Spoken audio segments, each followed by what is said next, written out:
Hey family, welcome back to my video. Today we will see, what if Harry Potter had Ophelia as his obsessed girlfriend?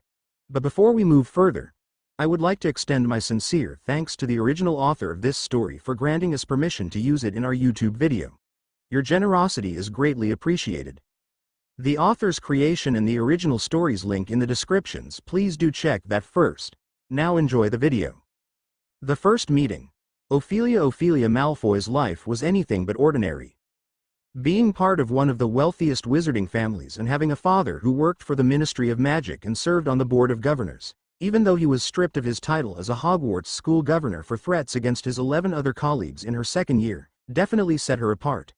However, despite her family's status, Ophelia never really held her father in high regard as everyone else did. She never had a fondness for him. He was always cold and treated her and her twin brother poorly. He imposed high expectations on them from a young age, making them feel worthless if they didn't meet those standards. As a result, one of them became easily influenced to seek their father's approval, while the other had to mature too quickly. Ophelia herself once yearned to make her father proud but eventually realized that nothing she did would ever earn his approval. It became clear that trying to please him was pointless. Her mother, it seemed, cared more for her twin brother than Ophelia. Ophelia used to feel jealous, but over time, she realized that Draco needed their mother's attention more than she did. Even though she felt hurt at times, Ophelia chose not to show those feelings to avoid causing more problems, and she took in the small moments when her mother gave her that much-needed attention. Draco and Ophelia had always shared a close bond. Besides Blaise Zabini, Draco was the only person Ophelia confided in completely. They were inseparable, always together and rarely apart. They found pleasure in teasing their fellow students, particularly Harry Potter and his friends. Their deep disdain for Potter was akin to a game for them. She loved her brother more than anything and would go to great lengths for him. However, she despised it whenever Draco coerced her into doing things against her will. Ophelia often yearned for some rest and enjoyment, but her brother would consistently whisk her away, thrusting her into fights, usually against Harry Potter or Ron Weasley. "We got our school list," Draco exclaimed, barging in, as he often did, interrupting Ophelia's quiet moment.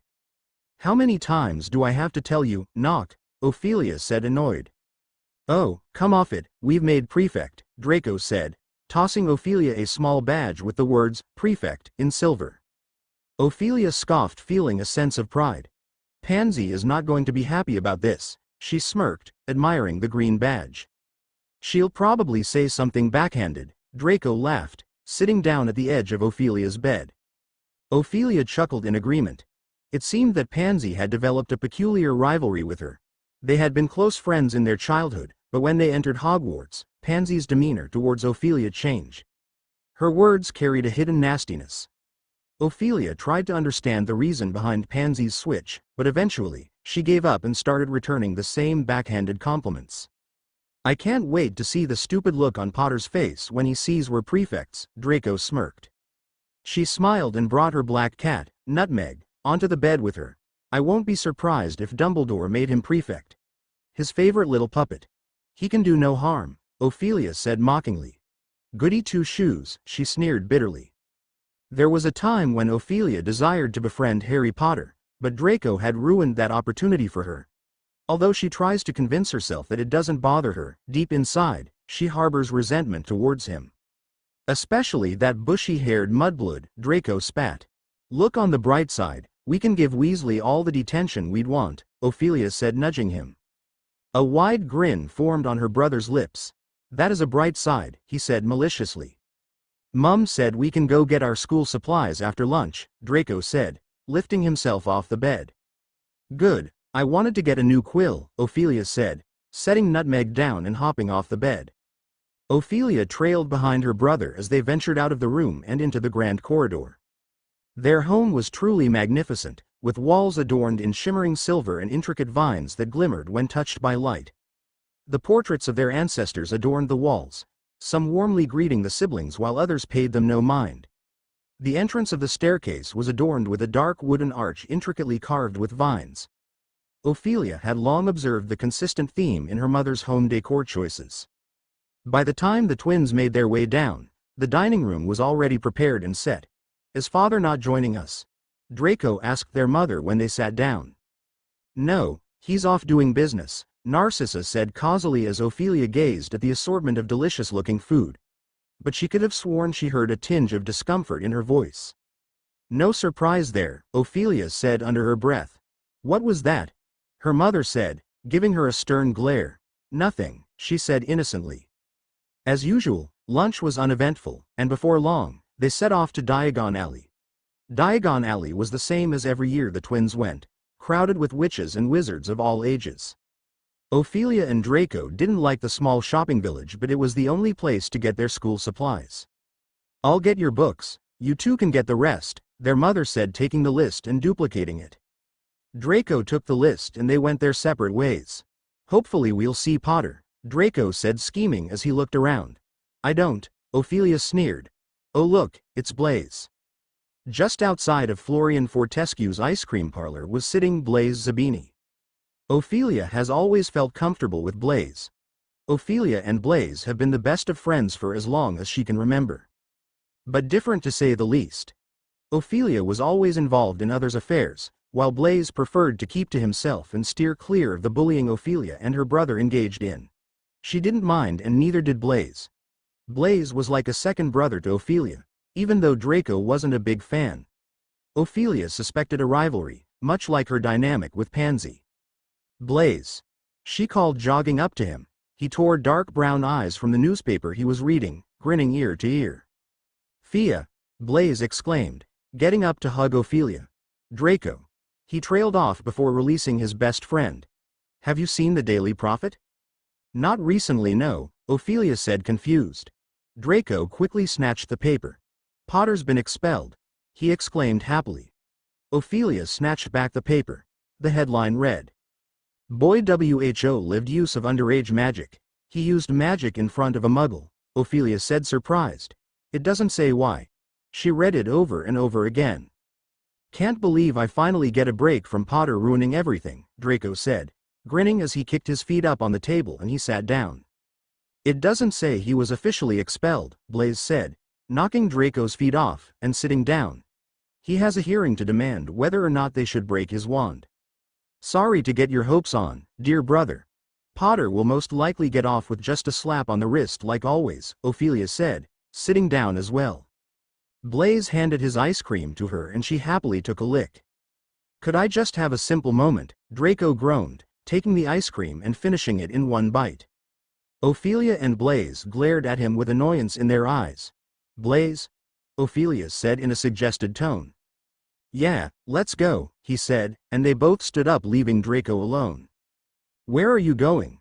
Draco called for them, but they continued on their way. Ophelia, join me, Lucius Malfoy called out, entering her room while she was wrapping up her summer homework after her trip to Diagon Alley.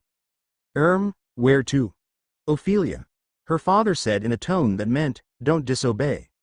Ophelia rolled his eyes and hurried along with her father. Following her father down a dark path, Ophelia couldn't help but groan and wonder where they were going. The night was dark, the moon was full and white like a pearl. The stars were bright against the darkness. Ophelia had wondered if she'd be able to see the moon she was named after shining up there, not far from the Cordelia moon. Ophelia had always felt happy knowing the fact that she was always next to her aunt in any matter. The best one out of the family, of course, Ophelia thought. A Hufflepuff, yes, but a darn good one. As she looked up at the stars, she noticed a constellation that she liked to think was connected to her middle name. However, she was actually named after her mother's estranged sister, Andromeda Tonks, who had married a Muggle-born wizard and was disowned by the Black family. When Ophelia was little, Narcissa told her the origin of her middle name. She was confused as to why she was given a name from someone who was disowned. Her mother wouldn't tell her and forbade Ophelia from telling anyone her middle name. Ophelia's mother kept the reason a secret, but Ophelia had her own theories. She believed her mother missed her sister deeply, as she had no other family left. Ophelia felt a sense of pity for her mother and kept the secret hidden for years, not even revealing it to her own father. Be quiet, Ophelia, her father hissed. Ophelia rolled her eyes, though, glad he hadn't been able to see the little act of defiance as his back was turned to her. I don't understand why you're being so secretive, she mumbled, stumbling over a rock. Silence. You will know soon enough, her father hissed once again. Ophelia's father continued to impose his will upon her, even on this particular day. Lucius abruptly interrupted Ophelia's pleasant evening and whisked her away. In a peculiar turn of events, they abandoned the car and ventured into a dense forest. Ophelia found herself stumbling over branches, roots, and rocks along the way. As Ophelia pondered why Draco couldn't have joined them, she suddenly spotted a small tent up ahead. She opened her mouth to question the oddly placed tent when her father abruptly stopped, nearly causing her to collide with him. "When you see him, Beau, understood," Lucius said sternly. Ophelia had no idea what her father had in mind, but she proceeded cautiously, her mind filled with dark thoughts. She couldn't help but wonder if her father was leading her towards her demise. It seemed logical, considering she hadn't achieved anything recently to earn his approval, and that Harry Potter always seemed to humiliate her family. The thoughts grew louder as Ophelia and Lucius faced the tent. Ophelia couldn't help but notice a slight tremor in her father's hand. Was he nervous or frightened? It was always difficult to discern his emotions, as they appeared the same in him. Lucius tapped the tent flaps in 4 different directions and motioned for Ophelia to follow. Without looking back at her, he lowered his head and entered the tent. Ophelia obediently followed suit. The inside was much larger than the outside looked. It was as though someone had placed the mansion inside. The main entrance looked bigger than Ophelia's main entrance. It was eerily dark, devoid of any signs of life. Not a single candle was lit. Ophelia couldn't help but feel a twinge of fear as she followed her father through dim corridors. She noticed the absence of portraits or artwork on the walls, but everything seemed freshly cleaned. The floors were spotless, and the light fixtures were free of cobwebs. Yet, the space remained empty and bare. "Remember what I said," Ophelia's father whispered, stopping in front of a shiny door. Her father timidly knocked on the door, as if he feared it would cast a spell on him. Ophelia could hear the hurried footsteps from behind the door. As it opened, a man no taller than her stood before them, with dirty skin, small watery eyes, and a pointed nose. "He's waiting," the strange man said, squeaked, bowing aside as Lucius and Ophelia entered. "Lucius, you're here," a cold voice called. Ophelia's heart stopped and eyes widened as they lay upon a very pale man, skin chalk white, his face thin as though there were no fat underneath revealing his skull features. His eyes were a bright red and almost cat-like slits for pupils. Ophelia knew instantly that she was face to face with the horrifying figure himself, Voldemort. Ophelia quickly bowed as her father had just told her not a moment ago. "And this must be your daughter, Ophelia," Voldemort said, stroking the largest snake Ophelia had ever seen. Ophelia lowered into a deeper bow. "My lord," she said, her voice slightly shaking, stealing a glance at the man. She desperately hoped that the Dark Lord couldn't sense the fear in her voice. She wondered if he would harm her for showing any sign of fear. Ophelia cursed her father for not adequately preparing her for this moment. "I see Lucius has not properly prepared you for our meeting," the Dark Lord said softly, who was now in front of her. "Please, stand up straight." Ophelia nervously straightened up, gazing at the horrifying wizard. "Lucius tells me you are in the same year with the Harry Potter," Voldemort said, glancing at Lucius. "Yes, my lord," Ophelia said. The mention of his name strangely made her feel calmer, fueling her deep-seated hatred for him. "And how close are you with him?" Voldemort asked. A smirk formed on Ophelia's lips. "Well, I wouldn't say he and I are close, but I do torment him sometimes," she said. "I have a task for you, if you accept, of course," Voldemort said, walking back to his chair where his snake lay. Step 1. Ophelia Chapter Notes. See the end of the chapter for notes. "You want to me bring you Harry Potter?" Ophelia said in utter shock. The Dark Lord nodded, watching her closely. It was shocking, yes. Ophelia had spent 4 years with Harry Potter. Sure, they never had a good moment, but to bring him to his death wasn't something Ophelia could do. But, "Do you accept?" Voldemort asked. Ophelia couldn't resist the offer, despite having no choice. The opportunity to bring down the boy who had caused so much anger in her and her brother's life was incredibly tempting. It was a role she never imagined herself in, but the excitement consumed her. "I accept," she said, her lip curling. "You do know what this means, yes?" the Dark Lord said. Ophelia's lip dropped. She, in fact, did not know what this meant. I do not, my lord, Ophelia said, glancing at her father, who didn't dare to look at her. Come, child, Voldemort said quietly. Ophelia hesitated slightly. She couldn't predict what the Dark Lord might do if she took a step forward. Since you have accepted this task, you are a Death Eater, he said, taking out his wand. Roll up your sleeve, girl. Shocked, Ophelia rolled up the sleeve of her jacket, revealing her bare clean arm, soon to be tainted. Ophelia's arm throbbed with a searing pain as Voldemort pressed his wand against it. The agony was unbearable, causing her legs to buckle beneath her and sending her crashing to the ground. She screamed, unaware of her own voice, until the scream abruptly ceased. Though the wand was no longer touching her arm, the pain persisted, gradually dulling but still sharp. Ophelia stood weakly, her arm exposed to the newly branded mark. A sinister image of a skull with a snake slithering out of its mouth now adorned her forearm. Ophelia, feeling dizzy and in pain, respectfully bowed before following her father out of the room. They walked in silence towards the main entrance. The weight of the encounter with the Dark Wizard left Ophelia feeling nauseous. The realization that she had just encountered the infamous killer of thousands added to her unease. What were you thinking? Lucius hissed as soon as they exited the tent and they were at least a couple of yards away. What? Ophelia said, confused, wondering why her father seemed upset when she had accepted the task. Wasn't that what he wanted? But Ophelia was wrong. That was exactly what her father wanted.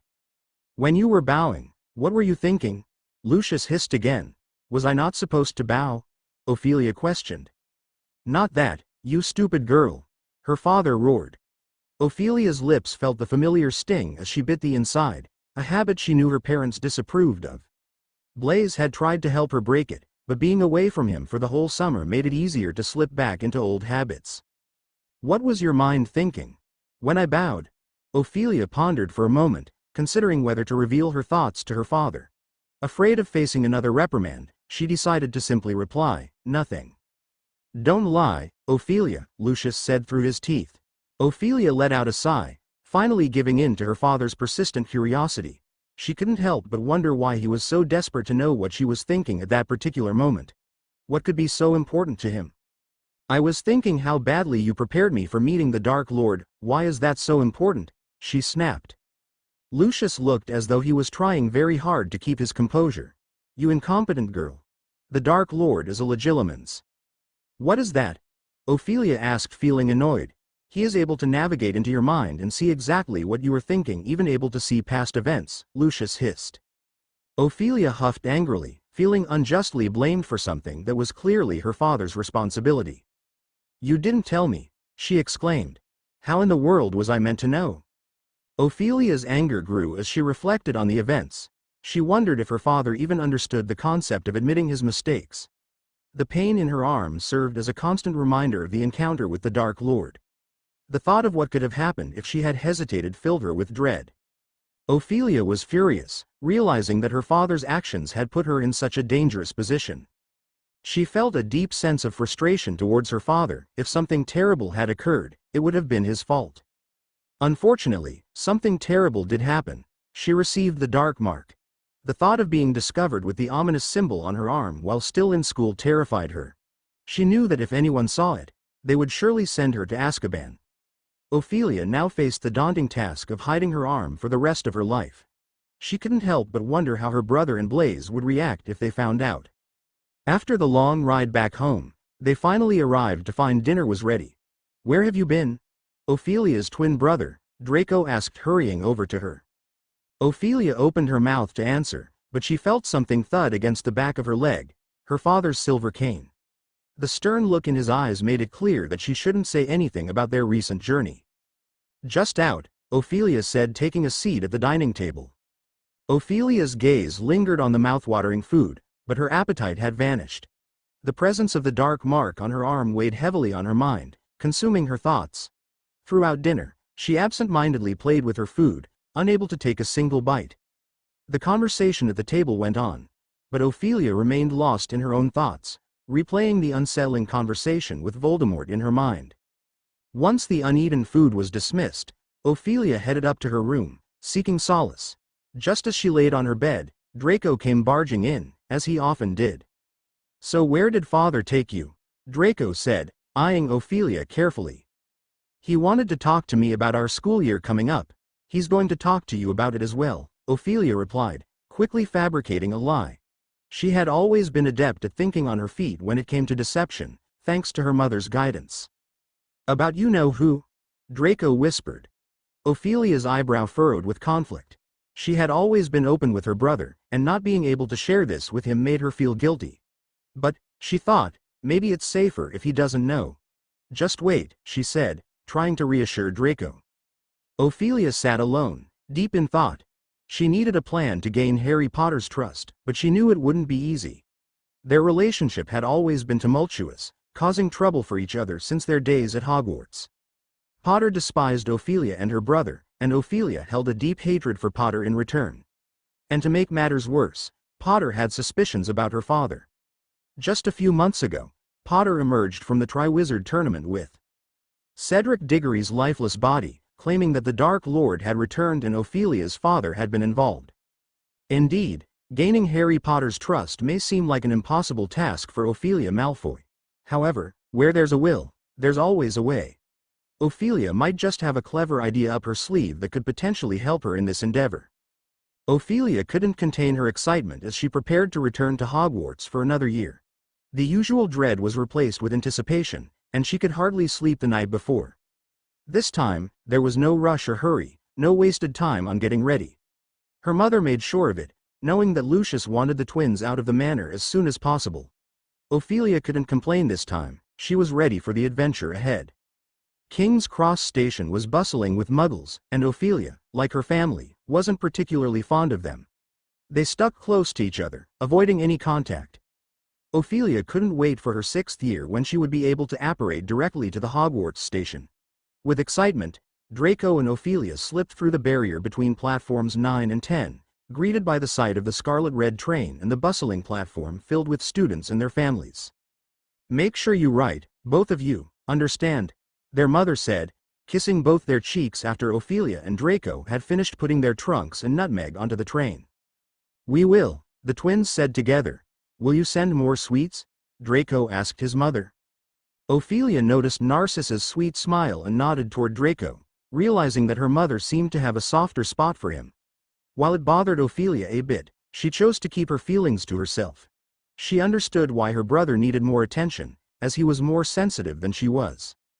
"Nice dog, Harry," someone called. Ophelia and Draco instinctively turned around and noticed the wild jet-black hair of Harry Potter. Despite the summer break, he hadn't gained any weight and remained as skinny as before, although taller now. What caught Ophelia's attention was the black dog walking closely beside him, appearing unkempt and never having been brushed. It was peculiar because she had never seen or heard of Potter having a dog before. She had a strong suspicion that it wasn't just any ordinary dog. "Thanks, Lee," Potter said, grinning. Ophelia and Draco exchanged their usual menacing smiles whenever they spotted Harry Potter. Ophelia noticed her father's gaze on the dog, mirroring the same menacing smile as his children. However, Lucius quickly averted his eyes and gave Ophelia a knowing look. Ophelia and Draco bid their final farewells to their parents as the train started its journey. Instead of joining their usual friend group, they decided to make their way towards the end of the train where the prefect compartment was located. "Welcome," a Hufflepuff headgirl said happily as they entered. Ophelia and Draco entered the spacious compartment, noticing the large table occupying most of the space. They took their seats next to their head boy and girl, joining the other prefects. Right beside the Gryffindor headgirl was the freckled Ron Weasley and the bushy-hair Muggleborn, Hermione Granger. Ophelia caught herself almost glaring at the pair. Her brother on the other hand sneered happily at them, displaying his disdain. "Can't believe they made you prefect, Weasel," Draco said smugly. The red-headed boy seemed to tense up, but Granger leaned in and whispered something to him, calming him down. "We're not here to bark at each other," the Gryffindor headgirl said, giving Draco a stern glare. She then proceeded to explain their responsibilities as prefects. The duties were pretty straightforward. They had to take turns patrolling the corridors during curfew and dole out detentions when necessary. Draco was particularly thrilled about that one. Afterward, they were free to go. Ophelia and Draco wandered through the corridors, searching for their friends. "How was it?" said when the twins entered the compartment. Boring, Ophelia scoffed as Blaze moved aside, making room for her to sit. Blaze sniggered, leaning in close to Ophelia. Weaselby and his mudblood girlfriend are prefects. Draco laughed ironically. I could understand the mudblood, a know-it-all. But the ginger? He's too dim-witted to even have a thought. Well, Hogwarts is always making the wrong choices, said bitterly. Draco and Ophelia glanced at each other. The twins' earlier conversation had come true. Well, I suppose they chose the better choice, Ophelia said, her eyes hardening on Pansy. Are you saying Weasley's the better choice? Vincent Crabbe said, shocked. The compartment fell into silence as everyone stared at the chubby boy, like a complete idiot, which, unfortunately, he truly is. I'm glad you two are prefects and not this idiot, said, rolling his eyes. Crabbe frowned but returned to his triple sandwich. Shall we go see what the Golden Trio is up to? Draco said, standing. Ophelia's eyes gleamed with excitement. She had been eagerly anticipating her brother's suggestion to go bother Potter, as it would provide the perfect opportunity to set her brilliant plan in motion. With Draco by her side, she was certain he would say something to provoke Potter. No, thanks, Blaze said boredly. I'll come, Ophelia said happily, standing up. Crabbe, Goyle, Draco called as he walked out of the compartment with Ophelia by his side. They went down this way, Draco said, motioning toward the end of the train. Draco's lip curled in disdain as he caught sight of Potter and his gang at the end of the train. To Ophelia's surprise, her estranged cousin, Luna Lovegood, was among them, hanging out with Potter and his Gryffindor cronies. What? Potter said aggressively before Draco could open his mouth. Manners, Potter, or we'll have to give you a detention, Draco drawled. Ophelia suppressed her grin and maintained a stoic expression as she coldly observed the group. You see, my sister, Ophelia waved, and I, unlike you, have been made prefects, which means that we, unlike you, have the power to hand out punishments. Yeah, Potter said, but you two, unlike me, are gits, so get out and leave us alone. While Ophelia managed to keep her composure, suppressing the urge to retaliate against the wild-haired boy, her brother, on the other hand, couldn't resist the temptation to speak up.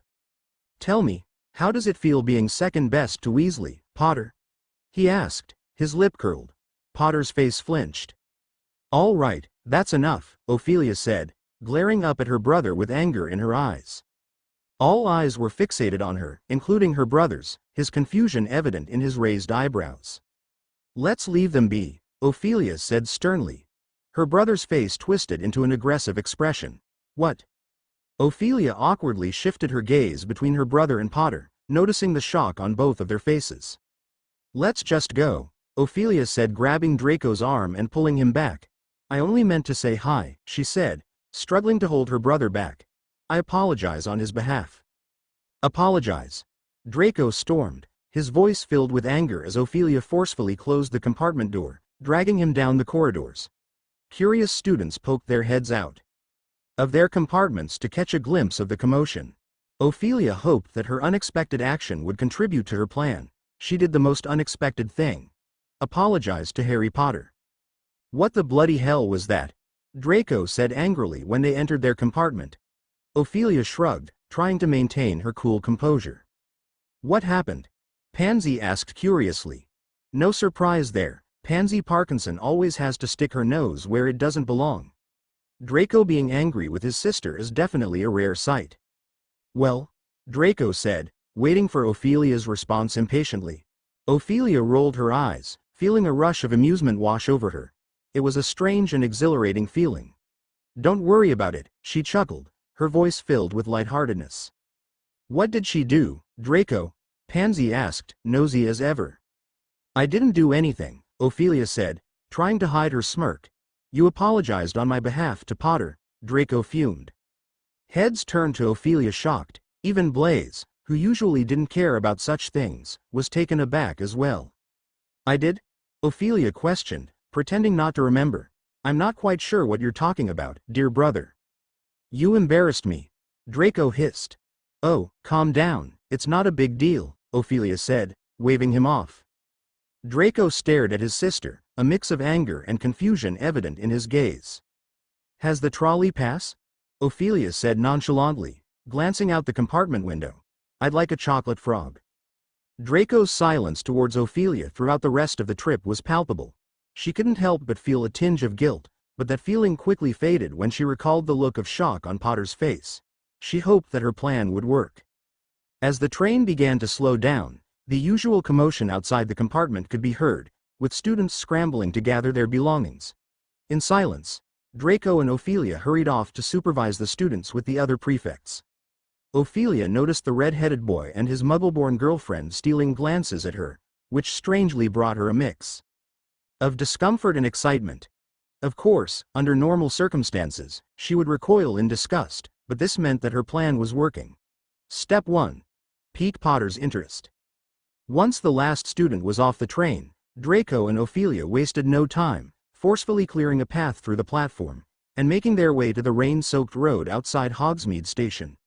Waiting there were the horseless stagecoaches, ready to transport the students to the castle. As they reached the carriages, Crabbe and Goyle, showing their usual lack of manners, were busy pushing aside timid second years to secure a coach for themselves. "Why does it always smell like mold in here?" Draco complained, pinching his nose as he sat down. Rattling and swaying, the carriages moved in convoy up the road. When they passed between the tall stone pillars topped with winged boars on either side of the gates to the school grounds, from out the small window Ophelia could see Hogwarts Castle. A towering mass of turrets, jet black against the dark sky, here and there a window blazing fiery bright above them. The carriages came to a jingling halt near the stone steps that led up to the oak front doors. Ophelia eagerly stepped out of the carriage, with Blaise right behind her. They joined the bustling crowd, hurrying up the stone steps and into the magnificent castle. "Did you really apologize to Potter?" Blaise asked curiously. "Yes," Ophelia said shortly. "I'm thinking about turning over a new leaf." "What?" Blaise scoffed. "I think I'm done being horrible to everyone," Ophelia said, her voice filled with a mix of sincerity and self-awareness. She didn't dare glance at her best friend, worried that she might burst into laughter at the absurdity of her own statement. "You're joking, right?" Blaise responded, his tone reflecting his disbelief. "Not one bit," Ophelia smiled. "Who are you and what have you done with Ophelia?" Blaise said, abruptly stopping her. Ophelia rolled her eyes chuckling. "Shut up," she said, playfully shoving him. The entrance hall was ablaze with torches and echoing with footsteps as the students crossed the flagged stone floor for the double doors to the right, leading to the Great Hall and the start of term feast. The 4 long house tables in the Great Hall were filling up under the starless black ceiling, which was just like the sky they could glimpse through the high windows. Candles floated in midair all along the tables, illuminating the silvery ghosts who were dotted about the hall and the faces of the students talking eagerly, exchanging summer news, shouting greetings at friends from other houses, eyeing one another's new haircuts and robes. Blaise and Ophelia took their seats at the Slytherin table, impatiently waiting for the feast to begin. Toward the staff table the headmaster of Hogwarts, Albus Dumbledore, sat in his high-backed golden chair at the center of the long staff table, wearing deep purple robes scattered with silvery stars and a matching hat. There was a new face sitting next to Dumbledore. She looked squat, with short, curly, mouse-brown hair in which she had placed a horrible pink Alice band that matched the fluffy pink cardigan she wore over her robes. Then she turned her face slightly to take a sip from her goblet, and Ophelia could see a pallid, toad-like face and a pair of prominent, pouchy eyes. Ophelia's lip curled in disgust as she stared at the toad-like woman. She had a strong suspicion that this woman was the new defense against the dark arts teacher. Ophelia had never been a fan of any of the previous teachers, so she doubted this one would be any better. A couple of minutes later, the doors from the entrance hall opened. A long line of scared-looking first years entered, led by Professor McGonagall, who was carrying a stool on which sat an ancient wizard's hat, heavily patched and darned with a wide rip near the frayed brim. The buzz of talk in the great hall faded away. The first years lined up in front of the staff table facing the rest of the students, and Professor McGonagall placed the stool carefully in front of them and then stood back. The first years' faces glowed palely in the candlelight. A small boy right in the middle of the row looked as though he was trembling. The whole school waited with bated breath. Then the rip near the hat's brim opened wide like a mouth and the Sorting Hat burst into its usual song. The first year Ophelia came to Hogwarts, she was enticed by the hat, but as the years went by she grew annoyed with it repeating the same song. But this year was different. The end of the hat's song was strange. Listen closely to my song. Though condemned I am to split you still, I worry that it's wrong. Though I must fulfill my duty and must quarter every year still, I wonder whether sorting may not bring the end I fear. Oh, know the perils, read the signs, the warning history shows. For our Hogwarts is in danger from external, deadly foes, and we must unite inside her or we'll crumble from within. I have told you, I have warned you. Let the sorting now begin. The hat became motionless once more. Applause broke out, though it was punctured, for the first time, with muttering and whispers. All across the Great Hall students were exchanging remarks with their neighbors and clapping, but like the rest of Slytherins, Blaise and Ophelia did not. What bloody rubbish, Blaise sneered. Ophelia nodded in agreement as Professor McGonagall, who was waiting to read out the list of first-year's names, was giving the whispering students the sort of look that scorches. With a last frowning look that swept the 4 house tables, Professor McGonagall lowered her eyes to her long piece of parchment and called out the first name. Abercrombie, Ewan. The terrified-looking boy stumbled forward and put the hat on his head. It was only prevented from falling right down to his shoulders by his very prominent ears. The hat considered for a moment, then the rip near the brim opened again and shouted, Gryffindor. The Gryffindors cheered and clapped loudly as Ewan Abercrombie staggered to their table and sat down. Slowly, the long line of first years thinned, in the pauses between the names and the sorting hat's decisions. Finally, Zeller, Rose, was sorted into Hufflepuff, and Professor McGonagall picked up the hat and stool and marched them away as Dumbledore rose to his feet. To our newcomers, Dumbledore said in a ringing voice, his arms stretched wide and a beaming smile on his lips. Welcome. To our old hands, welcome back. There is a time for speech-making, but this is not it. Tuck in. There was an appreciative laugh and an outbreak of applause as Dumbledore sat down neatly and threw his long beard over his shoulder so as to keep it out of the way of his plate, for food had appeared out of nowhere. Finally, I'm starving, Ophelia groaned, grabbing a large steak and mashed potatoes. Food was the only thing Ophelia liked about Hogwarts, she'd like to believe. The delicious feasts in the Great Hall always brought a smile to her face. When all the students had finished eating and the noise level in the hall was starting to creep upwards again, Dumbledore got to his feet once more. Talking ceased immediately as all turned to face the headmaster. Well, now that we are all digesting another magnificent feast, I beg a few moments of your attention for the usual start of term notices, Dumbledore said.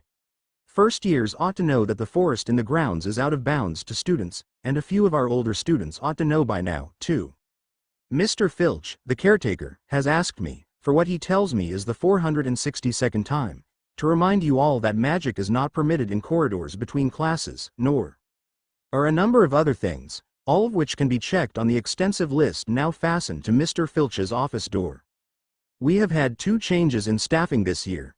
We are very pleased to welcome back Professor Grubbly-Plank, who will be taking care of magical creatures lessons. We are also delighted to introduce Professor Umbridge, our new defense against the dark arts teacher. There was a round of polite but fairly unenthusiastic applause and Draco sneered, I'm glad the fat oaf isn't teaching us again this year. Dumbledore continued, tryouts for the house Quidditch teams will take place on the... He broke off, looking inquiringly at Professor Umbridge. As she was not much taller standing than sitting, there was a moment when nobody understood why Dumbledore had stopped talking, but then Professor Umbridge cleared her throat, hem, and it became clear that she had got to her feet and was intending to make a speech. Dumbledore only looked taken aback for a moment, then he sat down smartly and looked alertly at Professor Umbridge as though he desired nothing better than to listen to her talk. It seems the Slytherins enjoyed this because they all chuckled quietly. Other members of staff were not as adept at hiding their surprise. Professor Sprout the herbology teacher's eyebrows had disappeared into her flyaway hair and Professor McGonagall's mouth was as thin as Ophelia had ever seen it. No new teacher had ever interrupted Dumbledore before. Thank you, Headmaster, Professor Umbridge simpered, for those kind words of welcome. Her voice was high-pitched, breathy, and little girlish, and again, Ophelia felt a powerful rush of dislike that she could not explain to herself. She gave another little throat-clearing cough, hem, and continued.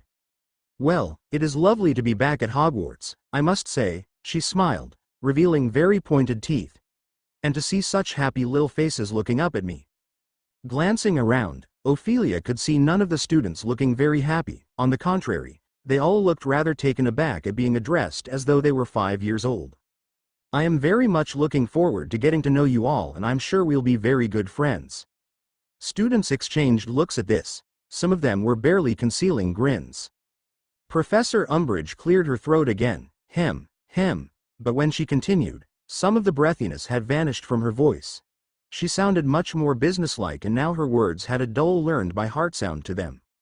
The Ministry of Magic has always considered the education of young witches and wizards to be of vital importance. The rare gifts with which you were born may come to nothing if not nurtured and honed by careful instruction. The ancient skills unique to the wizarding community must be passed down the generations lest we lose them forever. The treasure trove of magical knowledge amassed by our ancestors must be guarded, replenished, and polished by those who have been called to the noble profession of teaching. Ophelia's attention began to drift off as she rambled on about random things. She glanced around the hall and spotted Harry Potter. It seemed like his focus on the speech was fading too. Their eyes met, and for a moment, Ophelia forgot about her assigned task. She caught herself almost sneering at Potter, but then she quickly changed her expression to a sweet smile and waved. Potter's head jerked back, and he swiftly turned away, causing Ophelia to chuckle quietly to herself. Finally, after what felt like ages, Professor Umbridge sat down. Dumbledore clapped. The staff followed his lead, though Ophelia noticed that several of them brought their hands together only once or twice before stopping. A few students joined in, but most had been taken unawares by the end of the speech, not having listened to more than a few words of it, and before they could start applauding properly, Dumbledore had stood up again.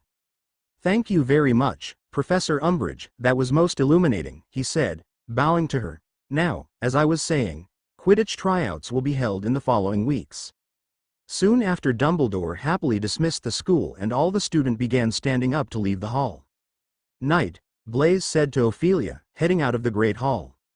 Ophelia called out for all the first years to gather around her and her brother as they were meant to show them the way to the Slytherin dormitory. "We'll be on our way to the dungeons, so we'll need you all to stay close and not stray anyways, understood?" Ophelia said at all the young faces staring up at her. "I can't wait to see what that teacher has in store," Draco said as they exited the Great Hall. "You were actually listening?" Ophelia questioned. "It was a bunch of rubbish to me. The Ministry's finally interfering with Hogwarts, which means it's going to be much better. Here. No more Gryffindors thinking they're hotshots," Draco smirked. "Come on, this way." He ordered the first years. As they made their way through the dungeons, the first years awed and oohed. Ophelia didn't have a clue why. There was nothing but boring stone walls around them. Everything looked the same. Finally, passage after passage, they came across a damp stone wall. If you hadn't been shown where exactly the Slytherin dormitory was, you might just walk past it. There were no indications that it held the common room of Slytherin just behind. "Now, you all have to remember the password," Draco said sternly. "We're not giving it to you again." "Emerald," Ophelia said, and suddenly, the stone door concealed in the wall slid open. Ophelia and Draco walked through first, and the entrance was always Ophelia's favorite. It was small but grand. The mermaid fountain sprung to life, gently spouting water from its hand. Ophelia happily greeted the mermaid, who greeted her back before heading down the grand spiral staircase. Now, this was something Ophelia was glad to hear the first years oohing and awing. In the spiral of the staircase was a flowing waterfall. Some of the first years giggled as they ran their fingers through the water.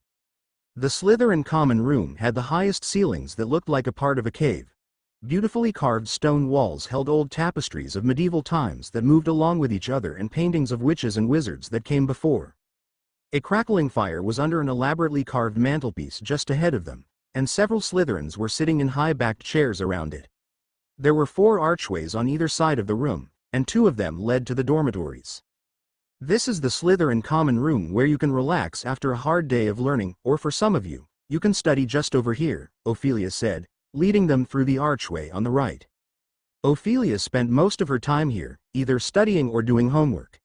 Her favorite spot was the table in the cove of the grand windows, where she could see the underwater activities of the Great Lake. She loved trying to spot mermaids swimming around, though she had yet to see one. "All right, it's nearly bedtime," Draco said, checking his watch.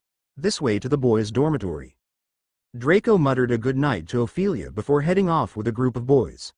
Ophelia couldn't help the sweet smile creeping up on her as she watched her brother flaunt to the young boys. He could never stay mad at her. She hoped that was still true. "This way to the girls' dormitory," Ophelia said happily. Ophelia led the first years through the long corridor with doors for each year. Luckily, their dormitory was right at the beginning. Ophelia opened the door, letting the girls in. "This will be your room for the rest of the year.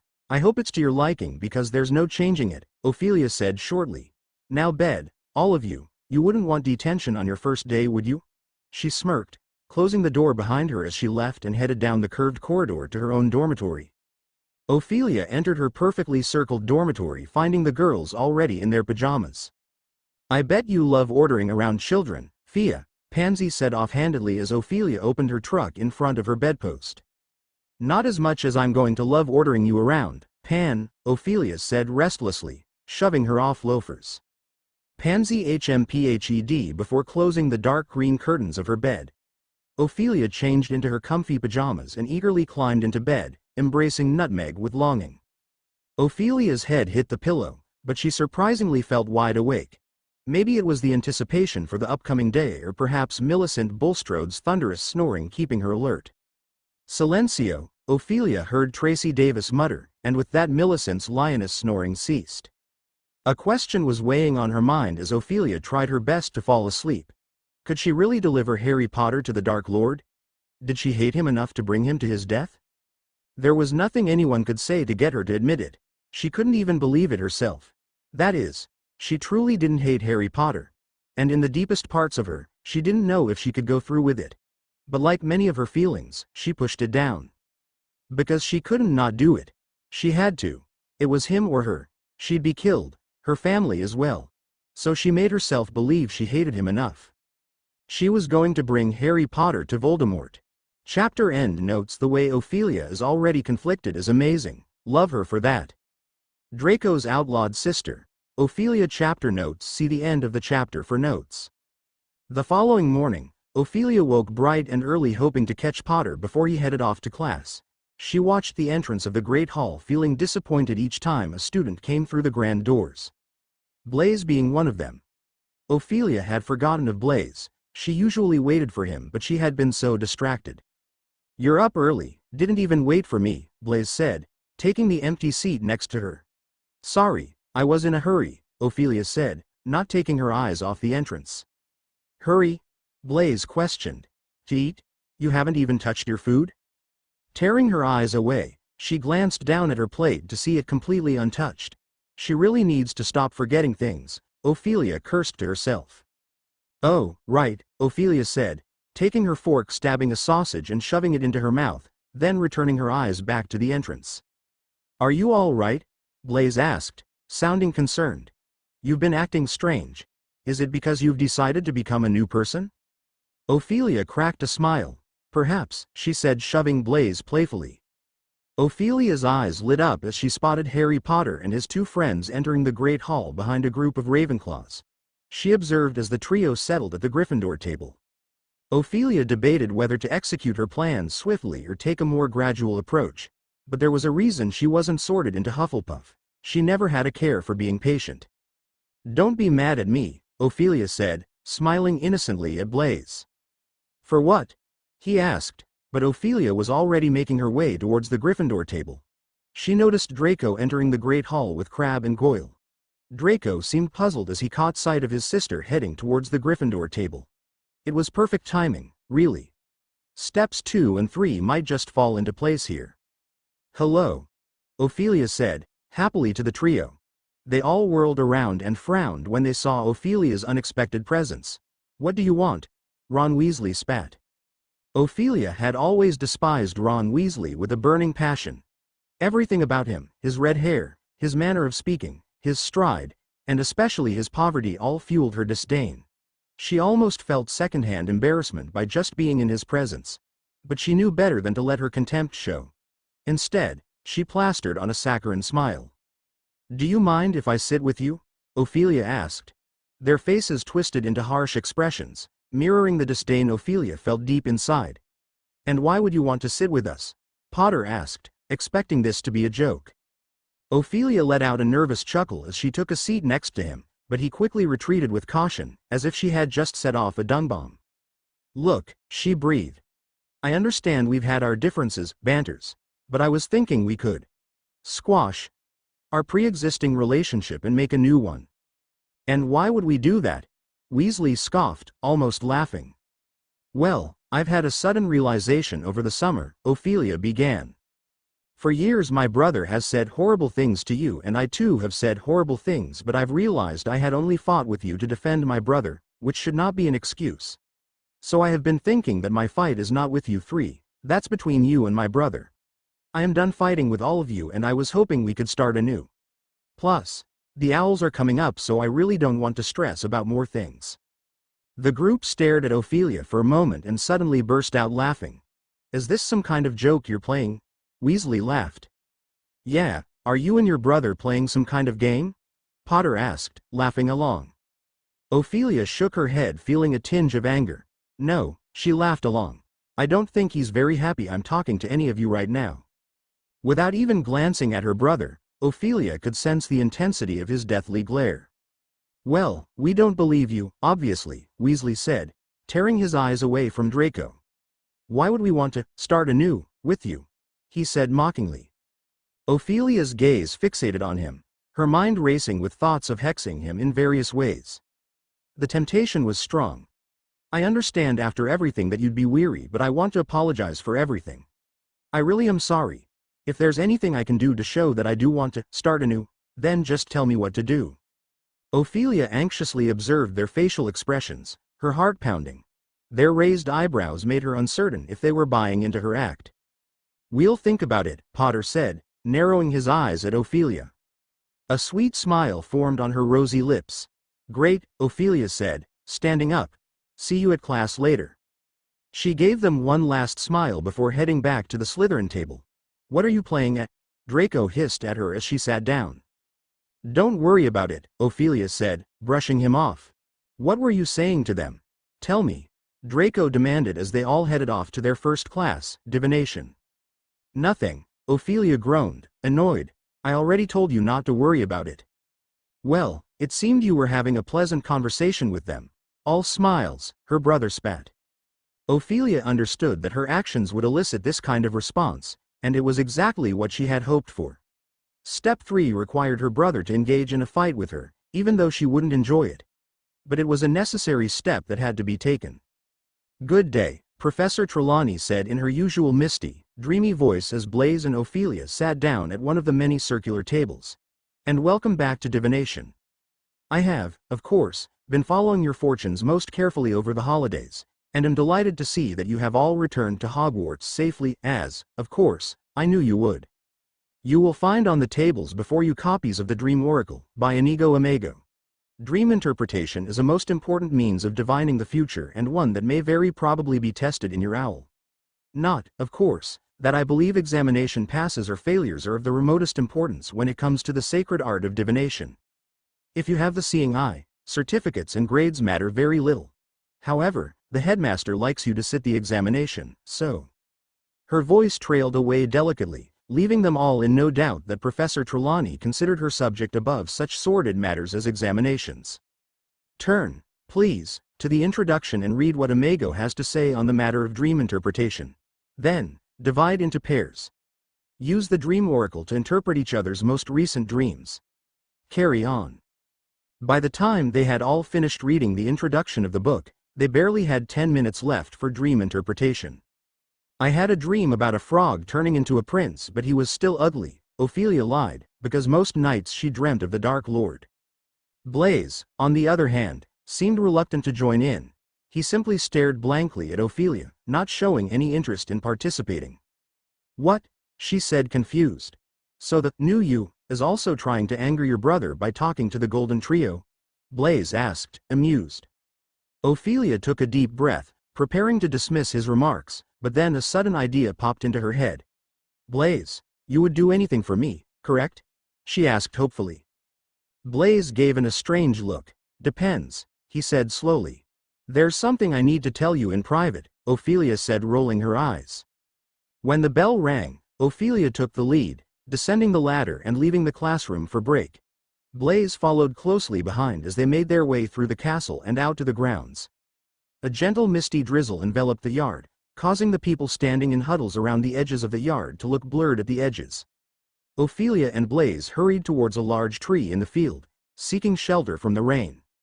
"What is so important that you dragged me all the way out here?" Blaze complained, brushing the drizzle from his hair. "You're not mad at me for trying to befriend Potter and his friends, are you?" Ophelia asked, hiding the hint of concern in her. "No," Blaze said, looking at her as if she were crazy for even asking. "Not even the slightest?" "Ophelia, I do not care who you want to be friends with," Blaze said, restlessly. "As long as you're happy, even if it is with them."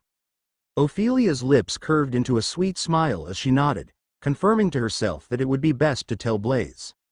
She took a deep breath, readying herself to speak. "My father took me to the Dark Lord earlier this summer," she said quietly, causing Blaze's expression to drop. "The Dark Lord has given me the task to gain Potter's trust, so I have to be friendly with him and his bloody friends." Blaze stared at Ophelia for a moment. "I see," he said calmly, as if he trying to think of something to say. "Well, that's something. Why tell me about it and not Draco?" Ophelia began explaining the plan to Blaze, emphasizing the importance of Draco not knowing about it. He nodded attentively, absorbing all the details. Ophelia couldn't quite decipher Blaze's thoughts. His expressions were always difficult to read. "So I'm going to need you to play along," Ophelia said, smirking. "You want me to pretend to hate you?" Blaze exclaimed. "Yes. I can't do that." A sweet smile formed on Ophelia's face in awe. "You care about me," she teased, poking his side. "Shut up," Blaze said, slapping her hand away. "In all seriousness, I need you to do this," Ophelia said. Blaze sighed. "Fine," he said reluctantly. "I still don't understand why. Pity is everything. If they see all of you hating me because I want to be friends with them, they'll feel pity for me and befriend me," Ophelia said. "And if they see you bullying me, well, Gryffindors love to play the hero." "You really do belong in Slytherin," Blaze said, amazed. A smirk formed as Ophelia raised her brow mischievously. As Ophelia made her way back to the castle after the break, she decided it would be best to attend potions class alone, just in case Potter spotted her. She wanted him to believe that her friends had turned against her, and luckily, they all had. When she arrived at the long line in front of the potions door, Pansy, Crabbe, and Goyle didn't acknowledge her, except for Theodore. "Draco said we're not allowed to talk to you," he said, shifting awkwardly in place. "Really?" Ophelia laughed. It was interesting how Theodore, despite being similar to her brother and friends and treating others poorly, only showed kindness to Ophelia. She had a feeling that he might have had a crush on her, but she didn't give it much thought. "Sorry, but he'll kill me if he sees me talking to you," Theodore whispered, then rejoined the others. Draco gave Ophelia a menacing glare before scoffing and walking away. Ophelia shook her head. "So dumb," she said under her breath. "Why is your brother not allowing your friends to talk to you?" a voice suddenly said from behind Ophelia, causing her to jump. "Bloody hell, don't do that," she exclaimed, angry at Potter. Sorry," he said, giving her a look. "I was talking to you lot," Ophelia said, motioning to him and his two friends who stood behind him. "So did you all think about it?" The three of them looked at each other. "You were being serious?" Granger asked, shocked. Ophelia drew her head back. "Did you not just hear my friends aren't talking to me because of all of you?" she said, annoyed. "They were busy arguing," Potter said, rolling his eyes. "For a good reason," Weasley said, shooting a glare at Granger. "Not a good reason," Granger argued. "They started arguing about whether it was a valid reason or not." Ophelia arched her eyebrow before turning around. She couldn't help but curse at the Dark Lord for burdening her with this task. Did she really have to befriend those two idiots as well? It was beyond frustrating. As Professor Snape opened the classroom door, Ophelia quickly made her way to her usual seat in the back. She noticed that Blaze, who usually sat next to her, had chosen to sit with Pansy instead, leaving Ophelia feeling a bit lonely. "Settle down," Snape said coldly, shutting the door behind him. There was no real need for the call to order. The moment the class had heard the door close, quiet had fallen and all fidgeting stopped. Snape's mere presence was usually enough to ensure a class's silence. Before we begin today's lesson, Snape said, sweeping over to his desk and staring around at all of them, I think it appropriate to remind you that next June you will be sitting an important examination, during which you will prove how much you have learned about the composition and use of magical potions. Moronic though some of this class undoubtedly are, I expect you to scrape an acceptable in your owl, or suffer my displeasure. His gaze lingered this time on Longbottom, who gulped. After this year, of course, many of you will cease studying with me, Snape went on. I take only the very best into my nude potions class, which means that some of us will certainly be saying goodbye. His eyes rested on Potter and his lip curled. Potter glared back. But we have another year to go before that happy moment of farewell, Snape said softly, so, whether or not you are intending to attempt newt, I advise all of you to concentrate your efforts upon maintaining the high pass level one have come to expect from my owl students. Today we will be mixing a potion that often comes up at ordinary wizarding level, the Draught of Peace, a potion to calm anxiety and soothe agitation. Be warned. If you are too heavy-handed with the ingredients, you will put the drinker into a heavy and sometimes irreversible sleep, so you will need to pay close attention to what you are doing. The ingredients and method, Snape flicked his wand, are on the blackboard. They appeared. There, you will find everything you need. He flicked his wand again. In the store cupboard, the door of the said cupboard sprang open. You have an hour and a half. Start. The ingredients had to be added to the cauldron in precisely the right order and quantities. The mixture had to be stirred exactly the right number of times, firstly clockwise, then in anti-clockwise directions. The heat of the flames on which it was simmering had to be lowered to exactly the right level for a specific number of minutes before the final ingredient was added. A light silver vapor should now be rising from your potion, Snape called, with 10 minutes left to go. The surface of Ophelia's potion gleamed with a captivating silver vapor. Potions had always been her forte. She had always excelled at potions. In fact, out of all other classes, potions was her favorite. Potter, what is this supposed to be? At Potter's table, Ophelia saw Snape standing over him with a smirk on his face. The Draught of Peace, Potter said tensely. Tell me, Potter, Snape said softly, can you read? Draco laughed. Yes, I can, Potter said tightly. Read the third line of the instructions for me, Potter. Potter squinted over at the blackboard. It was not easy to make out the instructions through the haze of multicolored steam now filling the dungeon. Add powdered moonstone, stir 3 times counterclockwise, allow to simmer for 7 minutes, then add 2 drops of syrup of hellebore. Potter's eyes widened. Did you do everything on the third line, Potter? No, Potter said very quietly. I beg your pardon. No, Potter said, more loudly. I forgot the hellebore. I know you did, Potter, which means that this mess is utterly worthless. Evanesce. The contents of Potter's potion vanished. Those of you who have managed to read the instructions, fill 1 flagon with a sample of your potion, label it clearly with your name, and bring it up to my desk for testing, Snape said. Homework. 12 inches of parchment on the properties of moonstone and its uses in potion making, to be handed in on Thursday. While everyone filled their flagons, an idea struck Ophelia. When at long last the bell rang, Potter was first out of the dungeon. Ophelia quickly gathered her things, hurrying off to find Potter, who was already in the great hall. I thought by now you would be used to Snape's unnecessary insults, Ophelia said, taking a seat beside Potter. Ophelia shook her head, feeling like her efforts were in vain. I don't understand why he's always so rude to you. Goyle's potion was so bad it caught his robes on fire, and yet Snape said nothing about it. He's just a bitter old man. Don't let it bother you. Potter's gaze lingered on Ophelia for a moment before he averted his eyes. Look, Malfoy, I really don't need your sarcasm at the moment, Potter sighed frustrated. I'm not being sarcastic, Ophelia frowned. How about this? She grabbed a hold of his shoulders and forced him to face her, catching him off guard. How about I help you with potions? What? He said, brushing her hands off him. Yeah, maybe then Snape won't have anything to criticize, Ophelia grinned. He said unsure. Potions is my best subject, but I could also help with other classes, Ophelia suggested. Potter stared at her and frowned. I don't know what kind of game you're playing, but I do not want to be a part of it, he sneered. Now, leave me alone. Harry, I'm being sincere. I want to help, Ophelia said gently. Let me help. Let me be your friend. Friend? He spat. Well, we could be, Ophelia said happily. No, Potter said, shaking his head, we can't be friends. Why not? She said, her voice filled with hope. I understand the history between us, but that's all in the past. I truly am sorry for everything I've said and done. What's stopping you, besides your pride? Potter remained silent, his silence speaking volumes. I can be a very good friend, Ophelia said, shoving him playfully. Just ask Blaze. Well, maybe not now.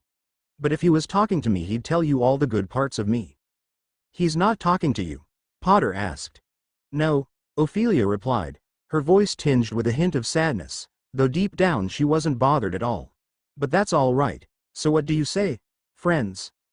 Potter stared at Ophelia, opening his mouth to respond, but abruptly shut his mouth as Weasley and Granger approached. That was really unfair, Granger said consolingly, sitting down in front of Ophelia and Potter and helping herself to shepherd's pie. Your potion wasn't nearly as bad as Goyle's. When he put it in his flagon, the whole thing shattered and set his robes on fire. Ophelia gave Potter a knowing look.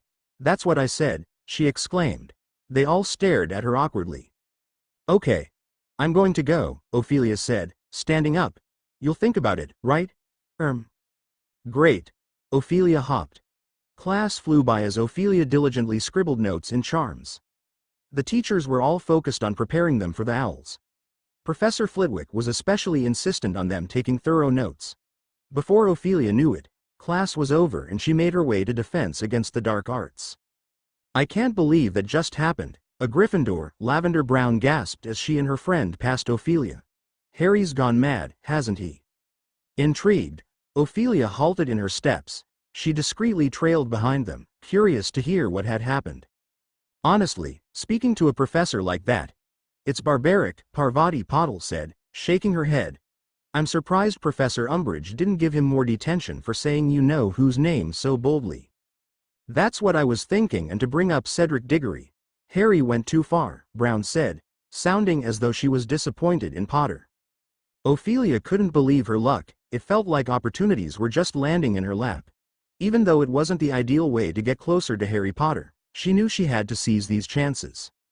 As Ophelia stepped into the Defense Against the Dark Arts classroom, she couldn't help but notice Professor Umbridge sitting at the teacher's desk, sporting her familiar fluffy pink cardigan and a black velvet bow on her head.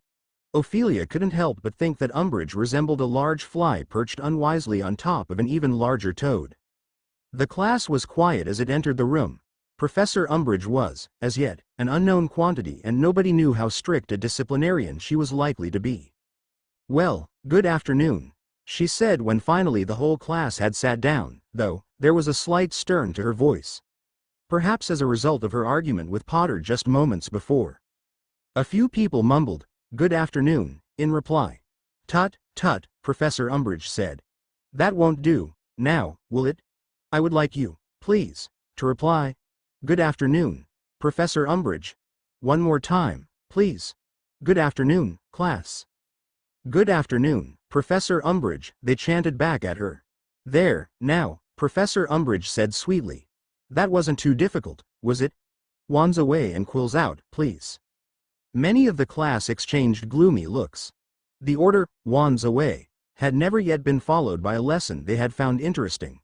Ophelia, on the other hand, did not put her wand away. She stared firmly at Umbridge, who extracted her own wand, which was an unusually short one, and tapped the blackboard sharply with it. Words appeared on the board at once. Defense Against the Dark Arts, a return to basic principles. Well now, your teaching in this subject has been rather disrupted and fragmented, hasn't it? Professor Umbridge stated, turning to face the class with her hands clasped neatly in front of her. The constant changing of teachers, many of whom do not seem to have followed any ministry-approved curriculum, has unfortunately resulted in your being far below the standard we would expect to see in your owl year. You will be pleased to know, however, that these problems are now to be rectified. We will be following a carefully structured, theory-centered, ministry-approved course of defensive magic this year. Copy down the following, please. She rapped the blackboard again. The first message vanished and was replaced by Course Aims. 1. Understanding the principles underlying defensive magic. 2. Learning to recognize situations in which defensive magic can legally be used. 3. Placing the use of defensive magic in a context for practical use. For a couple of minutes, the room was full of the sound of scratching quills on parchment. When everyone had copied down Professor Umbridge's 3-course aims, she asked, "Has everybody got a copy of Defensive Magical Theory by Wilbert Slinkard?" There was a dull murmur of assent throughout the class. "I think we'll try that again," Professor Umbridge said. "When I ask you a question, I should like you to reply, 'Yes, Professor Umbridge,' or 'No, Professor Umbridge.' So, has everyone got a copy of Defensive Magical Theory by Wilbert Slinkard?" "Yes, Professor Umbridge," rang through the room. "Good," Professor Umbridge said. "I would like you to turn to page 5 and read Chapter 1, Basics for Beginners. There will be no need to talk." Professor Umbridge left the blackboard and settled herself in the chair behind the teacher's desk, observing them all closely with those pouchy toad's eyes. Her eyes landed on Ophelia, who had yet to even take out her book. "Is there something the matter, Miss?" Umbridge asked. "Malfoy, Ophelia Malfoy, and there is actually," Ophelia said. "I was under the impression we'd be learning how to cast defensive spells." "Casting defensive spells?" Umbridge said, her eye twitching. "Yes, well, this is the defense against the dark arts, is it not?" Ophelia challenged. "I'm not sure why you would need to cast defensive spells, Miss Malfoy," Umbridge said tightly. "Well, didn't Harry Potter emerge from the maze last year claiming you know who has returned? I think that's a good enough reason to learn defensive spells," Ophelia said, crossing her arms. The classroom was silent and still. Everyone was staring at either Umbridge or Ophelia. "Now, let me make a few things quite plain." Umbridge stood up and leaned towards them, her stubby-fingered hands splayed on her desk. "You have been told that a certain dark wizard has returned from the dead. This is a lie," she said. "The Ministry of Magic guarantees that you are not in danger from any dark wizard."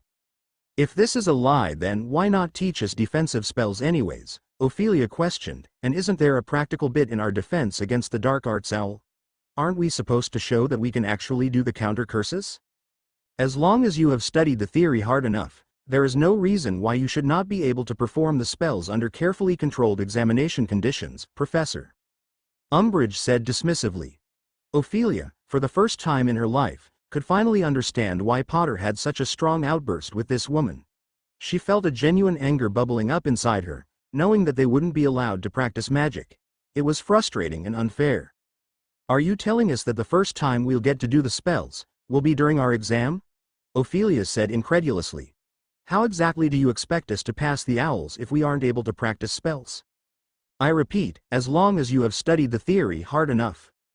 "That's honestly laughable at this point. As long as we studied our material we'll pass the owls. That's complete rubbish," Ophelia exclaimed. "Miss Malfoy, I suggest you—" "I'm not finished," Ophelia said, silencing Umbridge. "I understand you and the Ministry are too scared." "Miss Malfoy, don't interrupt, that's quite rude," Ophelia said, her lip curling. "You and the Ministry are too scared to believe that you know who might actually be back. What I don't understand is why control the way we do magic. Some of us would like to become Aurors, but we can't do that unless we actually learn magic." "I do not wish to criticize the way things have been run in this school," Umbridge said, after a moment of intently staring at Ophelia, "but you have been exposed to some very irresponsible wizards in this class. Very irresponsible indeed. Not to mention," she gave a nasty little laugh, "extremely dangerous half-breeds." "Well, unlike you, at least Professor Lupin taught us actual magic," Ophelia said, smirking. Professor Umbridge stood in place staring at Ophelia's lips pursed so tightly they had vanished. "Detention, Miss Malfoy," Umbridge said ever so calmly. "Tomorrow evening, 5 o'clock, my office." With a victorious grin, Ophelia nodded and pulled out her book. She had achieved exactly what she wanted. While getting detention as a prefect might not have been the wisest idea, it meant she could get closer to Potter. Surprisingly, Ophelia found herself actually looking forward to attending detention for once. "That was quite impressive," Blaise said as they entered the Slytherin common room. "Thank you," Ophelia said, lying down on one of the many couches. "What was the motive?" Blaise asked, putting Ophelia's leg on his lap so that he could sit next to her. "To get detention," Ophelia said, grinning. "Potter has it as well then?" "He does," Ophelia nodded, smirking. Though, I was being serious about not being able to practice magic. It's complete rubbish. Yeah, I did sense some truth to that, Blaze laughed. It's honestly ridiculous, Ophelia spat. We should be allowed to learn defensive spells. I can't imagine what the exams are going to be like. You're telling me. I was hoping to learn Stupefy, Blaze sighed. There's something I need you to tell my brother, Ophelia grinned. Tomorrow morning, I'm going to need you to tell my brother I'm trying to befriend Potter. What? Blaze laughed. Yeah, it's going to cause a scene in the morning, and let's hope Potter's there. Pity is everything. Chapter end notes. I think any could hate Umbridge no matter who they are, besides Draco. That little shit, you'll see. The unexpected detention mate. Harry chapter notes. See the end of the chapter for notes. Dinner in the Great Hall that night was not a pleasant experience for Harry. The news about his shouting match with Umbridge had traveled exceptionally fast even by Hogwarts standards. But to his utter astonishment, he hadn't been the only one people were whispering about. It seems that Ophelia Malfoy too had an argument with Umbridge, and from what Harry heard she had defended him. He wondered what in the world she was doing.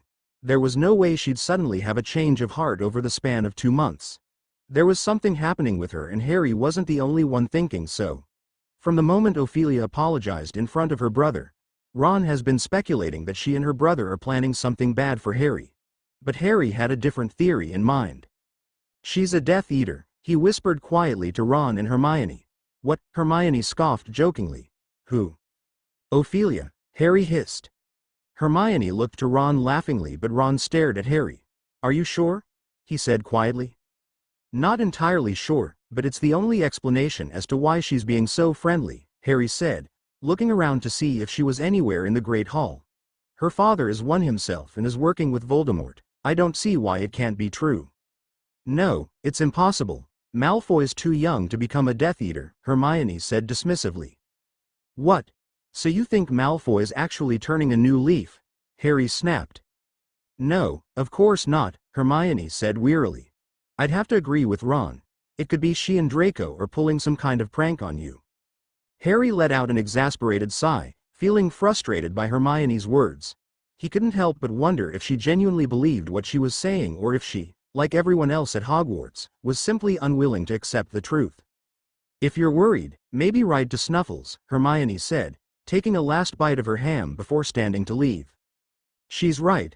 I bet Snuffles will be able to help, Ron said when Hermione was out of sight. Don't tell her I said that. Harry let out a sigh, contemplating Hermione's words. He considered seeking serious insight, but worried that news of Ophelia Malfoy potentially joining Voldemort's side might prompt Sirius to leave Grimmauld Place. With a wave to Ron, Harry decided to head to the Owlery.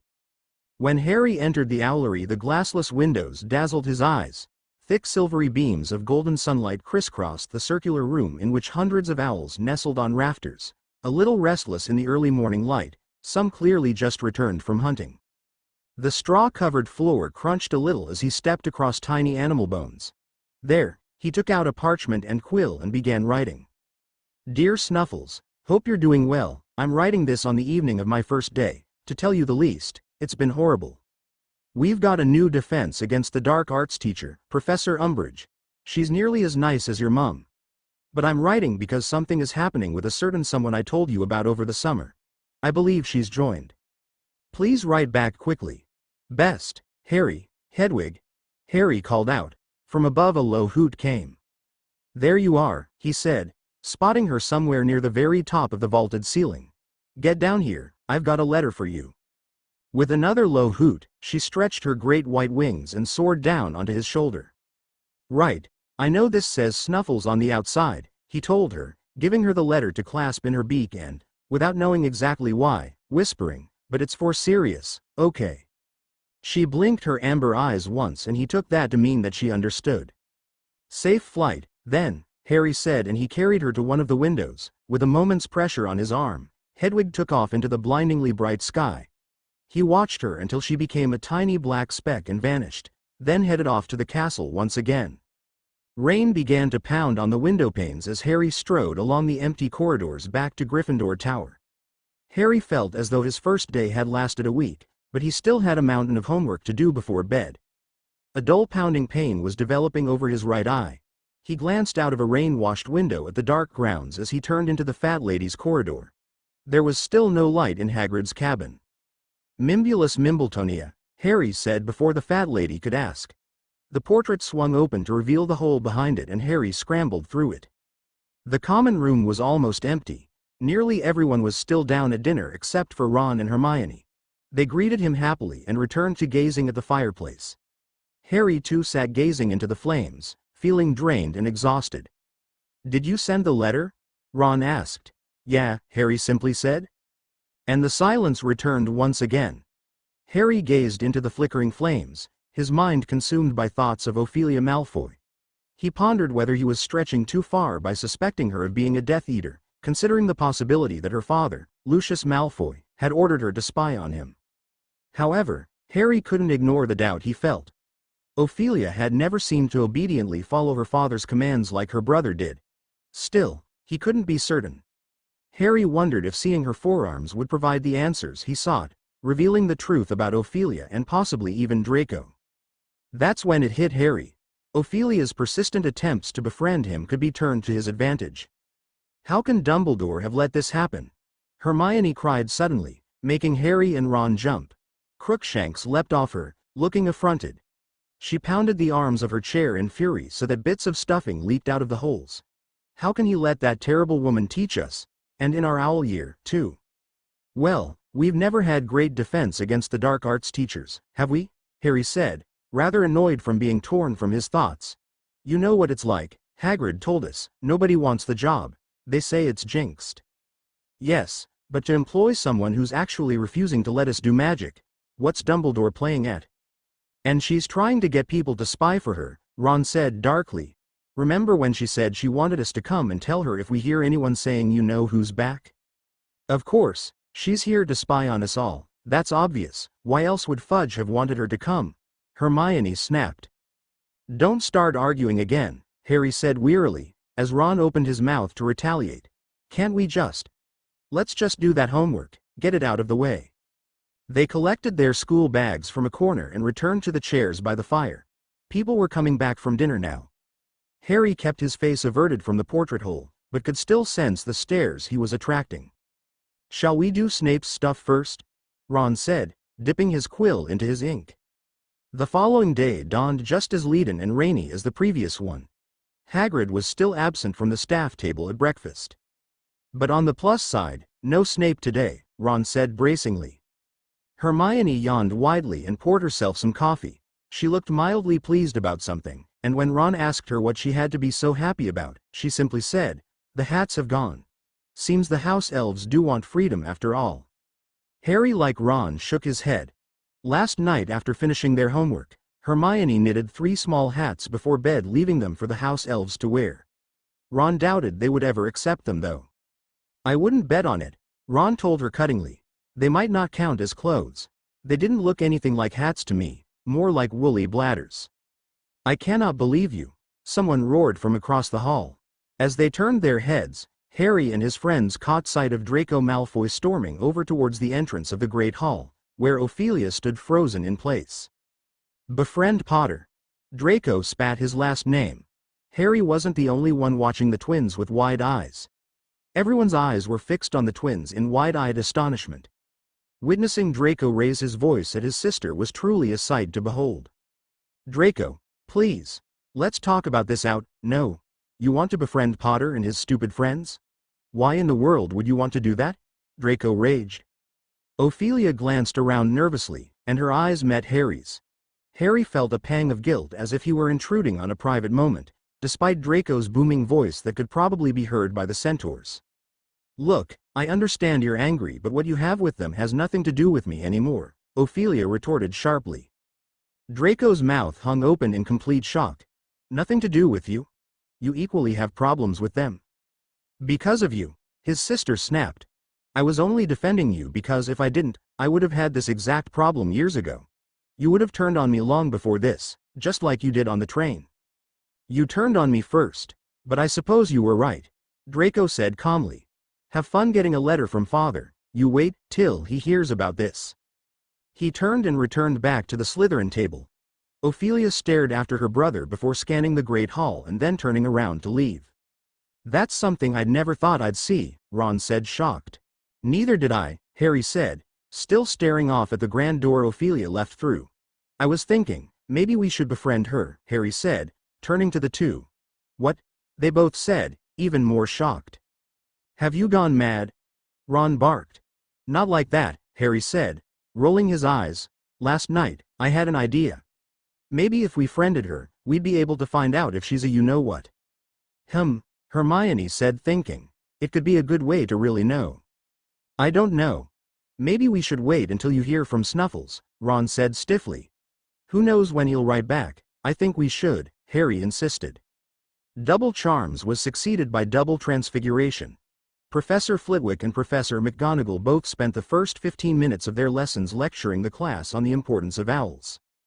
What you must remember, little Professor Flitwick said squeakily, perched as ever on a pile of books so that he could see over the top of his desk, is that these examinations may influence your futures for many years to come.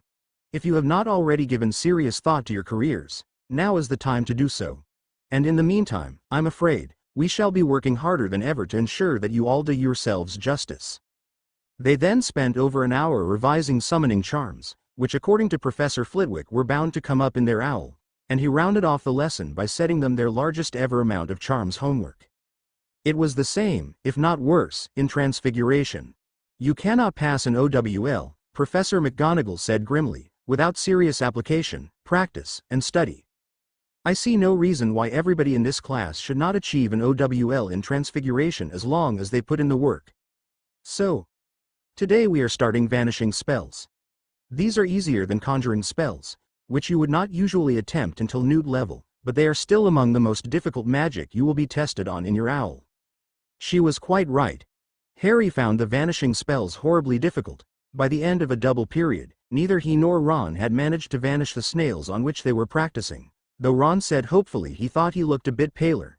Hermione, on the other hand, successfully vanished her snail on the third attempt, earning her a 10-point bonus for Gryffindor from Professor McGonagall. She was the only person not given homework. Everybody else was told to practice the spell overnight, ready for a fresh attempt on their snails the following afternoon. Normally, Harry would spend his lunch hour in the library working on his homework, but he had other things on his mind. Harry and Ron spent their lunch scanning the Great Hall for Ophelia Malfoy. Despite Harry's watchful gaze on the grand doors, there was no sign of her. Could Harry have missed her? It seemed unlikely that he had missed her. Standing up with the rest of the students, Harry quickly wrapped a muffin in a napkin before heading off to his next class, Care of Magical Creatures. The day had become cool and breezy, and as they walked down the sloping lawn toward Hagrid's cabin on the edge of the Forbidden Forest, they felt the occasional drop of rain on their faces. Professor Grubbly Plank stood waiting for the class some 10 yards from Hagrid's front door, a long trestle table in front of her laden with twigs. As Harry and Ron reached her, Harry noticed silver-white hair just ahead of them. Ophelia. Harry called out. What are you doing? Ron hissed, but Harry ignored him. Malfoy spun around looking surprised. Hi? She questioned as Harry hurried down the hill to catch up with her. I didn't see you at lunch. Did you not eat? Harry asked awkwardly. No. Malfoy said slowly. Here, Harry said, taking out the napkin from his robe and uncovering the muffin.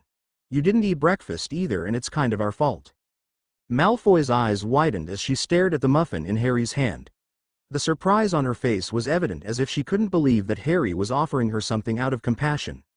Harry understood her reaction, as he would have been just as shocked if the situation had been reversed. Harry stood awkwardly waiting for Malfoy to take the muffin when a loud shout of laughter sounded behind them. Turning, Harry saw Draco Malfoy striding towards them, surrounded by his usual gang of Slytherin cronies. He had clearly just said something highly amusing because Crabbe, Goyle, Pansy Parkinson, and the rest continued to snigger heartily as they gathered around the trestle table. Their laughter and constant glances in Harry and Ophelia's direction left no doubt that they were the target of their amusement. Ophelia huffed in frustration, snatching the muffin from Harry's outstretched hand. With a muttered, "Thanks," under her breath, she stormed off. Everyone here. Professor Grubbly Plank barked, once all the Slytherins and Gryffindors had arrived. Let's crack on then. Who can tell me what these things are called? She indicated the heap of twigs in front of her. Hermione's hand shot into the air. Behind her back, Draco Malfoy did a buck-toothed imitation of her, jumping up and down in eagerness to answer a question. Pansy Parkinson gave a shriek of laughter that turned almost at once into a scream, as the twigs on the table leapt into the air and revealed themselves to be what looked like tiny pixie-ish creatures made of wood, each with knobbly brown arms and legs, 2 twig-like fingers at the end of each hand, and a funny flat, bark-like face in which a pair of beetle-brown eyes glittered. "Ooh," Parvati in lavender said, thoroughly irritating Harry. Anyone would have thought Hagrid had never shown them impressive creatures. Admittedly, the flobberworms had been a bit dull, but the salamanders and hippogriffs had been interesting enough, and the blast-ended scroots perhaps too much so. "Kindly keep your voices down, girls," Professor Grubbly Plank said sharply, scattering a handful of what looked like brown rice among the stick creatures, who immediately fell upon the food. "So, anyone know the names of these creatures? Miss Granger?" "Bowtruckles," Hermione said. "They're tree guardians, usually live in wand trees." 5 points for Gryffindor, Professor Grubbly Plank said. "Yes, these are bowtruckles, and as Miss Granger rightly says, they generally live in trees whose wood is of wand quality." "Anybody know what they eat?" "Woodlice," Hermione said promptly, which explained why what Harry had taken to be grains of brown rice were moving. "But fairy eggs if they can get them." "Good girl, take another 5 points. So, whenever you need leaves or wood from a tree in which a bowtruckle lodges, it is wise to have a gift of woodlice ready to distract or placate it. They may not look dangerous, but if angered they will try to gouge at human eyes with their fingers, which, as you can see, are very sharp and not at all desirable near the eyeballs. So if you'd like to gather closer, take a few woodlice and a bowtruckle. I have enough here for 1 between 3. You can study them more closely. I want a sketch from each of you with all body parts labeled by the end of the lesson." The class surged forward around the trestle table. Harry deliberately circled around the back so that he ended up right next to Professor Grubbly Plank. "Where's Hagrid?" he asked her, while everyone else was choosing bowtruckles. "Never you mind," Professor Grubbly Plank said repressively, which had been her attitude last time Hagrid had failed to turn up for a class, too. Smirking all over his pointed face, Draco Malfoy leaned across Harry and seized the largest bowtruckle. "Maybe," Malfoy said in an undertone, so that only Harry could hear him, "the stupid great oaf's got himself badly injured." "Maybe you will if you don't shut up," Harry said out of the side of his mouth. "Maybe he's been messing with stuff that's too big for him, if you get my drift." Malfoy walked away, smirking over his shoulder at Harry, who felt suddenly sick. Harry's suspicions grew stronger. Draco did know something. His father was a Death Eater after all.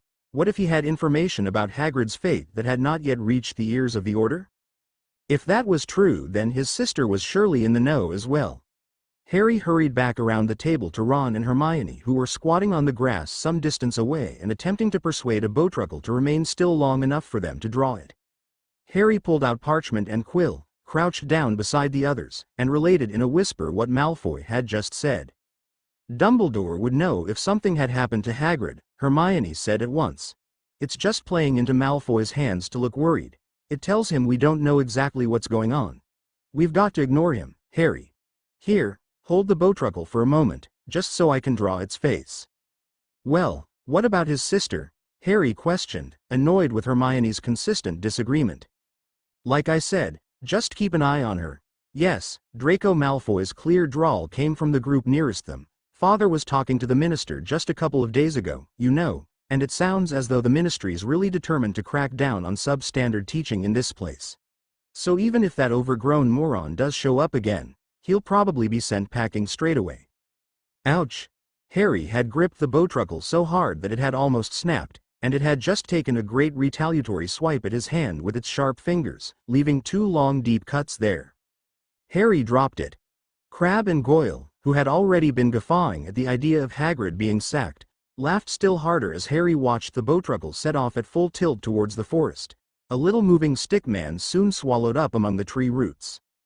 Harry's noticed the other Malfoy twin. She was sitting rather comfortably on the ground drawing her bowtruckle. Oddly enough, her bowtruckle was standing so still that Harry almost mistook it for a stick. She had charmed it. Harry hated to admit it, but he was impressed. He wondered why he hadn't thought of that, or even Hermione for that matter. When the bell echoed distantly over the grounds, Harry rolled up his blood-stained Botruckle picture and marched off to herbology with his hand wrapped in Hermione's handkerchief, and Draco's derisive laughter still ringing in his ears. "If he calls Hagrid a moron one more time," Harry said through gritted teeth. "Harry, don't go picking a row with Malfoy, don't forget, he's a prefect now, he could make life difficult for you." "Wow, I wonder what it'd be like to have a difficult life," Harry said sarcastically. Ron laughed, but Hermione frowned.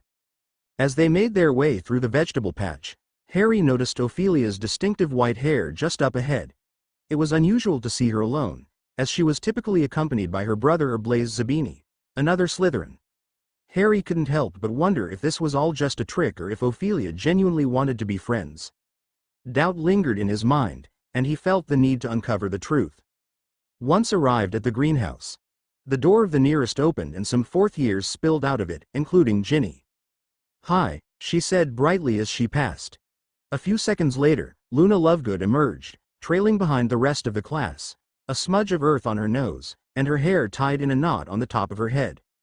When she saw Harry, her prominent eyes seemed to bulge excitedly and she made a beeline straight for him. Many of his classmates turned curiously to watch. Luna took a great breath and then said, without so much as a preliminary hello, "I believe he who must not be named is back, and I believe you fought him and escaped from him." Right," Harry said awkwardly. Luna was wearing what looked like a pair of orange radishes for earrings, a fact that Parvati and Lavender seemed to have noticed, as they were both giggling and pointing at her earlobes. "You can laugh," Luna said, her voice rising, apparently under the impression that Parvati and Lavender were laughing at what she had said rather than what she was wearing. But people used to believe there were no such things as the blibbering humdinger or the crumple-horned snorkick. "Well, they were right, weren't they?" Hermione said impatiently. "There weren't any such things as the blibbering humdinger or the crumple-horned snorkick." Luna gave her a withering look and flounced away, radishes swinging madly. Parvati and Lavender were not the only ones hooting with laughter now. "Do you mind not offending the only people who believe me?" Harry asked Hermione as they made their way into class. "Oh, for heaven's sake, Harry, you can do better than her," Hermione said. "Ginny's told me all about her. Apparently, she'll only believe in things as long as there's no proof at all. Well, I wouldn't expect anything else from someone whose father runs the Quibbler." Harry thought of the sinister winged horses he had seen on the night he had arrived and how Luna had said she could see them too. His spirits sank slightly. Had she been lying? Professor Sprout started their lesson by lecturing them about the importance of owls. Harry wished all the teachers would stop doing this. He was starting to get an anxious, twisted feeling in his stomach every time he remembered how much homework he had to do, a feeling that worsened dramatically when Professor Sprout gave them yet another essay at the end of class. Tired and smelling strongly of dragon dung, Professor Sprout's preferred type of fertilizer, the Gryffindors trooped back up to the castle an hour and a half later, none of them talking very much. It had been another long day. As Harry was starving, and he had his first detention with Umbridge at 5 o'clock, he headed straight for dinner without dropping off his bag in Gryffindor Tower so that he could bolt something down before facing whatever she had in store for him. He had barely reached the entrance of the Great Hall, however, when a loud and angry voice yelled, "Oi, Potter!" "What now?" he muttered wearily, turning to face Angelina Johnson, who looked as though she was in a towering temper. "I'll tell you what now," she said, marching straight up to him and poking him hard in the chest with her finger. "How come you've landed yourself in detention for 5 o'clock on Friday?" "What?" Harry said. "Why, oh yeah, keeper tryouts." Now he remembers, Angelina snarled. "Didn't I tell you I wanted to do a tryout with the whole team, and find someone who fitted in with everyone? Didn't I tell you I'd booked the Quidditch pitch specially? And now you've decided you're not going to be there?" "I didn't decide not to be there," Harry said, stung by the injustice of these words. "I got detention from that Umbridge woman, just because I told her the truth about you-know-who." "Well, you can just go straight to her and ask her to let you off on Friday," Angelina said fiercely, "and I don't care how you do it. Tell her you know who's a figment of your imagination if you like, just make sure you're there." She turned on her heel and stormed away. "You know what?" Harry said to Ron and Hermione as they entered the Great Hall.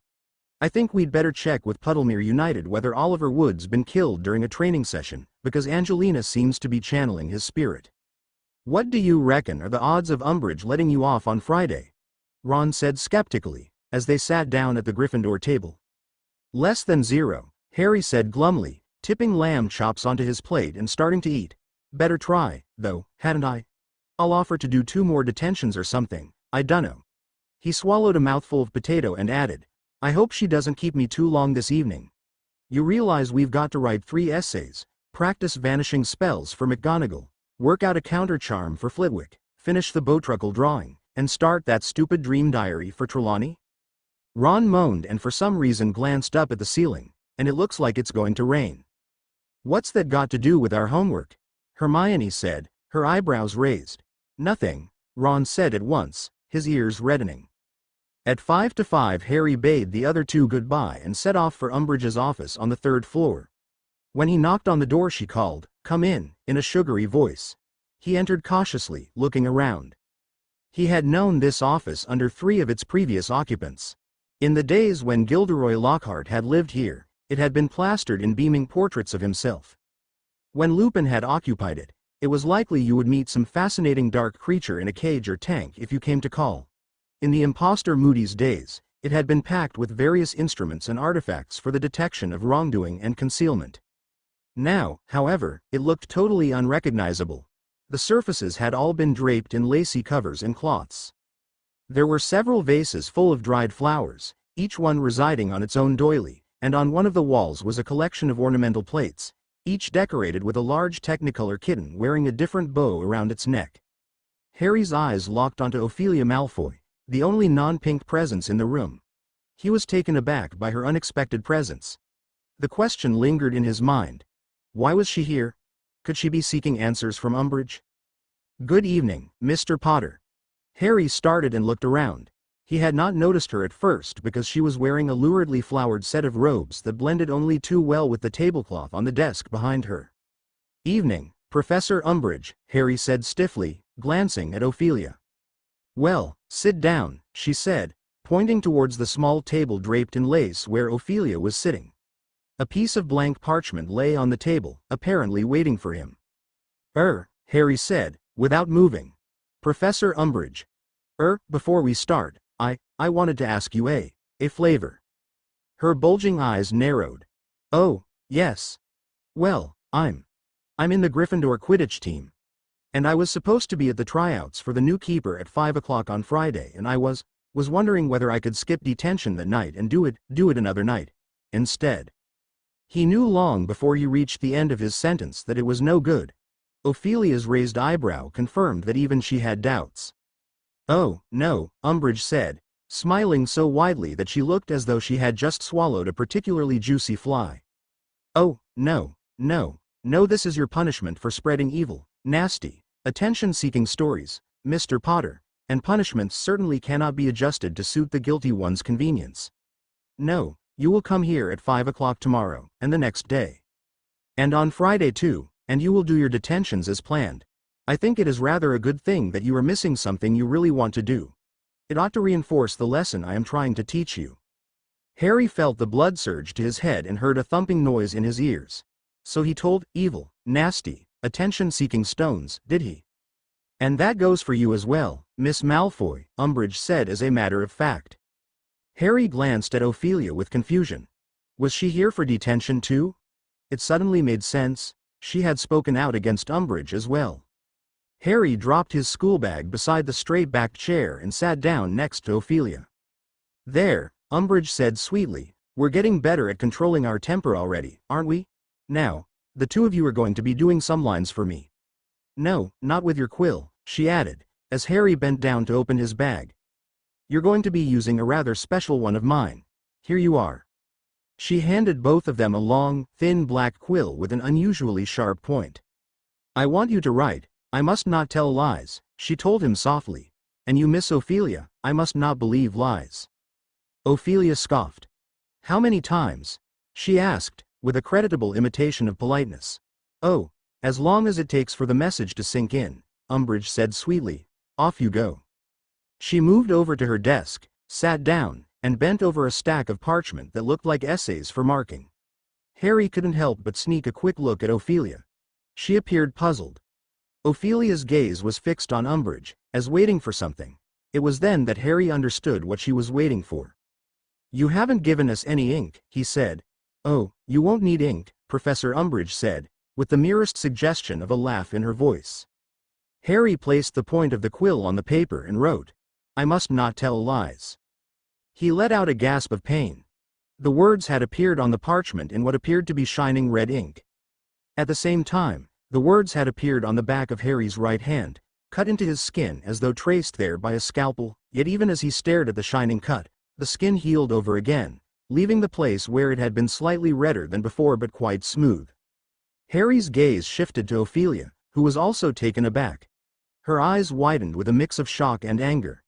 They both turned their attention to Umbridge, who was watching them with a sinister smile, her toad-like mouth stretched wide. "Yes." Ophelia opened her mouth to speak as if to say something, but then swiftly shutting again. "Nothing," she said, through her teeth, and looked back at her parchment. Harry, too, looked back at his parchment, placed the quill on it once more, wrote, "I must not tell lies," and felt the searing pain on the back of his hand for a second time. Once again, the words had been cut into his skin. Once again, they healed over seconds later. And on it went. Again and again, Harry and Ophelia wrote the words on the parchment in what Harry soon came to realize was not ink, but his own blood. And again, the words were cut into the back of his hand, healed, and reappeared the next time he set quill to parchment. Darkness fell outside Umbridge's window.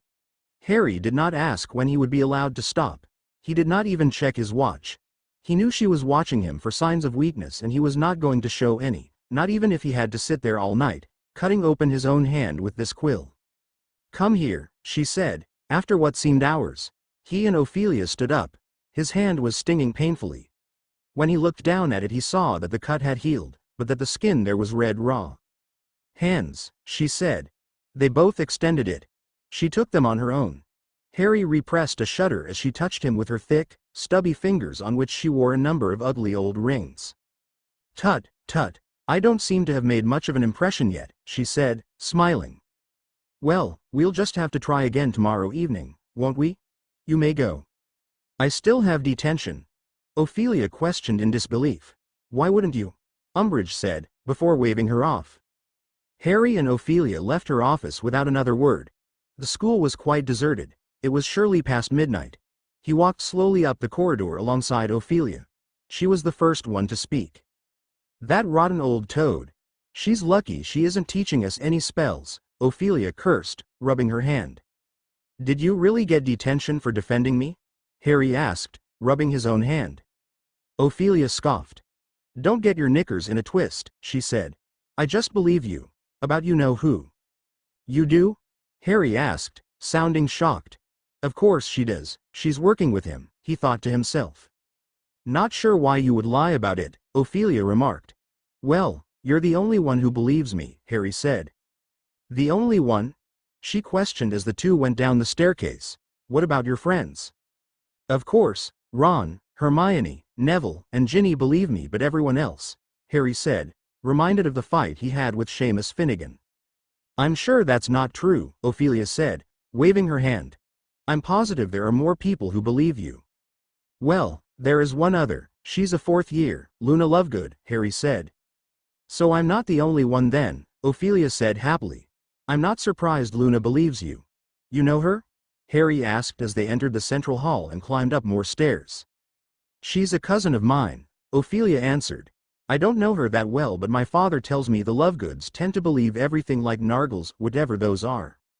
Harry wasn't too keen on the unfriendly things Mr. Malfoy said about Luna and her father.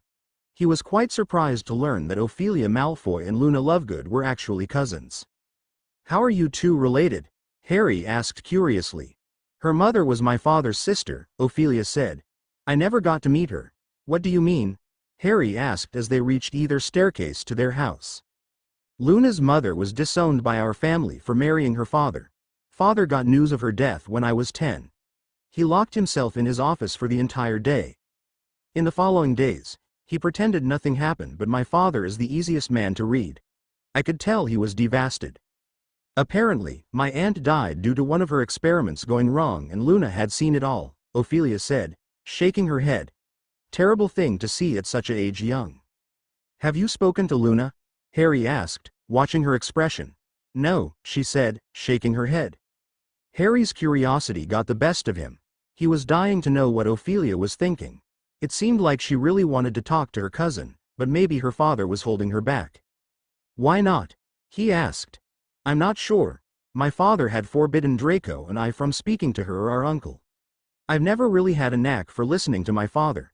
But I suppose over the years, it didn't feel right to speak to her, not in a bad way, of course, but more as though I don't have the right. She pondered. Does that make sense? A bit, Harry said, nodding. Ophelia nodded, sighing in relief, thankful that Harry could understand her rambling.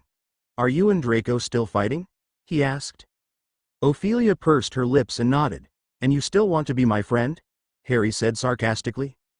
Well, this was the first time I'd ever had a conversation with you that didn't start and end with banter, so, yes, I would. Ophelia grinned.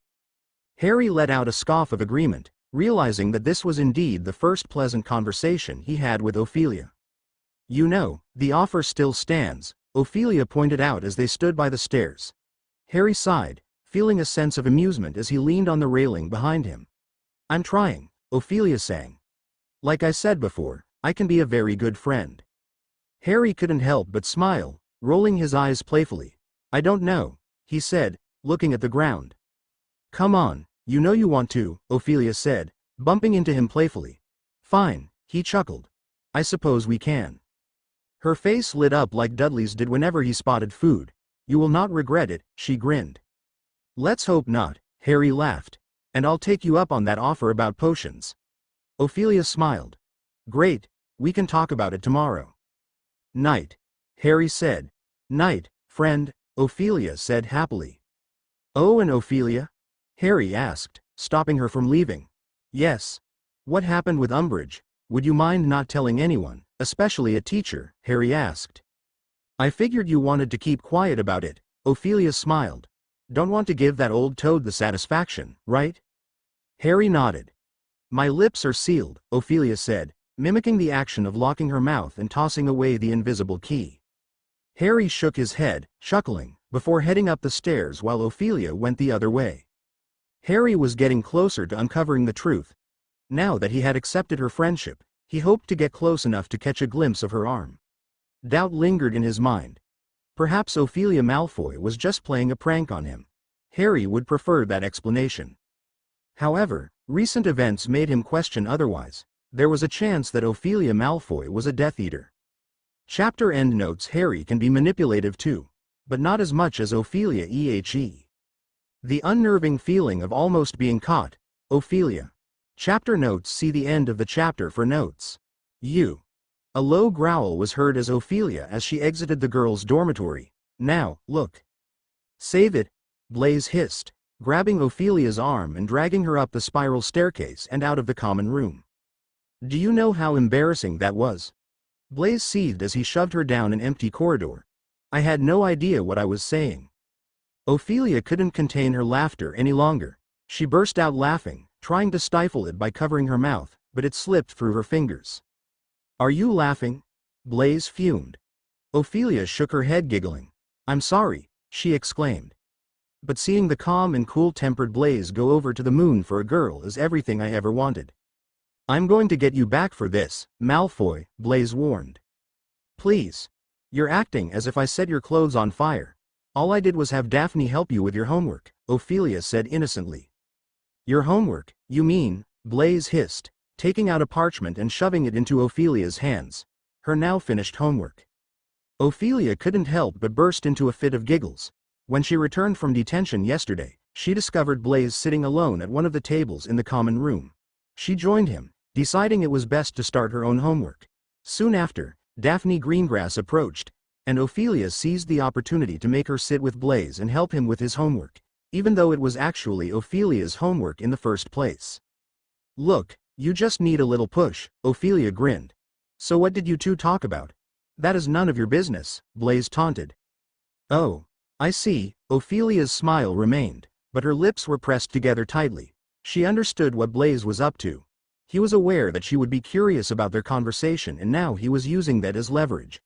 Fortunately, Ophelia had a secret of her own that she could withhold from him. Fine, two can play at that game," she challenged.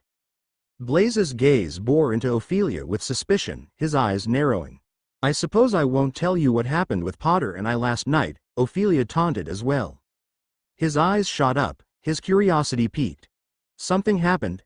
Blaze said, leaning in. Ophelia shook her head smirking. "You first." Blaze scoffed. "You know what, I'll probably find out later," he said, walking past her. "Yeah? Well, I can just ask Daphne," Ophelia yelled out as he headed back to the common room. With a chuckle, Ophelia turned around and headed towards the Great Hall. She quickly spotted Potter and his friends, and a surge of excitement rushed through her as she made her way over to join them. "Morning," she said happily, sitting next to Potter. Morning," Potter said awkwardly. "Sleep well?" Ophelia asked curiously. "Fine, I suppose," Potter said, glancing at Weasley and Granger. Their heads tilted in bewilderment. "Did you not tell them?" Ophelia leaned in whispering in Potter's ear. Tell us what?" Granger said. Ophelia glanced at Potter, waiting for him to answer. He looked nervously from his friends to Ophelia, then leaned in closer to her. "They'll be mad," Potter whispered in her ear. It made her skin crawl, and she felt the urge to push him away, but instead, she narrowed her eyes at him, her lip curling. "I'm sure they won't," she whispered sarcastically back in his ear. Potter scoffed, rolling his eyes, and turned to his friends who had been googling at the two the entire time. Under his breath, Potter said, "This is gonna be bad. Ophelia and I have become friends." It was as though someone had insulted their mothers or something. "Harry, can we talk to you in private?" Weasley said, through his teeth. Ophelia scoffed, rolling her eyes. "I'll let you three talk," she said, standing up. From the Slytherin table, Ophelia could see them arguing with each other quietly. Of course, being friends with Potter, she had to be friends with the traitor and mudblood. Ophelia wasn't too fond of the idea, but it was all a part of the plan. Feeling amused and satisfied by Weasley and Granger's discomfort, Ophelia made her way to her first class. It brought her a bit of joy knowing that the Golden Trio was arguing over her. It was the first time they had ever done so. "I know what happened," someone sang. Ophelia narrowed her eyes as Blaze walked past her with a mischievous smirk on his face. She huffed in annoyance and quickly followed him to divination. But instead of sitting next to Blaze like usual, Ophelia decided to sit with Daphne Greengrass. "You don't mind if I sit with you, do you?" Ophelia asked sweetly. "Oh, not at all," Daphne said, moving aside. Ophelia could feel Blaze's intense gaze on the back of her head. When she looked back at the glaring boy, she couldn't help but give him a playful wink. As Professor Trelawney rumbled on about false foretelling, Ophelia took this opportunity to have a conversation with Daphne. "So how did it go, helping Blaze with his homework?" Ophelia whispered. "It went well," Daphne whispered back. She had a tinge of red spreading across her face. "I'm not sure he needed my help, he's very smart."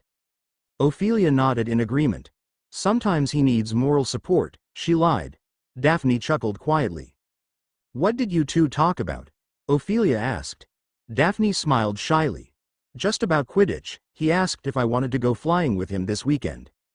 Ophelia's eyes lit up. "He did?" she exclaimed, shocked.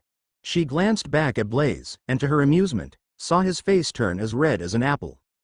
"It's just as friends," Daphne insisted. "I mean, of course, it would be. I hope it doesn't make you mad." "Why would it make me mad?" "Well, aren't you two together?" Daphne asked. Ophelia's face revolted. "Blaze and I together?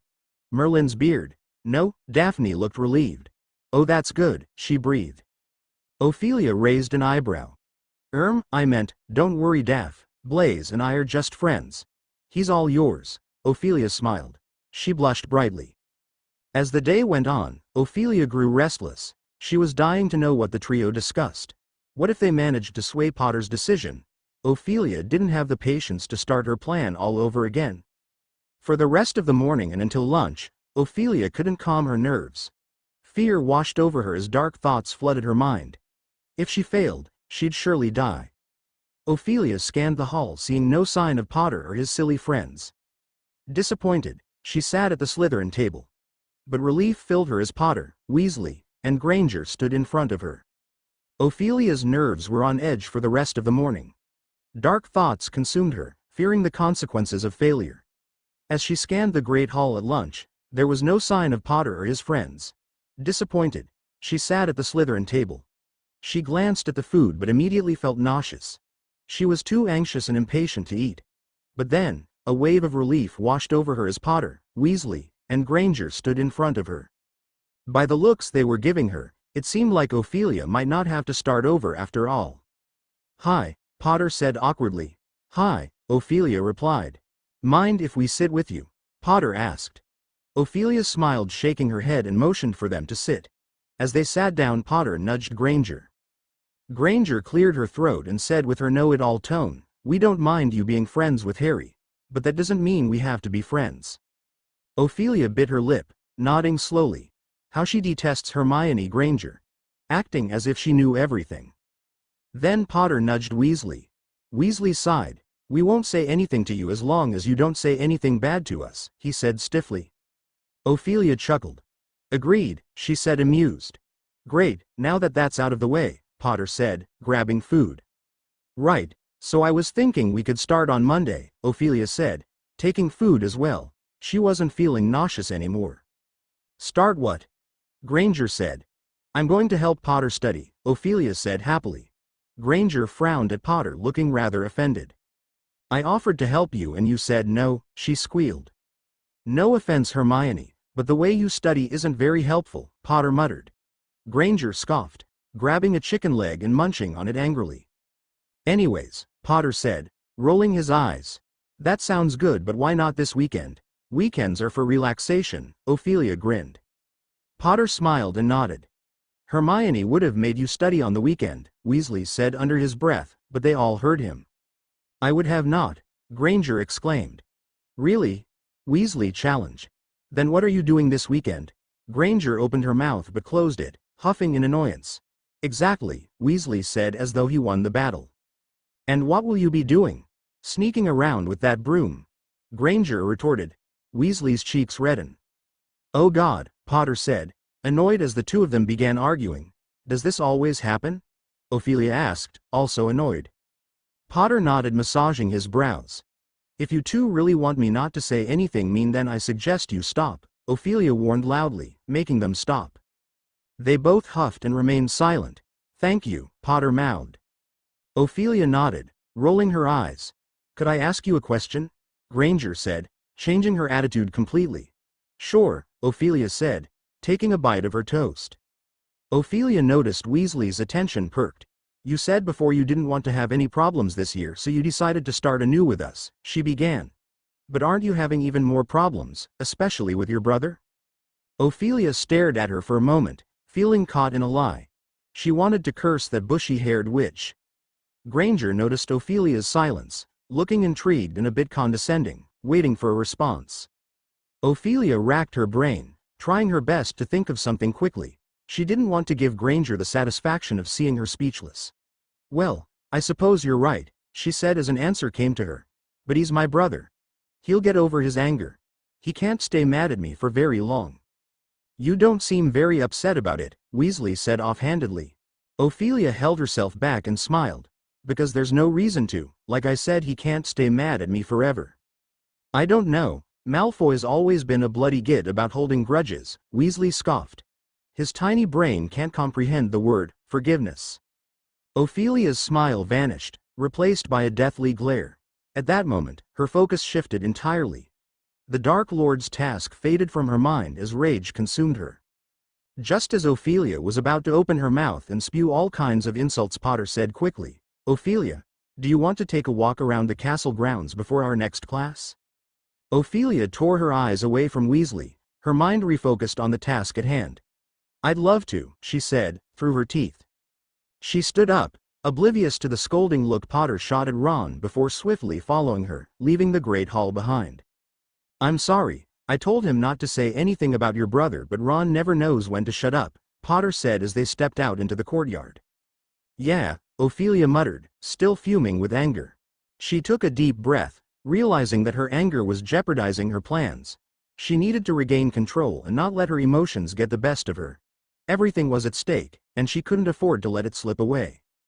"Come on, I'll show you a good spot no one knows," Ophelia said, Tight-lipped. Sure, Potter said. As they made their way out of the courtyard and down the castle grounds, he followed Ophelia towards a small tree line alongside the castle. Isn't this the Forbidden Forest? Potter asked as they entered the forest. Yes, but I've never seen anything bad, Ophelia reassured him, waving off his concern. She hesitated for a moment, considering whether to show Harry Potter her secret spot.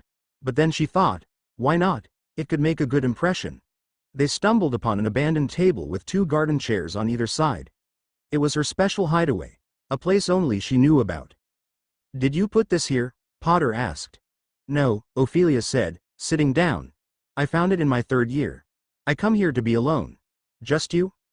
Yes, so I would appreciate it if don't tell your friends, she said as Potter sat down across from her. I won't, Potter said awkwardly. Are you sure it's safe to be here? I've come here by myself for years. We're on the edge of the forest, Ophelia explained. The bad ones don't come this close to the tree line. Ophelia closed her eyes, basking in the warm rays of sunlight that filtered through the trees above. It was a moment of tranquility and serenity, even with Potter in her presence. Are you really not upset? About your brother, I mean? Potter said. Ophelia let out a sigh, realizing that gaining his trust meant being honest about a few things. It does hurt a bit, but I know Draco will come around eventually, Ophelia said, glancing at Potter. Have you and your brother ever fought before? Potter asked. No, never, Ophelia said, bringing her chin to the palm of her hand. There hasn't really been anything to fight about.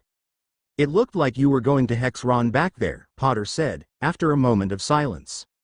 Ophelia scoffed. Hexing him won't do much, I was going to do much worse, she said, staring off toward distant trees. No offense, she looked at him. Potter chuckled. It's all right. Ron would have bought that on himself, he said jokingly. Ophelia couldn't help but feel uneasy, even after the long conversation with Potter. It felt almost like a dream, but more like a nightmare. I always hated when you lot insulted my brother, Ophelia began, sitting back. I would have been fine with all of you if you didn't. Really? Potter scoffed.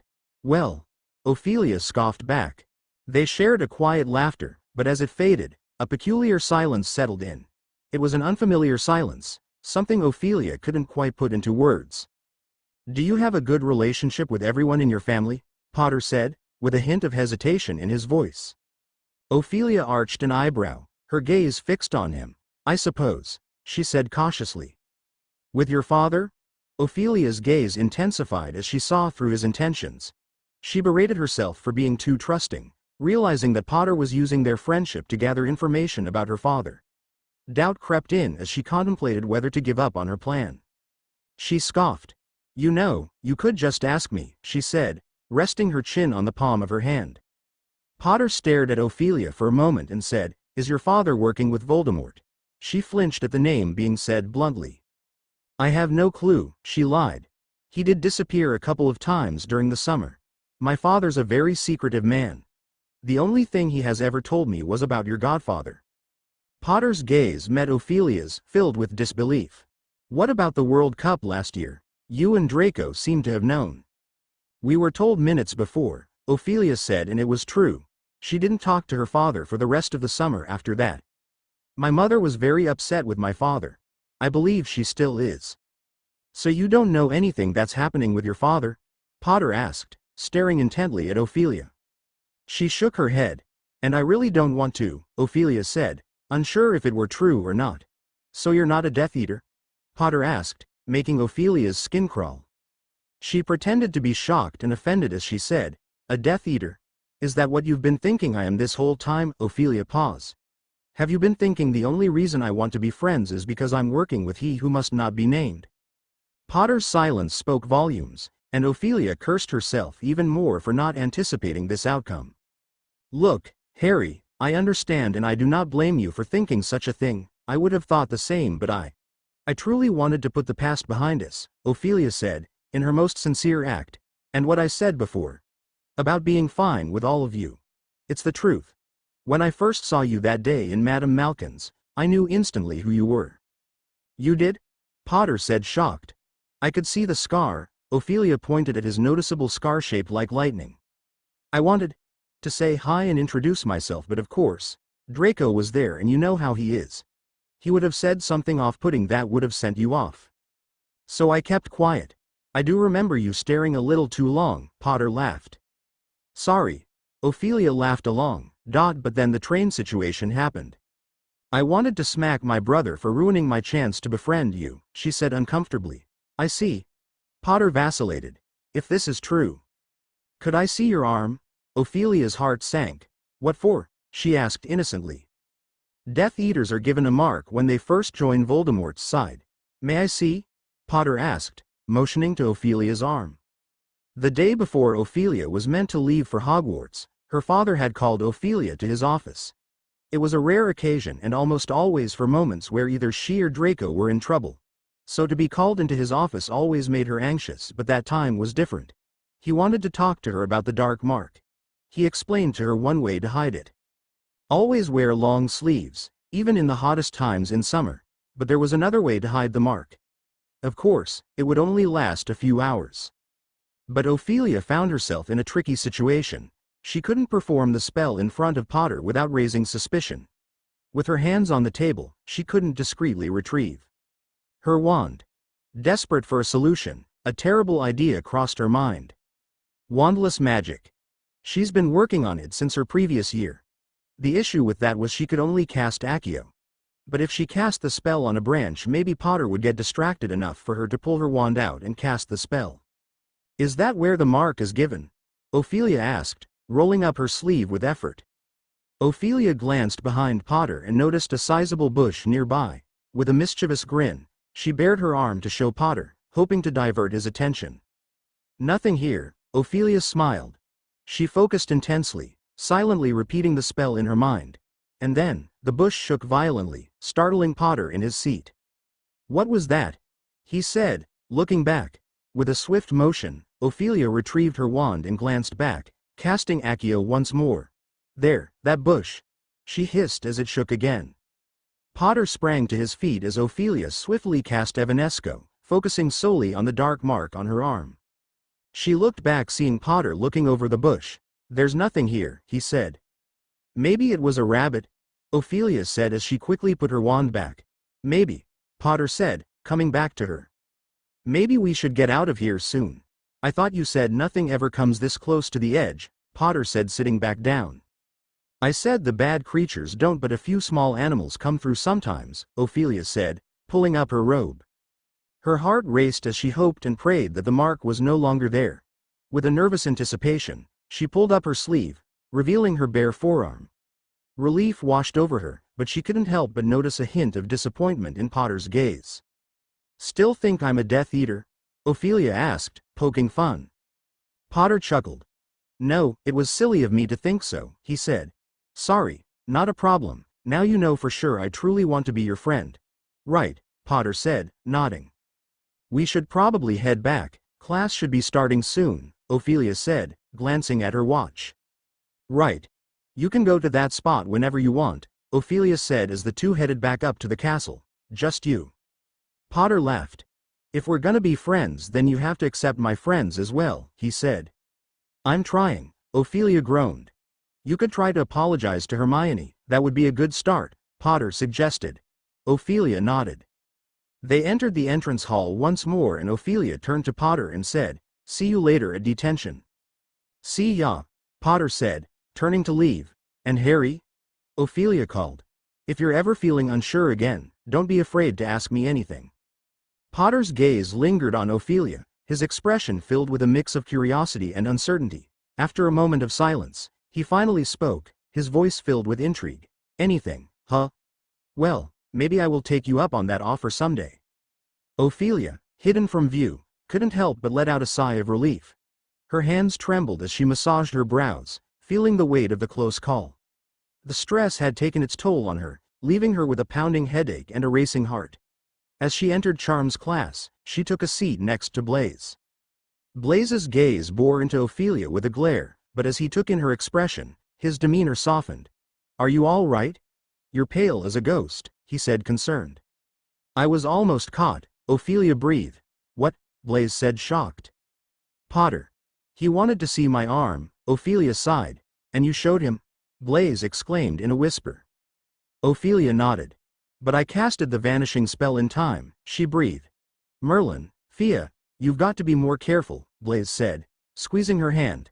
I know, she sighed. Ophelia nodded to herself, realizing that she would need to carefully time the spell and cast it whenever the dark mark would start to become visible again. Ms. Malfoy, Professor Flitwick called, a few minutes before class was almost over. Yes? Ophelia said, still quite anxious. Professor Snape would like to see, Professor Flitwick said, holding up a note. Ophelia gathered her belongings and made her way down, clutching the note from Flitwick. As she left the classroom, thoughts raced through her mind about Snape's summons. She couldn't fathom what she might have done to catch his attention. Could it be because of her friendship with Harry Potter? Ophelia was well aware of Snape's disdain for him.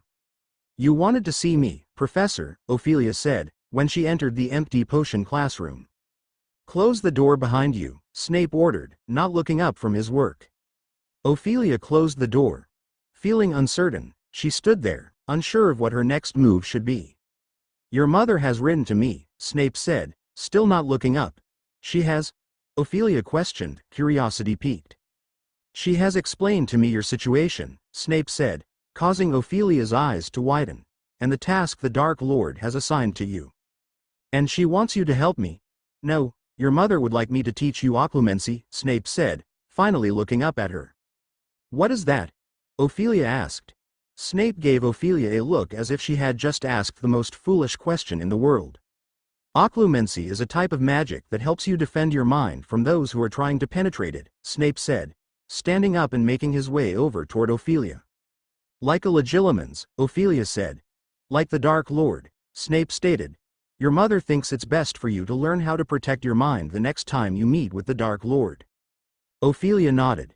We will begin your lessons this weekend early in the morning, Snape said, swiftly turning around. But, is that a problem? Snape said, turning back around. No, Ophelia said quickly. You're dismissed. Ophelia nodded, turning around and leaving the classroom. She supposed learning to protect her mind was a good thing.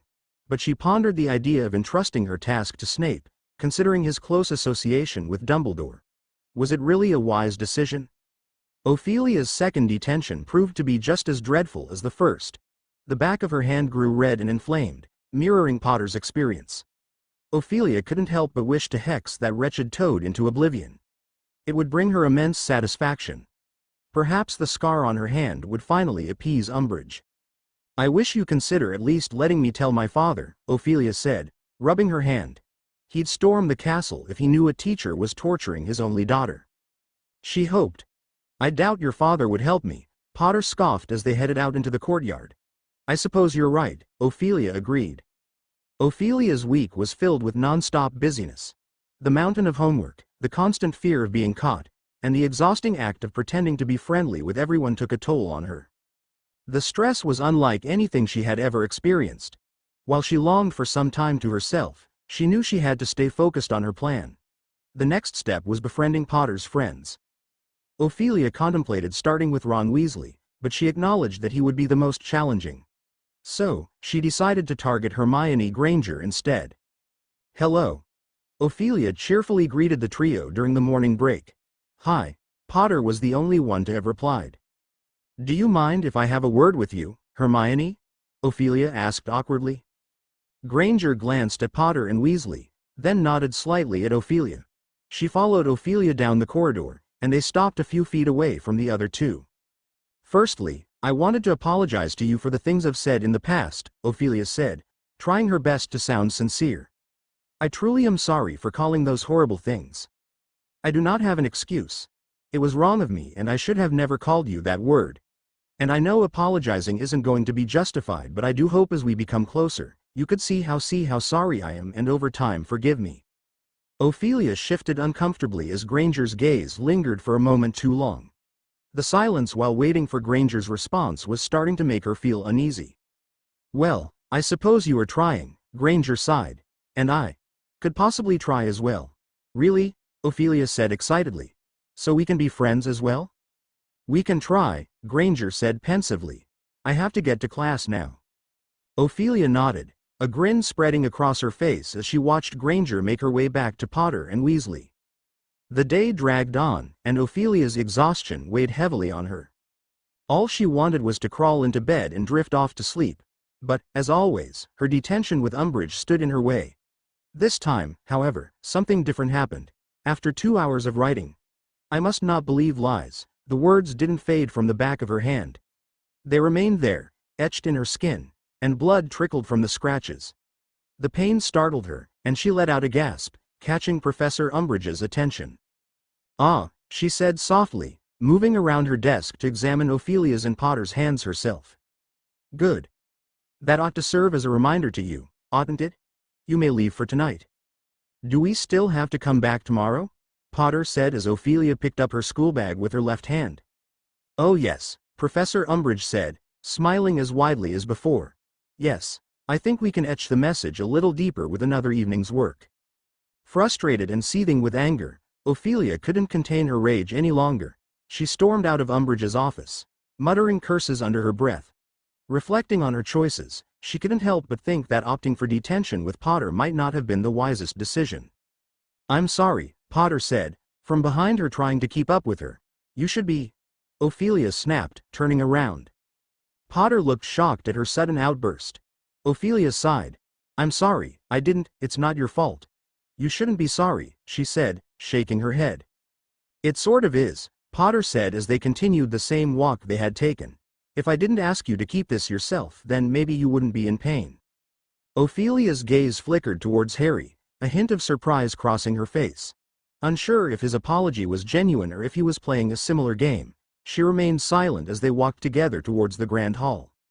"I'll see you tomorrow, then," Harry said as Ophelia caught a glance of his hand. It was the same as her. "I must not tell lies" could be seen clearly engraved into his hand. Ophelia scowled at the thought. It was at that moment Ophelia's hatred toward Harry had lessened. Now it was targeted toward Umbridge. "Come," she said, grabbing his other hand and pulling him alongside her. "What? Where are we going?" Harry said, surprised. "Etch the message a little deeper with another evening's work," Ophelia mocked as she harshly swung the door toward the dungeons open. "Like hell will I give her the satisfaction. Ugly fat toad." "We're not going to a teacher, are we?" "Of course not," Ophelia spat, entering the dungeon with Harry. "Emerald," she said as they stood in front of the brick wall. It opened swiftly. Ophelia stepped through, still holding on Harry's hand. They walked down the spiral staircase and stopped just before they would enter the Slytherin common room.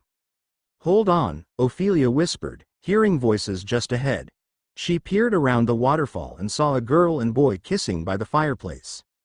"It is past the hour," Ophelia said, stepping out and causing the two to jump to their feet. They apologized and hurried off to their dormitories. Ophelia sniggered, calling Harry. "It's clear," she called. "Welcome to the Slytherin common room," Ophelia said, leading him to her favorite table. "Can you see the merpeople?" Harry asked, staring out the large arched window. Ophelia shook her head. "I'm starting to think they're avoiding our side of the lake," she giggled. "Now, wait here. If you hear someone coming, hide." Harry nodded, dumbfounded, as Ophelia headed toward the girls' dormitory. She carefully opened the door, seeing the girls already asleep. Quietly, Ophelia went to her nightstand, retrieving a small tin from her nightstand, and hurried back to Potter. "It's just me," Ophelia said when she didn't see him anywhere. Harry came out from under the table, awkwardly straightening his sweater. Ophelia couldn't help but find Harry's awkwardness amusing, but she didn't say anything and they both sat back down. "This is a healing ointment," Ophelia said, uncapping the tin. "It will completely heal the wound." She motioned to Harry and he gave her his hand. She carefully applied a small amount of the ointment to the wound, causing Harry to hiss in pain. "Don't be a baby," Ophelia joked, rubbing the ointment in. "You'll soon know what it feels like, so I wouldn't be talking if I were you," Harry warned. Ophelia laughed. "You're feisty," she said, amused. "I've always liked that about you." She froze, her cheeks turning red as she tried to find the right words to say. She realized that she had said something unexpected and struggled to explain herself. Maybe she was just caught up in the moment and let a lie slip out without thinking. Ophelia couldn't handle the awkward silence any longer, so she playfully slapped Potter's hand to break the tension. "All done." "Ow." He hissed but paused, staring at his hand. "It's gone. There's no pain." Ophelia nodded, grinning. "So, Where did you get this from? Potter asked, clearing his throat. I made it, well, my mother did. A different version. I added a few things to make it quicker and more potent, Ophelia said proudly. Wow, that's impressive, Harry said, still staring at his hand. Thank you. My dream job is to be a potioneer. I'd have my own potion shop, but I can't. Ophelia sighed, reaching for the ointment. I'll do it, Harry said, grabbing the ointment before Ophelia could get it. Oh. Okay, Ophelia said, once again taken aback. How come you can't? Harry asked, scooping a bit of the ointment. My father wants me to work in the ministry, Ophelia said slowly, as Harry rubbed the ointment to her wound. Ow, she hissed. Told you, Harry said, poking fun. Ha ha, Ophelia mocked. Is that also what you want? Harry asked. Not one bit, Ophelia said. Then be a potioneer. Yes, because it's that simple, Ophelia said, rolling her eyes. My father thinks that type of job is for poor witches and wizards. He would never support me. No offense, but I don't like your father very much, Harry said. Ophelia scoffed. You're not the only one, James, she said, taking her hand back. James? Harry questioned. It is your middle name, isn't it? Yes. No one ever called me by my middle name, Harry said awkwardly. Oh sorry, do you not want? No, it's fine, really, it just caught me by surprise, he said, shifting his seat. She stared at him for a moment. Mine is Andromeda, Ophelia said, placing the cap back on the tin. Andromeda? That's pretty, Harry said, sitting back. My mother named me after my aunt, though, it is a secret, she winked. Why? Harry asked. Well, my aunt was disowned from the Black family, Ophelia said. Your aunt's a Black? Harry queried, shocked. Ophelia nodded. My mother too. So then you're related to Sirius Black? Harry said, bewildered. He's a second cousin of mine, Ophelia nodded. Wow. Harry said, astonished. Ophelia chuckled. Anyways, how do you like the Slytherin common room? She asked, motioning to the large common room. Well, it's not my first time here, he said, looking around. It's not? He shook his head as his lip curled. I came with Ron in my second year. We used Polyjuice Potion to disguise ourselves as Crabbe and Goyle. We wanted to see if you or your brother were the heir of Slytherin, Harry said, watching Ophelia. Ophelia's mouth hung open, shocked but impressed. I knew something was up. She laughed. I was thinking there was no way Crabbe and Goyle were actually having a coherent conversation. Harry laughed, nodding. You thought my brother and I were the heir of Slytherin? Ophelia asked. Harry nodded shamefully. Yes, I found out I was very wrong. Ophelia chuckled, agreeing. Harry had been the one to discover the Dark Lord had been the one to open the Chamber of Secrets that year. I should probably head to bed, Harry said, checking his watch. It's getting really late. Sure, I'll walk you, Ophelia said, standing up with him. Oh no, it's okay, he said, shaking his head. I want to, Ophelia said, picking up the ointment. Let's go. Harry followed her up the staircase and out of the common room. You never answered my question, Ophelia said as the both of them went down a long stone corridor. Which one? Harry asked. How did you like the Slytherin common room? Ophelia asked once more. Oh, well, it's very different from the Gryffindor common room, Harry said. It's nice looking, but I think my common room is a lot cozier.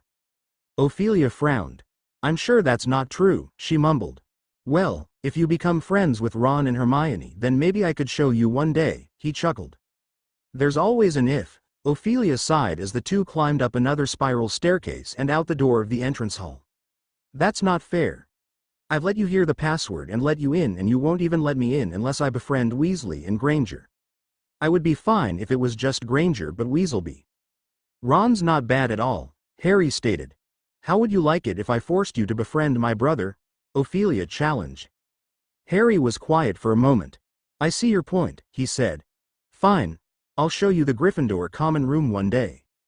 Wonderful, Ophelia said, grinning. Ron?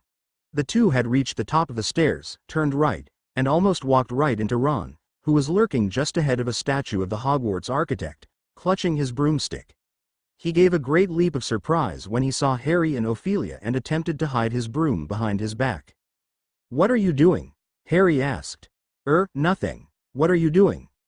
But Ophelia knew exactly what he was doing. Are you embarrassed? She asked, holding back her laughter. Why would I be embarrassed? Weasley spat. Well, why not practice at the Quidditch field? Ophelia inquired. That's none of your business, Malfoy, Weasley sneered. Practice at the Quidditch field? Harry questioned. Well, okay. I'll tell you, but don't laugh, all right? Ron said defensively, turning redder with every second. I thought I'd try out for Gryffindor keeper now I've got a decent broom. There. Go on. Laugh. Ophelia couldn't help but obey Ron's request and burst into laughter, finding his confession amusing. Ophelia, Harry hissed. What? He said too, Ophelia snorted. It's a brilliant idea, Ron, Harry said, ignoring Ophelia. It'd be really cool if you got on the team. I've never seen you play keeper, are you good? I'm not bad, Ron said, who eyed Ophelia but looked relieved at Harry's reaction. Charlie, Fred, and George always made me keep for them when they were training during the holidays. So you've been practicing tonight? Every evening since Tuesday. Just on my own, though. I've been trying to bewitch Quaffles to fly at me, but it hasn't been easy and I don't know how much use it'll be. Ron looked nervous and anxious. Fred and George are going to laugh themselves stupid when I turn up for the tryouts. They haven't stopped taking the mickey out of me since I got made a prefect. Ophelia rolled her eyes. And I thought Gryffindors are meant to be brave, she jeered. And I thought you were meant to hold your bloody insults, Weasley retorted. Well, I had to get you back for what you said about my brother the other day, Ophelia smirked. Weasley scowled and said nothing more. Well, since Weasley's here, I'll leave you, Ophelia said, taking out the ointment. Oh, and take this. Won't you need as well? Just give me some tomorrow. You'll probably need it more than I would, Ophelia smiled. Right, Harry nodded. Good night, James, Ophelia grinned. Night, Andromeda, Harry said. As Ophelia made her way back to her common room, she couldn't help but feel a sense of accomplishment. It seemed like she was making progress towards her goal. Just one final step to go. Gain Potter's trust. Chapter end notes. Ophelia almost got caught, quick thinking on her part. But they're using their middle name making them get closer. And what is Ophelia doing holding Harry's hand? The importance to protect one's mind. Ophelia chapter notes. See the end of the chapter for notes. Despite the gloomy, damp Friday morning, Ophelia wasn't bothered. In fact, she relished such weather. As she made her way into the Great Hall, she was abruptly diverted just before she could join the trio at the Gryffindor table. Draco? She questioned, pulling back into the entrance hall. What are you doing? Sit, he ordered, pointing at the bench in front of them. Confused, Ophelia obeyed his command and sat down. I have a very serious question, her brother announced. Ophelia nodded, holding back her grin. Go on, she said. Do you fancy Potter? No. Ophelia recoiled in disgust. Why would you ever think that? Well, you suddenly want to befriend Potter and his followers. So I thought, you thought wrong, Ophelia exclaimed. So you really want to be friends with Potter, the ginger, and his stupid mudblood girlfriend? Draco chided. Ophelia sighed. Please don't call her that, she said, standing up. Look, Draco. I understand you feel betrayed by my actions, but have you ever thought about what I wanted? What you wanted? Draco questioned as if he had never considered what Ophelia desired before. Yes, I've always let you have whatever you want. Why can't you do the same for me? Ophelia asked, grabbing her brother's hand. Draco stared at her for a moment, his expression filled with uncertainty and confusion. And what you want is to be friends with Potter? He questioned again. Yes, Ophelia nodded. You did too, remember? Draco scoffed. Not bloody likely, he sneered. Ophelia gave him a knowing look. Draco huffed. Be his friend, whatever. I don't care, he said, crossing his arms. So does this mean we're done fighting? Ophelia asked sweetly. I suppose. He grumbled. Ophelia clapped happily, her eyes shining with joy as she pulled her brother into a much-needed hug. There's so much I need to tell you, Ophelia said, keeping her arm around Draco's neck as they walked back into the Great Hall. You're not going to tell me about the time you've spent with Potter and his bloody friends, are you? Draco groaned. Sort of. It correlates to Harry, Ophelia muttered. But you have to promise not to get mad and tell father or anyone.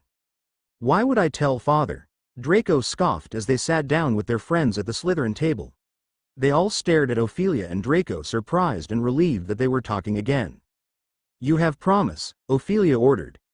Draco rolled his eyes, a mix of amusement and curiosity dancing in his gaze.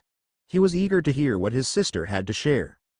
Fine, I promise, he said.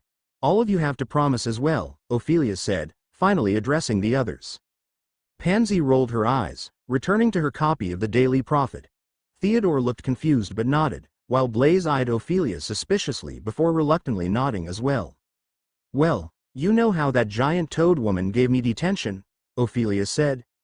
How could we forget, Blaise said, rolling his eyes.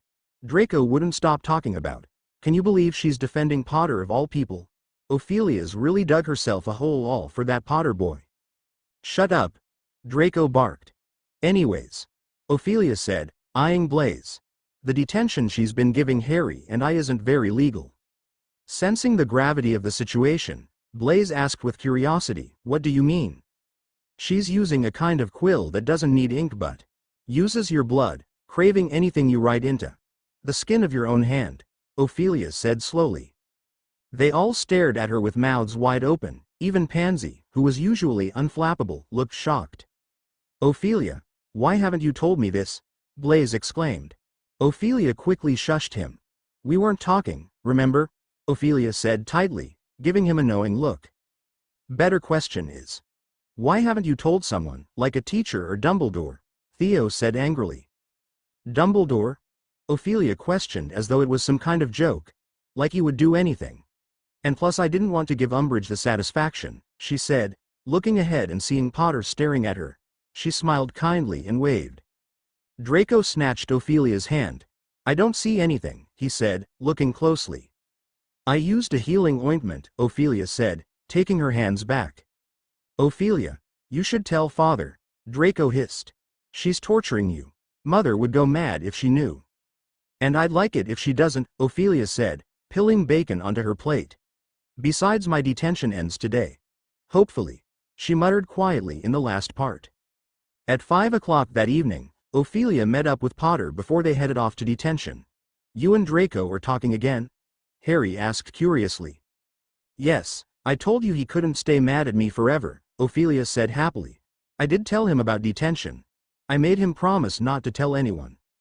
And you think he'd keep that promise? Harry doubted. My brother has never once broken his promises, Ophelia said as a matter of fact. Harry scoffed. Right, he said, knocking on Professor Umbridge's office door and was told to enter. The blank parchments laid ready for them on the lace-covered table, the pointed black quill beside it. You know what to do, Umbridge said, smiling sweetly at the two. Ophelia sneered at the woman before picking up the quill. It seems that healing the wound made the pain fresh again as Ophelia wrote her line and the word once again began to crave into her hand. Hours passed with her hand almost edging the pain she had felt just the day before. It was beginning to feel numb and she hoped the hour was almost over. Let's see if you've got the message yet, shall we? Umbridge's soft voice said half an hour later. She moved towards Ophelia and Harry, stretching out her short ringed fingers for Harry's arm first. And then, as she took hold of him to examine the words now cut into his skin, though looking as it did the first time, Harry suddenly wrenched his arm out of her grip and leapt to his feet, staring at her. She looked back at him, a smile stretching her wide, slack mouth. Yes, it hurts, doesn't it? She said softly. He did not answer. Ophelia, shocked, stared at Harry. She never thought he would actually show the pain he was feeling. All week, he had been too stubborn to even tell a teacher. Well, I think I've made my point, Mr. Potter. You may go. Harry caught up his schoolbag and left the room as quickly as he could before Ophelia even got the chance to tell him to wait. Now, let's see yours, Umbridge said, taking Ophelia's arm. There was a moment of impatient silence as Umbridge stared down at Ophelia's hand. She said softly, glancing at Ophelia. Is there a problem? Ophelia said, staring back at her with a smirk. I would think as a prefect, you'd know better than to cause problems, Miss Malfoy, Umbridge said, smiling sweetly as she let Ophelia's arm go and circled back to her desk. What would happen if your prefect title was taken? What would your father think? Ophelia scoffed. And what would he think if he found out the kind of detention method being used on his daughter? She smirked. Umbridge's eye twitched. You may go, Miss Malfoy, she said sweetly. Will I be coming back? Ophelia asked, raising a brow. No, wonderful, Ophelia said, gathering her bag and leaving the office. Ophelia wondered why she hadn't made a fuss about Harry's healed hand. Maybe she wasn't able to get a good look at it because he tore it away from her. She wondered why he had done that. Perhaps he was trying to get out of detention, but that didn't sound like something he would do. Ophelia woke up early the next morning. She would have liked to lay in her bed a little longer, but she couldn't be late for her first occlumency lesson. The only sound in the room was the slow, deep breathing of her fellow Slytherins.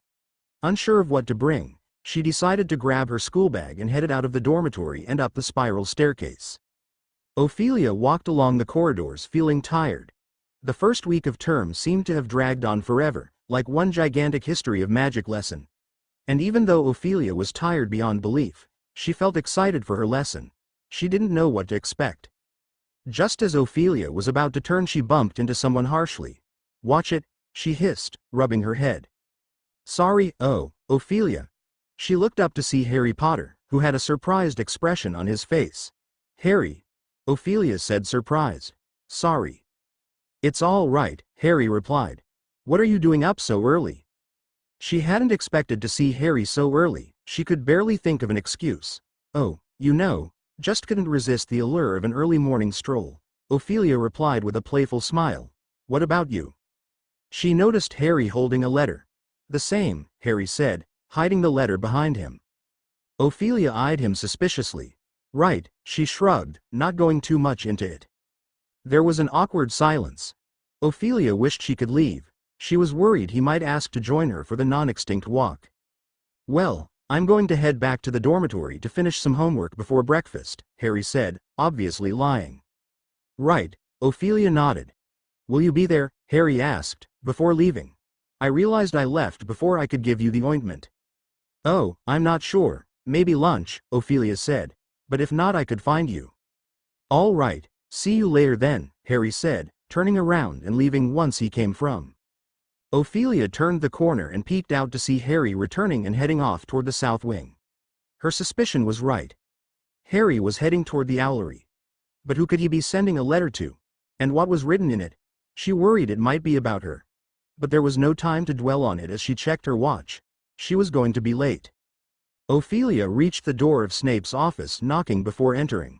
The room was lined with shelves bearing hundreds of glass jars in which slimy bits of animals and plants were suspended in various colored potions. You're late, Snape said, causing Ophelia to jump in her spot. Shut the door behind you. Sorry, Ophelia said, shutting the door. Turning back, Snape had moved to his desk and was pointing silently at the chair opposite his desk. Ophelia awkwardly sat down and so did Snape. I would have liked to think you'd like to be on time to protect your mind, he said. I had a slight run-in, Ophelia said. It won't happen again. What is the reason your mother thinks I should teach you occlumency? Snape asked. I'm not sure, Ophelia said. Do you have hesitations with the task the Dark Lord has given you? No, Ophelia said firmly. Snape stared at Ophelia, which made her feel uncomfortable. The Dark Lord will be able to see past the lies you like to believe, Miss Malfoy, he said, his eyes narrowed. I'm not fooling myself, Ophelia argued. If I was, wouldn't the Dark Lord have seen my supposed hesitation when I met him? Perhaps at the time you believed you had none, but from what I can see, you're doubting yourself, Snape said. From what you can see? Ophelia questioned. Eye contact is often essential to legilimency, Snape stated as he stood up. He pulled out his wand from an inside pocket of his robes. Stand up and take out your wand, Miss Malfoy. Ophelia got to her feet as well. They faced each other with the desk between them. You may use your wand to attempt to disarm me, or defend yourself in any other way you can think of, Snape said. Defend myself? Ophelia questioned, bewildered. I am about to attempt to break into your mind, Snape said softly. We are going to see how well you resist. Now, brace yourself. Legilimens. Snape had struck before Ophelia could process his words, before she could even think about resisting. The office swam in front of her eyes and vanished. Image after image was racing through her mind like a flickering film so vivid it blinded her to her surroundings. Ophelia was brought back to the meeting with the Dark Lord and the feeling of fear and excitement she felt that day. She was 6, it was the first time she met Blaise, shaking his hand happily.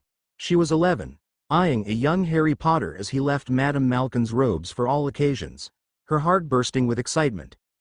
Harry Potter was taking her hand, softly rubbing her ointment in. She felt nervous. "No," a voice said inside Ophelia's head as she stared at her own hand in Harry's. "There is nothing to watch." She felt a sharp pain in her knee.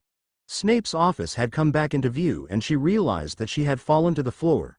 One of her knees had collided painfully with the leg of Snape's desk.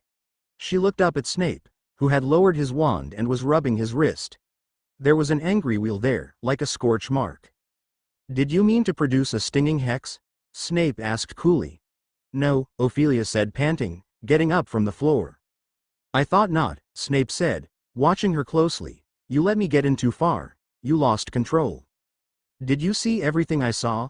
Ophelia asked, unsure whether she wanted to hear the answer or not. "Flashes of it," Snape said, his lip curling.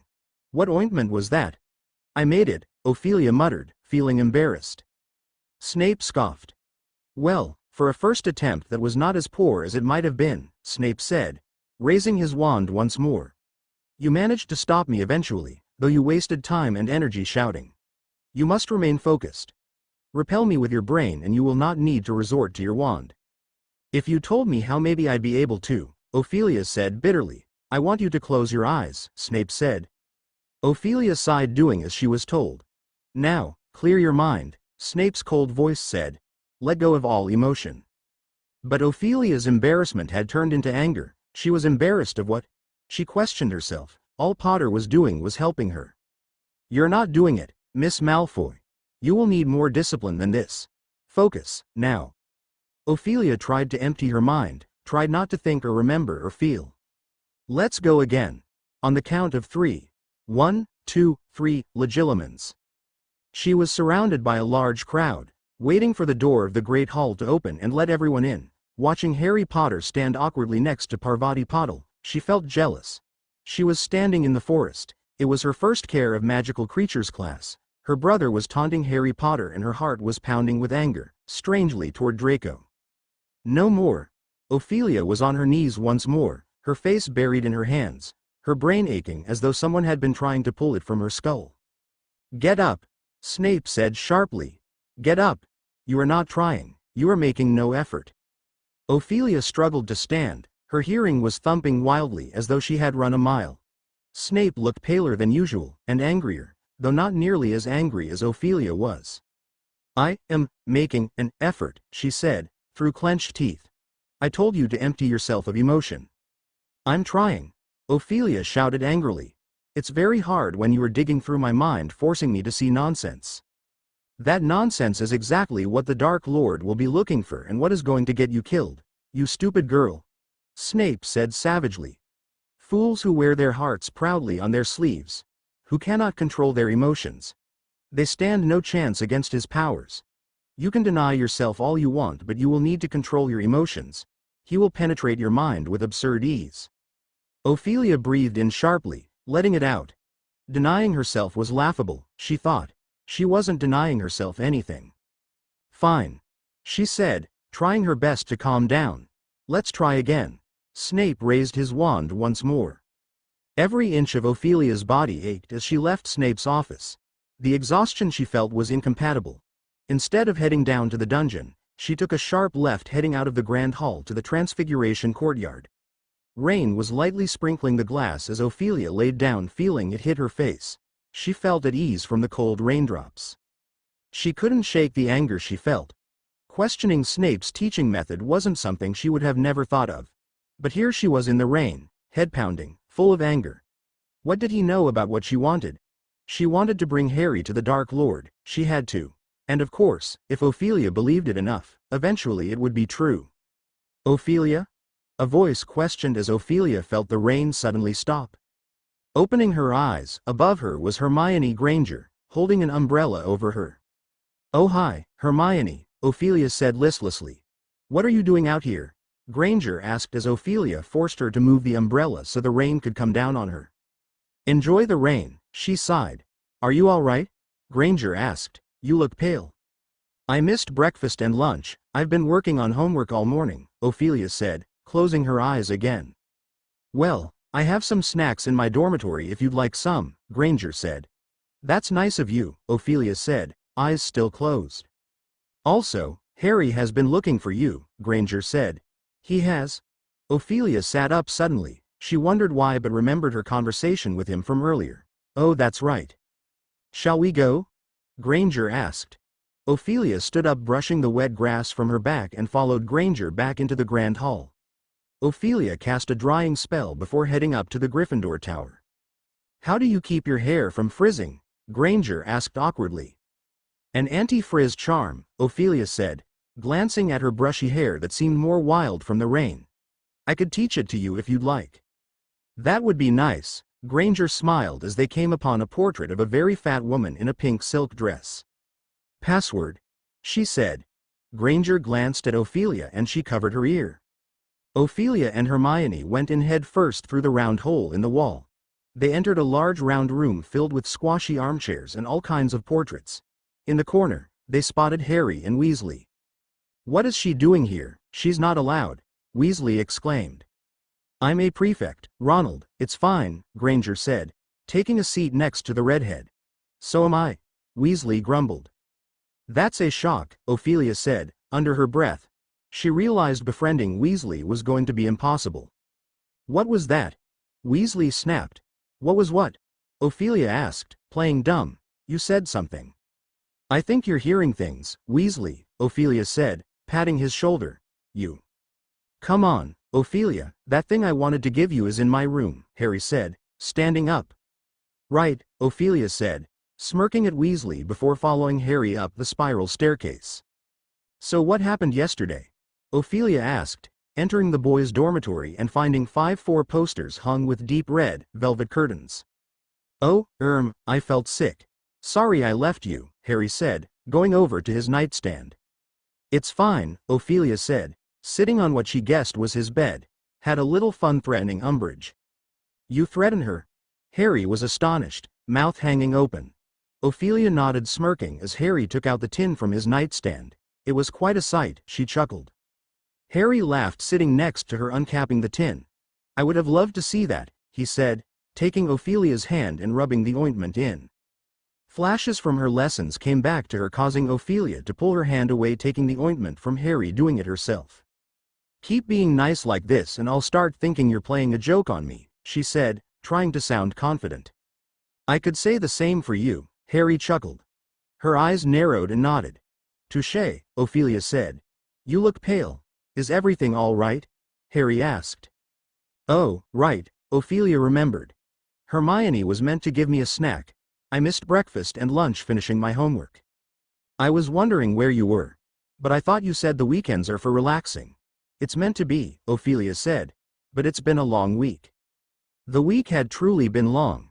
She had been so busy worrying about gaining Harry's trust that she had forgotten to even start her homework. It really has. Harry agreed, thinking for a moment before opening his nightstand once again and taking out a cauldron cake. Here, take this.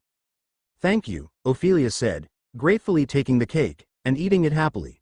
She stared at Harry for a moment thinking about her 4th year, the Yule Ball. I have a question, she mumbled, mouth full. Harry nodded as Ophelia gulped down her cake. The Yule Ball, she said slowly. You went with Parvati Patil, didn't you? I did, Harry said confused. Was she really the one you wanted to go with? Ophelia asked curiously, thinking back. I don't think I saw you dance around with everyone else. You looked terribly bored. Harry's lingering gaze made Ophelia feel uneasy, causing her to shift uncomfortably in her seat beside him. I did, he finally said. I wanted to go with Cho Chang. Ophelia grinned surprised. The Ravenclaw seeker? Harry nodded and averted his gaze, but it didn't seem to be blushing. Yes. She's very good, Ophelia said, and pretty. Harry chuckled looking at back Ophelia. Yeah, she is, he said. She went with Diggory, Ophelia said, glancing at Harry. He looked down avoiding her eyes. Well, She missed out on a lot of fun with you, Ophelia joked. Harry rolled his eyes. Yes, sitting in the corner would be so much fun, he laughed. You looked like you were having fun. I saw you dancing. You went with Blaise Zabini. I did, Ophelia grinned, reminiscing. Blaise and I danced the whole night. Are you two dating, then? Harry asked curiously. No, Ophelia exclaimed. Why does everyone keep thinking that? Well, you two are always together, so I thought. I love Blaise to death, but he and I have never thought of each other in that way, Ophelia smiled. If that's the case, then why did he listen to your brother when he forbade everyone from talking to you? Harry asked. Ophelia let out a snort and replied, Blaise? He's never been one to listen to Draco. She was trying to come up with a convincing lie. He was angry with me for not telling him I wanted to be friends with you. I see. Harry said slowly. Well, we should head back down. Ron and Hermione are probably wondering where we are. I suppose, Ophelia said, standing up. How do you like the Gryffindor common room? Harry asked as they headed back down the spiral staircase. You know, Ophelia said, smiling sweetly. I actually think that the Slytherin common room is much better. Harry rolled his eyes and chuckled. Don't lie, Ophelia, you know ours is much better. It's cozy, warm, it feels like home, he said, counting off from his finger. The Slytherin common room is cold and damp. It is not damp, Ophelia gasped as they returned back to Weasley and Granger. Who wants to socialize in a room where it's only warm? I, for one, love to sit by a fire when it's chilly. That's cozy. It's stifling in here, Ophelia said, fanning herself dramatically. Shut up, Harry laughed, shoving her playfully. Ophelia joined in the laughter, but her amusement came to a halt when she noticed Weasley and Granger staring at them. What? She questioned. Nothing, Granger said, smiling awkwardly. Here. She handed Ophelia 2 muffins which Ophelia took gladly. Harry, we should head down to the Quidditch field, Weasley said, standing up. Oh, could I come as well? Ophelia asked eagerly, hoping to seize the opportunity to tease Weasley. Sure, no, both Harry and Ophelia gave Weasley a look. It's only practice, Weasley said, turning a bright shade of red. I see. Ophelia smirked. You don't want me to see you practice. Don't be shy, Weasley. I'm not going to make fun of you, she lied. Weasley huffed. Let's go change, he said, heading upstairs. Ophelia chuckled to herself as she sat down in front of Hermione. It's quite amusing to tease him, Ophelia said playfully. He certainly doesn't think so, Hermione said, returning to her book. It's all in good fun. Hermione's been on me about the homework, Weasley said. The 3 of them walked down the sloping lawns toward the Quidditch pitch. I mean, we can do it tonight. And we've got tomorrow. She gets too worked up about work, that's her trouble. There was a pause and he added, I can't believe I'm going to say this, but I agree with Malfoy, the weekend is for relaxing. I never thought I'd hear that, Ophelia said happily, eating her muffin. As they reached the Quidditch pitch, Ophelia sat down at the stand as the other 2 headed toward the changing rooms. Ophelia. A familiar voice called. Theo, Ophelia called back, standing up. The whole Slytherin Quidditch team was making their way toward Ophelia. Are you lot here to make fun of Weasley as well? Ophelia excited. I thought you were his friend, Pansy said, crossing her arms. Shush Pansy, Draco said before Ophelia could. I can't wait to see how terrible Weaselby plays, he said, sitting down next to Ophelia. Where's Blaise? Ophelia asked, sitting back down. You know him, too good for this, Draco mocked. As soon as the Gryffindor team stepped foot out of the changing rooms, catcalls and jeers erupted from all around Ophelia and she had to cover her eyes to keep her from going deaf. What's that Weasley's writing? Draco called in his sneering drawl. Why would anyone put a flying charm on a moldy old log like that? Crabbe, Goyle, and Pansy guffawed and shrieked with laughter. Ophelia tried her best not to laugh as Harry and Weasley were looking up at them. She watched as Weasley mounted his broom and kicked off from the ground with Harry just behind him. And as soon as their eyes were off of her, Ophelia let out quiet laughter. Angelina soared around Harry and Weasley with the quaffle under her arm and slowed to hover on the spot in front of her airborne team. Okay, everyone, we're going to start with some passes just to warm up, the whole team please. Hey, Johnson, what's with that hairstyle, anyway? Pansy shrieked. Why would anyone want to look like they've got worms coming out of their head? Ophelia looked back at Pansy with utter disgust. That's rude. Have you seen your hair, Pan? She said angrily. I don't think you should be talking. Everyone sniggered quietly as Pansy huffed, pulling her long black hair back. Ophelia watched as Harry reversed away from the others to the far side of the pitch. Weasley fell back towards the opposite goal. Angelina raised the quaffle with one hand and threw it hard to Fred, who passed to George, who passed to Harry, who passed to Weasley, who dropped it. The Slytherins, led by Draco, roared and screamed with laughter. Weasley, who had pelted towards the ground to catch the quaffle before it landed, pulled out of the dive untidily, so that he slipped sideways on his broom, and returned to playing height, blushing. Ophelia caught Harry's eye and gave him an encouraging smile. Pass it on, Ron, Angelina called, as though nothing had happened. Weasley threw the quaffle to Alicia, who passed it back to Harry, who passed it to George. Hey, Potter, how's your scar feeling? Draco called, causing Ophelia to snap her head toward Draco angrily.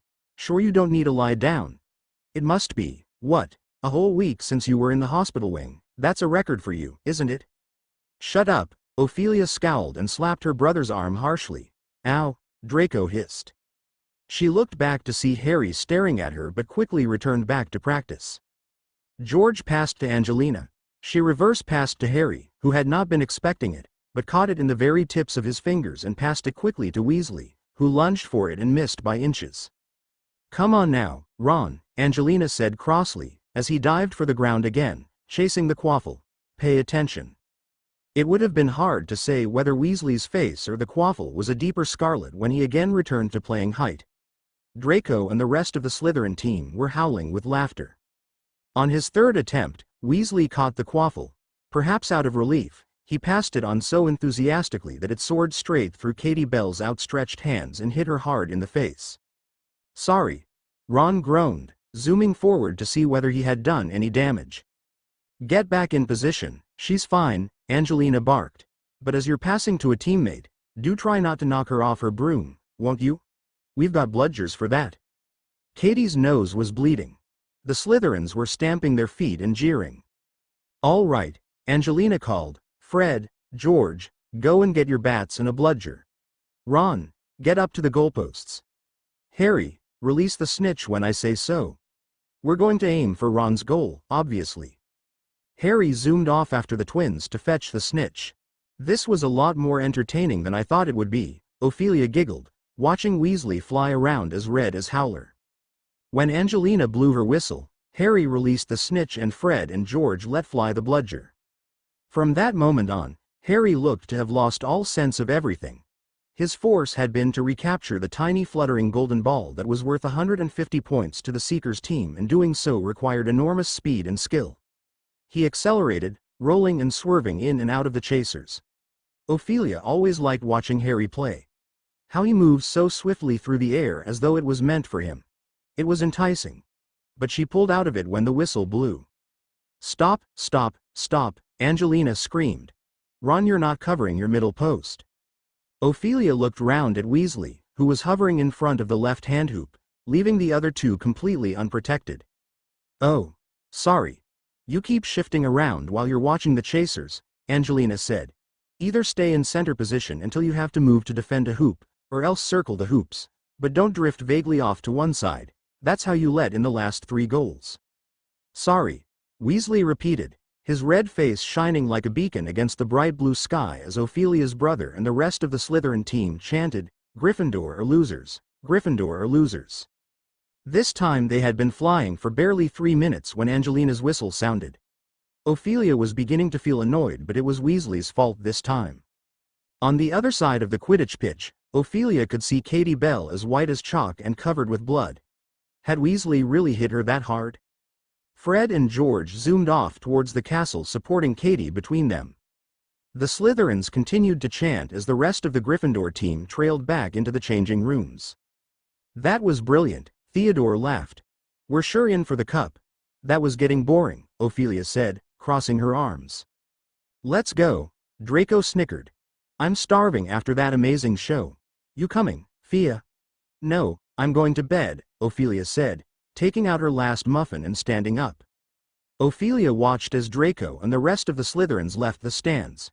She debated whether to inform Harry that she was heading to bed, but sensing Weasley's sour mood, she decided it was best to slip away quietly. Following her brother and the others back to the castle, Ophelia eventually made her way down to the dungeons and found Blaise sitting with Daphne by the fireplace in the Slytherin common room. As Blaise caught sight of her, he seemed to stiffen with anticipation. Ophelia gave him a playful wave, but she carried on towards her dormitory. Swiftly changing into her cozy pajamas, she snuggled into bed with Nutmeg by her side. Chapter endnotes. Never liked Snape and never will I. The nervousness of not seeing her. Harry. Chapter notes. See the end of the chapter for notes. The walk back to the castle was quiet. Harry could tell Ron felt embarrassed and ashamed, so Harry decided not to say anything. Besides, he was too distracted. Harry's mind raced with thoughts as he walked back to the castle with Ron. He couldn't help but feel a mix of emotions about Ophelia's sudden disappearance. After all the honesty she had shown him, proving she wasn't a Death Eater, he couldn't shake off the nagging doubt. Was Ophelia pulling a prank on him? Or worse, was she preparing to turn on him? Harry hoped with all his heart that his suspicions were unfounded. How was practice? Hermione asked rather coolly half an hour later, as Harry and Ron climbed through the portrait hole into the Gryffindor common room. It was, Harry began. Completely lousy, Ron said in a hollow voice, sinking into a chair beside Hermione. She looked up at Ron and her frost mess seemed to melt. Well, it was only your first one, she said consolingly. It's bound to take time to. Who said it was me who made it lousy? Ron snapped. No one, Hermione said, looking taken aback. You thought I was bound to be rubbish?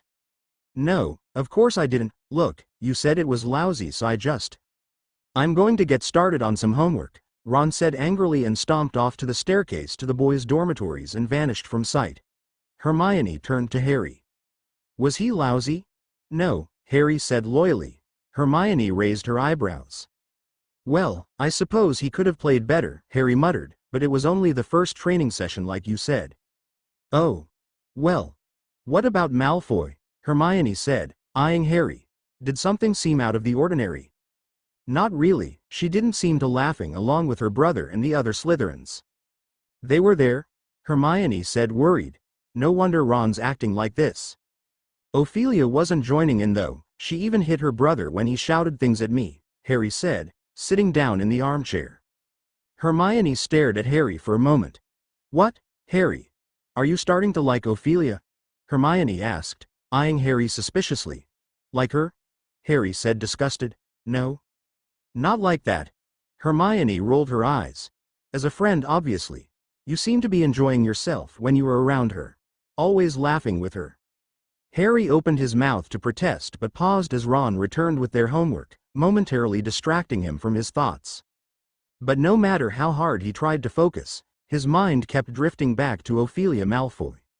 He couldn't shake the feeling that there was more to her than met the eye. Being friends with Harry wasn't something that came naturally to someone like her, a Slytherin. While she may not be a Death Eater, Harry couldn't shake the suspicion that she and her brother were plotting something to make his life even more miserable. Harry was determined not to let her get to him.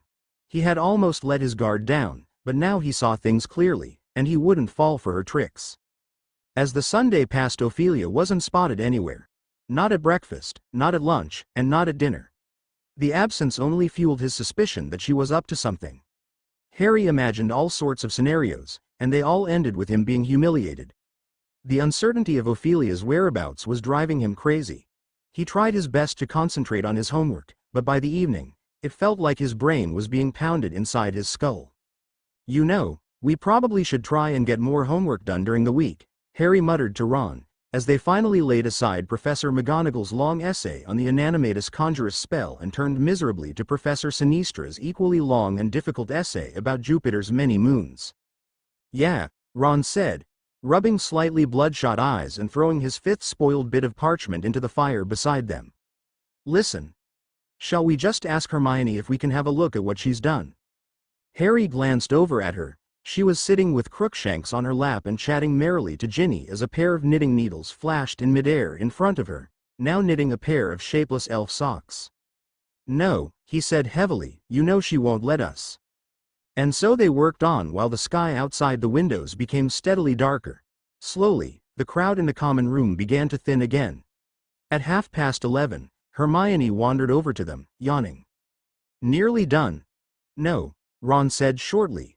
Jupiter's biggest moon is Ganymede, not Callisto, she said, pointing over Ron's shoulder at a line in his astronomy essay, and it's Io that's got the volcanoes.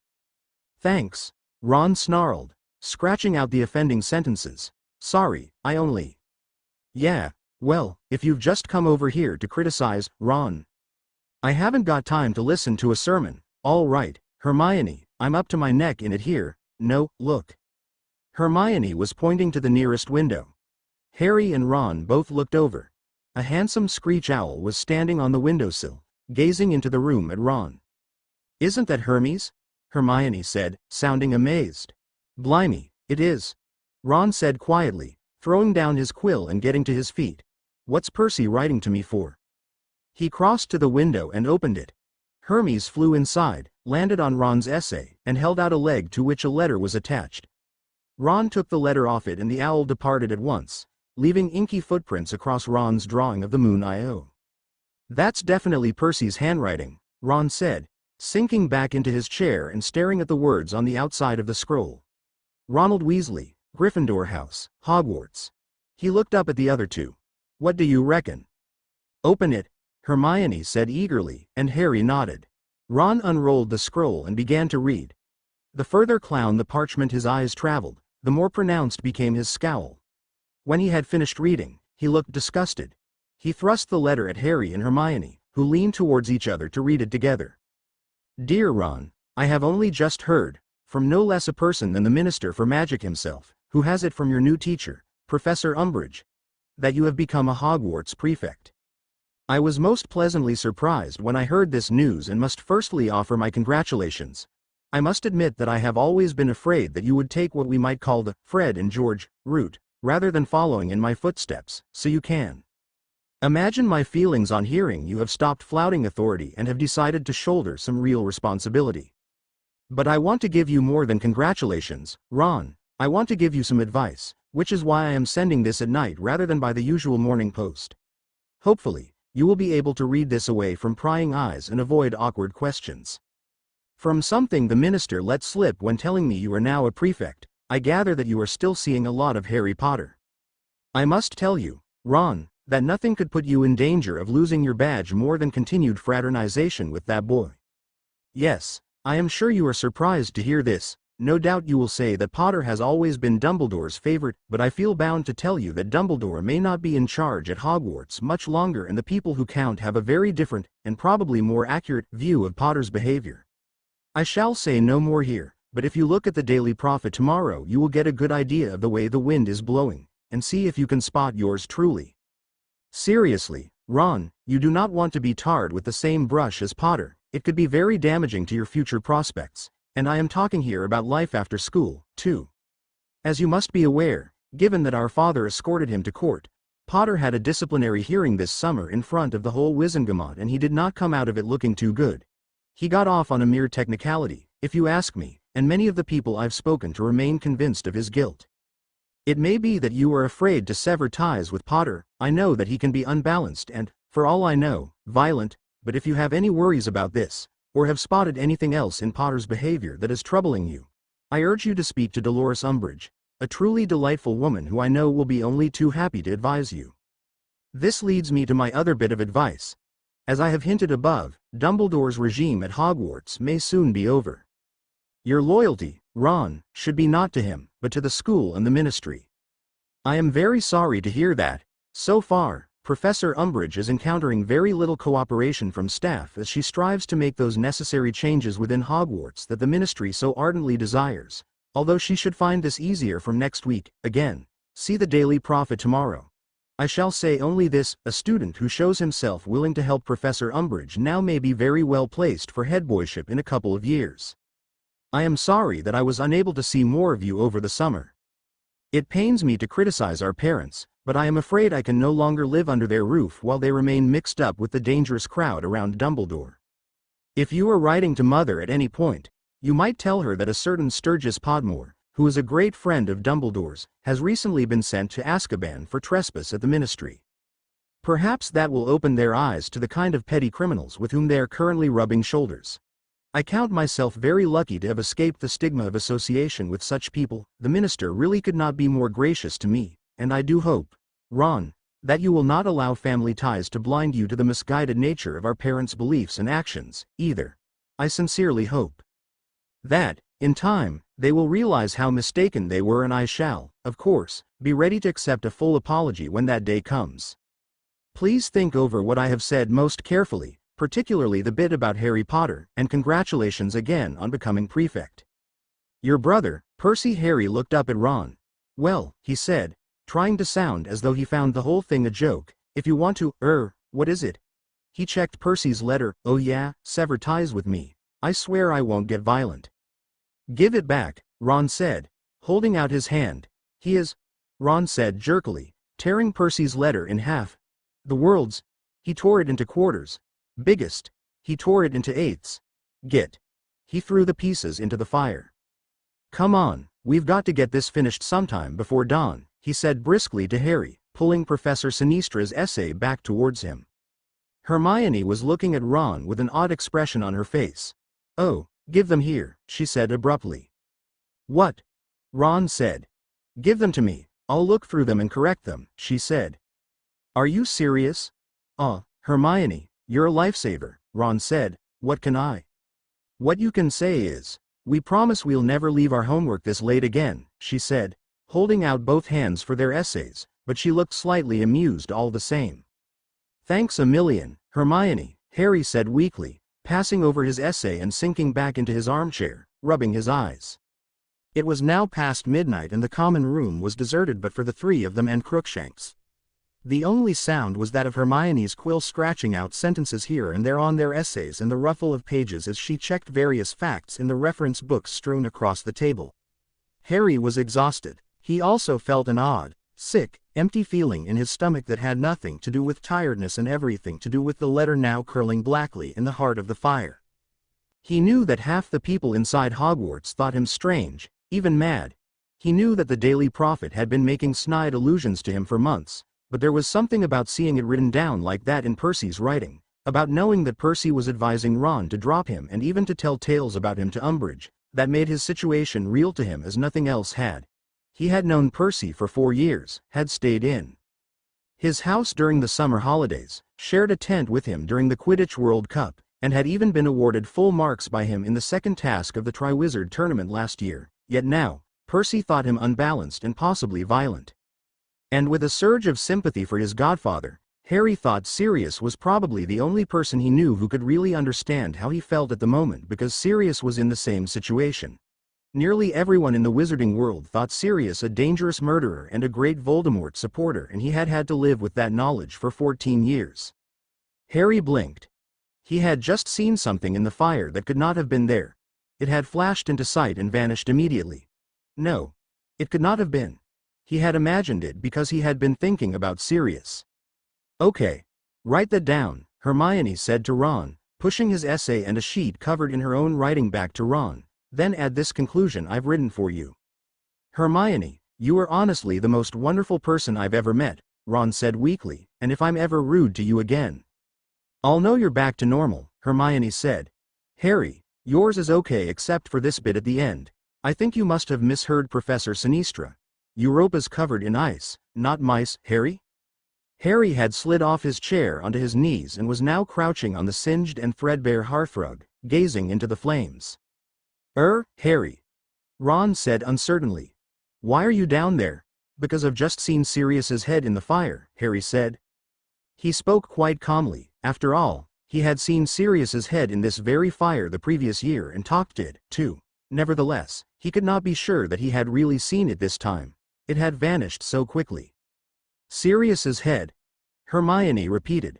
You mean like when he wanted to talk to you during the Triwizard Tournament? But he wouldn't do that now. It would be too serious. She gasped, gazing at the fire. Ron dropped his quill. There in the middle of the dancing flames sat Sirius's head, long dark hair falling around his grinning face. I was starting to think you'd go to bed before everyone else had disappeared, he said. I've been checking every hour. You've been popping into the fire every hour? Harry said, half laughing. All week and just for a few seconds to check if the coast was clear. All week. But what if you'd been seen? Hermione said anxiously. Well, I think a girl, first year, by the look of her, might have gotten a glimpse of me the other day, but don't worry, Sirius said hastily, as Hermione clapped a hand to her mouth. I was gone the moment she looked back at me and I'll bet she just thought I was an oddly shaped log or something. But, Sirius, this is taking an awful risk, Hermione began. You sound like Molly, Sirius said. This was the only way I could come up with of answering both of Harry's letters without resorting to a code, and codes are breakable. At the mention of Harry's letters, Hermione and Ron both turned to stare at him. You didn't say you rode to Sirius again, Hermione said accusingly. I forgot, Harry said, which was perfectly true. His accidental meeting with Ophelia had driven everything out of his mind. Don't look at me like that, Hermione. There was no way anyone would have got secret information out of it, was there, Sirius? No, it was very good, Sirius said, smiling. Anyway, we'd better be quick, just in case we're disturbed, your scar. What about, Ron began, but Hermione interrupted him. We'll tell you afterwards. Go on, Sirius. Well, I know it can't be fun when it hurts, but we don't think it's anything to really worry about. It kept aching all last year, didn't it? Yeah, and Dumbledore said it happened whenever Voldemort was feeling a powerful emotion, Harry said, ignoring, as usual, Ron and Hermione's winces. So maybe he was just, I dunno, really angry or something the night I had that detention. Well, now he's back, it's bound to hurt more often, Sirius said. So you don't think it had anything to do with Umbridge touching me when I was in detention with her? Harry asked. I doubt it, Sirius said. I know her by reputation and I'm sure she's no Death Eater. She's foul enough to be one, Harry said darkly, and Ron and Hermione nodded vigorously in agreement. Yes, but the world isn't split into good people and Death Eaters, Sirius said with a wry smile. I know she's a nasty piece of work, though you should hear Remus talk about her. Does Lupin know her? Harry asked quickly, remembering Umbridge's comments about dangerous half-breeds during her first lesson. No, Sirius said, but she drafted a bit of anti-werewolf legislation 2 years ago that makes it almost impossible for him to get a job. Harry remembered how much shabbier Lupin looked these days and his dislike of Umbridge deepened even further. What's she got against werewolves? Hermione said angrily.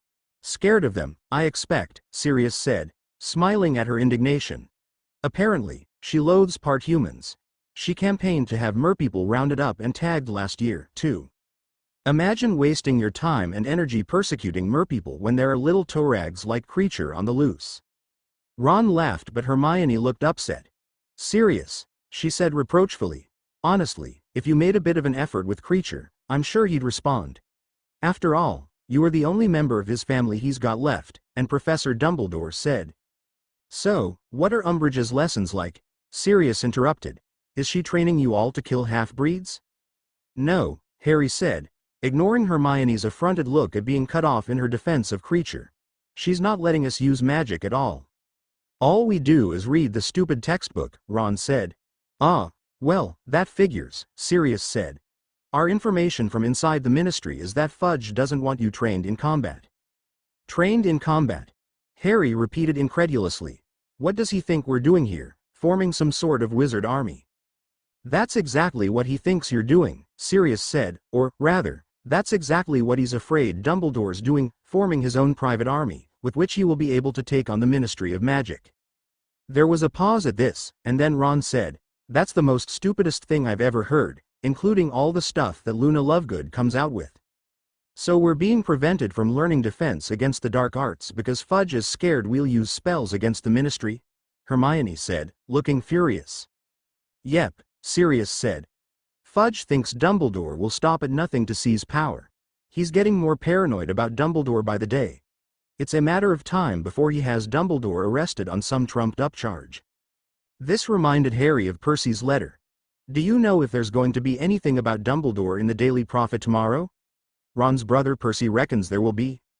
I don't know, Sirius said. I haven't seen anyone from the Order all weekend, they're all busy. It's just been Creature and me here. There was a definite note of bitterness in Sirius's voice. So you haven't had any news about Hagrid, either? Ah. Sirius said, well, he was supposed to be back by now, no one's sure what's happened to him. Then, Seeing their stricken faces, he added quickly, "But Dumbledore's not worried, so don't you three get yourselves in a state. I'm sure Hagrid's fine." "But if he was supposed to be back by now," Hermione said in a small, anxious voice. "Madame Maxime was with him. We've been in touch with her and she says they got separated on the journey home. But there's nothing to suggest he's hurt or, well, nothing to suggest he's not perfectly okay." Unconvinced, Harry, Ron, and Hermione exchanged worried looks.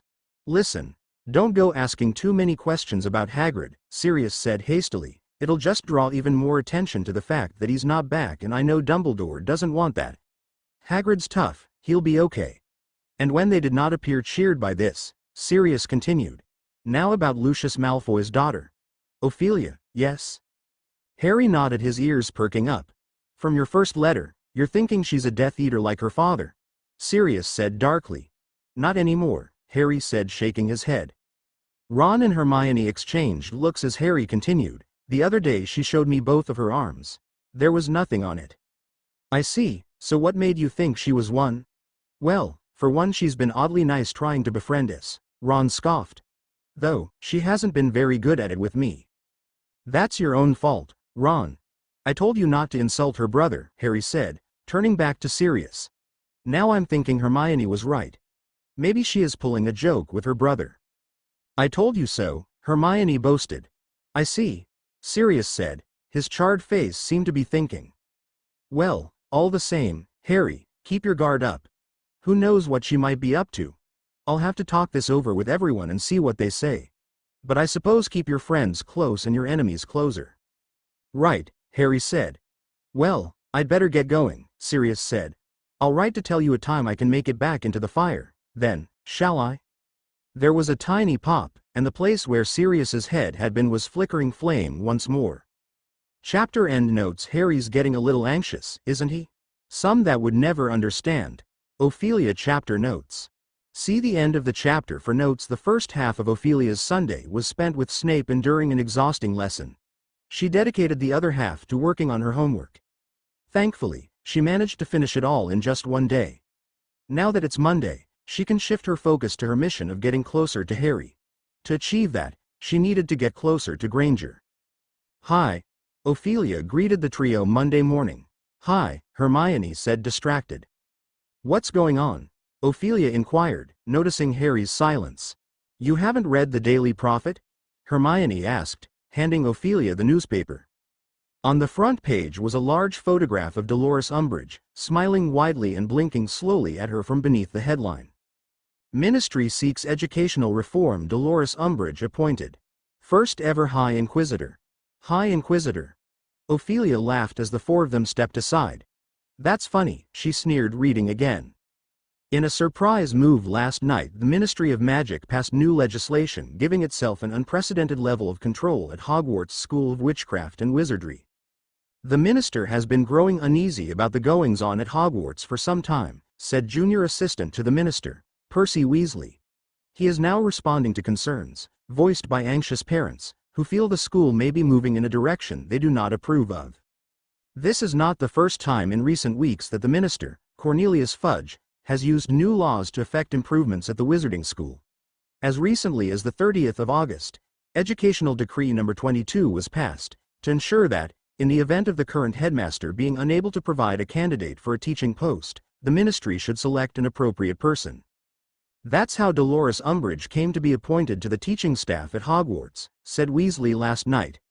Dumbledore couldn't find anyone, so the minister put in Umbridge, and of course, she's been an immediate success." Ophelia scoffed loudly. "Totally revolutionizing the teaching of defense against the dark arts and providing the minister with on-the-ground feedback about what's really happening at Hogwarts. It is this last function that the ministry has now formalized with the passing of Educational Decree No. 23, which creates the new position of Hogwarts High Inquisitor. This is an exciting new phase in the minister's plan to get to grips with what some are calling the falling standards at Hogwarts," said Weasley. "The Inquisitor will have powers to inspect her fellow educators and make sure that they are coming up to scratch. Professor Umbridge has been offered this position in addition to her own teaching post, and we are delighted to say that she has accepted.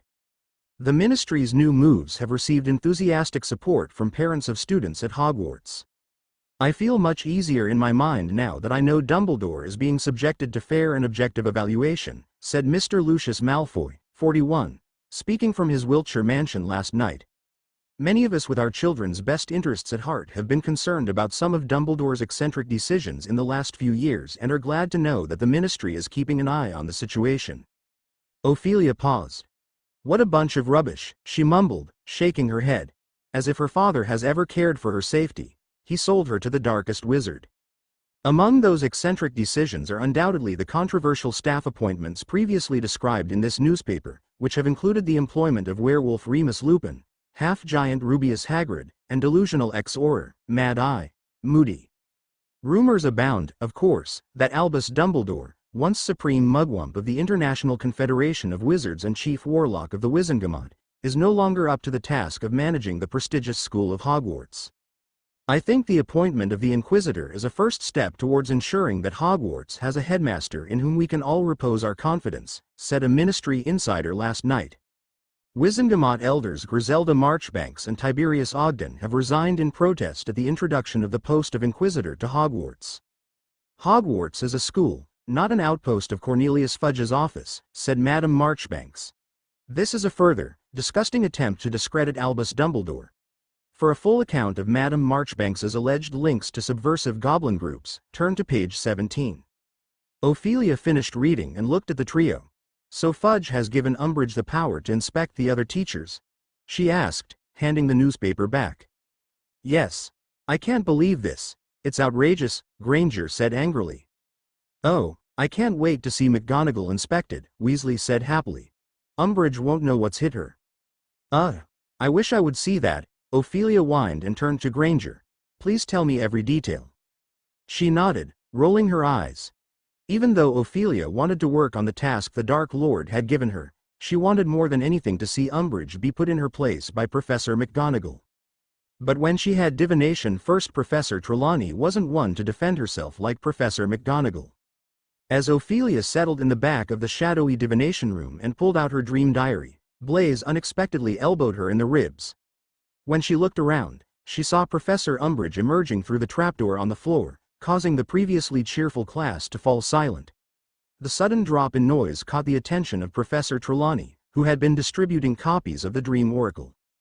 Good afternoon, Professor Trelawney, Professor Umbridge said with her wide smile. You received my note, I trust? Giving the time and date of your inspection? Professor Trelawney nodded curtly and, looking very disgruntled, turned her back on Professor Umbridge and continued to give out books.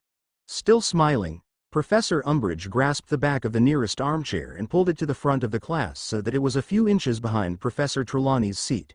She then sat down, took her clipboard from her flowery bag, and looked up expectantly, waiting for the class to begin. Professor Trelawney pulled her shawls tight about her with slightly trembling hands and surveyed the class through her hugely magnifying lenses.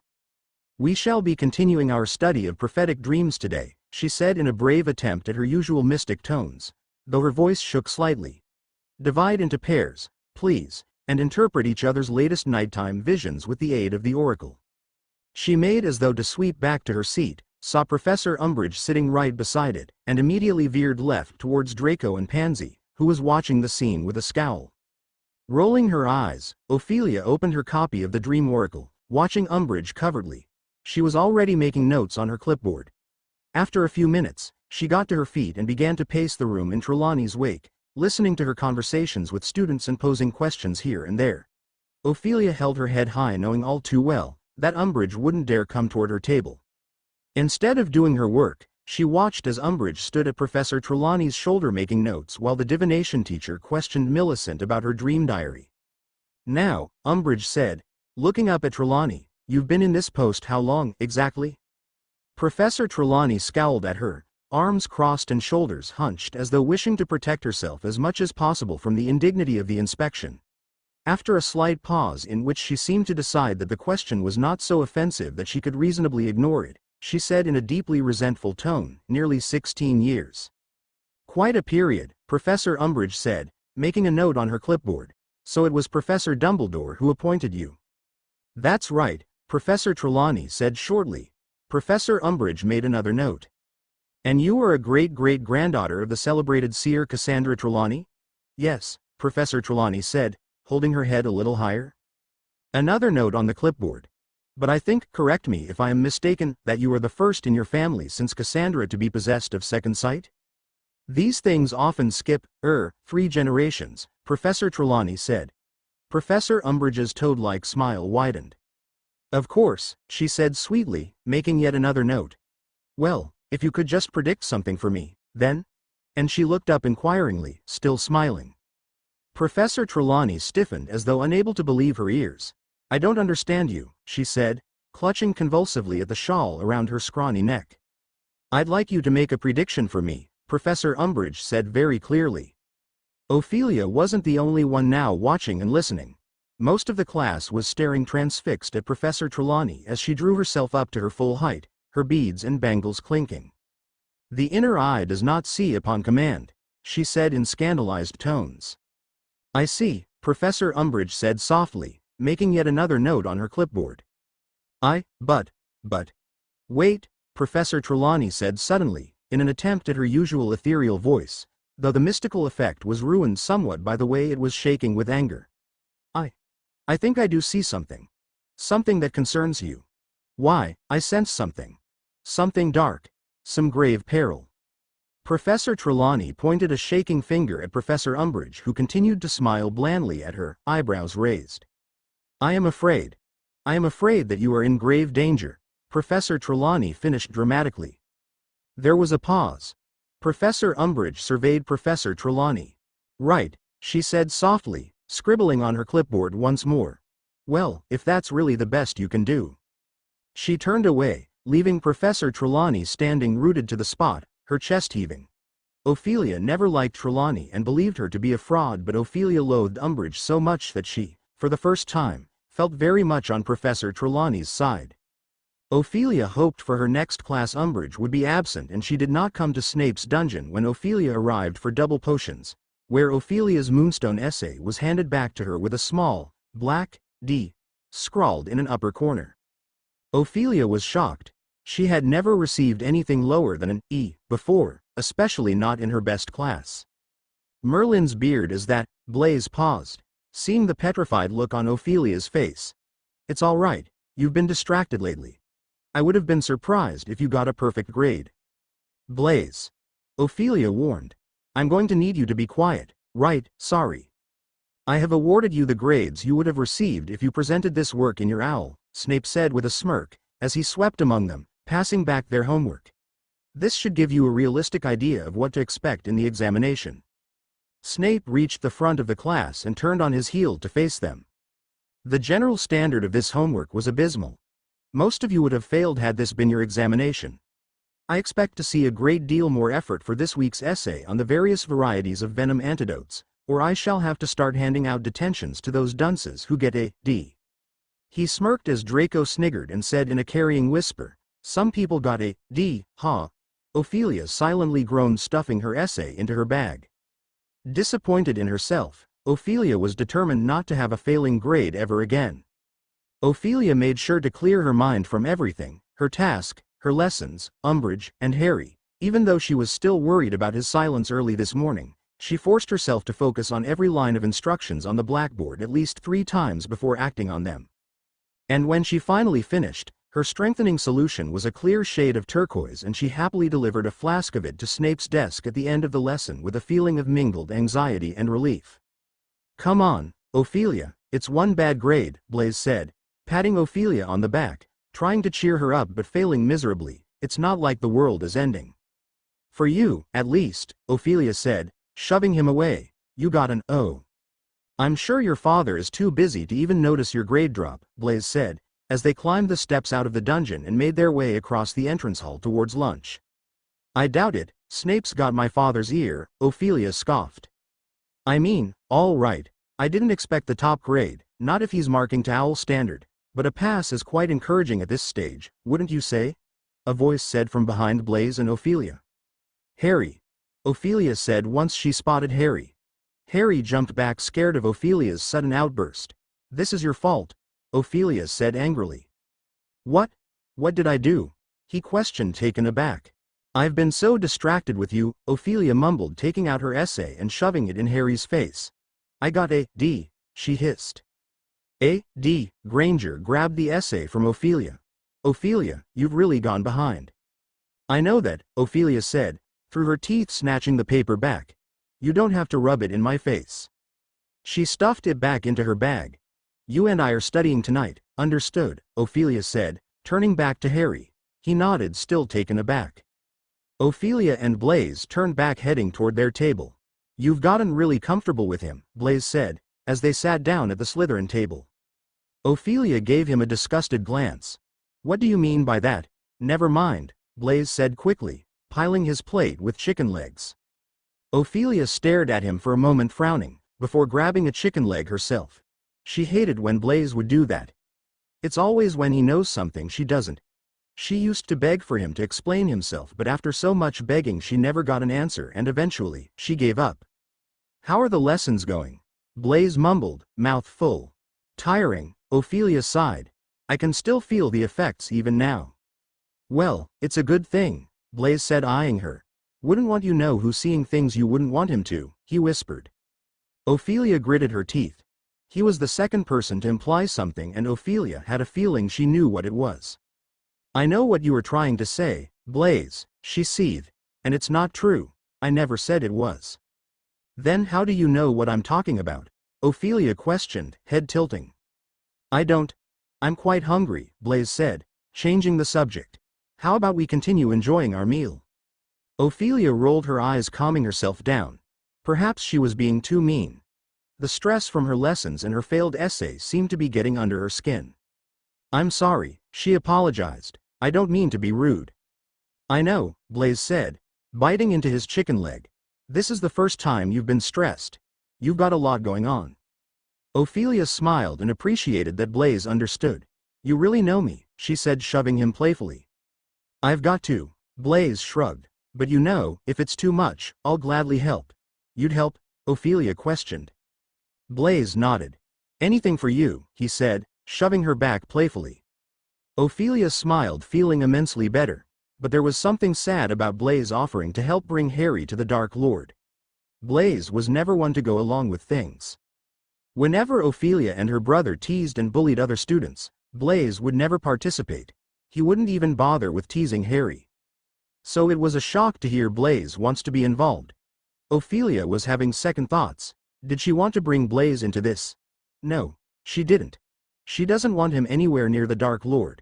The thought of Blaise taking orders from the Dark Lord was something she couldn't see happening. Blaise wouldn't last a minute under his influence. No, it's okay, she said softly. I can do it. Are you sure? Blaise said, concerned. Positive. Is there something wrong? Ophelia asked Harry, who had been silent the moment they met in the secret garden she shared with him. Nothing, Harry said, not looking up from his work. Ophelia stared at him, fearing the worst. Had he figured everything out and he knows she's working with the Dark Lord? Did I do something? She asked cautiously. Harry looked up confused. What? No, he said quickly. Well, you've barely said a word to me all day, Ophelia said, suddenly feeling self-conscious. Oh. Harry said slowly, but said nothing more. Her eyes narrowed at the dark-haired boy as she realized there was something Ophelia had done, but she couldn't think of anything that could possibly have caused Harry to act in this way. Well, Ophelia said softly, whatever I did, I'm sorry. Harry stared at Ophelia for a moment. Ophelia wanted so badly to know what he was thinking. Perhaps Snape could teach her legilimency. You did nothing, Harry sighed. It's just, I'm still a little concerned about you wanting to be my friend. But Ophelia paused for a moment, thinking, perhaps she could use this against him. I understand, she said, nodding. I wasn't a very good person before. But I am trying. Harry looked down, nodding. Yes, you are. He said softly and looked back at Ophelia, smiling. I'm sorry, I'll try too. Ophelia smiled, relieved. There's something I have to tell you, Harry said awkwardly. Ophelia narrowed her eyes as he told her he had received another week's detention from Umbridge. She chuckled. She really has it out for you, Ophelia scoffed. Harry scoffed as well, though looking a bit taken aback. She does, he agreed. I could get detention with you, Ophelia offered. No, Why would you do that? So you won't be alone, Ophelia shrugged. Harry shook his head. No, it's fine, it's only a week. Well, what about our study sessions? Ophelia asked, reaching across the table for the test she had given. I'm not done, it's fine, she smiled, looking it over. All right. Well, I was thinking you come to the Gryffindor Tower and you and I could study there, Harry said. Ophelia nodded. She was surprised to see that Harry had gotten all the answers correct except he had scribbled them out writing the wrong answers. Perhaps Ophelia had underestimated Harry. You got them all correct, Ophelia said, handing it back. Really? He questioned, looking over his test. Well, at first. You shouldn't second-guess yourself. If you think you're right then you're most likely right, Ophelia said, leaning back in her chair. Harry nodded. How about you finish the test and then we can be done? Ophelia smiled. Yeah, sure. Harry picked up his quill and continued working.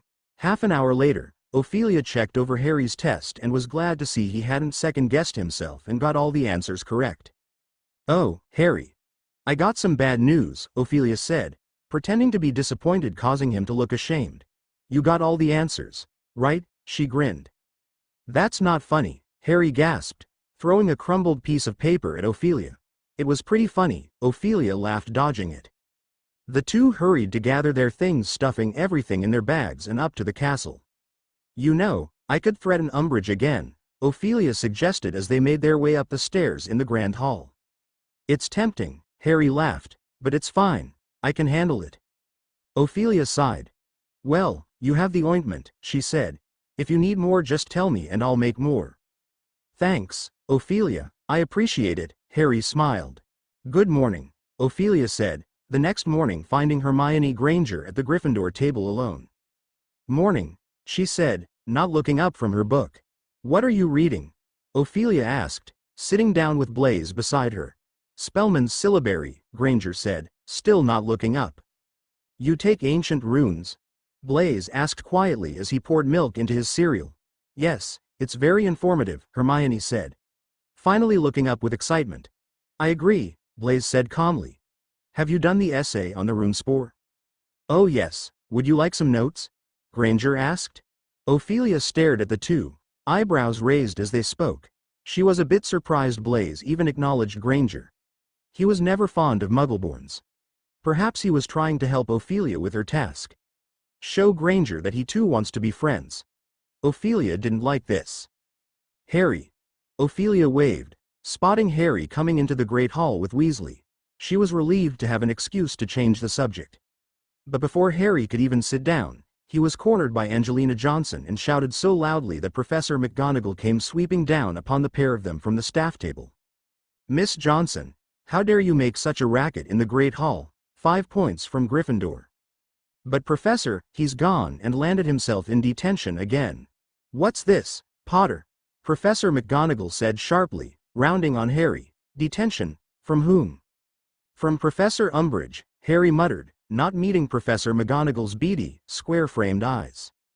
Are you telling me, she said, lowering her voice so that the group of curious Ravenclaws behind them could not hear, that after the warning I gave you last Monday you lost your temper in Professor Umbridge's class again? Yes, Harry muttered, speaking to the floor. Potter, you must get a grip on yourself. You are heading for serious trouble. Another 5 points from Gryffindor. But, what, Professor? No, Harry said, furious at this injustice. I'm already being punished by her. Why do you have to take points as well? Because detentions do not appear to have any effect on you whatsoever, Professor McGonagall said tartly. No, not another word of complaint, Potter. And as for you, Miss Johnson, you will confine your shouting matches to the Quidditch pitch in the future or risk losing the team captaincy. Professor McGonagall strode back towards the staff table. Angelina gave Harry a look of deepest disgust and stalked away, upon which he flung himself onto the bench beside Ophelia, fuming. She's taken points off Gryffindor because I'm going to have my hand sliced open every night. How is that fair, how? Hey, at least that means Slytherin is taking the lead, Ophelia joked, tipping bacon onto Harry's plate. Keep this up and maybe we'll finally win the House Cup. In your dreams, Malfoy, Harry scoffed. Ron scowled but ignored Ophelia's comment and said, she's bang out of order. Don't worry about it, mate. Granger, however, merely rustled the pages of her book and said nothing. You think McGonagall was right, do you? Harry said angrily. I wish she hadn't taken points from you, but I think she's right to warn you not to lose your temper with Umbridge, Hermione said. So he should just take what that ugly toad says to him? Ophelia questioned angrily. She's a teacher, Granger said, rolling her eyes. I certainly don't agree with anything she says, even her unruly practices, but Harry can't go around losing his temper every time she says something to antagonize him. Yes, Hermione, she is a teacher. Maybe she should be acting like one, Ophelia snapped. McGonagall is wrong to take away points for something as stupid as getting detention again. And it's wrong of you to agree with her. Granger stared at Ophelia, taken aback by her words. Well, I never thought I'd see the day where Ophelia Malfoy is defending Harry, Weasley said as Granger huffed, turning back to her book. Nor I, Blaise scoffed. Herbology and Transfiguration passed slowly. Ophelia wanted so badly to go to lunch, and when Transfiguration had ended she was the first one out of the class, but before she could enter the Grand Hall, Draco stopped her. Where do you think you're going? He said, grabbing Ophelia by the wrist and pulling her off to the side. To lunch. Ophelia pulled her hand away. Good, so am I. Let's go, Draco said, grabbing her wrist once again and pulling her into the Grand Hall. You don't have to pull me. Ophelia struggled to pull her hand away. All right then, Draco said, letting her go, and just as he did, Ophelia was suddenly lifted from both arms by Crabbe and Goyle. What are you two lopheads doing? She exclaimed. Let go of me. Well, you see, Fia, I think you've been spending too much time with those disgusting Gryffindors. I'm starting to think you're becoming one, Draco snickered. So you're holding me hostage because I haven't been spending time with you? Ophelia laughed. That's not what I said, Draco hissed. I think it is, Ophelia smirked as they exited the viaduct entrance to the bridge. If wanted me to spend more time with you, you could have asked. Ophelia pinched the bare skin of Crabbe's arm. Ow, he hissed, dropping Ophelia's arm, causing Goyle to let go, startled. Never grab me like that ever again, understood, Ophelia said sternly. Crabbe nodded, rubbing his arm. Ophelia grinned widely, linking arms with her brother. You've missed me, she teased. Shut up, Draco sneered, trying his best to pull his arm out. Who else misses me? Does Pansy miss me? Ophelia asked curiously. Draco rolled his eyes and sighed. Pansy is Pansy. Ophelia nodded. Anyways, what do you want to know? She asked, arms still linked as they came up the courtyard. What do you mean? Draco asked, confused. About the trio and I, Ophelia said as they entered the entrance hall. Isn't that why you pulled me along with you? Draco's face contorted with disgust. I could care less about Potter and his stupid friends, he spat harshly, pulling his arm away. If that's what you think, then you can go back them for all I care. Ophelia watched as her brother angrily turned, stalking off toward the Great Hall with Crabbe and Goyle right behind him. Confused, Ophelia chased down Draco, trying to talk to him as they entered the Great Hall, but he turned his head, ignoring Ophelia and leaving her alone. It seems as though Draco wasn't interested in what was happening as Ophelia and Harry. Ophelia was starting to think her brother was getting jealous. Hey, what are you doing? Blaise said from behind her. Draco's mad at me again, Ophelia groaned. What is it this time? Blaise asked as they both watched Draco sit down at the Slytherin table. I misunderstood him, Ophelia sighed. I'll talk to him, Blaise said, shaking his head. Blaise broke off toward the Slytherin table while Ophelia headed off toward the Gryffindor table where Harry, Granger, and Weasley were sitting eating their food. Hi, Ophelia said quietly, sitting next to Granger so she could see Blaise talking to her brother. All right, Ophelia, Harry said, staring at her confused. Yeah, Ophelia said simply. She could feel the trio glance at each other.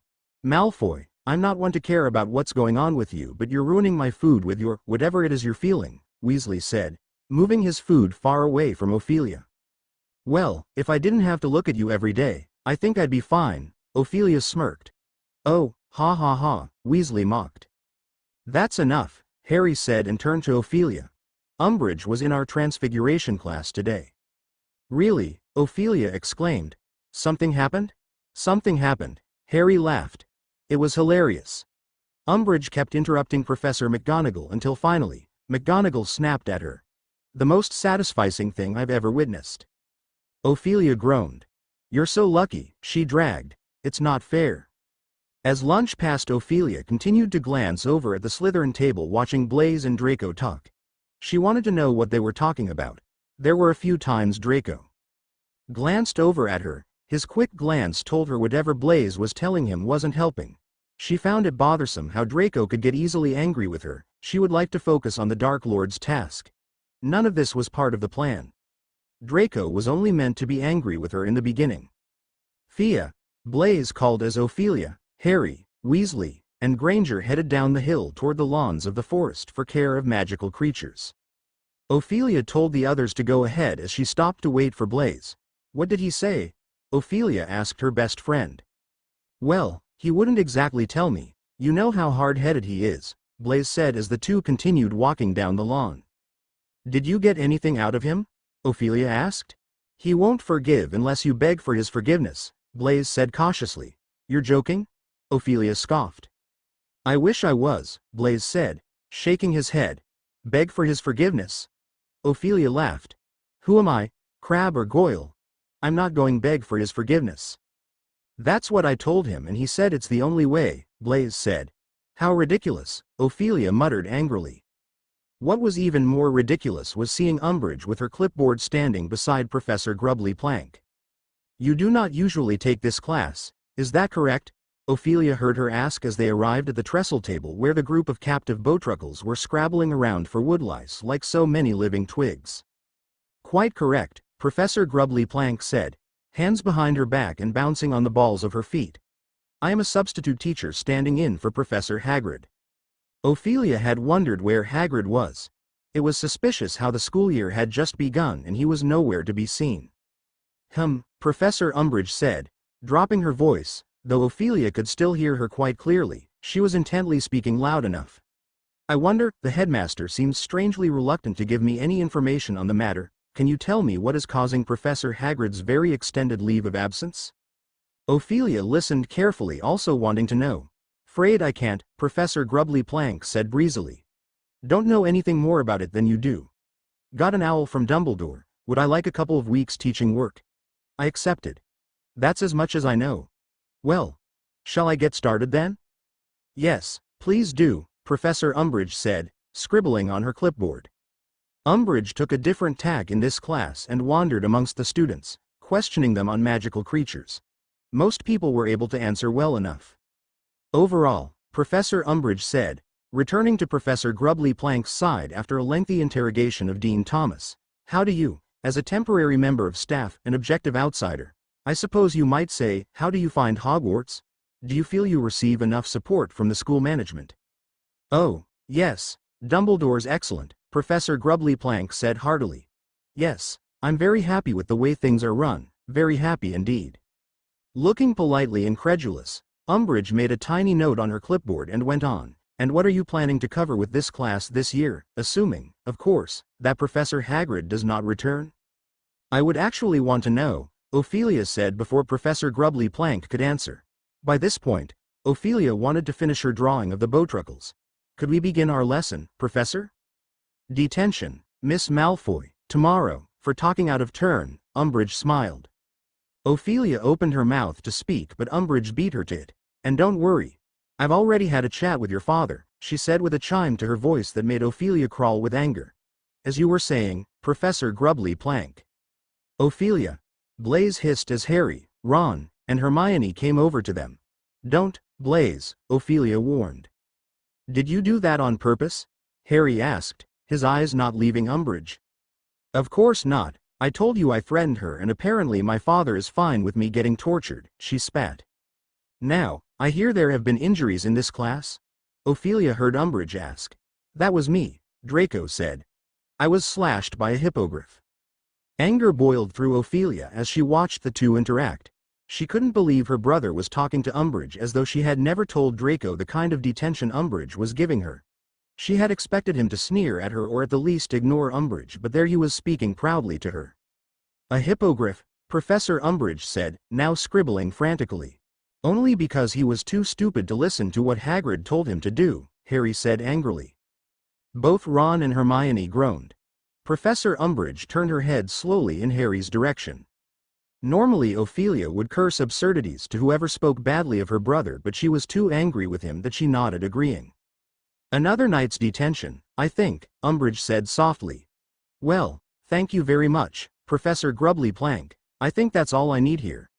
You will be receiving the results of your inspection within 10 days. Jolly good, Professor Grubbly Plank said, and Professor Umbridge set off back across the lawn to the castle. Ophelia didn't say another word, not to Harry, not to Blaise, not to anyone. She was too angry to speak. She wanted more than anything to see Umbridge fail. Where is Harry? Ophelia asked as she and Blaise sat at the Gryffindor table that evening. He headed off to detention, Hermione said, taking a sip of her drink. That toad is really getting on my nerves, Ophelia said, filling her plate with steak and mashed potatoes. There has to be something we can do about her. Send her off the astronomy tower would be our best bet, Weasley said, munching on his chicken leg. Ophelia nodded impressed. Her and her bloody clipboard, Blaise scoffed. Can we send my brother off with her? Ophelia suggested. Ron's eyes lit up. That's the best idea you've ever come up with, Malfoy, he said happily. You three are not throwing Umbridge or Draco off the astronomy tower, Hermione said, rolling her eyes. We're not only throwing them off. Umbridge's clipboard too, Blaise smirked. Ophelia giggled. There is a better way, Hermione stated. Is there? Weasley challenged. Yes, Hermione said firmly, and she eyed Blaise cautiously. I suppose I could share my idea with you as well, since you also seem to despise Umbridge. Blaise looked from Hermione to Ophelia. I'm thinking, she began. What if we learn spells on our own? And how exactly are we meant to do that? Weasley spat. Yeah, Hermione, we don't know any spells, that's the problem, Ophelia agreed. But we know someone who does, Hermione smirked. The three of them stared at Hermione confused. Who? Weasley asked. Someone who knows all the spells that we need to know to pass the owls, Hermione said grinning. That's when Ophelia realized who Hermione was talking about. With everything that's going on, would he agree? She asked. I'm sure you will, Hermione said positively.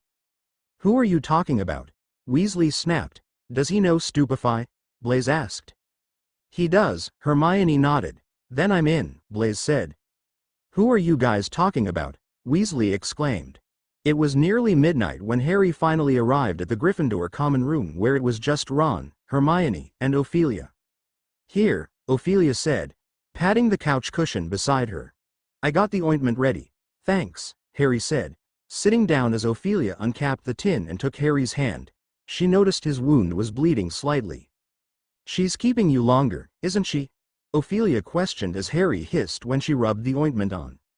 Yes, she's angry that it's disappeared, Harry said harshly. And I think she's made the quill stronger. It hurts a lot more than usual. Ophelia suddenly felt an anger she'd never felt before. She wanted to use one of the unforgivable curses on her. But as quickly as it came, it was gone when she realized what she was thinking. What is wrong with me? She questioned. Why do I care? I don't. I most certainly don't care if Harry Potter is getting tortured. I still reckon you should complain about this, Ron said in a low voice as Ophelia tore herself away and returned the tin can to Harry. No, Harry said flatly, eyeing Ophelia confused. McGonagall would go nuts if she knew. Yeah, she probably would, Harry said dully. And how long do you reckon it'd take Umbridge to pass another decree saying anyone who complains about the High Inquisitor gets sacked immediately? Ron opened his mouth to retort, but nothing came out, and, after a moment, he closed it again, defeated. She's an awful woman, Hermione said in a small voice. Awful. You know, we were all talking about at dinner. We've got to do something about her. I suggested throwing her and Malfoy off the astronomy tower, Ron said grimly. Ophelia and Blaise agreed. Harry looked at Ophelia and she nodded, confirming. Well, Hermione said tentatively. It seems as though Hermione didn't have the confidence she had at dinner. You know, I was thinking today. She shot a slightly nervous look at Harry and then plunged on. I was thinking that maybe the time's come when we should just do it ourselves. Do what ourselves? Harry said suspiciously. Well, learn defense against the dark arts ourselves, Hermione said. Ophelia saw that her face was suddenly alight with the kind of sudden inspiration.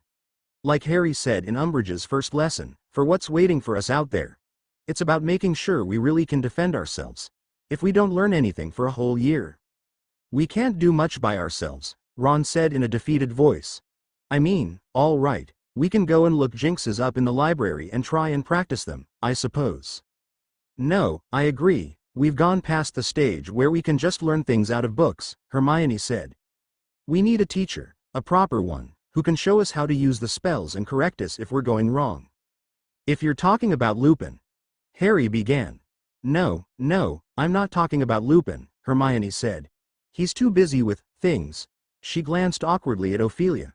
Anyway, the most we could see him is during Hogsmeade weekends, and that's not nearly often enough. Who, then? Harry said, frowning at her. Hermione heaved a very deep sigh. Isn't it obvious?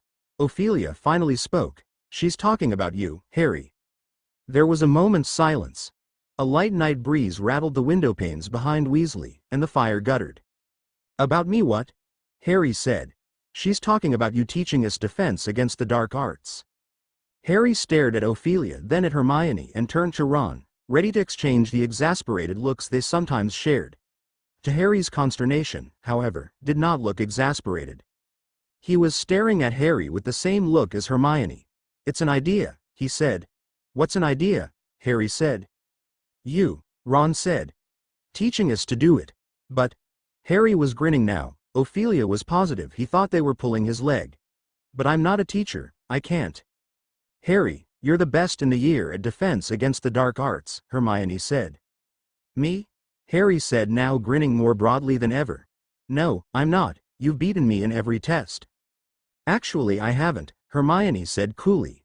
You beat me in our third year, the only year we both sat the test and had a teacher who actually knew the subject. But I'm not talking about test results, Harry. Think what you've done. How do you mean?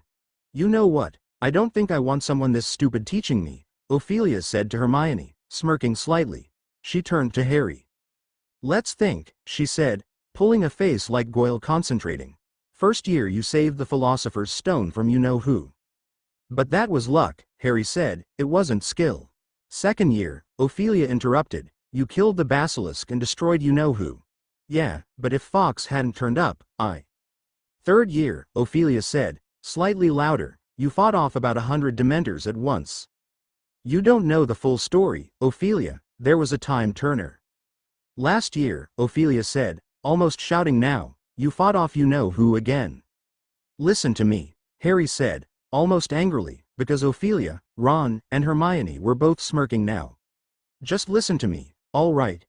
It sounds great when you say it like that, but all that stuff was luck. I didn't know what I was doing half the time, I didn't plan any of it, I just did whatever I could think of, and I nearly always had help. The three of them were still smirking. Don't sit there grinning like you know better than I do. I was there, wasn't I? He said, standing up heatedly. I know what went on, all right. And I didn't get through any of that because I was brilliant at defense against the dark arts. I got through it all because help came at the right time, or because I guessed right, but I just blundered through it all. I didn't have a clue what I was doing. Stop laughing. The tin can flew to the ground, breaking open and spilling the paste on the carpet. Crookshanks streaked away under a sofa. Ophelia, Ron, and Hermione's smiles had vanished. You don't know what it's like, none of you've never had to face him, have you? You think it's just memorizing a bunch of spells and throwing them at him, like you're in class or something. The whole time you're sure you know there's nothing between you and dying except your own brain or guts or whatever, like you can think straight when you know you're about a nanosecond from being murdered. Or tortured, or watching your friends die. They've never taught us that in their classes, what it's like to deal with things like that, and you three sit there acting like I'm a clever little boy to be standing here, alive. Like Diggory was stupid, like he messed up. You just don't get it. That could just as easily have been me. It would have been if Voldemort hadn't needed me. It was as though someone had knocked wind into Ophelia as she stared wide-eyed at Harry. She had never registered the number of terrible things Harry had been through. For the first time, she felt sorry for him. It broke her heart. Ophelia was snapped out of her thought, noticing Hermione leaving as well as Ron, leaving Harry and Ophelia alone together. She wanted to say something, but nothing came out when she opened her mouth. She couldn't think of anything. I'm going to bed as well, Ophelia said slowly as she stood. Night. And she left without saying another word. She shuddered imagining Harry fighting desperately against he who must not be named. To think he had actually fought him. It was at that moment Ophelia finally grasped how close she was to being killed during the summer. She was more than frightened, not just for herself, but for Harry. If she brought him to Voldemort, he'd die. It was true she didn't like Harry Potter that much, but she didn't hate him. Her chest hurt at the thought of him being killed. She didn't want that. Ophelia froze in the middle of the empty corridor. She realized. She was hesitating. Hermione made no mention of Harry giving defense against the dark arts lessons for 2 whole weeks after her original suggestion, which Harry was grateful for, but he knew Hermione would ask soon. Harry's detentions with Umbridge were finally over. Ron had had 4 more Quidditch practices and not been shouted at during the last 2. All 3 of them had managed to vanish their mice in transfiguration. Hermione had actually progressed to vanishing kittens. Ophelia had been acting strange since that night in the Gryffindor common room. She's been much quieter than usual, and she stared at Harry most of the time with a look he couldn't quite read. Perhaps what he said that night had pushed her away. Harry had said some uncomfortable things that even he would be put off by. He hoped he hadn't pushed her away, but it seemed like he had. On a wild, blustery evening at the end of September, when the 3 of them, Harry, Ron, and Hermione, were sitting in the library, looking up potion ingredients for Snape, Ophelia and Blaise greeted them all. "Hello," Ophelia said, smiling. "Mind if we sit?" "Not at all," Harry said, moving his things aside so she could sit next to him, but Ophelia took the seat next to Hermione. Instead, Blaise took the seat. Harry blinked as Ophelia took out her book and began reading it without another word. Strangely enough, Harry felt hurt and confused, and he wasn't the only one confused. Hermione glanced from Ophelia to Harry as if the two were silently fighting. Harry didn't think they were. He wanted to say something but felt too embarrassed with Ron, Hermione, and Blaise there. So hurt and confused, Harry continued on with his work. "I was wondering," Hermione said suddenly after a couple of minutes of unbearable silence, "whether you'd thought any more about defense against the dark arts, Harry." "Course I have," Harry said grumpily. "Can't forget it, can we, with that hag teaching us." "I meant the idea, Ophelia, Ron," and I had. Ron cast her an alarmed, threatening kind of look. She frowned at him. "Oh, all right. The idea I had, then, about you teaching us." Harry did not answer at once. He pretended to be perusing a page of Asiatic antivenoms, because he did not want to say what was in his mind. He had given the matter a great deal of thought over the past fortnight. Sometimes it seemed an insane idea, just as it had on the night Hermione had proposed it, but at others, he had found himself thinking about the spells that had served him best in his various encounters with dark creatures and Death Eaters, found himself, in fact, subconsciously planning lessons. "Well," he said slowly, when he could no longer pretend to find Asiatic antivenoms interesting, "yeah, I've thought about it a bit." "And?" Hermione said eagerly. "I dunno," Harry said, playing for time. He looked up at Ron. "I thought it was a good idea from the start," Ron said, who seemed keener to join in this conversation now that he was sure Harry was not going to start shouting again. Harry shifted uncomfortably in his chair. "You did listen to what I said about a load of it being luck, didn't you?" "Yes, Harry," Hermione said gently, "but all the same, there's no point pretending that you're not good at defense against the dark arts, because you are. You were the only person last year who could throw off the Imperious Curse completely. You can produce a Patronus. You can do all sorts of stuff that full-grown wizards can't," Victor always said. Ron looked round at her so fast he appeared to crick his neck. "Rubbing it," he said. "Yeah? What did Vicky say?" Ophelia snorted. "You sound jealous, Ronald." "Shut it, you," Ron sneered. "I'm just curious." "He said Harry knew how to do stuff even though he didn't," Hermione said in a bored voice. "And he was in the final year at Durmstrang." Ron was looking at Hermione suspiciously. "You're not still in contact with him, are you?" "So what if I am?" Hermione said coolly, though her face was a little pink. "I can have a pen pal if I." "He didn't only want to be your pen pal," Ron said accusingly. Hermione shook her head exasperatedly and, ignoring Ron, who was continuing to watch her, said to Harry, "Well, what do you think? Will you teach us?" Harry glanced at Ophelia, who looked annoyed with the banter between the two, but when she noticed Harry was staring, she tensed up. "Blaise has a spell he wants to know," Ophelia said, clearing her throat, "and I, for one, would like to pass my owls." Harry sighed. "Just you four, yeah?" Well, Hermione said, looking a mite anxious again. Well, now, don't fly off the handle again, Harry, please. But I really think you ought to teach anyone who wants to learn. I mean, we're talking about defending ourselves against Voldemort. Oh, don't be pathetic, Ron. It doesn't seem fair if we don't offer the chance to other people. Harry considered this for a moment, then said, yeah, but I doubt anyone except you four would want to be taught by me. I'm a nutter, remember? Well, I think you might be surprised how many people would be interested in hearing what you've got to say, Hermione said seriously. Look, she leaned towards him. Ron, who was still watching her with a frown on his face, leaned forward to listen too. You know, the first weekend in October's a Hogsmeade weekend. How would it be if we tell anyone who's interested to meet us in the village and we can talk it over? Why do we have to do it outside school? Ron said. Oh yes, Ron, let's do it inside the castle where Umbridge can watch, Ophelia said sarcastically. And maybe then we can ask her to join. All right. I understand. Ron huffed. Harry chuckled quietly. Harry had been looking forward to the weekend trip to Hogsmeade. The only thing he was worried about was Ophelia. Her silence was causing Harry to feel concerned. In the back of his mind, he was still doubting she just wanted to be friends. Perhaps Harry was reading too much into it. He had noticed she and Draco hadn't been speaking. In fact, he'd seen them glare at each other as they passed. It's possible that is the reason Ophelia's been so quiet.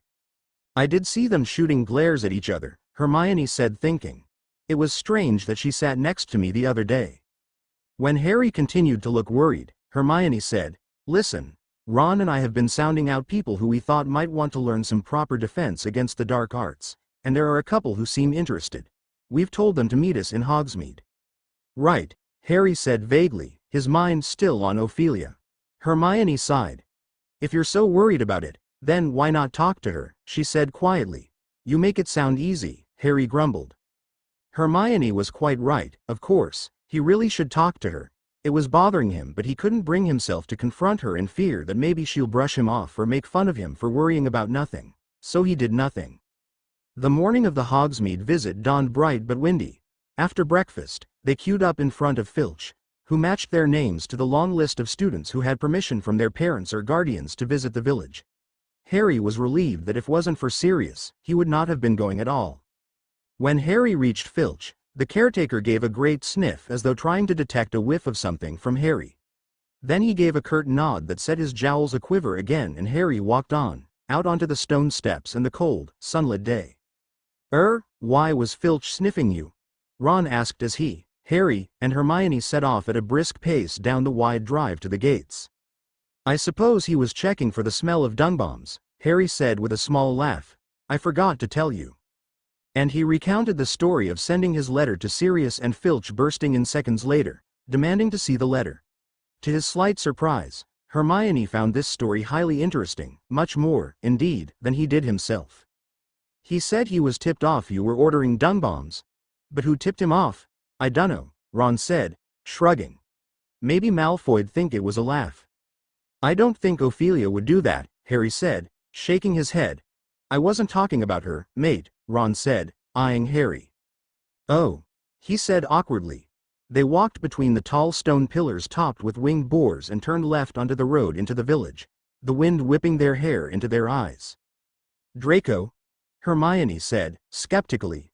Well, yes, maybe. And she remained deep in thought all the way into the outskirts of Hogsmeade. Where are we going, anyway? Harry asked. The Three Broomsticks? Oh, no, Hermione said, coming out of her reverie. No, it's always packed and really noisy. I've told the others to meet us in the Hog's Head, that other pub. You know the one. It's not on the main road. I think it's a bit, dodgy. But students don't normally go in there, so I don't think we'll be overheard. They walked down the main street past Zonko's Wizarding Joke Shop, where they were not surprised to see Fred, George, and Lee Jordan, past the post office, from which owls issued at regular intervals, and turned up a side street at the top of which stood a small inn. A battered wooden sign hung from a rusty bracket over the door, with a picture on it of a wild boar's severed head, leaking blood onto the white cloth around it. The sign creaked in the wind as they approached. All three of them hesitated outside the door. Well, come on, Hermione said, slightly nervously. Harry led the way inside. It was not at all like the Three Broomsticks, whose large bar gave an impression of gleaming warmth and cleanliness. The Hog's Head bar comprised one small, dingy, and very dirty room that smelled strongly of something that might have been goats. The bay windows were so encrusted with grime that very little daylight could permeate the room, which was lit instead with the stubs of candles sitting on rough wooden tables. The floor seemed at first glance to be compressed earth, though as Harry stepped onto it he realized that there was stone beneath what seemed to be the accumulated filth of centuries. Harry remembered Hagrid mentioning this pub in his first year. "Ye get a lot o' funny folk in the Hog's Head," he had said, explaining how he had won a dragon's egg from a hooded stranger there. At the time Harry had wondered why Hagrid had not found it odd that the stranger kept his face hidden throughout their encounter. Now he saw that keeping your face hidden was something of a fashion in the Hog's Head. There was a man at the bar whose whole head was wrapped in dirty gray bandages, though he was still managing to gulp endless glasses of some smoking, fiery substance through a slit over his mouth. Two figures shrouded in hoods sat at a table in one of the windows. Harry might have thought them Dementors if they had not been talking in strong Yorkshire accents, and in a shadowy corner beside the fireplace sat a witch with a thick, black veil that fell to her toes. They could just see the tip of her nose because it caused the veil to protrude slightly.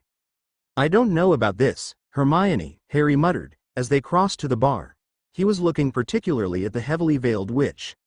"Has it occurred to you Umbridge might be under that?" Hermione cast an appraising eye over the veiled figure. "Umbridge is shorter than that woman," she said quietly. "And anyway, even if Umbridge does come in here there's nothing she can do to stop us, Harry, because I've double and triple checked the school rules. We're not out of bounds. I specifically asked Professor Flitwick whether students were allowed to come to the Hog's Head, and he said yes, but he advised me strongly to bring our own glasses. And I've looked up everything I can think of about study groups and homework groups and they're definitely allowed. I just don't think it's a good idea if we parade what we're doing." "No," Harry said dryly, "especially as it's not exactly a homework group you're planning, is it?" The barman sidled towards them out of a back room. He was a grumpy-looking old man with a great deal of long gray hair and beard. He was tall and thin and looked vaguely familiar to Harry. "What?" he grunted. "3 butterbeers, please," Hermione said. The man reached beneath the counter and pulled up 3 very dusty, very dirty bottles, which he slammed on the bar. "6 sickles," he said. "I'll get them," Harry said quickly, passing over the silver. The barman's eyes traveled over Harry, resting for a fraction of a second on his scar. Then he turned away and deposited Harry's money in an ancient wooden till whose drawer slid open automatically to receive it. Harry, Ron, and Hermione retreated to the furthest table from the bar and sat down, looking around. The man in the dirty gray bandages rapped the counter with his knuckles and received another smoking drink from the barman. The door of the pub opened pooling in a dusty sunlight into the room. Harry's heart leapt as Ophelia came in followed by Blaise. "Hi," they both said uncomfortably. "Granger, you picked a great spot," Blaise said sarcastically as the two took a seat beside their table. Ophelia swatted the dust. "Fantastic, really," she coughed. "Oh shush you two, it's the best place to keep hidden," Hermione said. "You know what?" Ron murmured, looking over at the bar with enthusiasm. "We could order anything we liked in here. I bet that bloke would sell us anything, he wouldn't care. I've always wanted to try fire whiskey." "You are a prefect," Hermione snarled. "Oh," Ron said, the smile fading from his face. "Yeah. I suggest not ordering anything," Harry said, motioning to his untouched butterbeer. Both Ophelia and Blaise's face contorted in disgust. "So, who did you say is supposed to be meeting us?" Harry asked. "Just a couple of people," Hermione repeated, checking her watch and looking anxiously towards the door. "I told them to be here about now and I'm sure they all know where it is. Oh, look, this might be them now." The door of the pub had opened once more. A thick band of dusty sunlight split the room in two for a moment and then vanished, blocked by the incoming rush of a crowd of people. First came Neville with Dean and Lavender, who were closely followed by Parvati and Padma Patil with Cho and one of her usually giggling girlfriends. Then, on her own and looking so dreamy she might have walked in by accident, Luna Lovegood. Then Katie Bell, Alicia Spinnet and Angelina Johnson, Colin and Dennis Creevy, Ernie Macmillan, Justin Finch Fletchley, Hannah Abbott, a Hufflepuff girl with a long play clown her back whose name Harry did not know. 3 Ravenclaw boys he was pretty sure were called Anthony Goldstein, Michael Corner and Terry Boot, Ginny, closely followed by a tall skinny blonde boy with an upturned nose whom Harry recognized vaguely as being a member of the Hufflepuff Quidditch team and, bringing up the rear, Fred and George Weasley with their friend Lee Jordan, all 3 of whom were carrying large paper bags crammed with Zonko's merchandise. "A couple of people?" Harry said hoarsely to Hermione. "A couple of people?" "Yes, well, the idea seemed quite popular," Hermione said happily. "Ron, Blaise, do you want to pull up some more chairs?" The barman had frozen in the act of wiping out a glass with a rag so filthy it looked as though it had never been washed. Possibly, he had never seen his pub so full. "Hi," Fred said, reaching the bar first and counting his companions quickly. "Could we have 25 butterbeers, please?" The barman glared at him for a moment, then, throwing down his rag irritably as though he had been interrupted in something very important, he started passing up dusty butterbeers from under the bar. "Cheers," Fred said, handing them out. "Cough up, everyone, I haven't got enough gold for all of these." Harry watched numbly as the large chattering group took their beers from Fred and rummaged in their robes to find coins. He could not imagine what all these people had turned up for until the horrible thought occurred to him that they might be expecting the same kind of speech, at which he rounded on Hermione. "What have you been telling people?" he said in a low voice. "What are they expecting?" "I've told you, they just want to hear what you've got to say," Hermione said soothingly. But Harry continued to look at her so furiously that she added quickly, "You don't have to do anything yet, I'll speak to them first." "Hi, Harry," Neville said, beaming and taking a seat opposite him.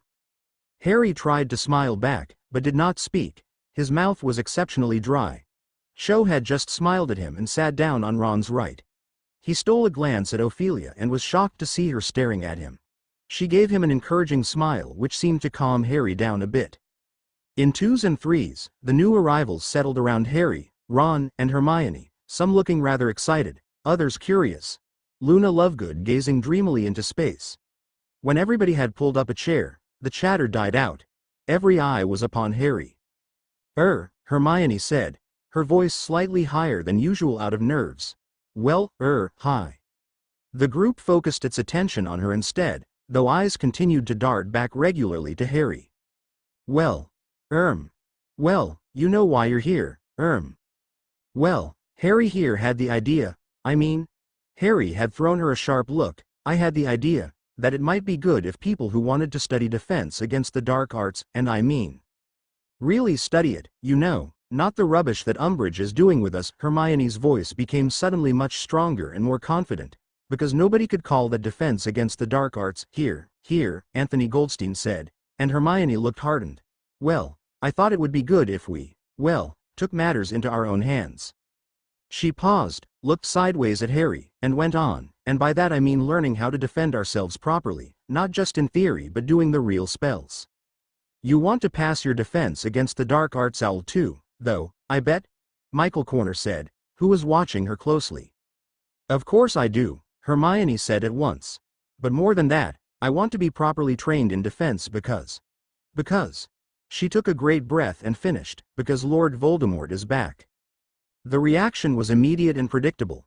Cho's friend shrieked and slopped butterbeer down herself. Terry Boot gave a kind of involuntary twitch. Padma Patil shuddered, and Neville gave an odd yelp that he managed to turn into a cough. All of them, however, looked fixedly, even eagerly, at Harry. Well, that's the plan, anyway, Hermione said. If you want to join us, we need to decide how we're going to. Where's the proof you know who's back? The blonde Hufflepuff player said in a rather aggressive voice. Well, Dumbledore believes it, Hermione began. You mean, Dumbledore believes him, the blonde boy said, nodding at Harry.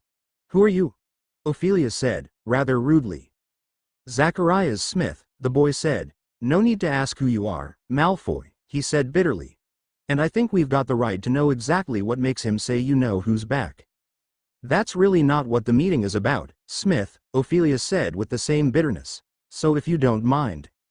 And if what Potter is saying is true, then why is she here? Zacharias spat, glaring at Ophelia. I beg your pardon, Blaise said slowly, looking back at Zacharias. Potter did claim her father had a hand in Cedric Diggory's death, so why is she here? Zacharias questioned once again. We've all noticed you've been hanging around Malfoy. Have you forgotten all the things she and her brother have said and done? That's enough, Harry barked. His blood was boiling with sudden anger. Ophelia is here because she wants to learn. If anyone has a problem with that, they can leave. Harry waited, expecting most of them to stand, yet they all remained seated, some taken aback that he had stood up for Ophelia Malfoy of all people. However, she gave him a look of appreciation. What makes me say you know who's back? He repeated, looking Zacharias straight in the face. I saw him. But Dumbledore told the whole school what happened last year, and if you didn't believe him, you won't believe me, and I'm not wasting an afternoon trying to convince anyone. The whole group seemed to have held its breath while Harry spoke. Harry had the impression that even the barman was listening. He was wiping the same glass with the filthy rag, making it steadily dirtier. Zacharias said dismissively, all Dumbledore told us last year was that Cedric Diggory got killed by you-know-who and that you brought Diggory's body back to Hogwarts. He didn't give us details, he didn't tell us exactly how Diggory got murdered. I think we'd all like to know. If you've come to hear exactly what it looks like when Voldemort murders someone, I can't help you, Harry said. His temper, always so close to the surface these days, was rising again. He did not take his eyes off Zacharias Smith's aggressive face and was determined not to look at Ophelia. I don't want to talk about Cedric Diggory, all right. So if that's what you're here for, you might as well clear out. He cast an angry look in Hermione's direction. This was, he felt, all her fault. She had decided to display him like some sort of freak, and of course, they had all turned up to see just now how wild his story was. But none of them left their seats, not even Zacharias Smith, though he continued to gaze intently at Harry. So, Hermione said, her voice very high-pitched again. So, like I was saying, if you want to learn some defense, then we need to work out how we're going to do it, how often we're going to meet, and where we're going to. Is it true, the girl with the long play down her back interrupted, looking at Harry, that you can produce a Patronus? There was a murmur of interest around the group at this. Yeah, Harry said slightly defensively. A corporeal Patronus? The phrase stirred something in Harry's memory. You don't know Madame Bones, do you? He asked. The girl smiled. She's my auntie, she said. I'm Susan Bones. She told me about your hearing. So, is it really true? You make a stag Patronus? Yes, Harry said. Blimey, Harry, Lee said, looking deeply impressed. I never knew that. Mum told Ron not to spread it around, Fred said, grinning at Harry. She said you got enough attention as it was. She's not wrong, Harry mumbled, and a couple of people laughed. The veiled witch sitting alone shifted very slightly in her seat. And did you kill a basilisk with that sword in Dumbledore's office? Terry Boot demanded. That's what one of the portraits on the wall told me when I was in there last year. Yeah, I did, yeah, Harry said. Justin Finch Fletchley whistled. The Creevy brothers exchanged awestruck looks and Lavender Brown said, wow. Softly. Harry was feeling slightly hot around the collar now. He was determinedly looking anywhere but at Ophelia. And in our first year, Neville said to the group at large, he saved that philological stone. Philosophers, Hermione hissed. Yes, that, from you-know-who, Neville finished. Hannah Abbott's eyes were as round as galleons. And that's not to mention, Cho said, all the tasks he had to get through in the Triwizard Tournament last year, getting past dragons and merpeople and acromantula and things. There was a murmur of impressed agreement around the table. Harry gave Cho a tight smile. Look, he said, and everyone fell silent at once. I don't want to sound like I'm trying to be modest or anything, but I had a lot of help with all that stuff. Not with the dragon, you didn't, Ophelia said. Harry's eyes snapped across to her. She was glaring at Cho. That was a seriously cool bit of flying. He was trying to arrange his face so that he did not look too pleased with himself. The fact that Ophelia had just praised him made it much harder for him to say the thing he had sworn to himself he would tell them. Yeah, well, he said. And nobody helped you get rid of those Dementors this summer, Susan Bones said.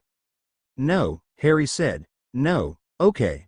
I know I did bits of it without help, but the point I'm trying to make is. Are you trying to weasel out of showing us any of this stuff? Zacharias Smith said. Here's an idea, Ophelia said loudly before Harry could speak. Why don't you shut your mouth? Perhaps it was the early conversation that caused Ophelia to respond so strongly, or whatever Cho had said to anger her. In any case, she was now looking at Zacharias as though she would like nothing better than to thump him. Zacharias flushed. Well, we've all turned up to learn from him and now he's telling us he can't really do any of it, he said. That's not what he said, Fred snarled. Would you like us to clean out your ears for you? George inquired, pulling a long and lethal-looking metal instrument from inside one of the Zonko's bags. Or any part of your body, really, we're not fussy where we stick this, Fred said. Yes, well, Hermione said hastily, moving on. The point is, are we agreed we want to take lessons from Harry? There was a murmur of general agreement. Zacharias folded his arms and said nothing, though perhaps this was because he was too busy keeping an eye on the instrument in Fred's hand. Right, Hermione said, looking relieved that something had at last been settled. Well, then, the next question is how often we do it. I really don't think there's any point in meeting less than once a week.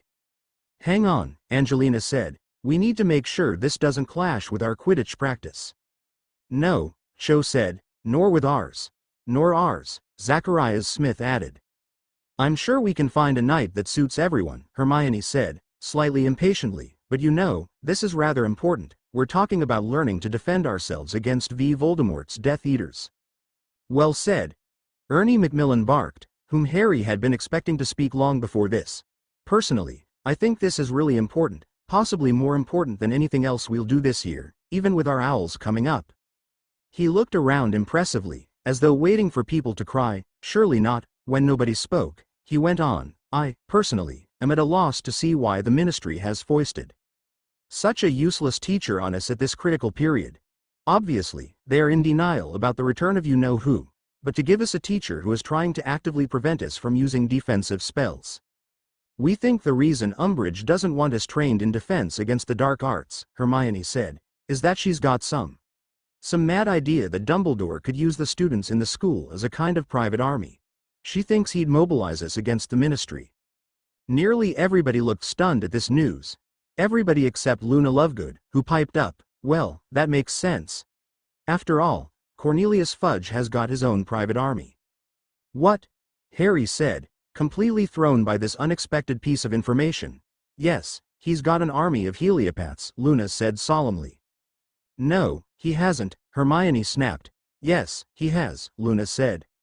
What are heliopaths? Neville asked, looking blank. They're spirits of fire, Luna said, her protuberant eyes widening so that she looked madder than ever, great tall flaming creatures that gallop across the ground burning everything in front of. They don't exist, Neville, Hermione said tartly. Oh, yes, they do, Luna said angrily. I'm sorry, but where's the proof of that? Hermione snapped. There are plenty of eyewitness accounts. Just because you're so narrow-minded you need to have everything shoved under your nose before you. A loud snort came from Ophelia, who quickly covered her mouth from laughing. Sorry, she giggled at Hermione. Weren't we trying to decide how often we're going to meet and have defense lessons? Yes, Hermione said, glaring at Ophelia. Yes, we were, you're right. Well, once a week sounds cool, Lee Jordan said. As long as, Angelina began. Yes, we know about the Quidditch, Hermione said in a tense voice. Well, the other thing to decide is where we're going to meet. This was rather more difficult. The whole group fell silent. Library? Katie Bell suggested after a few moments.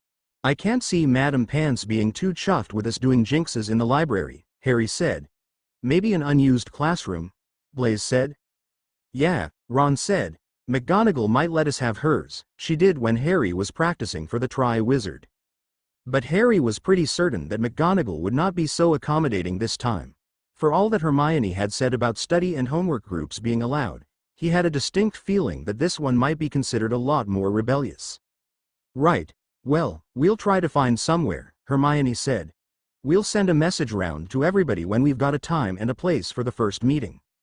She rummaged in her bag and produced parchment and a quill, then hesitated, rather as though she was steeling herself to say something. I think everybody should write their name down, just so we know who was here. But I also think, she took a deep breath, that we all ought to agree not to shout about what we're doing. So if you sign, you're agreeing not to tell Umbridge or anybody else what we're up to. Fred reached out for the parchment and cheerfully wrote his signature, but Harry noticed at once that several people looked less than happy at the prospect of putting their names on the list. Zacharias said slowly, not taking the parchment that George was trying to pass to him. Well, I'm sure Ernie will tell me when the meeting is. But Ernie was looking rather hesitant about signing, too. Hermione raised her eyebrows at him. Well, we're prefects, Ernie burst out, and if this list was found. Well, I mean to say. You said yourself, if Umbridge finds out. You just said this group was the most important thing you'd do this year, Harry reminded him. Yes, said Ernie, yes, I do believe that, it's just. Ernie, do you really think I'd leave that list lying around? Hermione said testily. No, of course not, Ernie said, looking slightly less anxious. Yes, of course, I'll sign. Nobody raised objections after Ernie, though Harry saw Cho's friend give her a rather reproachful look before adding her own name. When the last person, Zacharias, had signed, Hermione took the parchment back and slipped it carefully into her bag. There was an odd feeling in the group now. It was as though they had just signed some kind of contract. Well, time's ticking on, Fred said briskly, getting to his feet. George, Lee, and I have got items of a sensitive nature to purchase. We'll be seeing you all later. In twos and threes, the rest of the group took their leave, too. Cho made rather a business of fastening the catch on her bag before leaving, her long dark curtain of hair swinging forwards to hide her face, but her friend stood beside her, arms folded, clicking her tongue, so that Cho had little choice but to leave with her. As her friend ushered her through the door, Cho looked back and waved at Harry. Well, I think that went quite well, Hermione said happily, as she, Harry, Ron, Ophelia and Blaise walked out of the Hog's Head into the bright sunlight a few moments later. That Zacharias bloke's a wart, Ophelia said, who was glowering after the figure of Smith, just discernible in the distance. I don't like him much, either, Hermione admitted, but he overheard me talking to Ernie and Hannah at the Hufflepuff table and he seemed really interested in coming, so what could I say? But the more people the better really, I mean. Michael Corner and his friends wouldn't have come if he hadn't been going out with Ginny. Ron, who had been draining the last few drops from his butterbeer bottle, gagged and sprayed butterbeer down his front. He's what? Ron spluttered, outraged, his ears now resembling curls of raw beef. She's going out with, my sister's going, what do you mean, Michael Corner? Well, that's why he and his friends came. I think, well, they're obviously interested in learning defense, but if Ginny hadn't told Michael what was going on. When did she? They met at the Yule Ball and got together at the end of last year, Hermione said composedly. They had turned into the high street and she paused outside Scrivenshaft's quill shop, where there was a handsome display of pheasant feather quills in the window. I could do with a new quill. She turned into the shop. The four of them followed her. Which one was Michael Corner? Ron demanded furiously. The dark one, Blaise said. I didn't like him, Ron said at once. Big surprise, Ophelia said under her breath, making Harry chuckle quietly. But, Ron said, following Hermione along a row of quills in copper pots, I thought Ginny fancied Harry.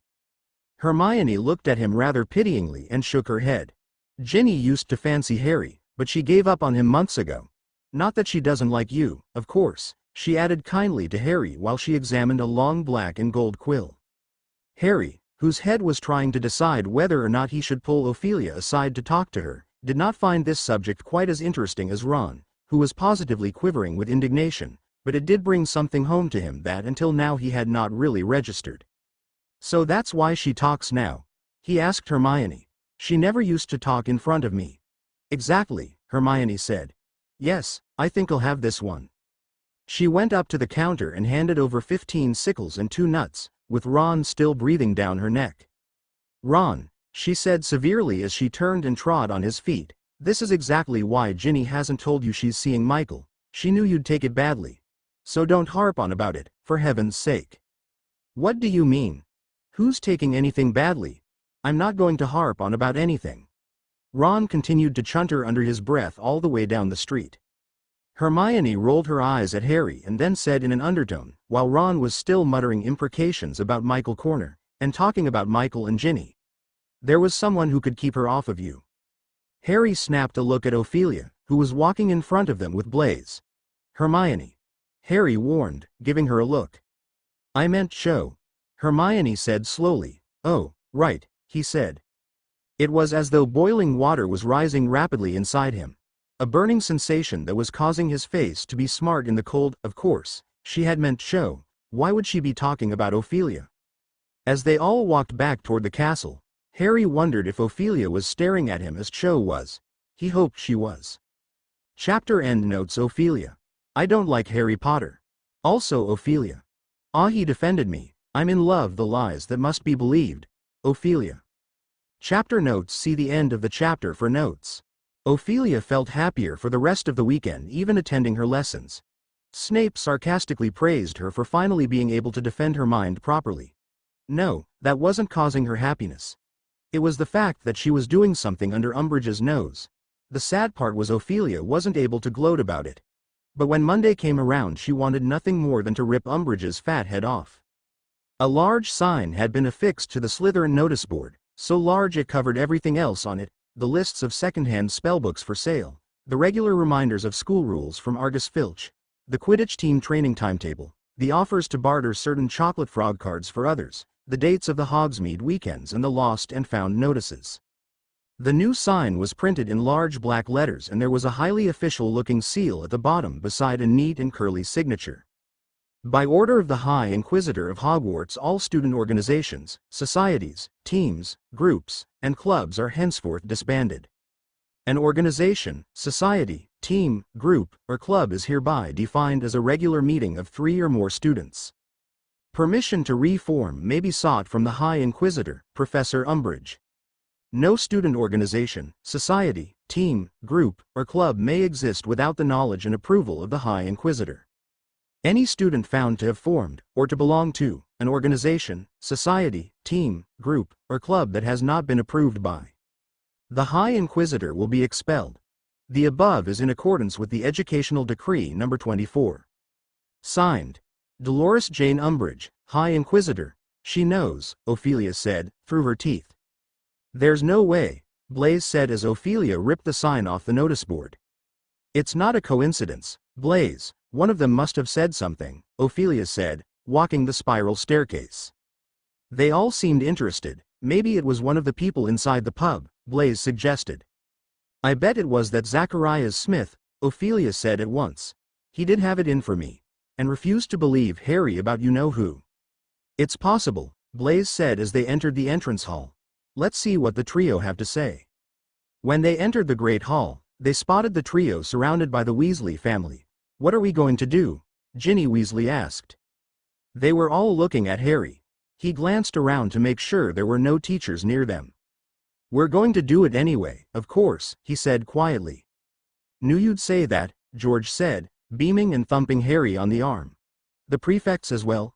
Fred said, looking quizzically at Ron and Hermione. Of course, Hermione said coolly as Ophelia sat next to Harry. Are you? Harry asked Ophelia. And let that fat toad win, of course, she smirked. Harry grinned, looking relieved. Here come Ernie and Hannah Abbott, Ron said, looking over his shoulder. And those Ravenclaw blokes and Smith.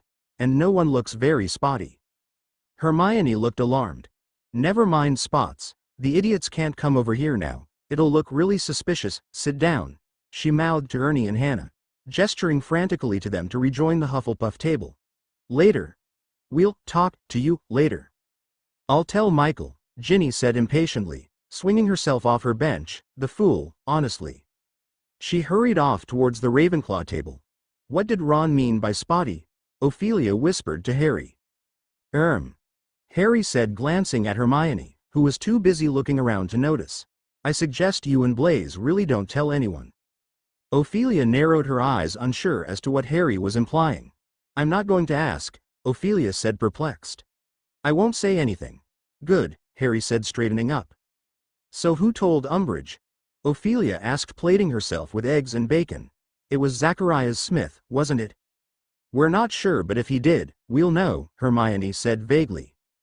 Well, that's not threatening in the least, Blaise said, scooping cereal into his mouth. Ophelia, Harry said nervously as they stood from the Gryffindor table and began to head out for lessons. Ophelia turned to him waiting for him to continue, but before he could, someone called out for him and Ron. "Harry." "Ron." It was Angelina, and she was hurrying towards them looking perfectly desperate. "It's okay," Harry said quietly, when she was near enough to hear him. "We're still going to." "You realize she's including Quidditch in this?" Angelina said over him. "We have to go and ask permission to reform the Gryffindor team." "What?" Harry said. "No way," Ron said, appalled. "You read the sign, it mentions teams too. So listen, Harry. I am saying this for the last time. Please don't lose your temper with Umbridge again, or she might not let us play anymore." Okay, Harry said, for Angelina looked as though she was on the verge of tears. "Don't worry, I'll behave myself." "Bet Umbridge is in History of Magic," Ron said grimly, as they continued on. "She hasn't inspected bins yet. Bet you anything she's there." "Does that go for Slytherin as well?" Ophelia asked Blaise. "Draco's already got permission," Blaise said. "Who would have guessed?" Ron snarled, seems to be continuing to show his favor for her. "That snake," Ophelia said bitterly. "Are you two fighting again?" Harry asked. "Yes," Ophelia seethed. "He thinks it's better to side with the woman who's been torturing his sister." "Does that mean I can insult him again?" Ron grinned. Ophelia would have cursed Ron for even thinking such nonsense, but her anger toward Draco overpowered anything. "Go right ahead," Ophelia grumbled. "We're going to class." She turned around, pulling Blaise alongside her, heading to divination, when she remembered Harry wanted to say something to her, but as she turned back it was too late. He was already gone. Over the past 2 weeks, Ophelia had maintained a gap from Harry. She reassured herself that her task doubts were due to a false belief of caring for Harry, when in fact, she was indifferent, she told herself. Ophelia took her usual seat in the hot, over-perfumed atmosphere of the divination classroom. Professor Trelawney was yet again handing out copies of the Dream Oracle. Handing would not be the correct term, because Trelawney slammed a copy of the Oracle down on the table between Ophelia and Blaise and swept away, her lips pursed. She threw the next copy of the Oracle at Daphne and Pansy, narrowly avoiding Pansy's head, and thrust the final one into Goyle's chest with such force that he slipped off his poof. "Well, carry on," Professor Trelawney said loudly, her voice high-pitched and somewhat hysterical. "You know what to do, or am I such a substandard teacher that you have never learned how to open a book?" The class stared perplexedly at her, then at each other. Ophelia, however, thought she knew what was the matter.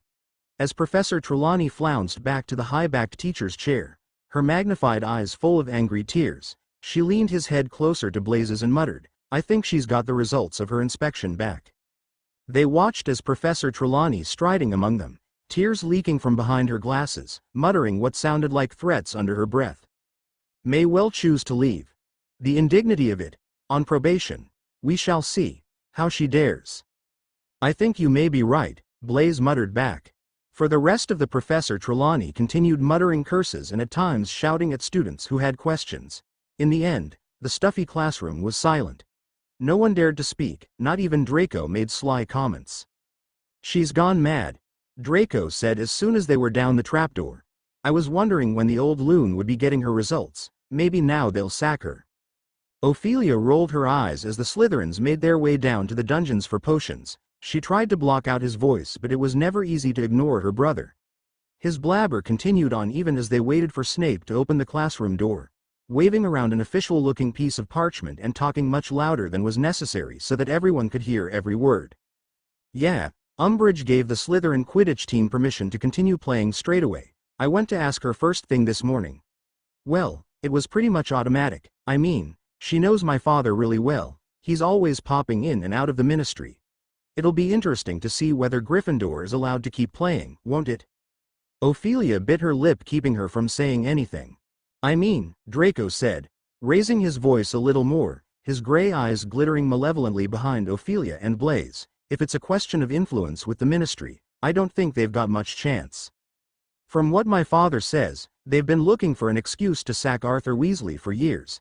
And as for Potter, my father says it's a matter of time before the ministry has him carted off to St. Mungo's. Apparently they've got a special ward for people whose brains have been addled by magic." Draco made a grotesque face, his mouth sagging open and his eyes rolling. Crabbe and Goyle gave their usual grunts of laughter. Pansy Parkinson shrieked with glee. Ophelia had had enough, but just as she was about to say something, someone shouted from behind her. Neville, no. Looking back, Ophelia watched as Harry struggled to hold the back of Neville Longbottom's robe. Longbottom struggled frantically, his fists flailing, trying desperately to get at Draco, who looked, for a moment, extremely shocked. Help me! Harry flung at Ron, managing to get an arm around Longbottom's neck and dragging him backwards, away from the Slytherins. Crabbe and Goyle were flexing their arms as they stepped in front of Draco, ready for the fight. Ron seized Longbottom's arms, and together he and Harry succeeded in dragging Longbottom back into the Gryffindor line. Longbottom's face was scarlet. The pressure Harry was exerting on his throat rendered him quite incomprehensible, but odd words spluttered from his mouth. Not funny. Don't, Mungos, show him. The dungeon door opened. Snape appeared there. His black eyes swept up the Gryffindor line to the point where Harry and Ron were wrestling with Longbottom. Fighting, Potter, Weasley, Longbottom, Snape said in his cold, sneering voice. 10 points from Gryffindor. Release Longbottom, Potter, or it will be detention. Inside, all of you. Harry let go of Longbottom, who stood panting and glaring at him. Ophelia and Blaise exchanged surprised and puzzled glances. Neville Longbottom wasn't exactly known for his boldness, so it was quite surprising to see him charging at her brother. Ophelia had always wondered how he ended up in Gryffindor, considering his reputation for being timid. Ophelia and Blaise took their usual seats and pulled out parchment, quills, and their copies of 1,000 magical herbs and fungi.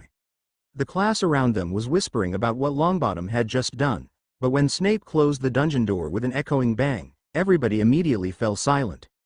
You will notice, Snape said, in his low, sneering voice, that we have a guest with us today. He gestured towards the dim corner of the dungeon and Ophelia saw Professor Umbridge sitting there, clipboard on her knee. She glanced back at Harry, her eyebrows raised. Snape and Umbridge were the two teachers he hated most. Ophelia wondered which one he wanted to triumph over the other.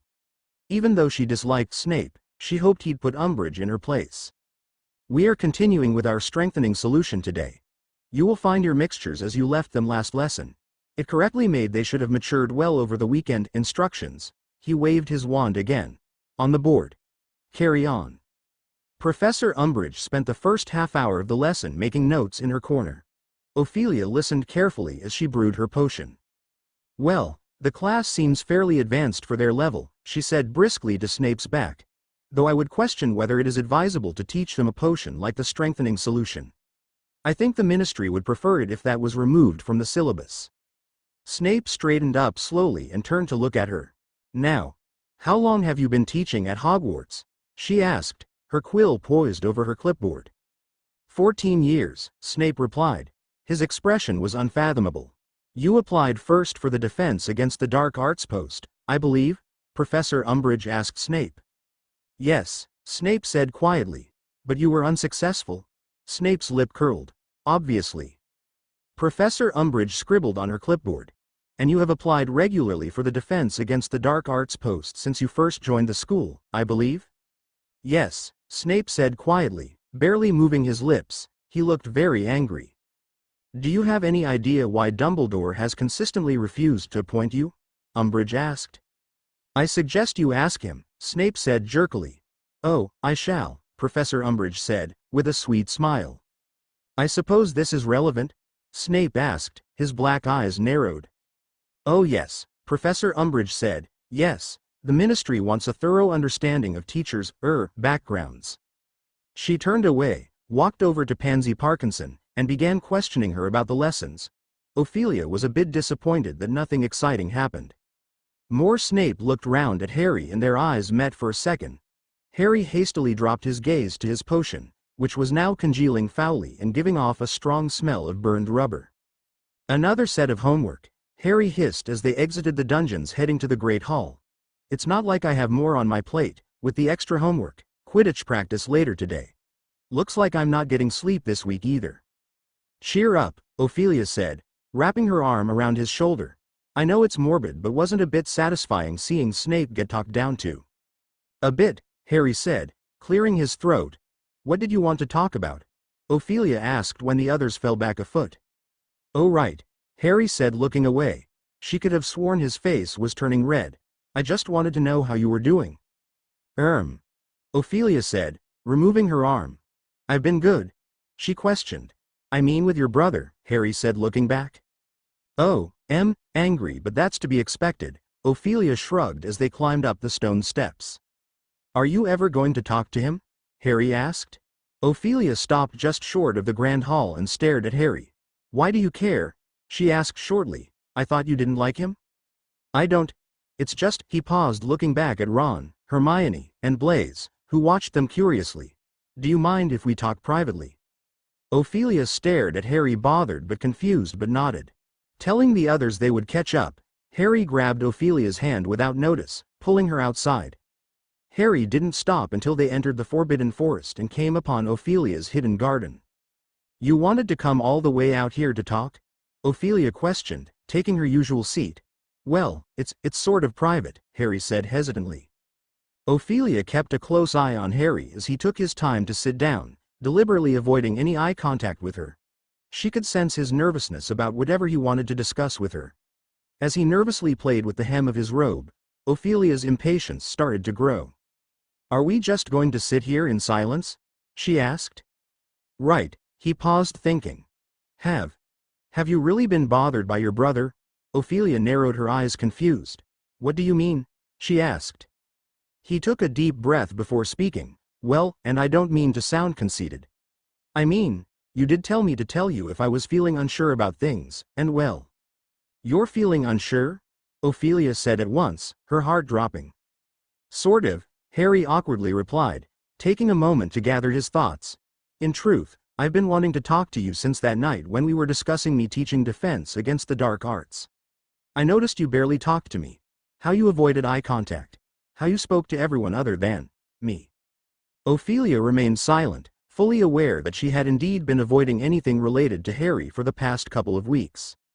Was it because of what I said that night? Harry asked. Did what I say about Voldemort and Cedric put you off? Ophelia continued to stare at him, because yes, it had, and not in the way he believed. However, she couldn't bring herself to share the truth with him.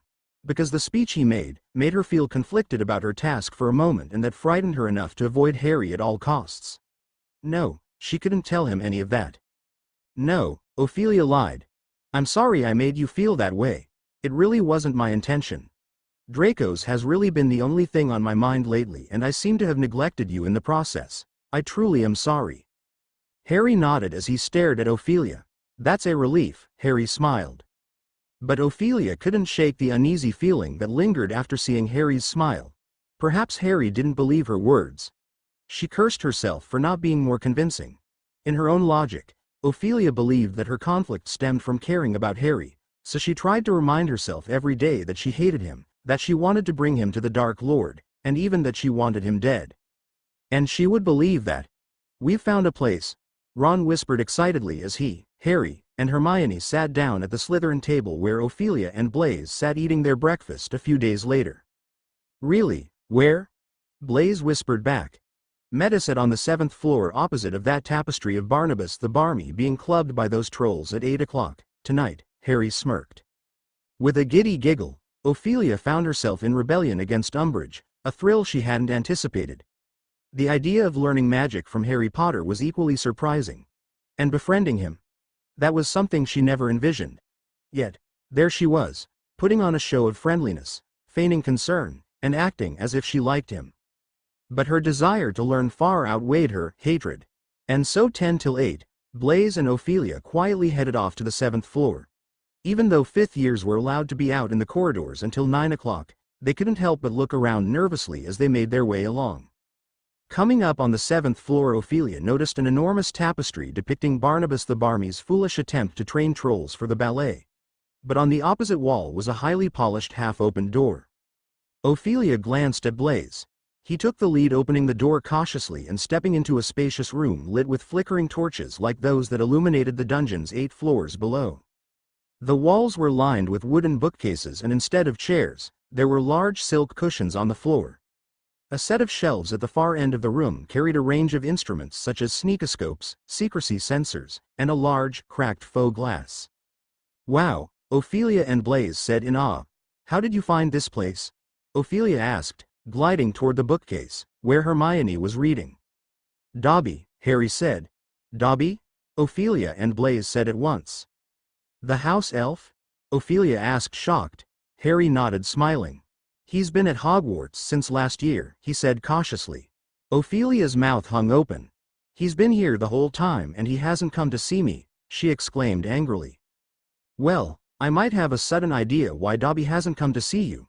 You and your family didn't really treat him well, Ron laughed. Ophelia had never been so offended. Listen here, you little shish. There was a gentle knock on the door, stopping Ophelia from pouncing on Ron. Ginny, Neville, Lavender, Parvati, and Dean had arrived. Whoa, Dean said, staring around, impressed. What is this place? Seething Ophelia was pulled back by Blaise, putting her on the back as Harry began to explain, but before he had finished more people had arrived and he had to start all over again. By the time 8 o'clock arrived, every cushion was occupied. Harry moved across to the door and turned the key protruding from the lock. It clicked in a satisfyingly loud way and everybody fell silent, looking at him. Hermione carefully marked her page of jinxes for the jinxed and set the book aside. Well, Harry said, slightly nervously. This is the place we've found for practice sessions, and you've, obviously found it okay. It's fantastic, Cho Chang said, and several people murmured their agreement. It's bizarre, Fred said, frowning around at it. We once hid from Filch in here, remember, George? But it was just a broom cupboard then. Hey, Harry, what's this stuff? Dean asked from the rear of the room, indicating the sneakoscopes and the faux glass. Dark detectors, Harry said, stepping between the cushions to reach them. Basically they all show when dark wizards or enemies are around, but you don't want to rely on them too much, they can be fooled. He gazed for a moment into the cracked faux glass. Ophelia wondered who he would be seeing. The Dark Lord came to mind. Harry turned his back on it. Well, I've been thinking about the sort of stuff we ought to do first and, he noticed a raised hand. What, Hermione? I think we ought to elect a leader, Hermione said. Harry's leader, Chang said at once, looking at Hermione as though she were mad. Ophelia glared at her. Yes, but I think we ought to vote on it properly, Hermione said, unperturbed. It makes it formal and it gives him authority.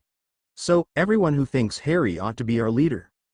Everybody put up their hand, even Zacharias Smith, though he did it very half-heartedly. Right, thanks, Harry said, whose face was burning. And, what, Hermione? I also think we ought to have a name, she said brightly, her hand still in the air. It would promote a feeling of team spirit and unity, don't you think? Can we be the Anti-Umbridge League? Angelina said hopefully. Oh, I like that one, Ophelia laughed. Or the Ministry of Magic or Morons Group, Fred suggested. I was thinking, Hermione said, frowning at Fred, more of a name that didn't tell everyone what we were up to, so we can refer to it safely outside meetings. The Defense Association? Chang said. The DA for short, so nobody knows what we're talking about? Yeah, the DA is good, Ginny said. Only let's make it stand for Dumbledore's army because that's the Ministry's worst fear, isn't it? There was a good deal of appreciative murmuring and laughter at this. All in favor of the DA? Hermione said bossily, kneeling up on her cushion to count. That's a majority, motion passed. She pinned the piece of parchment with all of their signatures on it onto the wall and wrote across the top in large letters. Dumbledore's army, right, Harry said, when she had sat down again. Shall we get practicing then?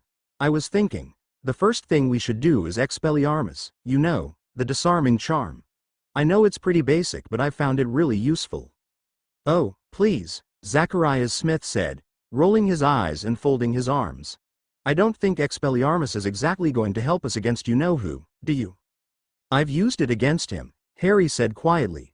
It saved my life in June. Smith opened his mouth stupidly. The rest of the room was very quiet. But if you think it's beneath you, you can leave, Harry said. Ophelia smirked satisfied. Smith did not move, nor did anybody else. Okay, Harry said, clapping his hands, I reckon we should all divide into pairs and practice. Everybody got to their feet at once and divided up. Ophelia and Blaise of course partnering. Ready? Blaise asked smirking, wand out and ready. Ready, Ophelia said wand out. Expelliarmus. Ophelia and Blaze shouted at the same time. Their wands flew out of their hands, causing the two to burst out laughing. That was impressive, Blaze chuckled, picking up the wands. Great minds think alike, Ophelia said, taking her wand. Again. You're on, Blaze smirked. After some time, Ophelia and Blaze took turns disarming each other. Ophelia occasionally disarmed Zacharias Smith as an act of revenge, though she wasn't the only one messing with Smith. The Weasley twins were taking turns to point their wands at his back. Suddenly a whistle blew hard through the air. Everyone lowered their wands. That wasn't bad, Harry said, but there's definite room for improvement. Zacharias Smith glared at him. Let's try again. I think I'm getting pretty good at this, Ophelia said, twirling her wand. I guess you could say. Oh no, Cho Chang said rather wildly as Harry approached. Expelliarmus, I mean, Expelliarmus. Oh, sorry, Marietta. Ophelia watched as her curly-haired friend's sleeve had caught fire. Marietta extinguished it with her own wand and glared at Harry as though it was his fault. You made me nervous. I was doing all right before then, Chang told Harry ruefully. Anger surged through Ophelia. That was quite good, Harry said, obviously lying, but when she raised her eyebrows he said, well, no, it was lousy, but I know you can do it properly. I was watching from over there. She laughed, causing Ophelia to silently mock her laugh. Her friend Marietta looked at them rather sourly and turned away. Don't mind her, Chang muttered. She doesn't really want to be here, but I made her come with me. Her parents have forbidden her to do anything that might upset Umbridge. You see, her mum works for the ministry. What about your parents? Harry asked. Well, they've forbidden me to get on the wrong side of Umbridge, too, Chang said, drawing herself up proudly. But if they think I'm not going to fight you know who after what happened to Cedric. She broke off, looking rather confused, and an awkward silence fell between them. Terry Boots' wand went whizzing past Harry's ear and hit Alicia Spinnet hard on the nose. Well, my dad is very supportive of any anti-ministry action. Luna Lovegood said proudly from just behind Harry. Evidently, she had been eavesdropping on his conversation while Justin Finch Fletchley attempted to disentangle himself from the robes that had flown up over his head. He's always saying he'd believe anything of Fudge. I mean, the number of goblins Fudge has had assassinated, and of course, he uses the Department of Mysteries to develop terrible poisons, which he secretly feeds to anybody who disagrees with him. And then there's his umgubular/gilter. Sorry, Luna, I have to check the others' process. Ophelia, Blaze, Harry said, hurrying toward the two. Ophelia quickly smiled. Hi, Harry, she said sweetly. I saw what you did, Harry said, smirking. Ophelia's heart dropped. What do you mean? She stuttered. With Smith, Harry chuckled. Oh, Ophelia laughed, utterly relieved. Yeah. Did that happen, or are you just seeing things? Harry laughed, shaking his head. Don't worry, I don't blame you, he said, coming in closer and whispered, between you and me, if I wasn't teaching I would have done the same thing. Ophelia snorted, trying to hold in her laughter. Hey, Harry, Hermione called from the other end of the room. Have you checked the time? He looked down at his watch. Oh wow, it's 9:10, he said, shocked. He blew his whistle. Everybody stopped shouting, Expelliarmus, and the last couple of wands clattered to the floor. Well, that was pretty good, Harry said, giving Ophelia a wink before heading to the front of the room. But we've overrun. We'd better leave it here. Same time, same place next week? Sooner. Dean Thomas said eagerly, and many people nodded in agreement. Angelina, however, said quickly, the Quidditch season's about to start. We need team practices too. Let's say next Wednesday night, then, Harry said. We can decide on additional meetings then. Come on, we'd better get going. He pulled out the Marauders map again and checked it carefully for signs of teachers on the 7th floor. He let them all leave in 3s and 4s. Bye, Harry, Chang said sweetly before leaving. Bye, Harry smiled. Ophelia scowled, watching Chang leave her friend. See you tomorrow, Ophelia? Harry said, bringing Ophelia back to her senses. Right, see you tomorrow, she said, walking backward. Bye, Hermione. Bye. Weaselby. Ron frowned. That was fun, wasn't it? Ophelia said happily as she and Blaze headed back down to the dungeons. Surprisingly, it was, Blaze said oddly calm. Messing with Smith was a highlight, Ophelia chuckled. Right. Blaze said, once again calm. So what did you think about Chong? Ophelia scoffed. Her consistent talking was getting rather annoying, don't you think? Well. And how could she fumble casting Expelliarmus so badly in her laugh? Ophelia groaned. She was asking for me to hex her. Blaze snorted. Right. Well, I can't wait to see how the next class goes, he said, shaking his head. Ophelia stopped. What do you mean by that? Nothing, he said, continuing to walk.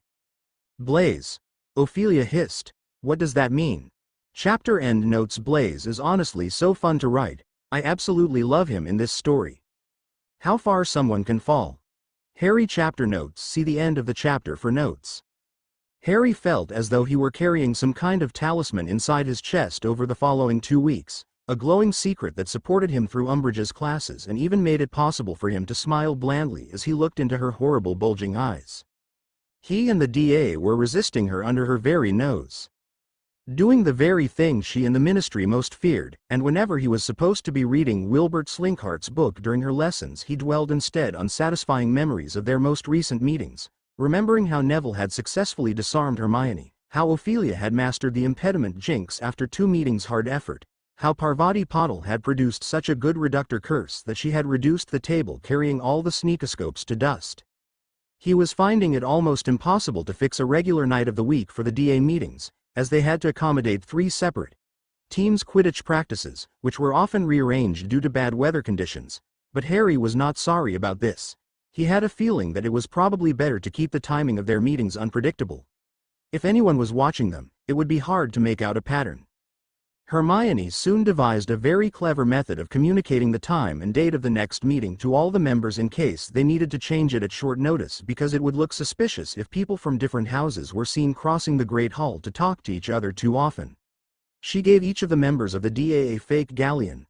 Ron became very excited when he first saw the basket and was convinced she was actually giving out gold. You see the numerals around the edge of the coins? Hermione said, holding one up for examination at the end of their 4th meeting. The coin gleamed fat and yellow in the light from the torches. On real galleons, that's just a serial number referring to the goblin who cast the coin. On these fake coins, though, the numbers will change to reflect the time and date of the next meeting. The coins will grow hot when the date changes, so if you're carrying them in a pocket you'll be able to feel them. We take 1 each, and when Harry sets the date of the next meeting he'll change the numbers on his coin, and because I've put a protean charm on them, they'll all change to mimic his. A blank silence greeted Hermione's words. She looked around at all the faces upturned to her, rather disconcerted.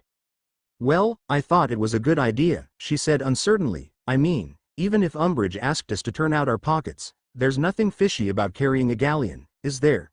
But, well, if you don't want to use them. Well, I thought it was a good idea, she said uncertainly. I mean, even if Umbridge asked us to turn out our pockets, there's nothing fishy about carrying a galleon, is there? But, well, if you don't want to use them. You can do a protean charm? Ophelia said, shocked. Yes, Hermione said. But that's Newt Standard, she said in awe. Oh, Hermione said, trying to look modest. Oh, well, yes, I suppose it is. How come you're not in Ravenclaw? Terry Boots demanded, staring at Hermione with something close to wonder. With brains like yours? Well, the Sorting Hat did seriously consider putting me in Ravenclaw during my sorting, Hermione said brightly, but it decided on Gryffindor in the end. So, does that mean we're using the galleons? There was a murmur of assent and everybody moved forwards to collect one from the basket. Harry looked sideways at Hermione. You know what these remind me of? No, what's that? The Death Eater's scars. Voldemort touches one of them, and all their scars burn, and they know they've got to join him. Well, yes, Hermione said quietly, that is where I got the idea. But you'll notice I decided to engrave the date on bits of metal rather than on our members' skin. Yeah. I prefer your way, Harry said, grinning, as he slipped his galleon into his pocket but frowned when noticing Ophelia looking down sadly. I suppose the only danger with these is that we might accidentally spend them. Fat chance, Ron said, who was examining his own fake galleon with a slightly mournful air. I haven't got any real galleons to confuse it with.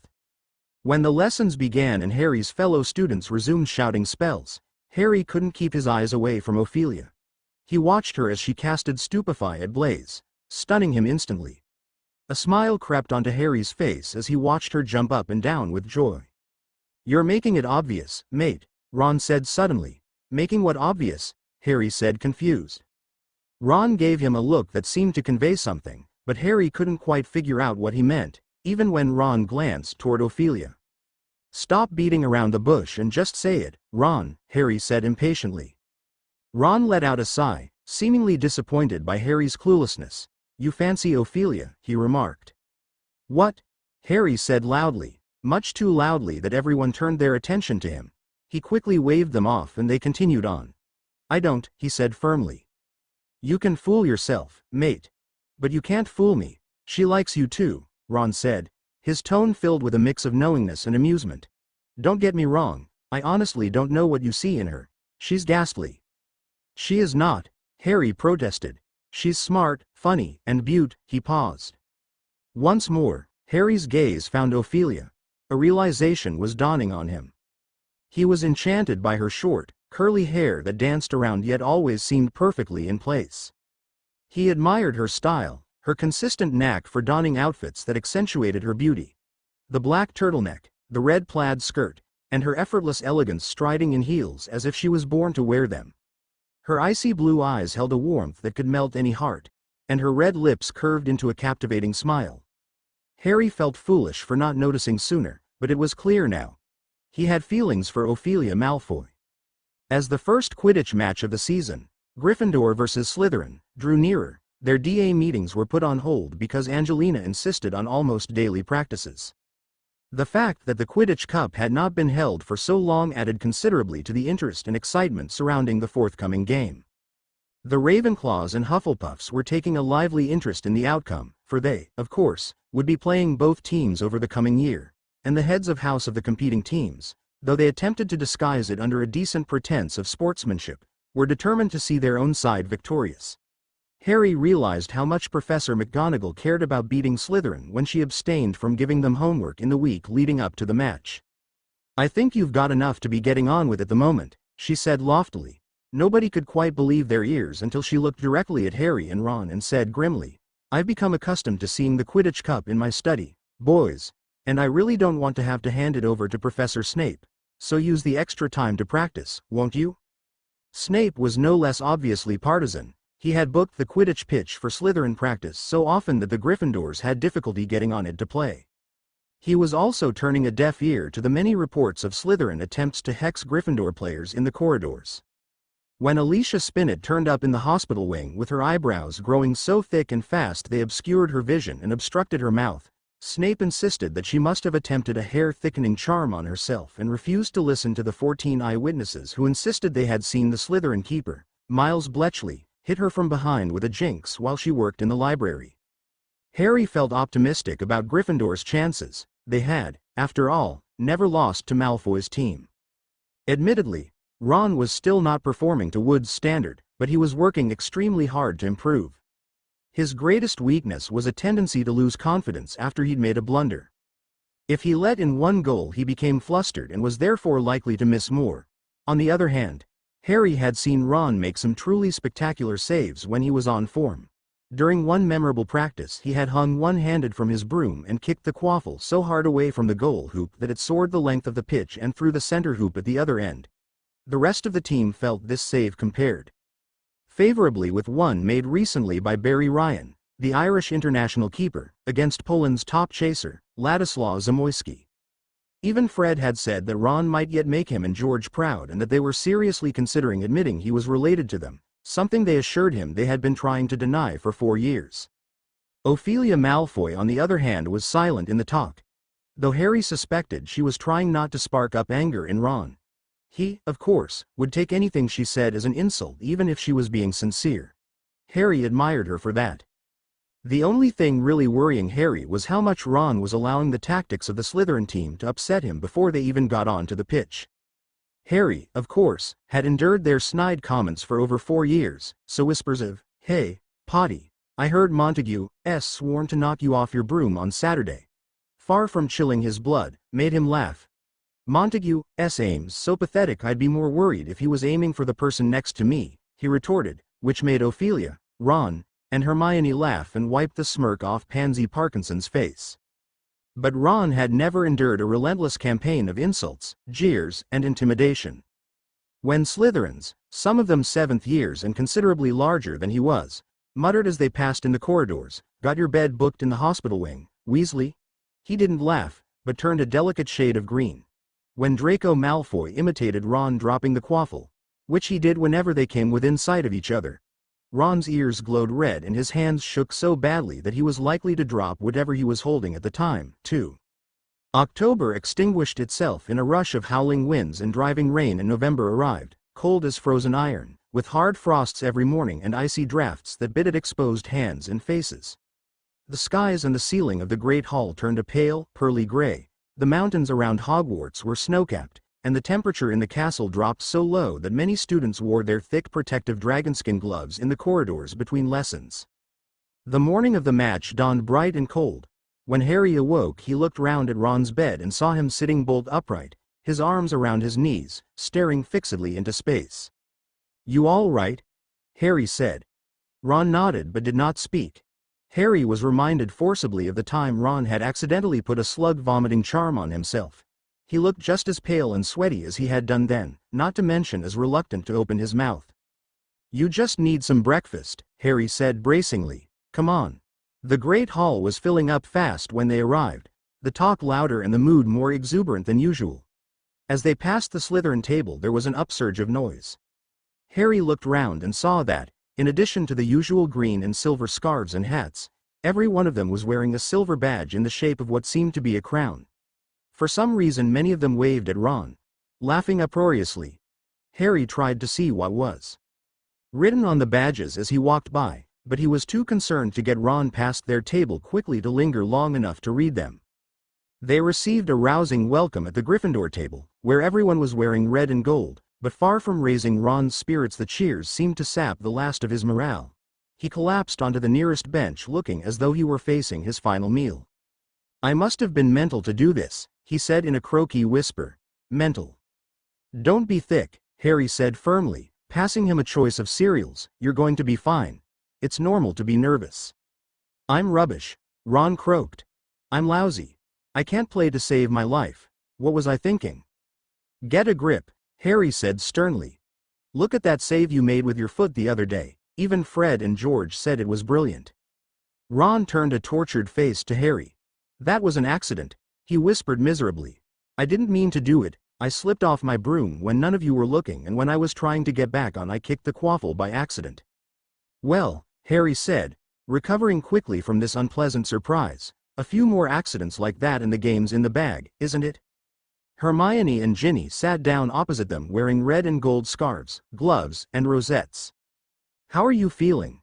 Ginny asked Ron, who was now staring into the dregs of milk at the bottom of his empty cereal bowl as though seriously considering attempting to drown himself in them. "He's just nervous," Harry said. "Well, that's a good sign. I never feel you perform as well in exams if you're not a bit nervous," Hermione said heartily. "Hi, Harry," an angelic voice said from behind them. Harry spun around. Ophelia Malfoy had drifted over from the Slytherin table, sporting her house colors. "Hi, Ophelia," Harry said happily. "I just wanted to say good luck. I'll be rooting for you," she smiled. Harry's heart gave a leap. "Thanks," Harry smiled nervously. "But I'll also be rooting for Slytherin," Ophelia said, smirking. "Of course," he chuckled. "You're not a complete traitor." Ophelia's snorted mouth hung open, shocked.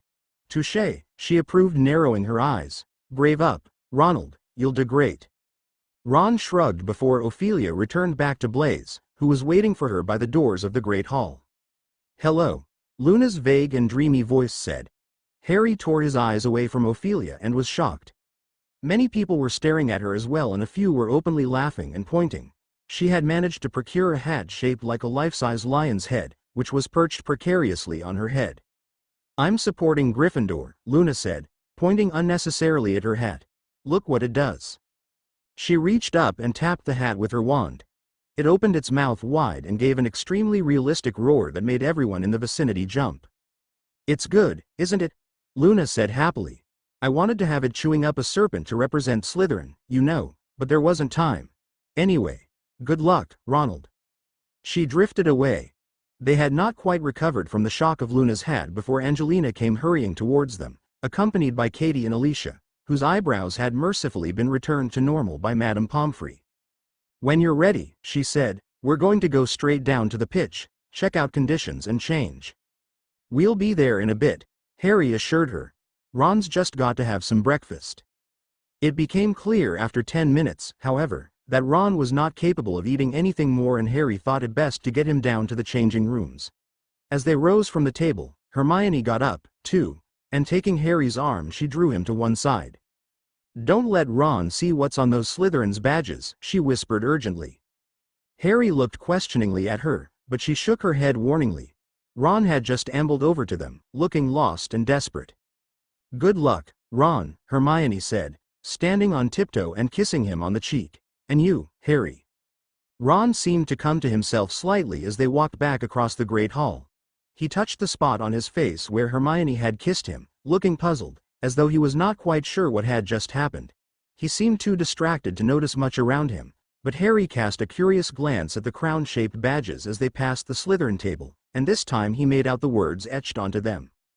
Weasley is our king. With an unpleasant feeling that this could mean nothing good, he hurried Ron across the entrance hall, climbed the stone steps, and out into the icy air. The frosty grass crunched under their feet as they hurried down the sloping lawns toward the stadium.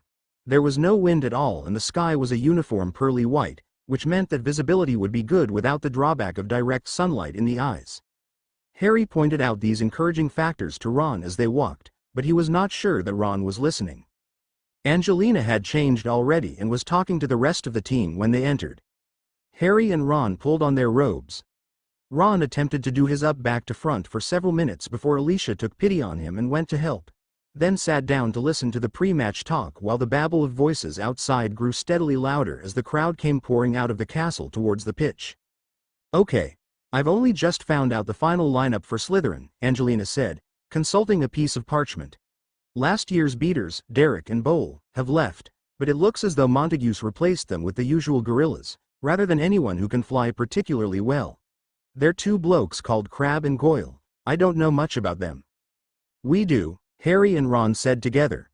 Well, they don't look bright enough to tell one end of a broom from the other, Angelina said, pocketing her parchment, but then I was always surprised Derek and Bowl managed to find their way onto the pitch without signposts. Crabbe and Goyle are in the same mold, Harry assured her. They could hear hundreds of footsteps mounting the banked benches of the spectators' stands. Some people were singing, though Harry could not make out the words. He was starting to feel nervous, but he knew his butterflies were nothing compared to Ron's, who was clutching his stomach and staring straight ahead again, his jaw set and his complexion pale gray. It's time, Angelina said in a hushed voice, looking at her watch. Come on everyone. Good luck. The team rose, shouldered their brooms, and marched in single file out of the changing room and into the dazzling sunlight. A roar of sound greeted them which Harry could still hear singing, though it was muffled by the cheers and whistles. Right away, he noticed Ophelia, who was in deep conversation with Luna but gazed at the lion's head with intensity. The Slytherin team was standing waiting for them. They, too, were wearing those silver crown-shaped badges. The new captain, Montague, was built along the same lines as Dudley Dursley with massive forearms like hairy hams. Behind him lurked Crabbe and Goyle, almost as large, blinking stupidly in the sunlight, swinging their new beaters' bats. Malfoy stood to one side, the sunlight gleaming on his white blonde head. He caught Harry's eye and smirked, tapping the crown-shaped badge on his chest. Captains, shake hands, the referee Madame Hooch ordered, as Angelina and Montague reached each other. Harry could tell that Montague was trying to crush Angelina's fingers, though she did not wince. Mount your brooms. Madame Hooch placed her whistle in her mouth and blew. The balls were released and the 14 players shot upwards. Out of the corner of his eye, Harry saw Ron streak off toward the goal hoops. Harry zoomed higher, dodging a bludger, and set off on a wide lap of the pitch, gazing around for a glint of gold. On the other side of the stadium, Draco Malfoy was doing exactly the same. And it's Johnson with the quaffle. What a player that girl is. I've been saying it for years but she still won't go out with me. Jordan. Professor McGonagall yelled. Just a fun fact, Professor, adds a bit of interest, and she's ducked Zabini. She's past Montague. She's, ouch, been hit from behind by a bludger from Crabbe. Montague catches the quaffle. Montague heading back up the pitch. And, nice bludger there from George Weasley. That's a bludger to the head for Montague. He drops the quaffle, caught by Katie Bell. Katie Bell of Gryffindor reverse passes to Alicia Spinnet and Spinnets away. Lee Jordan's commentary rang through the stadium and Harry listened as hard as he could through the wind whistling in his ears and the din of the crowd, all yelling and booing and singing. Dodges Zabini, avoids a bludger, close call, Alicia, and the crowd are loving this, just listen to them, what's that they're singing? And as Lee paused to listen, the song rose loud and clear from the sea of green and silver in the Slytherin section of the stands. Weasley cannot save a thing, he cannot block a single ring, that's why Slytherins all sing. Weasley is our king. Weasley was born in a bin, he always lets the quaffle in. Weasley will make sure we win, Weasley is our king. And Alicia passes back to Angelina. Lee shouted, and as Harry swerved, his insides boiling at what he had just heard, he knew Lee was trying to drown out the words of the song. Come on now, Angelina, looks like she's got just the keeper to beat, she shoots. Bletchley, the Slytherin keeper, had saved the goal. He threw the quaffle to Blaise who sped off with it, zigzagging in between Alicia and Katie. The singing from below grew louder and louder as he drew nearer and nearer Ron. Weasley is our king, Weasley is our king, he always lets the quaffle in, Weasley is our king. Harry could not help himself. Abandoning his search for the snitch, he wheeled around to watch Ron, a lone figure at the far end of the pitch, hovering before the 3 goal hoops while the massive Blaise pelted towards him. And it's Zabini with the quaffle, Zabini heading for goal, he's out of bludger range with just the keeper ahead. A great swell of song rose from the Slytherin stands below. Weasley cannot save a thing, he cannot block a single ring. So it's the first test for new Gryffindor keeper Weasley, brother of beaters Fred and George, and a promising new talent on the team, come on, Ron. But the scream of delight came from the Slytherin's end. Ron had dived wildly, his arms wide, and the quaffle had soared between them straight through Ron's central hoop. Slytherin score. Lee's voice came amid the cheering and booing from the crowds below. So that's 10-0 to Slytherin, bad luck, Ron. The Slytherins sang even louder. Weasley was born in a bin. He always lets the quaffle in. And Gryffindor back in possession, and it's Katie Bell tanking up the pitch, Lee cried valiantly, though the singing was now so deafening that he could hardly make himself heard above it. Weasley will make sure we win, Weasley is our king. Harry, what are you doing? Angelina screamed, soaring past him to keep up with Katie. Get going. Harry realized he had been stationary in midair for over a minute, watching the progress of the match without sparing a thought for the whereabouts of the snitch. Horrified, he went into a dive and started circling the pitch again, staring around, trying to ignore the chorus now thundering through the stadium. Weasley is our king, Weasley is our king. There was no sign of the snitch anywhere he looked. Malfoy was still circling the stadium just as he was. They passed one another midway around the pitch, going in opposite directions, and Harry heard Malfoy singing loudly. Weasley was born in a bin. And it's Zabini again, Lee bellowed, who passes to Pusey. Pusey's off past Spinnet. Come on now, Angelina, you can take him. Turns out you can't, but nice bludger from Fred Weasley, I mean. George Weasley. Oh, who cares, one of them. Anyway, and Zabini drops the quaffle and Katie Bell, drops it, too. So that's Montague with the quaffle. Slytherin Captain Montague takes the quaffle and he's off up the pitch. Come on now, Gryffindor, block him. Harry zoomed around the end of the stadium behind the Slytherin goal hoops, willing himself not to look at what was going on at Ron's end.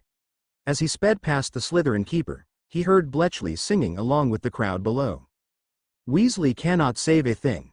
And Pusey's dodged Alicia again and he's heading straight for goal. Stop it. Ron? Harry did not have to look to see what had happened. There was a terrible groan from the Gryffindor end, coupled with fresh screams and applause from the Slytherins. Looking down, Harry saw Ophelia standing up pushing people out of the way. Come on, Ron, she shouted angrily over the loud singing. Get it together. You're a keeper, not a mermaid. Stop diving and kick the ball. Harry found himself chuckling. Surprising encouragement coming from Malfoy, but you listen to her, Ron. Lee. Professor McGonagall warned. And Katie Bell of Gryffindor dodges Pusey, ducks Montague, nice swerve, Katie. And she throws to Johnson. Angelina Johnson takes the quaffle, she's past Zabini, she's heading for goal. Come on now, Angelina. Gryffindor score. It's 40-10 to Slytherin, and Pusey has the quaffle. Harry could hear Luna's ludicrous lion hat roaring amidst the Gryffindor cheers and felt heartened. Only 30 points in it, that was nothing, they could pull back easily. Harry ducked a bludger that Crabbe had sent rocketing in his direction and resumed his frantic scouring of the pitch for the snitch, keeping one eye on Malfoy in case he showed signs of having spotted it, but Malfoy, like him, was continuing to soar around the stadium, searching fruitlessly. Pusey throws to Zabini, Zabini to Montague, Montague back to Pusey, Johnson intervenes. Johnson takes the quaffle, Johnson to Bell. This looks good, I mean bad. Bell's hit by a bludger from Goyle of Slytherin and it's Pusey in possession again. Weasley was born in a bin, he always lets the quaffle in. Weasley will make sure we win. But Harry had seen it at last. The tiny fluttering golden snitch was hovering feet from the ground at the Slytherin end of the pitch. He dived. In a matter of seconds, Malfoy was streaking out of the sky on Harry's left, a green and silver blur lying flat on his broom. The snitch skirted the foot of one of the goal hoops and scooted off towards the other side of the stands. Its change of direction suited Malfoy, who was nearer. Harry pulled his firebolt around, and he and Malfoy were now neck and neck. Feet from the ground, Harry lifted his right hand from his broom, stretching towards the snitch. To his right, Malfoy's arm extended too, was reaching, groping. It was over in 2 breathless, desperate, windswept seconds. Harry's fingers closed around the tiny, struggling ball. Malfoy's fingernails scrabbled the back of Harry's hand hopelessly. Harry pulled his broom upwards, holding the struggling ball in his hand, and the Gryffindor spectators screamed their approval. They were saved. It did not matter that Ron had led in those goals, nobody would remember as long as Gryffindor had won. His eyes shot down toward Ophelia, catching hers. He gave her an enormous grin that she returned. Wham! A bludger hit Harry squarely in the small of the back and he flew forwards off his broom. Luckily he was only 5 or 6 feet above the ground, having dived so low to catch the snitch, but he was winded all the same as he landed flat on his back on the frozen pitch. He heard Madame Hooch's shrill whistle, an uproar in the stands compounded of catcalls, angry yells and jeering, a thud, and then Ophelia's frantic voice. "Harry, are you all right?" "Course I am," Harry said grimly, taking her hand and allowing her to pull him to his feet. Madame Hooch was zooming towards one of the Slytherin players above him, though he could not see who it was from this angle. "It was that thug Crabbe," Angelina said angrily when she reached them. "He whacked the bludger at you the moment he saw you'd got the snitch, but we won, Harry, we won." "That little," Ophelia moved to charge at that idiot, but Harry wouldn't let go of her hand. "It's fine," he said. "Don't worry about it." Harry heard a snort from behind him and turned around, still holding the snitch tightly in his hand. Draco Malfoy had landed close by. White-faced with fury, he was still managing to sneer. "Saved Weasley's neck, haven't you?" he said to Harry. "I've never seen a worse keeper. But then he was born in a bin. Did you like my lyrics, Potter?" "Oh yes, really creative," Ophelia scoffed sarcastically. "Brilliant." "I wasn't talking to you," Draco hissed and glanced at his sister's hand that was still holding onto Harry's. "Don't have to wonder why you're defending him." Ophelia quickly let go of his hand and grabbed his shoulders. "Mind your own business," Ophelia spat, pulling Harry away from him and toward the rest of the Gryffindor team, who were now landing one by one, yelling and punching the air in triumph. All except Ron, who had dismounted from his broom over by the goalposts and seemed to be making his way slowly back to the changing rooms alone. "We wanted to write another couple of verses," Draco called, as Katie and Alicia hugged Harry. "But we couldn't find rhymes for fat and ugly. We wanted to sing about his mother, see." "Talk about sour grapes," Angelina said, casting Draco a disgusted look. "We couldn't fit in useless loser either, for his father, you know." Fred and George had realized what Draco was talking about. Halfway through shaking Harry's hand, they stiffened, looking round at Draco. "Leave it," Ophelia said at once, taking Fred by the arm. "Leave it, Fred, let him yell, he's just sore he lost," the jumped-up little. "But you like the Weasleys, don't you, Potter?" Draco said, sneering. "Spend holidays there and everything, don't you? Can't see how you stand the stink, but I suppose when you've been dragged up by muggles, Even the Weasleys' hovel smells okay." Harry and Ophelia grabbed hold of George. Meanwhile, it was taking the combined efforts of Angelina, Alicia, and Katie to stop Fred from leaping on Malfoy, who was laughing openly. Harry looked around for Madame Hooch, but she was still berating Crabbe for his illegal bludger attack. "Or perhaps," Draco said, leering as he backed away, "you can remember what your mother's house stank like, Potter, and Weasley's pigsty reminds you of it." Harry was not aware of releasing George and Ophelia stumbling to the ground. All he knew was that a second later he and George were sprinting towards Malfoy. He had completely forgotten that all the teachers were watching. All he wanted to do was cause Malfoy as much pain as possible. With no time to draw out his wand, he merely drew back the fist clutching the snitch and sank it as hard as he could into Malfoy's stomach. "Harry! Harry! George! No!" He could hear girls' voices screaming, Malfoy yelling, George swearing, a whistle blowing, and the bellowing of the crowd around him, but he did not care. Even when Malfoy drew his arm back. Not until somebody gave a sharp yelp. "Ophelia!" Harry shouted, breaking from the fight. She was lying on the ground, nose bleeding heavily. "Are you all right?" Harry asked, worried. Ophelia groaned, bringing her hand to her face. She gasped, seeing blood pouring into her hand. "Malfoy!" Harry shouted angrily, returning to the two, who were still fighting. "Impedimenta!" Someone suddenly yelled, and he was knocked over backward by the force of the spell. He abandoned the attempt to punch every inch of Malfoy he could reach. "What do you think you're doing?" Madame Hooch screamed as Harry leapt to his feet. "Fia!" Blaise exclaimed, pushing past the crowd, hurrying over to Ophelia. It seemed to have been her who had hit him with the impediment jinx. She was holding her whistle in one hand and a wand in the other. Her broom lay abandoned several feet away. Malfoy was curled up on the ground, whimpering and moaning, his nose bloody. George was sporting a swollen lip. Fred was still being forcibly restrained by the three chasers, and Crabbe was cackling in the background. "I've never seen behavior like it. Back up to the castle, both of you, and straight to your head of house's office. Go. Now. And you." She turned to Ophelia and Blaise, who had placed a cloth on Ophelia's nose. "Mr. Zabini, take Miss Malfoy to the infirmary." "Yes, Madame Hooch," Blaise said, taking Ophelia by the arm and pulling her up. Harry caught Ophelia's eye before leaving. Harry and George turned on their heels and marched off the pitch, both panting, neither saying a word to the other. The howling and jeering of the crowd grew fainter and fainter until they reached the entrance hall, where they could hear nothing except the sound of their own footsteps. Harry became aware that something was still struggling in his right hand, the knuckles of which he had bruised against Malfoy's jaw.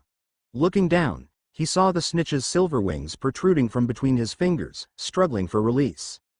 They had barely reached the door of Professor McGonagall's office when she came marching along the corridor behind them. She was wearing a Gryffindor scarf, but tore it from her throat with shaking hands as she strode towards them, looking livid. "In," she said furiously, pointing to the door. Harry and George entered. She strode around behind her desk and faced them, quivering with rage as she threw the Gryffindor scarf aside onto the floor. "Well," she said, "I have never seen such a disgraceful exhibition. 2-on-1, explain yourselves." "Malfoy provoked us," Harry said stiffly. "Provoked you?" Professor McGonagall shouted, slamming a fist onto her desk so that her tartan tin slid sideways off it and burst open, littering the floor with ginger newts. "He just lost, hadn't he? Of course, he wanted to provoke you. But what on earth he can have said that justified what you two?" "He insulted my parents," George snarled, "and Harry's mother. But instead of leaving it to Madame Hooch to sort out, you two decided to give an exhibition of Muggle dueling, did you?" Professor McGonagall bellowed. "Have you any idea what you've—" Hem. Harry and George both wheeled around. Dolores Umbridge was standing in the doorway, wrapped in a green tweed cloak that greatly enhanced her resemblance to a giant toad, and was smiling in the horrible, sickly, ominous way that Harry had come to associate with imminent misery. "May I help, Professor McGonagall?" Professor Umbridge asked in her most poisonously sweet voice. Blood rushed into Professor McGonagall's face. "Help?" she repeated, in a constricted voice. "What do you mean, help?" Professor Umbridge moved forward into the office, still smiling her sickly smile. "Why, I thought you might be grateful for a little extra authority." Harry would not have been surprised to see sparks fly from Professor McGonagall's nostrils. "You thought wrong," she said, turning her back on Umbridge. "Now, you two had better listen closely. I do not care what provocation Malfoy offered you. I do not care if he insulted every family member you possess. Your behavior was disgusting and I am giving each of you a week's worth of detentions. Do not look at me like that, Potter, you deserve it, and if either of you ever—" Hem. Professor McGonagall closed her eyes as though praying for patience as she turned her face towards Professor Umbridge again. "Yes. I think they deserve rather more than detentions," Umbridge said, smiling still more broadly. Professor McGonagall's eyes flew open. "But unfortunately," she said, with an attempt at a reciprocal smile that made her look as though she had lockjaw, "it is what I think that counts, as they are in my house, Dolores." "Well, actually, Minerva," Professor Umbridge simpered, "I think you'll find that what I think does count. Now, where is it? Cornelius just sent it. I mean," she gave a false little laugh as she rummaged in her handbag, "the minister just sent it. Ah yes." She had pulled out a piece of parchment which she now unfurled, clearing her throat fussily before starting to read what it said. Hem. Educational Decree number 25, not another one, Professor McGonagall exclaimed violently. "Well, yes," Umbridge said, still smiling. "As a matter of fact, Minerva, it was you who made me see that we needed a further amendment. You remember how you overrode me when I was unwilling to allow the Gryffindor Quidditch team to reform? How you took the case to Dumbledore, who insisted that the team be allowed to play? Well, now, I couldn't have that. I contacted the minister at once, and he quite agreed with me that the High Inquisitor has to have the power to strip pupils of privileges, or she, that is to say, I, would have less authority than common teachers. And you see now, don't you, Minerva, how right I was in attempting to stop the Gryffindor team from reforming? Dreadful tempers. Anyway, I was reading out our amendment. Hem. The High Inquisitor will henceforth have supreme authority over all punishments, sanctions and removal of privileges pertaining to the students of Hogwarts, and the power to alter such punishments, sanctions and removals of privileges as may have been ordered by other staff members. Signed, Cornelius Fudge, Minister for Magic, Order of Merlin First Class, etc., etc. She rolled up the parchment and put it back into her handbag, still smiling. "So, I really think I will have to ban these two from playing Quidditch ever again," she said, looking from Harry to George and back again. Harry felt the snitch fluttering madly in his hand. "Ban us?" he said, and his voice sounded strangely distant, "from playing, ever again?" "Yes, Mr. Potter, I think a lifelong ban ought to do the trick," Umbridge said, her smile widening still further as she watched him struggle to comprehend what she had said. "You and Mr. Weasley here, and I think, to be safe, this young man's twin ought to be stopped, too. If his teammates had not restrained him, I feel sure he would have attacked young Mr. Malfoy as well. I will want their broomsticks confiscated, of course.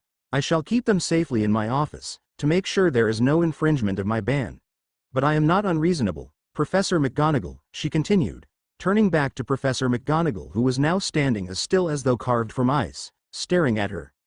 "The rest of the team can continue playing. I saw no signs of violence from any of them. Well, good afternoon to you." And with a look of the utmost satisfaction, Umbridge left the room, leaving a horrified silence in her wake. "Banned," Angelina said in a hollow voice, late that evening in the common room. "Banned. No seeker and no beaters. What on earth are we going to do?" It did not feel as though they had won the match at all. Everywhere Harry looked there were disconsolate and angry faces. The team themselves were slumped around the fire, all apart from Ron, who had not been seen since the end of the match. "All healed?" he asked cautiously to Ophelia, carefully glancing over her face. "It was just a bloody nose. You should have seen Draco in the hospital wing." Ophelia laughed but stopped when Harry didn't crack a smile. "Harry, I'm sorry for what my brother said. He should have never brought up your mother like that." "Fia, you don't have to apologize. You are not your brother," Harry said, smiling softly. Ophelia's icy blue eyes linger on Harry's, surprised by his words.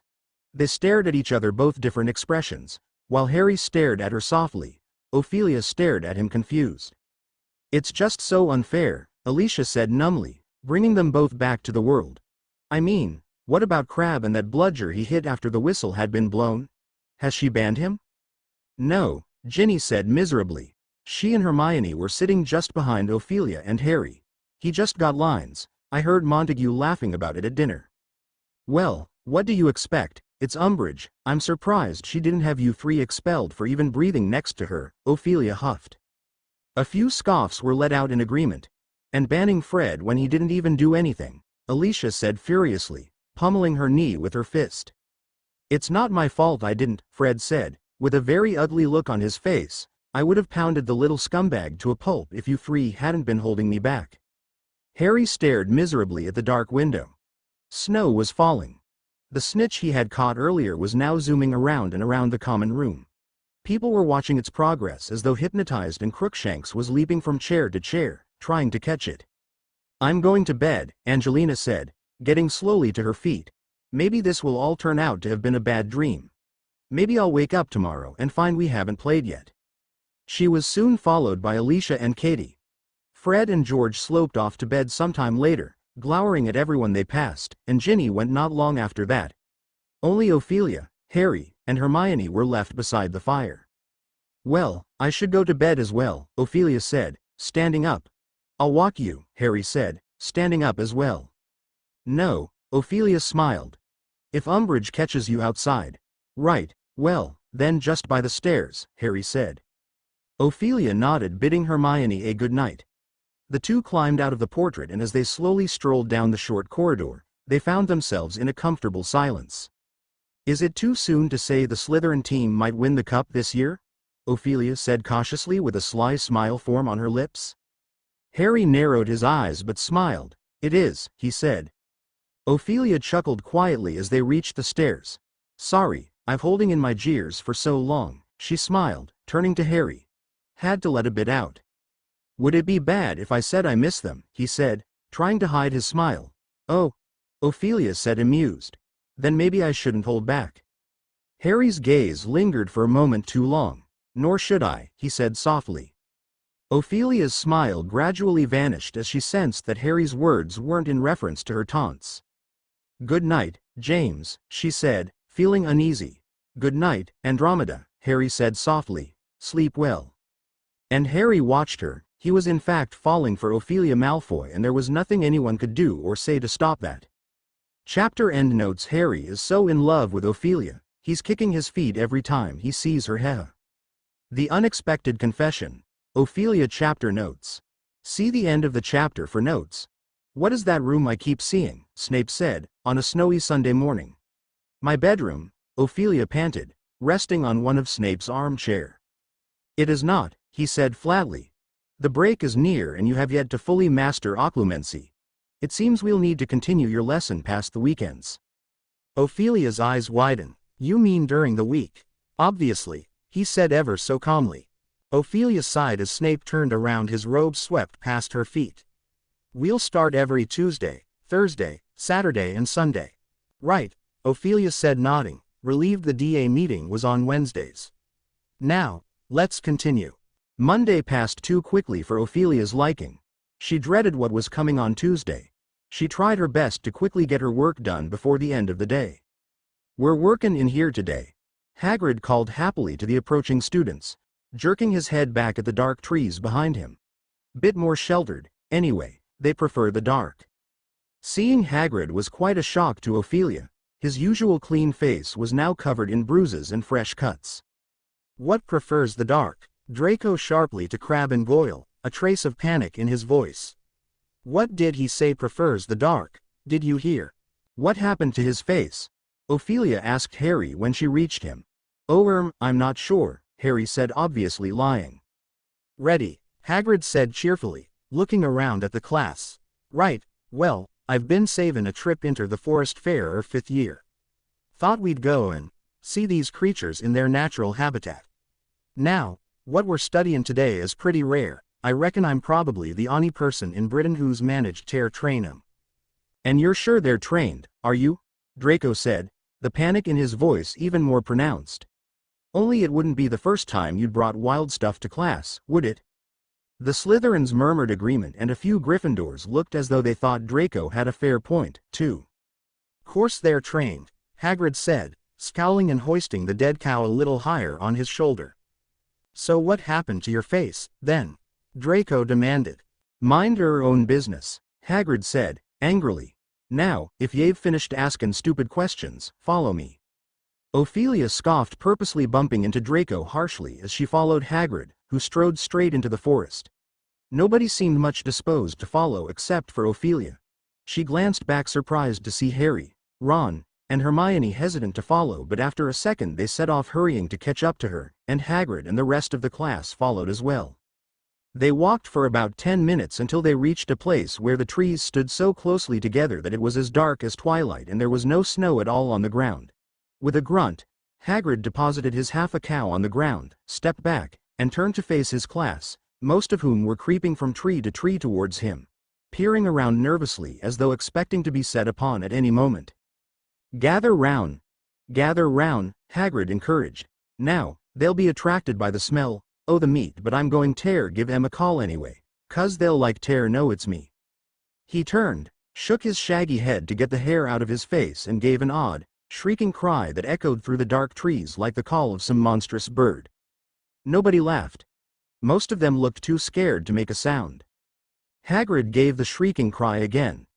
A minute passed in which the class continued to peer nervously over their shoulders and around trees for a first glimpse of whatever it was that was coming. And after the third cry, Hagrid suddenly stopped. "It's real?" someone said from behind Ophelia. She turned, seeing Theodore not with his back turned toward her. Ophelia tried to see what he was staring at, but there was nothing in front of them. "Theo, there's nothing there," Ophelia said cautiously. Most of the rest of the class were wearing expressions as confused and nervously expectant as Ophelia and were still gazing everywhere. "Oh, and here comes another one," Hagrid said proudly. "Now, put her hands up, who can see him?" Theodore raised his hand slowly, his face full of distaste. But wasn't the only one. Longbottom too raised his hand. And it was a shock to see Harry raising his hand as well. Yeah, I knew you'd be able to, Harry," he said seriously.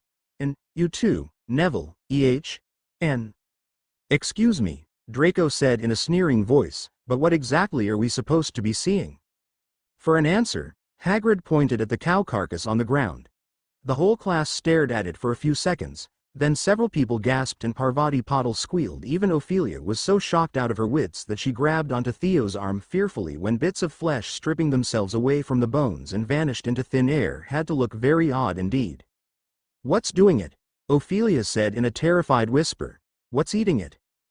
"Thestrals," Hagrid said proudly, and Hermione gave a soft, "oh," of comprehension at Harry's shoulder, who was staring intently at Ophelia and Theo that he didn't even bother to react. "Hogwarts has got a whole herd of 'em in here. Now, who knows?" "But they're really unlucky," Patil interrupted, looking alarmed. "They're supposed to bring all sorts of horrible misfortune on people who see them. Professor Trelawney told me once." No, Hagrid said, chuckling, "There's just superstition, that is. They aren't unlucky, they're dead clever and useful. Course, this lot don't get a lot o' work. It's mainly just pullin' the school carriages unless Dumbledore's talkin' a long journey and don't want to apparate, and here's another couple, look." "I think I felt something. I think it's near me," Patil squealed. "Don't worry, it won't hurt ye," Hagrid said patiently. "Rig, now, who can tell me why some o' ye can see him and some can't?" Hermione raised her hand. "Go on then," Hagrid said, beaming at her. "The only people who can see Thestrals," she said, "are people who have seen death." Ophelia glanced at Harry, who looked down, avoiding the attention he was getting. "That's exactly right," Hagrid said solemnly. 10 points to Gryffindor. "Now, Thestrals, hem." Professor Umbridge had arrived.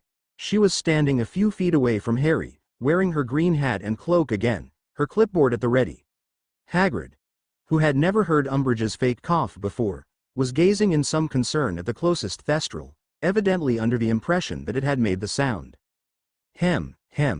"Oh, hello," Hagrid said, smiling, having located the source of the noise. "You received the note I sent to your cabin this morning," Umbridge said, in the same loud, slow voice she had used with him earlier, as though she were addressing somebody both foreign and very slow. "Telling you that I would be inspecting your lesson?" "Oh, yeah," Hagrid said brightly. "Glad ye found the place all rig. Well, As you can see, or, I dunno, can you? We're doing thestrals today. I'm sorry. Professor Umbridge said loudly, cupping her hand around her ear and frowning. What did you say? Hagrid looked a little confused. Thestrals. He said loudly. Big, winged horses, yea no. He flapped his gigantic arms hopefully.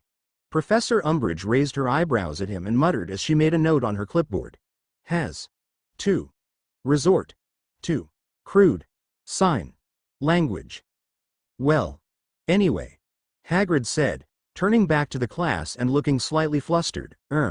What was I saying? Appears. To. Have. Poor.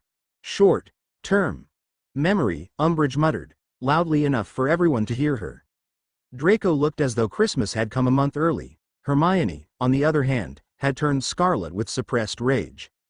Oh, yeah, Hagrid said, throwing an uneasy glance at Umbridge's clipboard, but plowing on valiantly. Yeah, I was gonna tell ye how come we got a herd. Yeah, so, we started off with a male and 5 females. This one, he patted the first horse to have appeared. Name O Tenebris, he's my special favorite, first one born here in the forest. Are you aware, Umbridge said loudly, interrupting him, that the Ministry of Magic has classified thestrals as dangerous? Hagrid merely chuckled. Thestrals Aaron, dangerous. All rig. They might take a bite out of ye if ye really annoy them. Shows. Signs. Of. Pleasure. At. Idea. Of. Violence, Umbridge muttered, scribbling on her clipboard again. No, come on, Hagrid said, looking a little anxious now. I mean, a dog'll bite if ye bait it, but thestrals have just got a bad reputation because the death thing. People used to think they were bad omens, didn't they? Just didn't understand, did they? Umbridge did not answer. She finished writing her last note, then looked up at Hagrid and said, again very loudly and slowly, please continue teaching as usual. I am going to walk. She mimed walking. Draco and Pansy were having silent fits of laughter. Among the students, she pointed around at individual members of the class, and asked them questions. She pointed at her mouth to indicate talking. Hagrid stared at her, clearly at a complete loss to understand why she was acting as though he did not understand normal English. Anyway, Hagrid said, clearly struggling to regain the flow of his lesson, so, thestrals. Yeah. Well, there's loads o' good stuff about them. I don't like Hagrid that much, Ophelia said, watching Umbridge speak to her brother, but I am very much on his side. That's actually surprising, Theodore scoffed. Well, get in line, Ophelia joked. Theodore chuckled. Thea, I actually came over here 'cause I wanted to talk to you, he said, taking her hand into his. Uncomfortably, Ophelia stared down at her hand in his. Okay. Christmas break is coming and I wanted to know before we leave. Do you want to go? Hey, Ophelia, Harry chimed, interrupting Theodore. Oh, hey, Theo and I are. Do you mind if I talk to you for a moment? Harry asked, glancing at Theodore. It's really important. It's about you know what. Ophelia narrowed her eyes and turned to Theodore.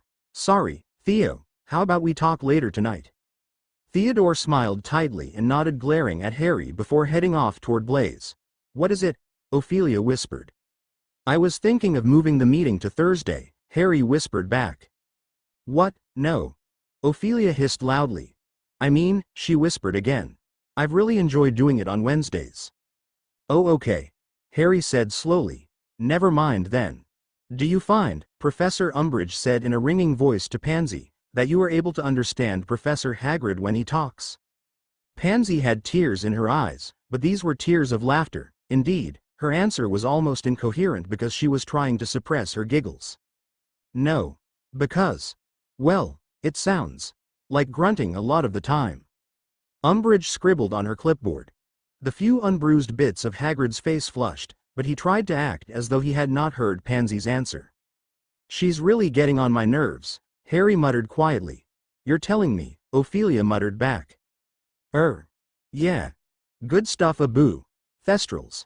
Well, once they're tamed, like this lot, ye'll never be lost again. Motion sense o direction, just tell 'em where ye want ter go. Assuming they can understand you, of course, Draco said loudly, and Pansy collapsed in a fit of renewed giggles. Professor Umbridge smiled indulgently at them and then turned to Longbottom. "You can see the Thestrals, Longbottom, can you?" she said. Longbottom nodded. "Who did you see die?" she asked, her tone indifferent. My granddad," Longbottom said. "And what do you think of them?" she said, waving her stubby hand at the horses, who by now had stripped a great deal of the carcass down to the bone. Longbottom said nervously, with a glance at Hagrid. "Well, they're, okay. Students are too intimidated to admit they are frightened," Umbridge muttered, making another note on her clipboard. "No," Longbottom said, looking upset. "No, I'm not scared of them." "It's quite all right," Umbridge said, patting Longbottom on the shoulder with what she evidently intended to be an understanding smile, though it looked more like a leer to Ophelia. "Well, Hagrid," she turned to look up at him again, speaking once more in that loud, slow voice, "I think I've got enough to be getting along with. You will receive," she mimed taking something from the air in front of her, "the results of your inspection." She pointed at the clipboard, "in 10 days' time." She held up 10 stubby little fingers, then, her smile wider and more toad-like than ever before beneath her green hat, she bustled from their midst, leaving Draco and Pansy in fits of laughter, Longbottom looking confused and upset. "That foul, lying, twisting old gargoyle," Hermione stormed half an hour later, as they made their way back up to the castle through the channels they had made earlier in the snow. "You see what she's up to? It's her thing about half-breeds all over again. She's trying to make out Hagrid some kind of dim-witted troll, just because he had a giantess for a mother, and oh, it's not fair. That really wasn't a bad lesson at all. I mean, all right, if it had been blast-ended Scroots again, but Thestrals are fine. In fact, for Hagrid, they're really good." "Umbridge said they're dangerous," Ron said. "Well, it's like Hagrid said, they can look after themselves," Hermione said impatiently. "And I suppose a teacher like Grubbly Plank wouldn't usually show them to us before Newt level, but, well, they're very interesting, aren't they? The way some people can see them and some can't, I wish I could." Ophelia's mouth hung open. "Do you?" Harry asked her quietly. She looked suddenly horror-struck. "Oh, Harry, I'm sorry, no, of course I don't, that was a really stupid thing to say."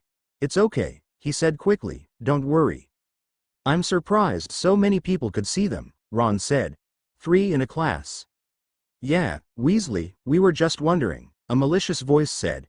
Unheard by any of them in the muffling snow, Draco, Crabbe and Goyle were walking along right behind them. "Do you reckon if you saw someone snuff it you'd be able to see the quaffle better?"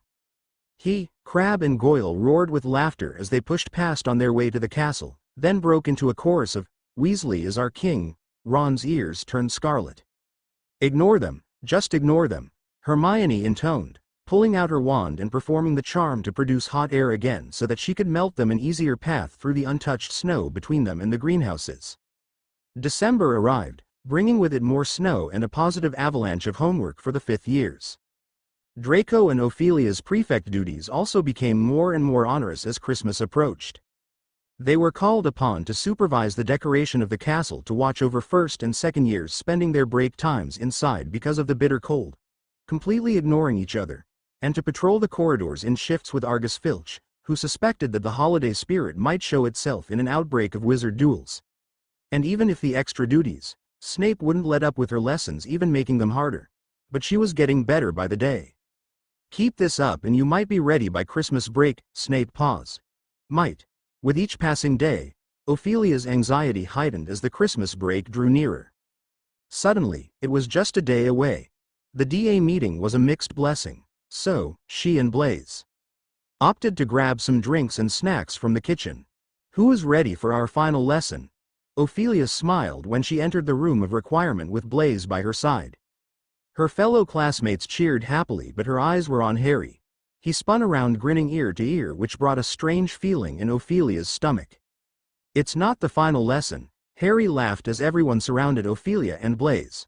"Well, final lesson for the year," Ophelia said, winking, handing the drinks off to Ron. "I was waiting for you," he said as they pulled away from the group. "You were waiting for me?" Ophelia's heart jumped. No, I meant, we was waiting for you," Harry stuttered. We were waiting for.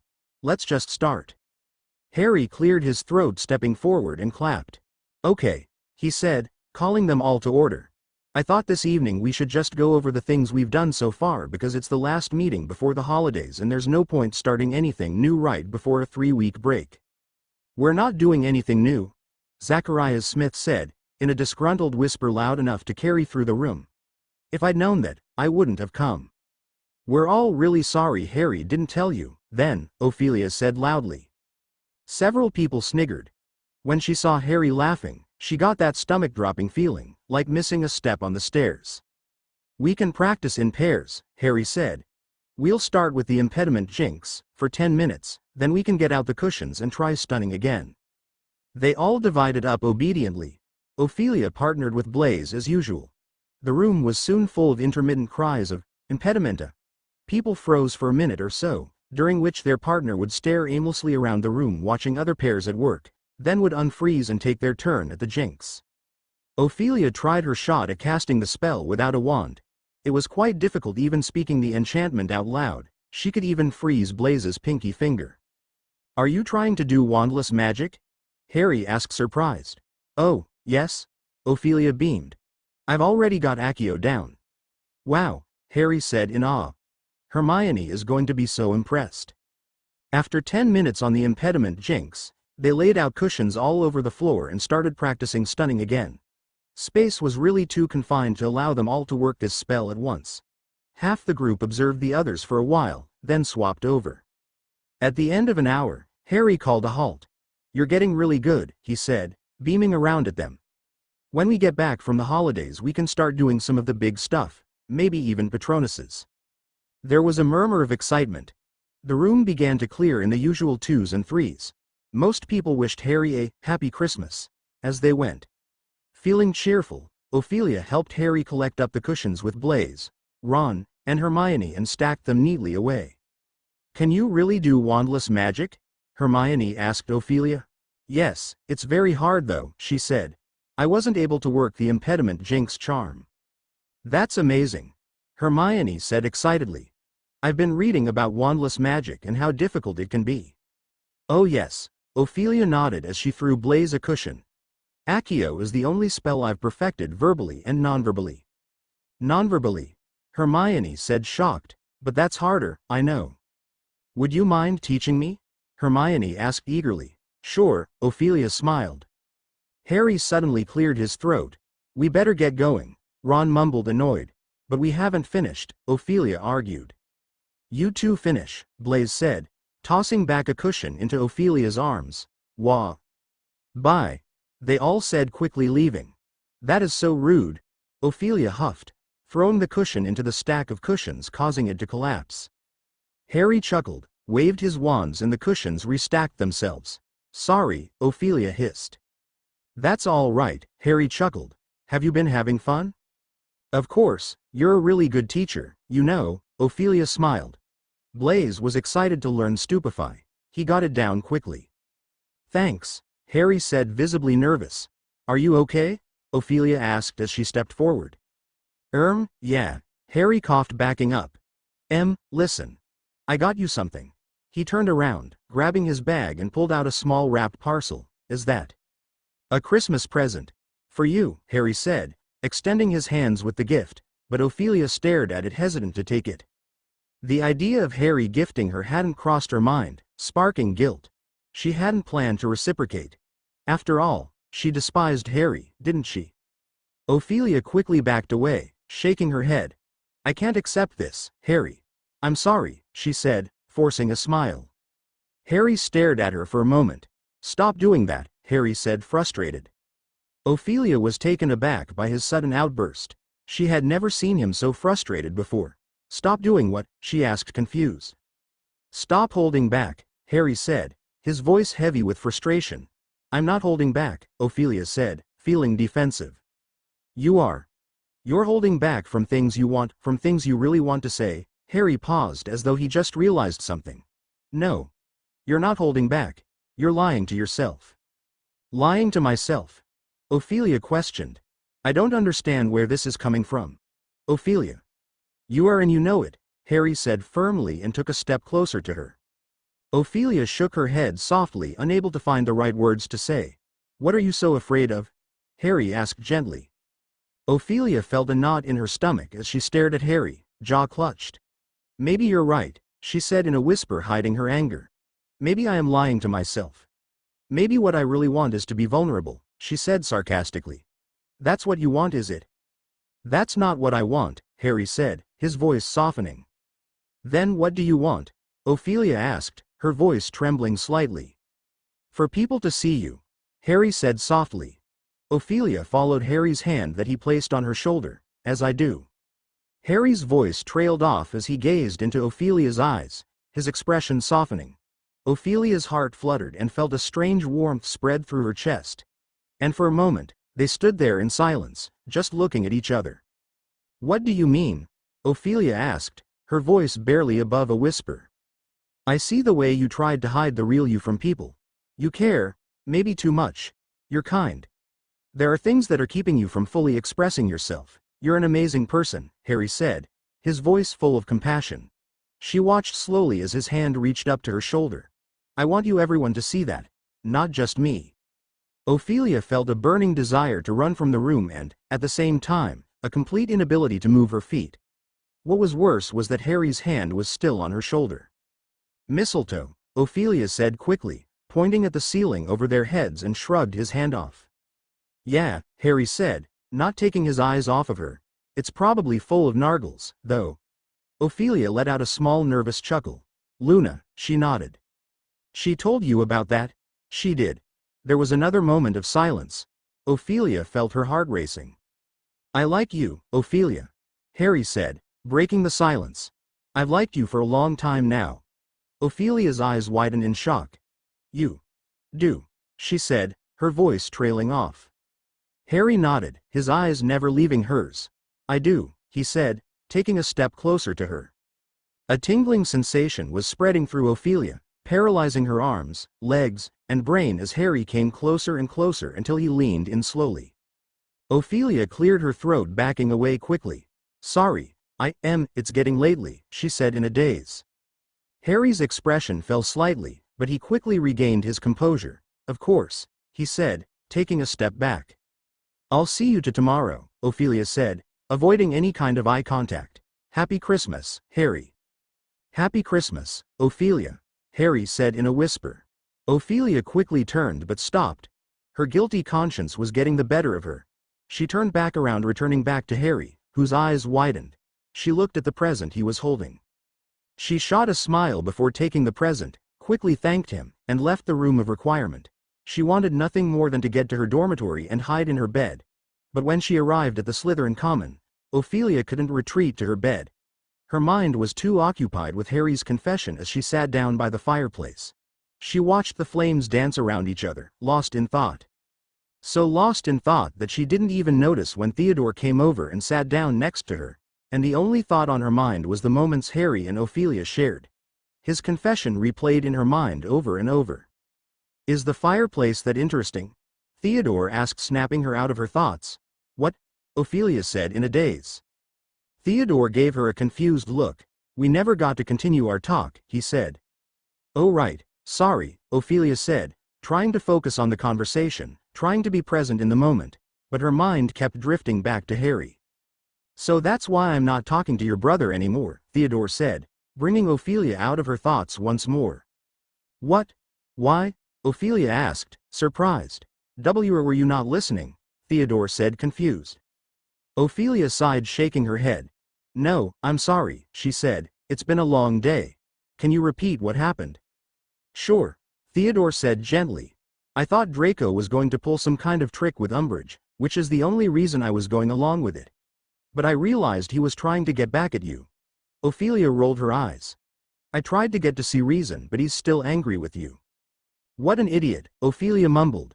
Even Pansy thinks Draco's in the wrong, Theodore said, glancing back at Pansy, who was sitting with Draco and the others. But you know how she is. Even Pansy, you say? Ophelia said, raising an eyebrow. Theodore nodded, his lip curling. She secretly misses you. She even wanted to tell Dumbledore Umbridge was torturing you. Really? Ophelia said, shocked. Theodore nodded but then looked confused. Why don't you want to tell anyone?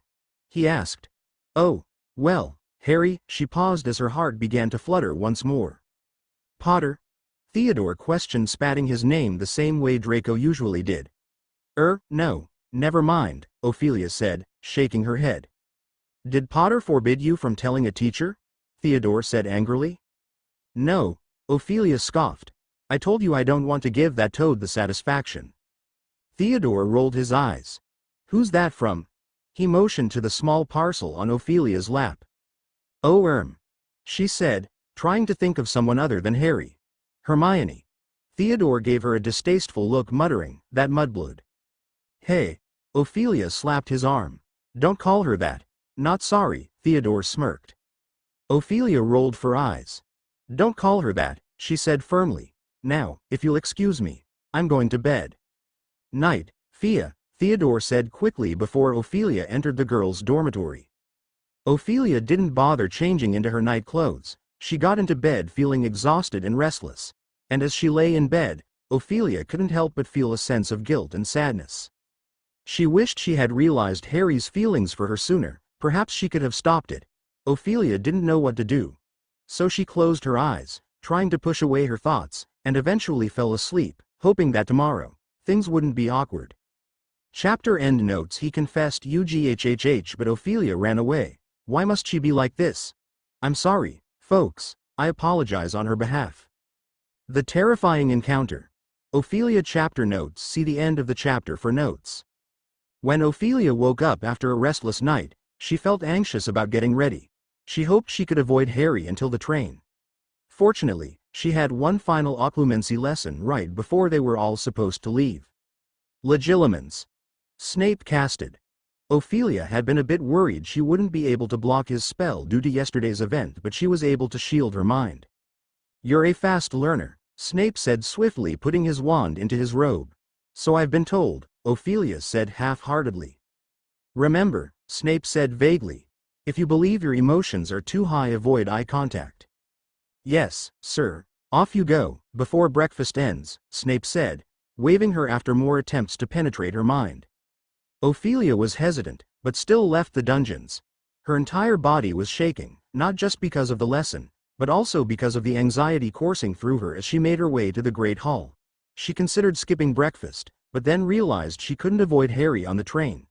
And when she entered the Great Hall, she expected to see Harry eating at the Gryffindor table, but it was just Hermione and Blaise. Hi guys, Ophelia said, trying her best not to sound nervous. Hi, Blaise was the only one to say. Hermione sat staring at her book, legs shaking apprehensively. All right, Hermione? Ophelia asked, looking around the Great Hall for Harry. Huh? She said, looking up. Oh hi, Ophelia.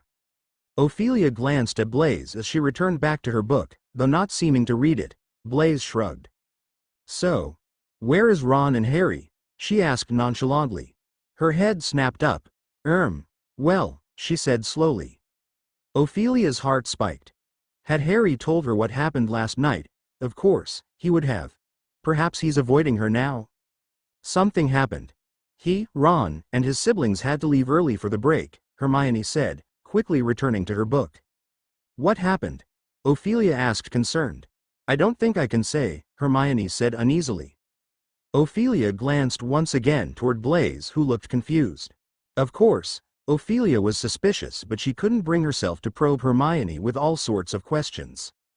She was sure it couldn't be about their conversation last night. Hermione didn't seem like she knew.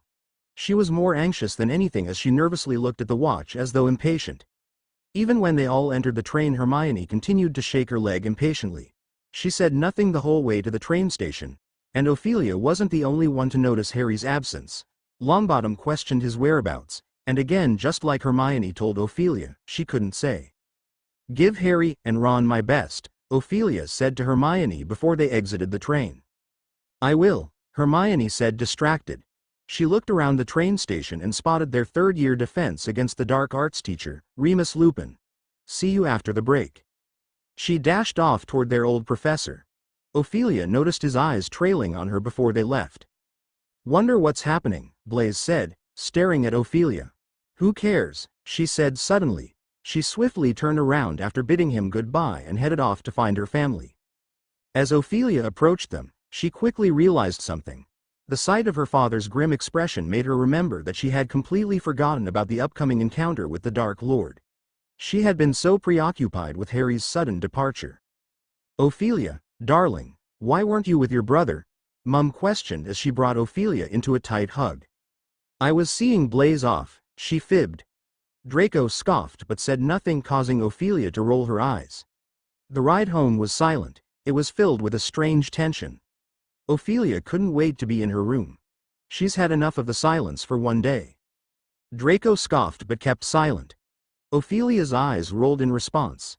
The journey home was shrouded in an eerie silence, the weight of unspoken tension filling the space. Ophelia wanted nothing more for the solace of her room, craving an escape from the suffocating stillness that had consumed her day. "Ophelia," her father called before she got a chance to even place her hand on the door handle once they arrived at their manor. "Stay," he ordered. Draco looked back at his sister before shutting the car door behind him, following their mother into their home. "We'll be meeting with the Dark Lord tomorrow morning," Lucius stated. "Have you mastered occlumency?" "Yes, father," Ophelia said, hiding the hint of annoyance in her voice with a gloat. "Snape believes I'm a quick learner." "Good," Lucius said, glancing at her through the mirror. "What have you accomplished?" Ophelia locked eyes with her father, his piercing blue gaze sending a shiver down her spine. Her heart raced with nerves, and memories of the previous night flooded her mind once again. "We're friends," she said simply, looking out the window toward the tall hedges that hid a small maze and a garden. "I've gotten closer to both him and his friends." "Very good," her father said. She could hear the smirk in his tone. A chill ran down her spine. "How exactly am I going to bring Potter to the Dark Lord?" Ophelia asked, looking back at her father. "He will speak to you of that." Ophelia nodded. "Is that all?" "I suppose." Lucius eyed her suspiciously. Ophelia swung open the car door, Nutmeg nestled in her arms, and made her way inside without uttering a word. She headed straight for her bedroom, where Nutmeg hopped out of her arms as soon as they entered. Ophelia collapsed onto her bed, her gaze fixed on the ceiling, bewitched to display a breathtaking night sky. Fear coursed through her veins as she contemplated the day to come. What if she couldn't safeguard her thoughts? What if the Dark Lord could sense her wavering resolve? And worst of all, what if he discovered Harry's confession? The mere thought sent shivers down her spine. "Welcome back, Miss Ophelia," a squeaky voice chimed, scaring Ophelia out of her wits. "Gizzy," she shrieked, sitting upright. "How many times do I have to tell you knock? And I told you to call me Fia." "Oh, Gizzy is terribly sorry, Fia." "Gizzy," her house elf squeaked. Her large eyes glinted happily up at Ophelia. "I'm terribly sorry, Gizzy," Ophelia corrected. Gizzy had always held a special place in Ophelia's heart, even before Dobby was granted freedom. Ophelia kept a watchful eye on Gizzy whenever she served her father, knowing his history of mistreating house elves. However, she found some solace in the fact that after losing Dobby, her father promised not to harm Gizzy, and surprisingly, he kept that promise. Ophelia decided to take on the task of teaching Gizzy proper grammar. She wasn't sure if Gizzy would be willing, but to her delight, Gizzy happily accepted, and Ophelia has been guiding her ever since. "That's right, my memory is going bad. How was your school year?" Ophelia was about to voice her complaints, but upon reflection, she realized there was nothing to complain about. In reality, it had been the most incredible year she had ever experienced, and she was only halfway through the school year. "It was nice," she said, smiling softly, but just as the happiness came, it soon faded and was replaced with somber. "That would soon end." Fia looked sad. "Is everything all right?" Gizzy asked, concerned. "Peachy," Ophelia lied, laying back down. "Did you make any new friends?" Gizzy asked excitedly, jumping onto the bed. "I suppose you could say that," Ophelia muttered. "Really, who?"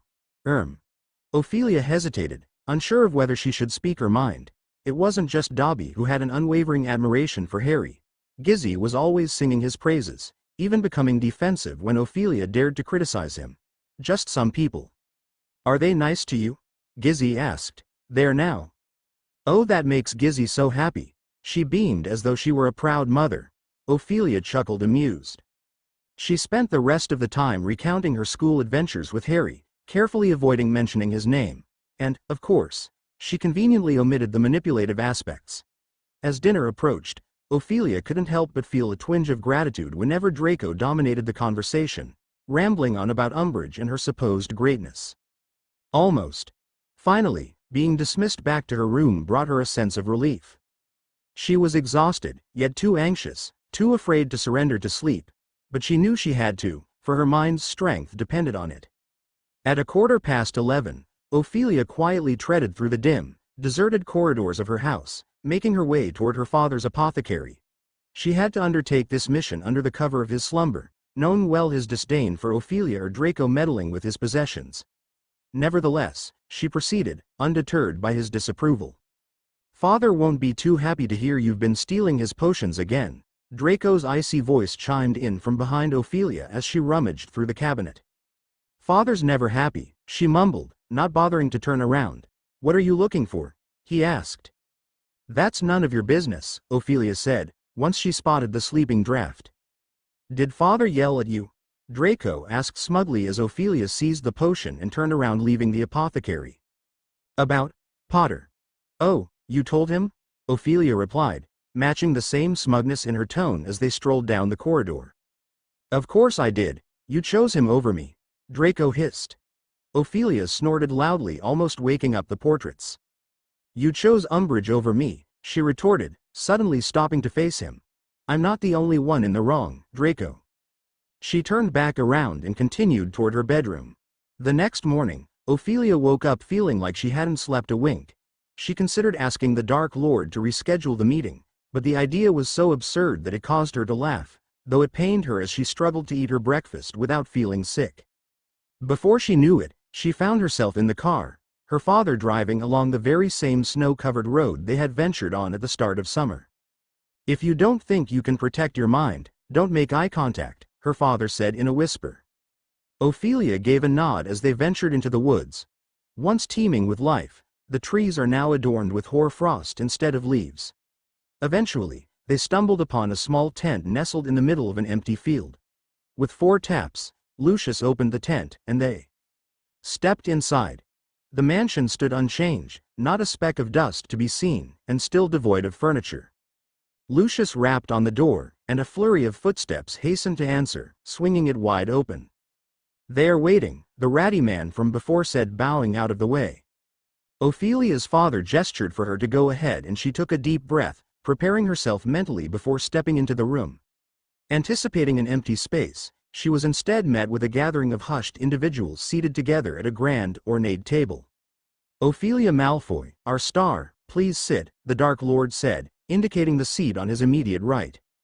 Ophelia took her allotted place. Most of the eyes around the table followed her. "So?" Voldemort said, waiting for Ophelia to speak. "Harry Potter has befriended me," she said without hesitation. "It took a bit of time. He was suspicious of me. He believed I was a Death Eater." The people around her laughed quietly, catching Ophelia off guard. "Silence." Voldemort ordered calmly, and at once the room silenced. "Continue." Ophelia nodded, composing herself.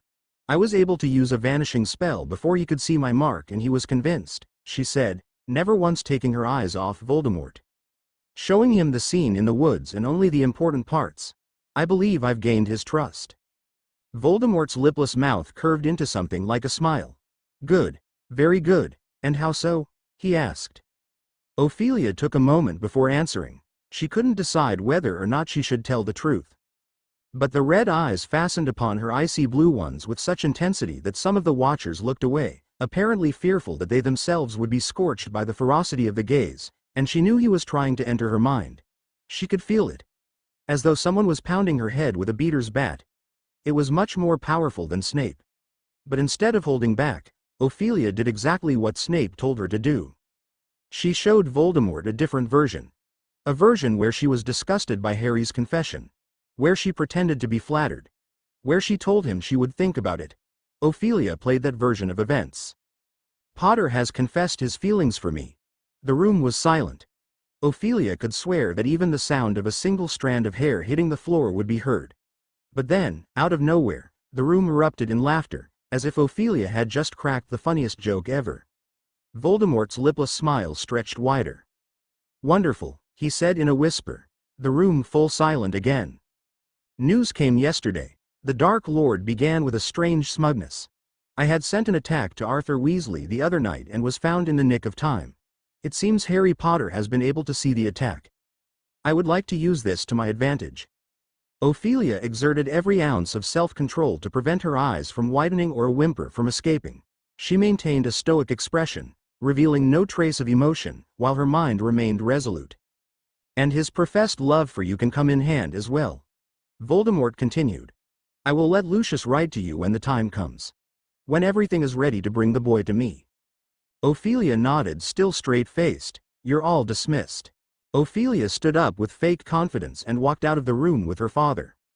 "You didn't tell me the Potter boy had confessed to you," her father hissed as soon as they entered the car. Ophelia remained silent, her gaze fixed on the passing scenery as the driver started the car.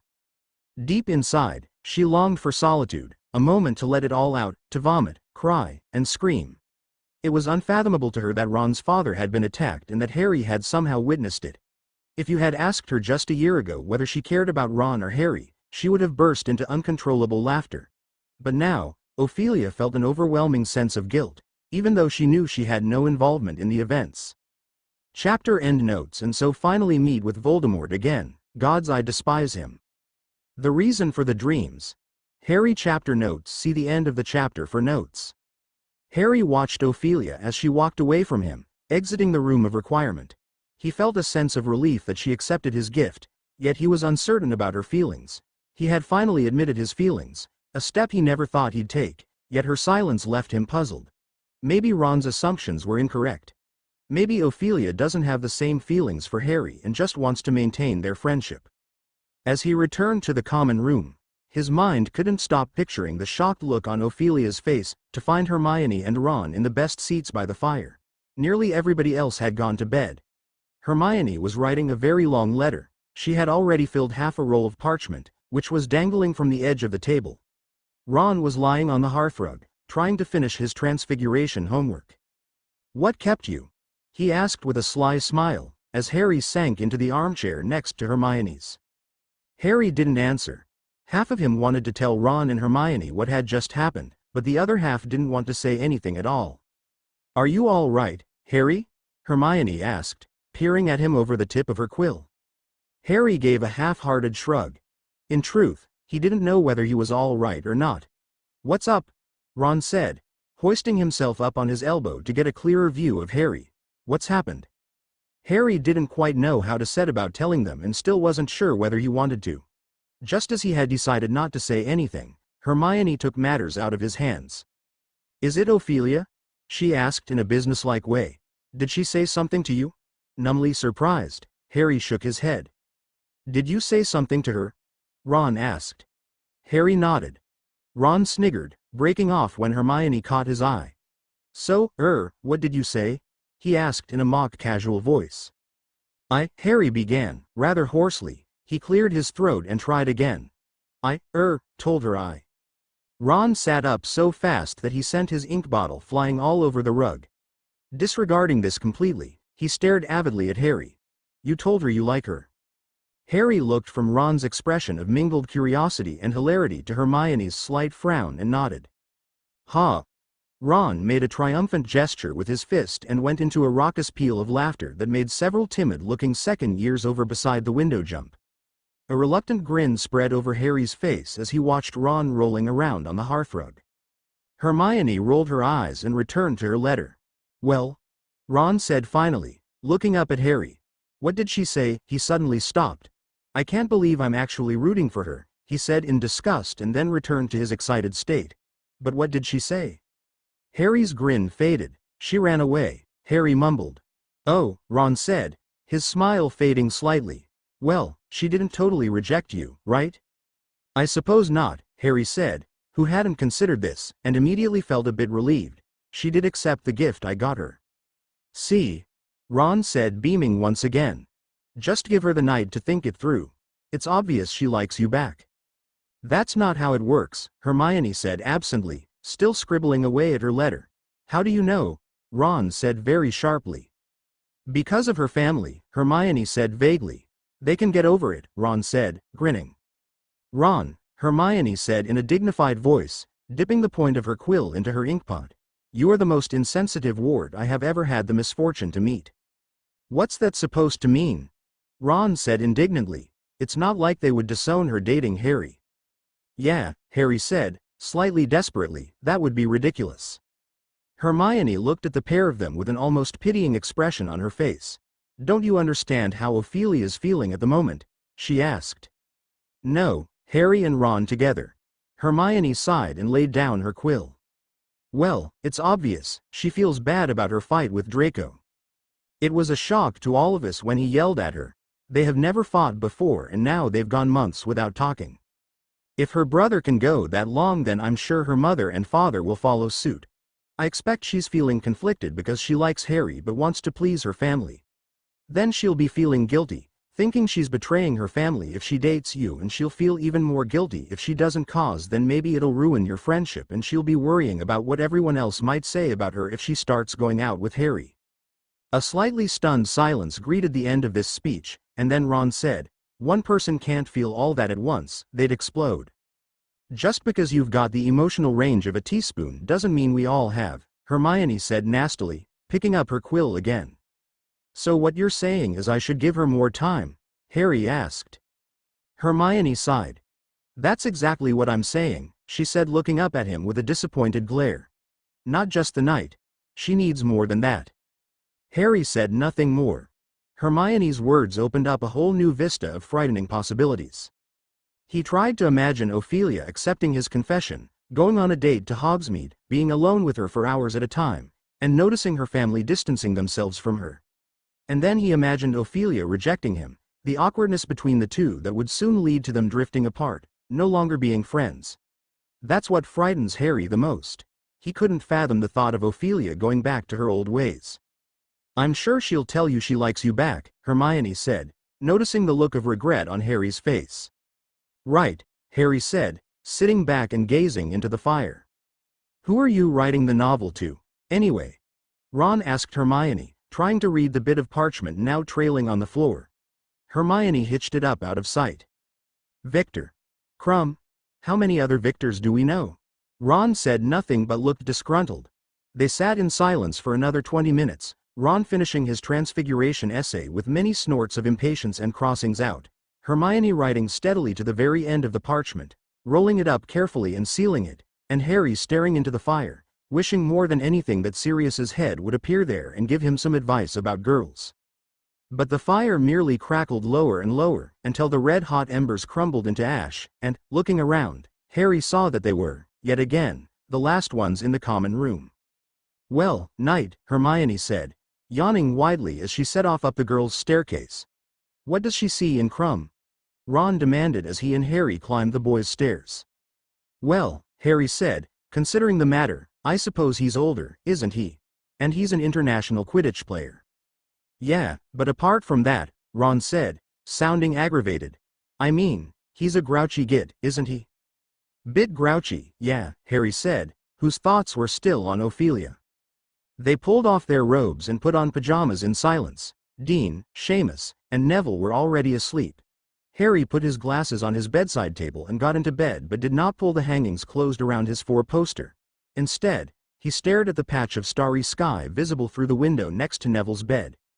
If he had known, this time last night, that in 24 hours' time he would have confessed his feelings for Ophelia.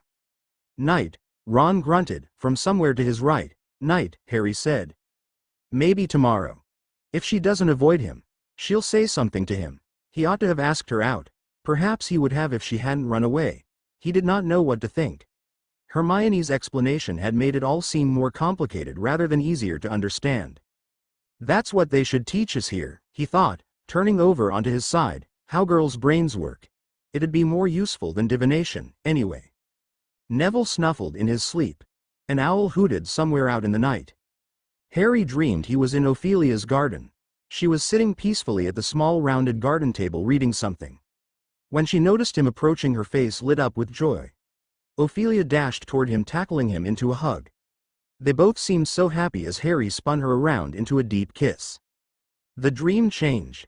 His body felt smooth, powerful, and flexible. He was gliding between shining metal bars, across dark, cold stone. He was flat against the floor, sliding along on his belly. It was dark, yet he could see objects around him shimmering in strange, vibrant colors. He was turning his head. At first glance the corridor was empty. But no. A man was sitting on the floor ahead, his chin drooping onto his chest, his outline gleaming in the dark. Harry put out his tongue. He tasted the man's scent in the air. He was alive but drowsy. Sitting in front of a door at the end of the corridor. Harry longed to bite the man. But he must master the impulse. He had more important work to do. But the man was stirring. A silver cloak fell from his legs as he jumped to his feet, and Harry saw his vibrant, blurred outline towering above him, saw a wand withdrawn from a belt. He had no choice.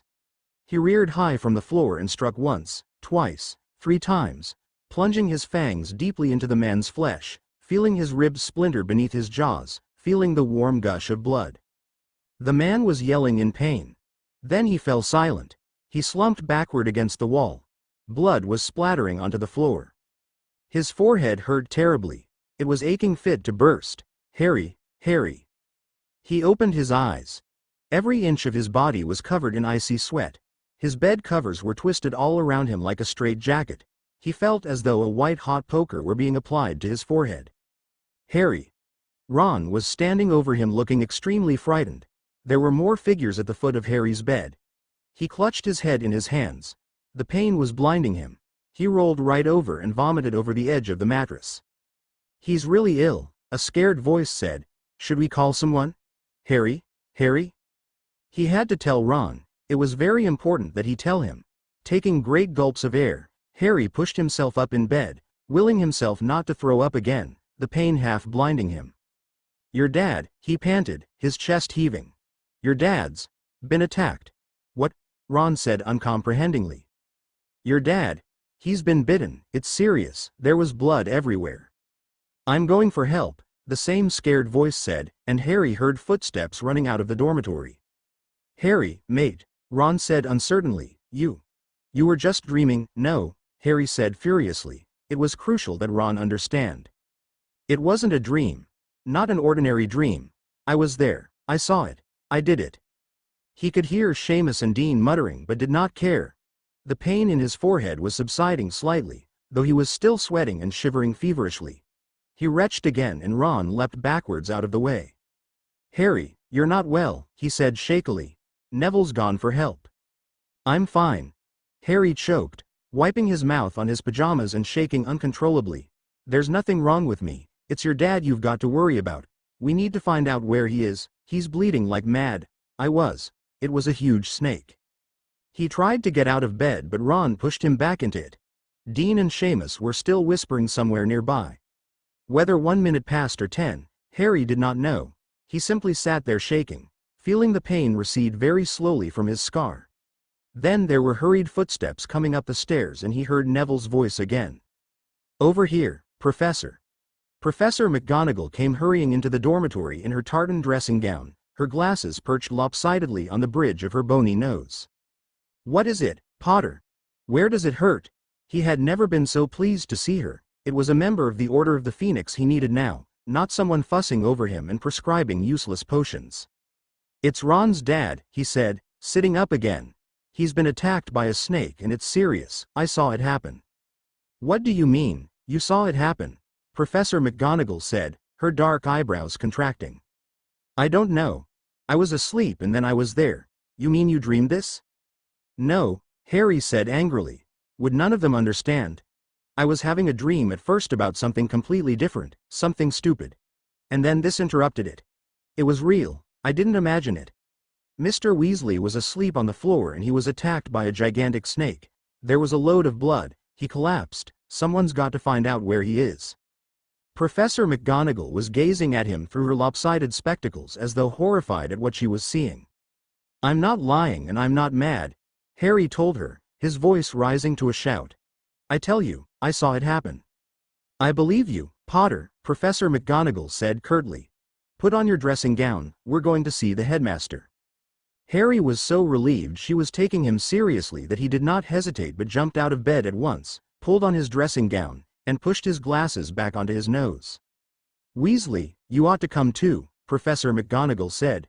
They followed Professor McGonagall past the silent figures of Neville, Dean, and Seamus, out of the dormitory down the spiral stairs into the common room, through the portrait hole, and off along the fat lady's moonlit corridor.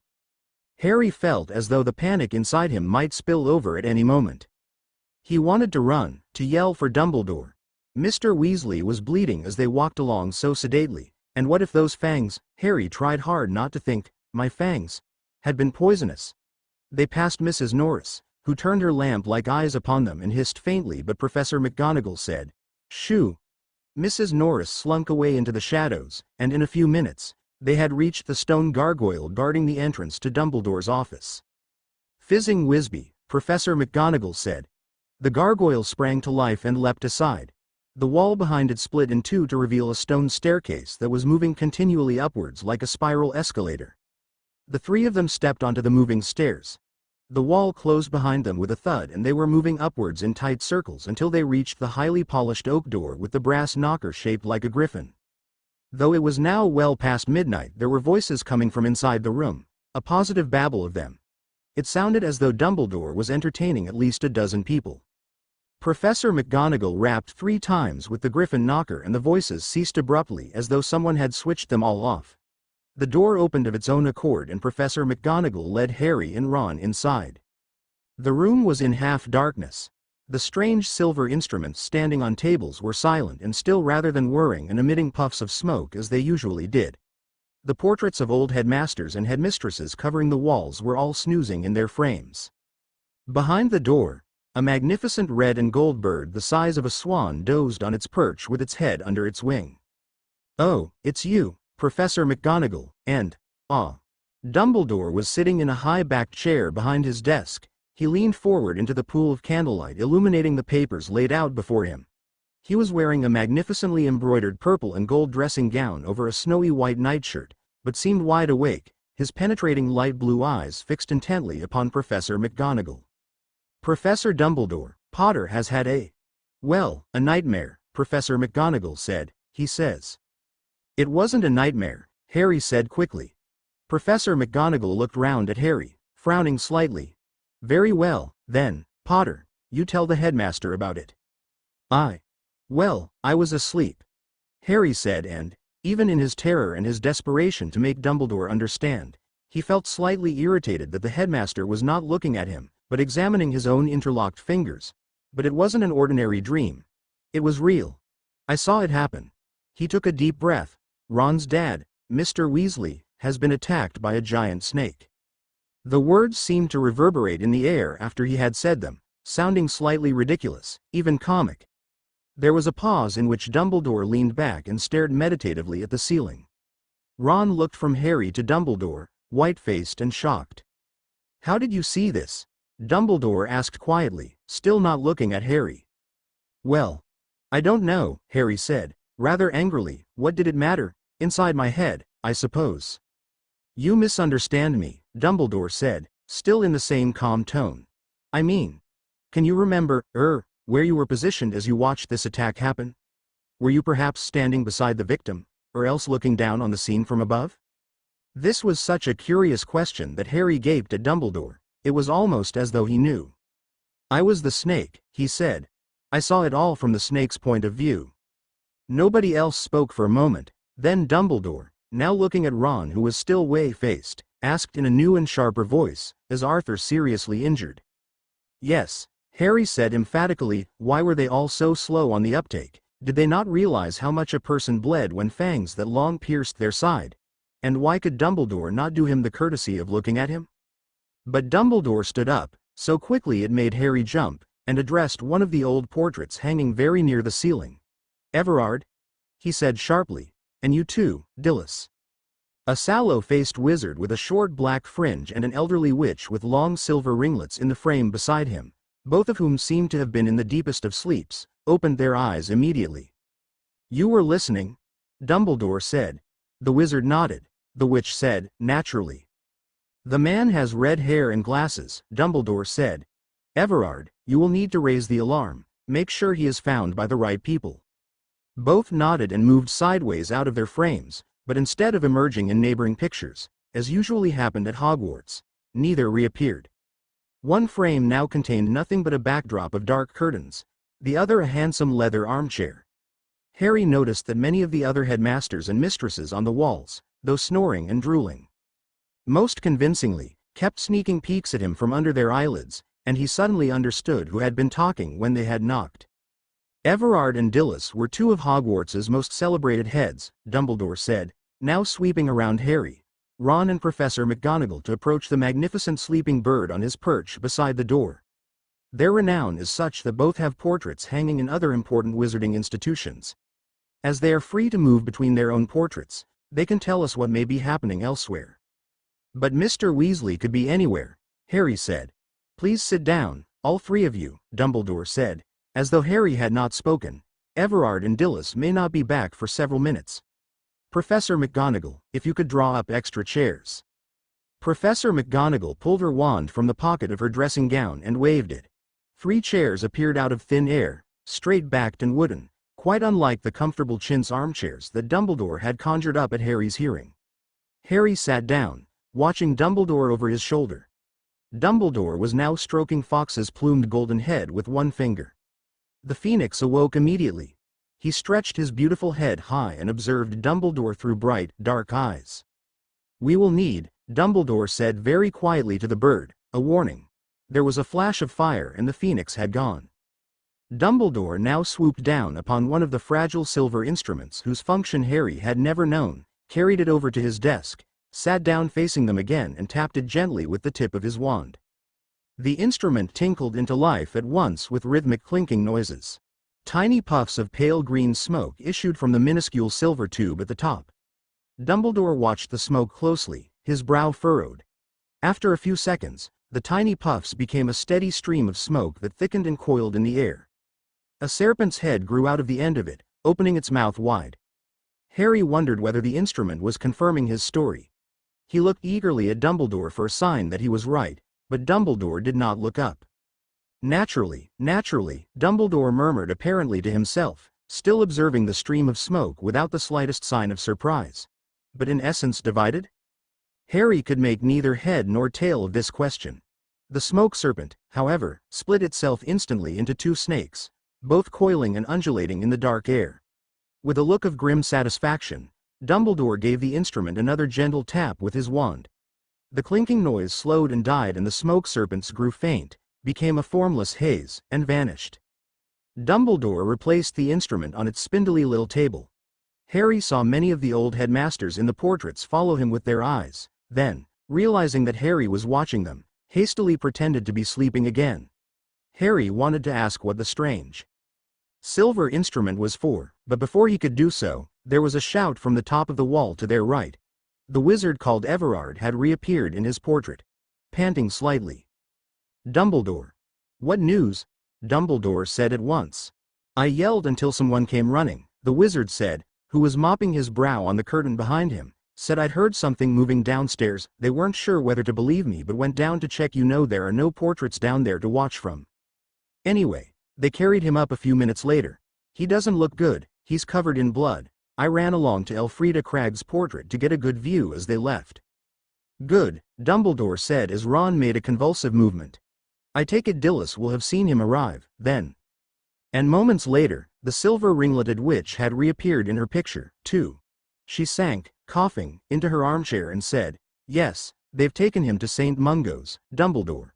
They carried him past my portrait. He looks bad. Thank you, Dumbledore said. He looked round at Professor McGonagall. Minerva, I need you to go and wake the other Weasley children. Of course. Professor McGonagall got up and moved swiftly to the door. Harry cast a sideways glance at Ron, who was looking terrified. And Dumbledore, what about Molly? Professor McGonagall said, pausing at the door.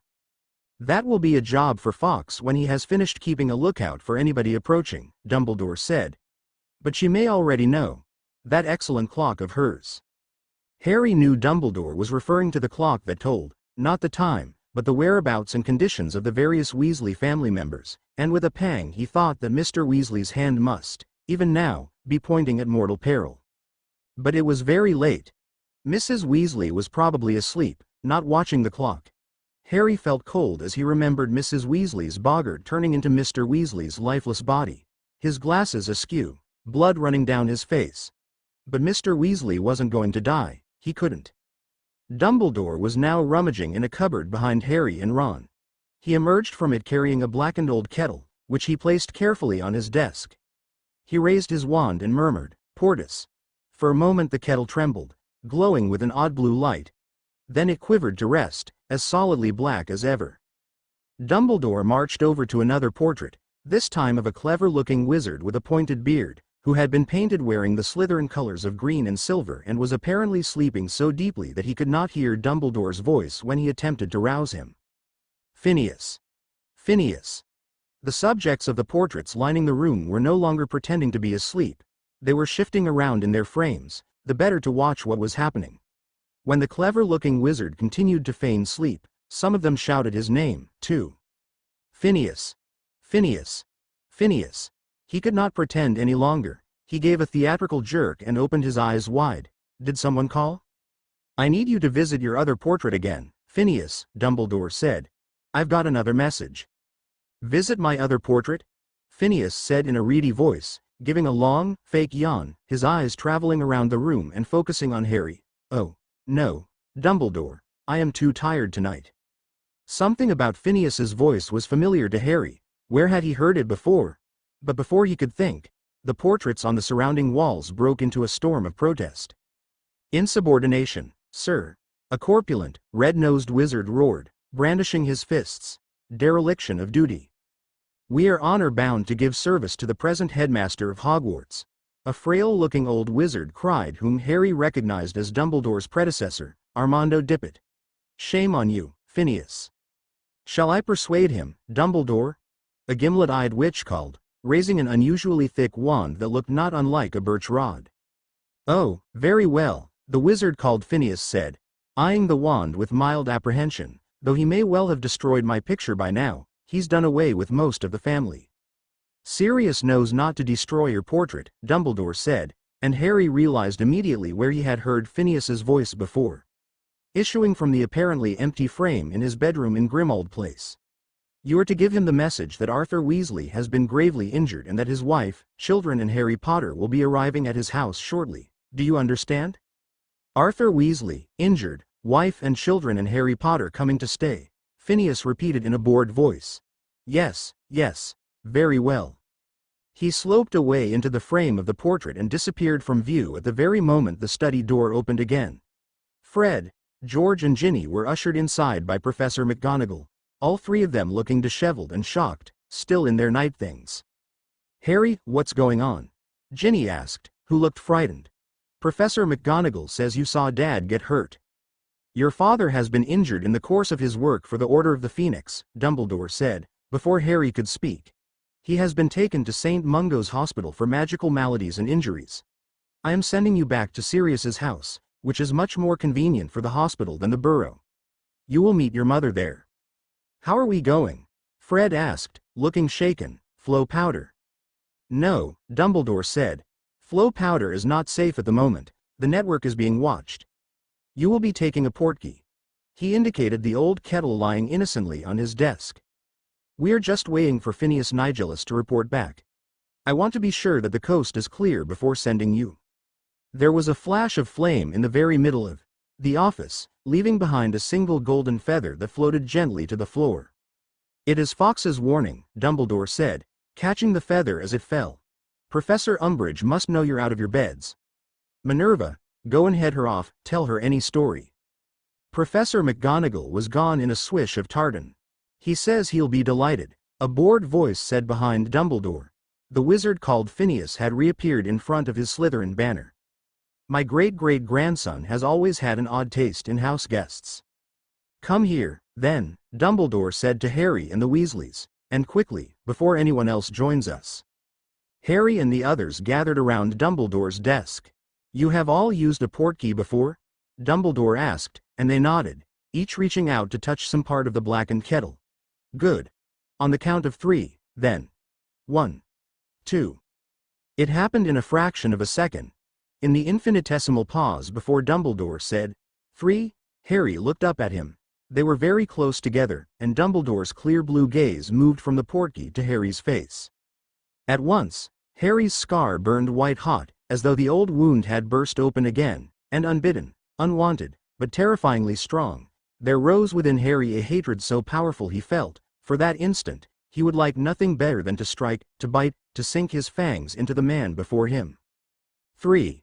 Harry felt a powerful jerk behind his navel, the ground vanished from beneath his feet, his hand was glued to the kettle. He was banging into the others as they all sped forwards in a swirl of colors and a rush of wind, the kettle pulling them onwards, until his feet hit the ground so hard his knees buckled. The kettle clattered to the ground, and somewhere close at hand a voice said, "Back again, the blood traitor brats. Is it true their father's dying?" "Out," a second voice roared.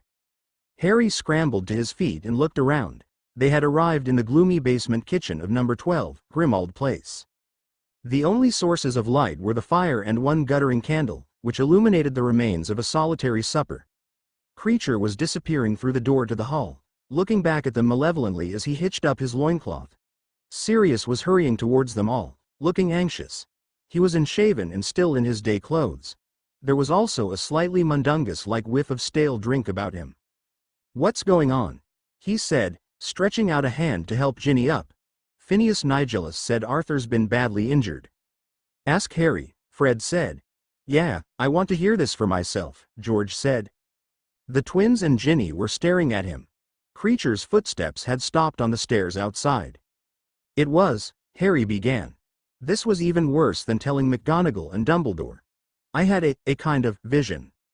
And he told them all that he had seen, though he altered the story so that it sounded as though he had watched from the sidelines as the snake attacked, rather than from behind the snake's own eyes. Ron, who was still very white, gave him a fleeting look, but did not speak. When Harry had finished, Fred, George and Ginny continued to stare at him for a moment. Harry did not know whether he was imagining it or not, but he fancied there was something accusatory in their looks. Well, if they were going to blame him just for seeing the attack, he was glad he had not told them that he had been inside the snake at the time. "Is Mum here?" Fred said, turning to Sirius. "She probably doesn't even know what's happened yet," Sirius said. "The important thing was to get you away before Umbridge could interfere. I expect Dumbledore's letting Molly know now." "We've got to go to St. Mungo's," Ginny said urgently. She looked around at her brothers. They were of course still in their pajamas. "Sirius, can you lend us cloaks or anything?" "Hang on, you can't go tearing off to St. Mungo's," Sirius said. "Course we can go to St. Mungo's if we want," Fred said, with a mulish expression. "He's our dad." "And how are you going to explain how you knew Arthur was attacked before the hospital even let his wife know?" "What does that matter?" George said hotly. "It matters because we don't want to draw attention to the fact that Harry is having visions of things that are happening hundreds of miles away," Sirius said angrily. "Have you any idea what the Ministry would make off that information?" Fred and George looked as though they could not care less what the Ministry made of anything. Ron was still ashen-faced and silent. Ginny said, "Somebody else could have told us. We could have heard it somewhere other than Harry." "Like who?" Sirius said impatiently. "Listen, your dad's been hurt while on duty for the Order and the circumstances are fishy enough without his children knowing about it seconds after it happened. You could seriously damage the Orders." "We don't care about the dumb Order," Fred shouted. "It's our dad dying we're talking about," George yelled. "Your father knew what he was getting into and he won't thank you for messing things up for the Order," Sirius said, equally angry. "This is how it is, this is why you're not in the Order. You don't understand, there are things worth dying for." "Easy for you to say. Stuck here," Fred bellowed. "I don't see you risking your neck." The little color remaining in Sirius's face drained from it. He looked for a moment as though he would quite like to hit Fred, but when he spoke, it was in a voice of determined calm. "I know it's hard, but we've all got to act as though we don't know anything yet. We've got to stay put, at least until we hear from your mother, all right?" Fred and George still looked mutinous. Ginny, however, took a few steps over to the nearest chair and sank into it. Harry looked at Ron, who made a funny movement somewhere between a nod and a shrug, and they sat down too. The twins glared at Sirius for another minute, then took seats on either side of Ginny. "That's right," Sirius said encouragingly, "come on, let's all have a drink while we're waiting. Accio butterbeer." He raised his wand as he spoke and half a dozen bottles came flying towards them out of the pantry, skidded along the table, scattering the debris of Sirius's meal, and stopped neatly in front of the 6 of them. They all drank, and for a while, the only sounds were those of the crackling of the kitchen fire and the soft thud of their bottles on the table. Harry was only drinking to have something to do with his hands. His stomach was full of horrible hot, bubbling guilt. They would not be here if it were not for him. They would all still be asleep in bed. And it was no good telling himself that by raising the alarm he had ensured that Mr. Weasley was found, because there was also the inescapable business of it being he who had attacked Mr. Weasley in the first place. "Don't be stupid, you haven't got fangs," he told himself, trying to keep calm, though the hand on his butterbeer bottle was shaking. "You were lying in bed, you weren't attacking anyone." But then, what just happened in Dumbledore's office? He asked himself. I felt like I wanted to attack Dumbledore, too. He put the bottle down a little harder than he meant to, and it slopped over onto the table. No one took any notice. Then a burst of fire in midair illuminated the dirty plates in front of them and, as they gave cries of shock, a scroll of parchment fell with a thud onto the table, accompanied by a single golden phoenix tail feather. "Fox," Sirius said at once, snatching up the parchment. "That's not Dumbledore's writing. It must be a message from your mother." Here, he thrust the letter into George's hand, who ripped it open and read aloud. "Dad is still alive. I am setting out for St. Mungo's now. Stay where you are. I will send news as soon as I can. Mum." George looked around the table. "Still alive," he said slowly, "but that makes it sound." He did not need to finish the sentence. It sounded to Harry, too, as though Mr. Weasley was hovering somewhere between life and death. Still exceptionally pale, Ron stared at the back of his mother's letter as though it might speak words of comfort to him. Fred pulled the parchment out of George's hands and read it for himself, then looked up at Harry, who felt his hand shaking on his butterbeer bottle again and clenched it more tightly to stop the trembling. At 5:10 in the morning by Ron's watch, the kitchen door swung open and Mrs. Weasley entered the kitchen. She was extremely pale, but when they all turned to look at her, Fred, Ron and Harry half rising from their chairs, she gave a wan smile. "He's going to be all right," she said, her voice weak with tiredness. "He's sleeping. We can all go and see him later. Bill's sitting with him now. He's going to take the morning off work." Fred fell back into his chair with his hands over his face. George and Ginny got up, walked swiftly over to their mother and hugged her. Ron gave a very shaky laugh and downed the rest of his butterbeer in one. "Breakfast," Sirius said loudly and joyfully, jumping to his feet. "Where's that accursed house elf? Creature. Creature." But Creature did not answer the summons. "Oh, forget it, then," Sirius muttered, counting the people in front of him. "So, it's breakfast for, let's see, 7. Bacon and eggs, I think, and some tea, and toast." Harry hurried over to the stove to help. He did not want to intrude on the Weasleys' happiness and he dreaded the moment when Mrs. Weasley would ask him to recount his vision. However, he had barely taken plates from the dresser when Mrs. Weasley lifted them out of his hands and pulled him into a hug. "I don't know what would have happened if it hadn't been for you, Harry," she said in a muffled voice. "They might not have found Arthur for hours, and then it would have been too late, but thanks to you he's alive and Dumbledore's been able to think up a good cover story for Arthur being where he was. You've no idea what trouble he would have been in otherwise. Look at poor Sturgis." Harry could hardly bear her gratitude, but fortunately, she soon released him to turn to Sirius and thank him for looking after her children through the night. Sirius said he was very pleased to have been able to help, and hoped they would all stay with him as long as Mr. Weasley was in hospital. "Oh, Sirius, I'm so grateful. They think he'll be there a little while and it would be wonderful to be nearer. Of course, that might mean we're here for Christmas." "The more the merrier," Sirius said with such obvious sincerity that Mrs. Weasley beamed at him, threw on an apron and began to help with breakfast. "Sirius," Harry muttered, unable to stand it a moment longer.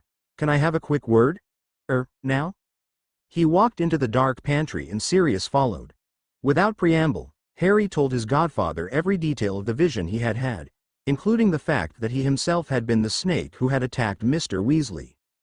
When he paused for breath, Sirius said, "Did you tell Dumbledore this?" "Yes," Harry said impatiently, "but he didn't tell me what it meant." "Well, he doesn't tell me anything anymore." "I'm sure he would have told you if it was anything to worry about," Sirius said steadily. "But that's not all," Harry said, in a voice only a little above a whisper.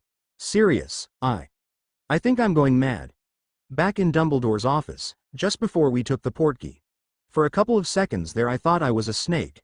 I felt like one. My scar really hurt when I was looking at Dumbledore. Sirius, I wanted to attack him. He could only see a sliver of Sirius's face, the rest was in darkness. "It must have been the aftermath of the vision, that's all," Sirius said. "You were still thinking of the dream or whatever it was in." "It wasn't that," Harry said, shaking his head. "It was like something rose up inside me, like there's a snake inside me."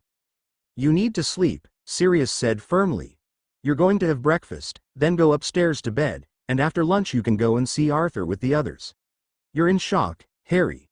You're blaming yourself for something you only witnessed, and it's lucky you did witness it or Arthur might have died. Just stop worrying."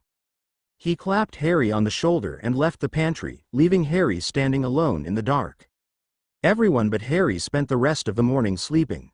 He went up to the bedroom he and Ron had shared over the last few weeks of summer, but while Ron crawled into bed and was asleep within minutes, Harry sat fully clothed, hunched against the cold metal bars of the bedstead, keeping himself deliberately uncomfortable, determined not to fall into a doze, terrified that he might become the serpent again in his sleep and wake to find that he had attacked Ron, or else slithered through the house after one of the others. Chapter End Notes Canon Chapter. Had to insert it. The uncomfortable talk with Sirius. Harry Chapter Notes. See the end of the chapter for notes. When Ron woke up, Harry pretended to have enjoyed a refreshing nap too. Their trunks arrived from Hogwarts while they were eating lunch, so they could dress as muggles for the trip to St. Mungo's. Everybody except Harry was riotously happy and talkative as they changed out of their robes into jeans and sweatshirts. When Tonks and Mad Eye turned up to escort them across London, they greeted them gleefully, laughing at the bowler hat Mad Eye was wearing at an angle to conceal his magical eye and assuring him, truthfully, that Tonks, whose hair was short and bright pink again, would attract far less attention on the underground. Tonks was very interested in Harry's vision of the attack on Mr. Weasley, something Harry was not remotely interested in discussing. "There isn't any seer blood in your family, is there?" she inquired curiously, as they sat side by side on a train rattling towards the heart of the city. "No," Harry said, thinking of Professor Trelawney and feeling insulted. "No," Tonks said musingly, "no, I suppose it's not really prophecy you're doing, is it? I mean, you're not seeing the future, you're seeing the present. It's odd, isn't it? Useful, though." Harry didn't answer. Fortunately, they got out at the next stop, a station in the very heart of London, and in the bustle of leaving the train he was able to allow Fred and George to get between himself and Tonks, who was leading the way. They all followed her up the escalator, Moody clunking along at the back of the group, his bowler tilted low and one gnarled hand stuck in between the buttons of his coat, clutching his wand. Harry thought he sensed the concealed eyes staring hard at him. Trying to avoid any more questions about his dream, he asked Mad Eye where St. Mungo's was hidden. "Not far from here," Moody grunted as they stepped out into the wintry air on a broad store-lined street packed with Christmas shoppers. He pushed Harry a little ahead of him and stumped along just behind. Harry knew the eye was rolling in all directions under the tilted hat. Wasn't easy to find a good location for a hospital. Nowhere in Diagon Alley was big enough, and we couldn't have it underground like the Ministry, wouldn't be healthy. In the end, they managed to get hold of a building up here. Theory was, sick wizards could come and go and just blend in with the crowd. He seized Harry's shoulder to prevent them from being separated by a gaggle of shoppers plainly intent on nothing but making it into a nearby shop full of electrical gadgets. "Here we go," Moody said a moment later. They had arrived outside a large, old-fashioned, red brick department store called Purge and Dow's Limited. The place had a shabby, miserable air. The window displays consisted of a few chipped dummies with their wigs askew, standing at random and modeling fashions at least 10 years out of date. Large signs on all the dusty doors read, "Closed for refurbishment." Harry distinctly heard a large woman laden with plastic shopping bags say to her friend as they passed, "It's never open, that place." "Right," Tonks said. beckoning them towards a window displaying nothing but a particularly ugly female dummy. Its false eyelashes were hanging off and it was modeling a green nylon pinafore dress. "Everybody ready?" They nodded, clustering around her. Moody gave Harry another shove between the shoulder blades to urge him forward, and Tonks leaned close to the glass, looking up at the very ugly dummy, her breath steaming up the glass. "Watch her," she said. "We're here to see Arthur Weasley." Harry thought how absurd it was for Tonks to expect the dummy to hear her talking so quietly through a sheet of glass, with buses rumbling along behind her and all the racket of a street full of shoppers. Then he reminded himself that dummies couldn't hear anyway. Next second, his mouth opened in shock as the dummy gave a tiny nod and beckoned with its jointed finger, and Tonks had seized Ginny and Mrs. Weasley by the elbows, stepped right through the glass, and vanished. Fred, George, and Ron stepped after them. Harry glanced around at the jostling crowd. Not one of them seemed to have a glance to spare for window displays as ugly as those of Purge and Dow's Limited. Nor did any of them seem to have noticed that 6 people had just melted into thin air in front of them. "Come on," Moody growled, giving Harry yet another poke in the back, and together they stepped forward through what felt like a sheet of cool water, emerging quite warm and dry on the other side. There was no sign of the ugly dummy or the space where she had stood. They were in what seemed to be a crowded reception area where rows of witches and wizards sat upon rickety wooden chairs, some looking perfectly normal and perusing out-of-date copies of Witch Weekly, others sporting gruesome disfigurements such as elephant trunks or extra hands sticking out of their chests. The room was scarcely less quiet than the street outside, for many of the patients were making very peculiar noises. A sweaty-faced witch in the center of the front row, who was fanning herself vigorously with a copy of the Daily Prophet, kept letting off a high-pitched whistle as steam came pouring out of her mouth. A grubby-looking warlock in the corner clanged like a bell every time he moved, and, with each clang, his head vibrated horribly so that he had to seize himself by the ears to hold it steady. Witches and wizards in lime-green robes were walking up and down the rows, asking questions and making notes on clipboards like umbrages. Harry noticed the emblem embroidered on their chests. A wand and bone, crossed. "Are they doctors?" he asked Ron quietly. "Doctors?" Ron said, looking startled. "Those muggle nutters that cut people up? Nah, they're healers." "Over here," Mrs. Weasley called, above the renewed clanging of the warlock in the corner, and they followed her to the queue in front of a plump blonde witch seated at a desk marked Inquiries. The wall behind her was covered in notices and posters saying things like, "A clean cauldron keeps potions from becoming poisons, and antidotes or anti-don'ts unless approved by a qualified healer." There was also a large portrait of a witch with long silver ringlets which was labeled, Dilys Derwent. St. Mungo's healer 1722 to 1741, headmistress of Hogwarts School of Witchcraft and Wizardry 1741 to 1768. Dilys was eyeing the Weasley party closely as though counting them. When Harry caught her eye she gave a tiny wink, walked sideways out of her portrait and vanished. Meanwhile, at the front of the queue, a young wizard was performing an odd on-the-spot jig and trying, in between yelps of pain, to explain his predicament to the witch behind the desk. "It's these, ouch, shoes my brother gave me, ow, they're eating my ouch, feet, look at them. There must be some kind of jinx on them and I can't get them off." He hopped from one foot to the other as though dancing on hot coals. "The shoes don't prevent you from reading, do they?" the blonde witch said, irritably pointing at a large sign to the left of her desk. "You want spell damage, 4th floor. Just like it says on the floor guide, next." As the wizard hobbled and pranced sideways out of the way, the Weasley party moved forward a few steps. A very old, stooped wizard with a hearing trumpet had shuffled to the front of the queue now. "I'm here to see Broderick Bode," he wheezed. "Ward 49, but I'm afraid you're wasting your time," the witch said dismissively. "He's completely addled, you know, still thinks he's a teapot. Next." A harassed-looking wizard was holding his small daughter tightly by the ankle while she flapped around his head using the immensely large, feathery wings that had sprouted right out through the back of her romper suit. "4th floor, the witch said, in a bored voice, without asking, and the man disappeared through the double doors beside the desk, holding his daughter like an oddly shaped balloon. Next. Mrs. Weasley moved forward to the desk. "Hello," she said, "my husband, Arthur Weasley, was supposed to be moved to a different ward this morning. Could you tell us?" "Arthur Weasley?" the witch said, running her finger down a long list in front of her. Yes, first floor, second door on the right, Die Llewellyn ward. Thank you, Mrs. Weasley said. Come on, you lot. They followed her through the double doors and along the narrow corridor beyond, which was lined with more portraits of famous healers and lit by crystal bubbles full of candles that floated up on the ceiling, looking like giant soapsuds. More witches and wizards in lime green robes walked in and out of the doors they passed. A foul-smelling yellow gas wafted into the passageway as they passed one door, and every now and then they heard distant wailing.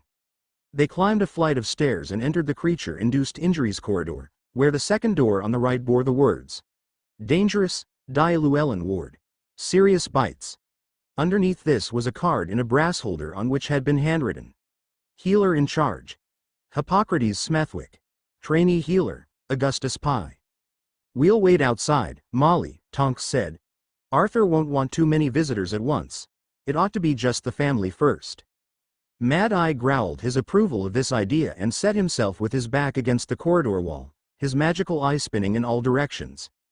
Harry drew back, too, but Mrs. Weasley reached out a hand and pushed him through the door, saying, Don't be silly, Harry, Arthur wants to thank you. The ward was small and rather dingy, as the only window was narrow and set high in the wall facing the door. Most of the light came from more shining crystal bubbles clustered in the middle of the ceiling. The walls were of paneled oak and there was a portrait of a rather vicious-looking wizard on the wall, captioned, Urquhart Rackharrow, 1612 to 1697, inventor of the entrail-expelling curse. There were only 3 patients. Mr. Weasley was occupying the bed at the far end of the ward beside the tiny window. Harry was pleased and relieved to see that he was propped up on several pillows and reading the Daily Prophet by the solitary ray of sunlight falling onto his bed. He looked up as they walked towards him and, seeing who it was, beamed. Hello. He called, throwing the Prophet aside. Bill just left, Molly, had to get back to work, but he says he'll drop in on you later. How are you, Arthur? Mrs. Weasley asked, bending down to kiss his cheek and looking anxiously into his face. You're still looking a bit peaky. I feel absolutely fine, Mr. Weasley said brightly, holding out his good arm to give Ginny a hug. If they could only take the bandages off, I'd be fit to go home. Why can't they take them off, Dad? Fred asked. Well, I start bleeding like mad every time they try, Mr. Weasley said cheerfully, reaching across for his wand, which lay on his bedside cabinet, and waving it so that 6 extra chairs appeared at his bedside to seat them all. It seems there was some rather unusual kind of poison in that snake's fangs that keeps wounds open. They're sure they'll find an antidote, though. They say they've had much worse cases than mine, and in the meantime, I just have to keep taking a blood replenishing potion every hour.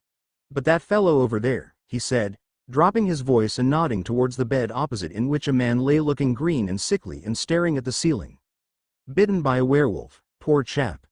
No cure at all. A werewolf? Mrs. Weasley whispered, looking alarmed. Is he safe in a public ward? Shouldn't he be in a private room? It's 2 weeks till full moon, Mr. Weasley reminded her quietly. They've been talking to him this morning, the healers, you know, trying to persuade him he'll be able to lead an almost normal life.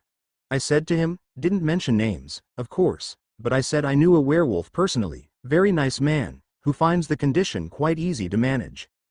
What did he say? George asked. Said he'd give me another bite if I didn't shut up, Mr. Weasley said sadly. And that woman over there, he indicated the only other occupied bed, which was right beside the door, won't tell the healers what bit her, which makes us all think it must have been something she was handling illegally. Whatever it was took a real chunk out of her leg, very nasty smell when they take off the dressings. So, you going to tell us what happened, Dad? Fred asked, pulling his chair closer to the bed. Well, you already know, don't you? Mr. Weasley said, with a significant smile at Harry. It's very simple. I'd had a very long day, dozed off, got sneaked up on and bitten. Is it in the Prophet, you being attacked? Fred asked, indicating the newspaper Mr. Weasley had cast aside. No, of course not, Mr. Weasley said, with a slightly bitter smile. The ministry wouldn't want everyone to know a dirty great serpent got Arthur. Mrs. Weasley warned him. Got, me, Mr. Weasley said hastily, though Harry was quite sure that was not what he had meant to say. So where were you when it happened, Dad? George asked. That's my business, Mr. Weasley said, though with a small smile. He snatched up the Daily Prophet, shook it open again and said, I was just reading about Willie Witterson's arrest when you arrived. You know Willie turned out to be behind those regurgitating toilets back in the summer.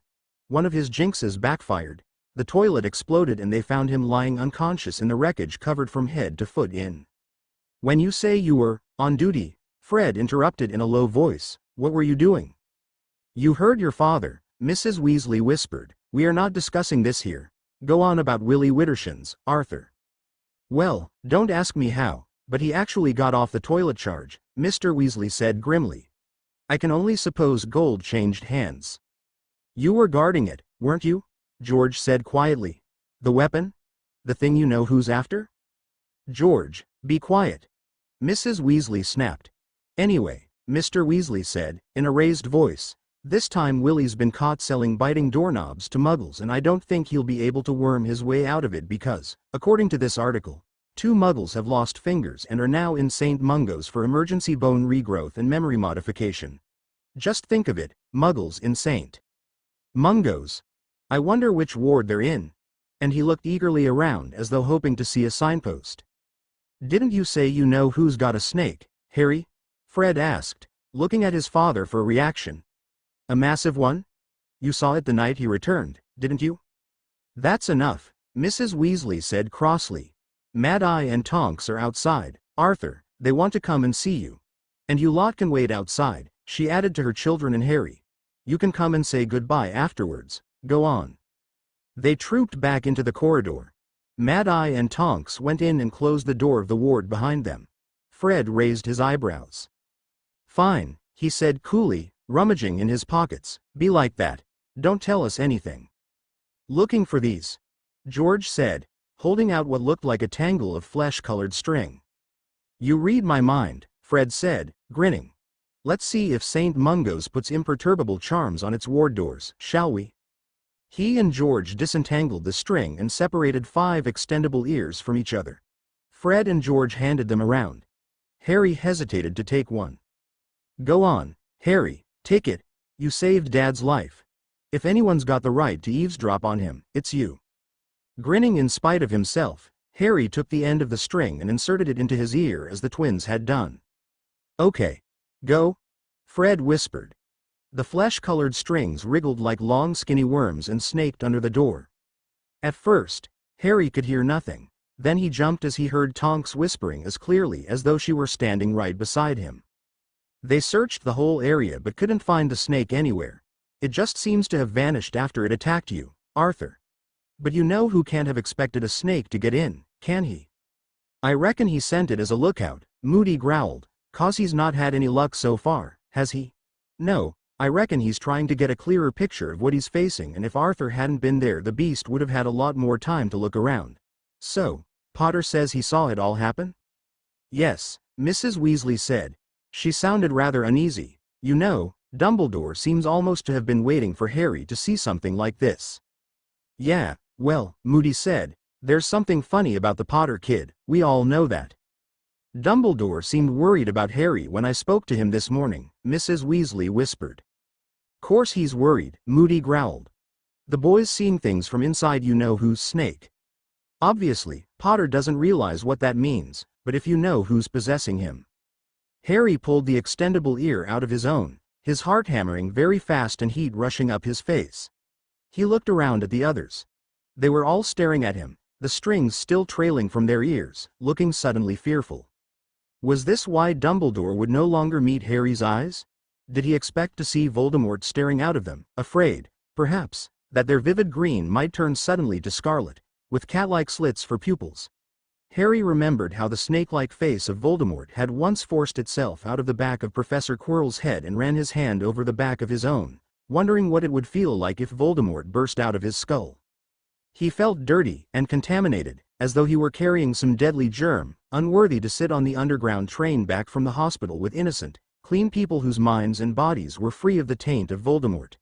He had not merely seen the snake, he had been the snake, he knew it now. A truly terrible thought then occurred to him, a memory bobbing to the surface of his mind, one that made his insides writhe and squirm like serpents. What's he after, apart from followers? Stuff he can only get by stealth. Like a weapon. Something he didn't have last time. I'm the weapon, Harry thought, and it was as though poison were pumping through his veins, chilling him, bringing him out in a sweat as he swayed with the train through the dark tunnel. I'm the one Voldemort's trying to use, that's why they've got guards around me everywhere I go. It's not for my protection, it's for other people's, only it's not working. They can't have someone on me all the time at Hogwarts. I did attack Mr. Weasley last night, it was me. Voldemort made me do it and he could be inside me, listening to my thoughts right now. Are you all right, Harry, dear? Mrs. Weasley whispered, leaning across Ginny to speak to him as the train rattled along through its dark tunnel. You don't look very well, are you feeling sick? They were all watching him. He shook his head violently and stared up at an advertisement for home insurance. Harry, dear, are you sure you're all right? Mrs. Weasley said in a worried voice, as they walked around the unkempt patch of grass in the middle of Grimmauld Place. You look ever so pale. Are you sure you slept this morning? You go upstairs to bed right now and you can have a couple of hours of sleep before dinner, all right?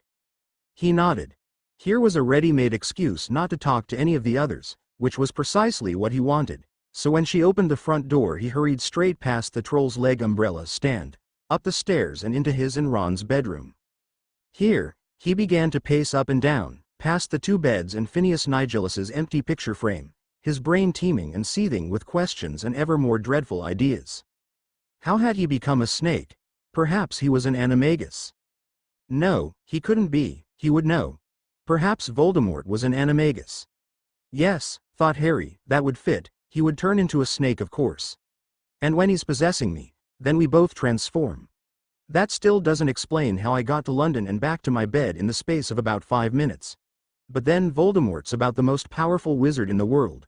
Apart from Dumbledore, it's probably no problem at all to him to transport people like that. And then, with a terrible stab of panic, he thought, but this is insane, if Voldemort's possessing me, I'm giving him a clear view into the headquarters of the Order of the Phoenix right now. He'll know who's in the Order and where Sirius is.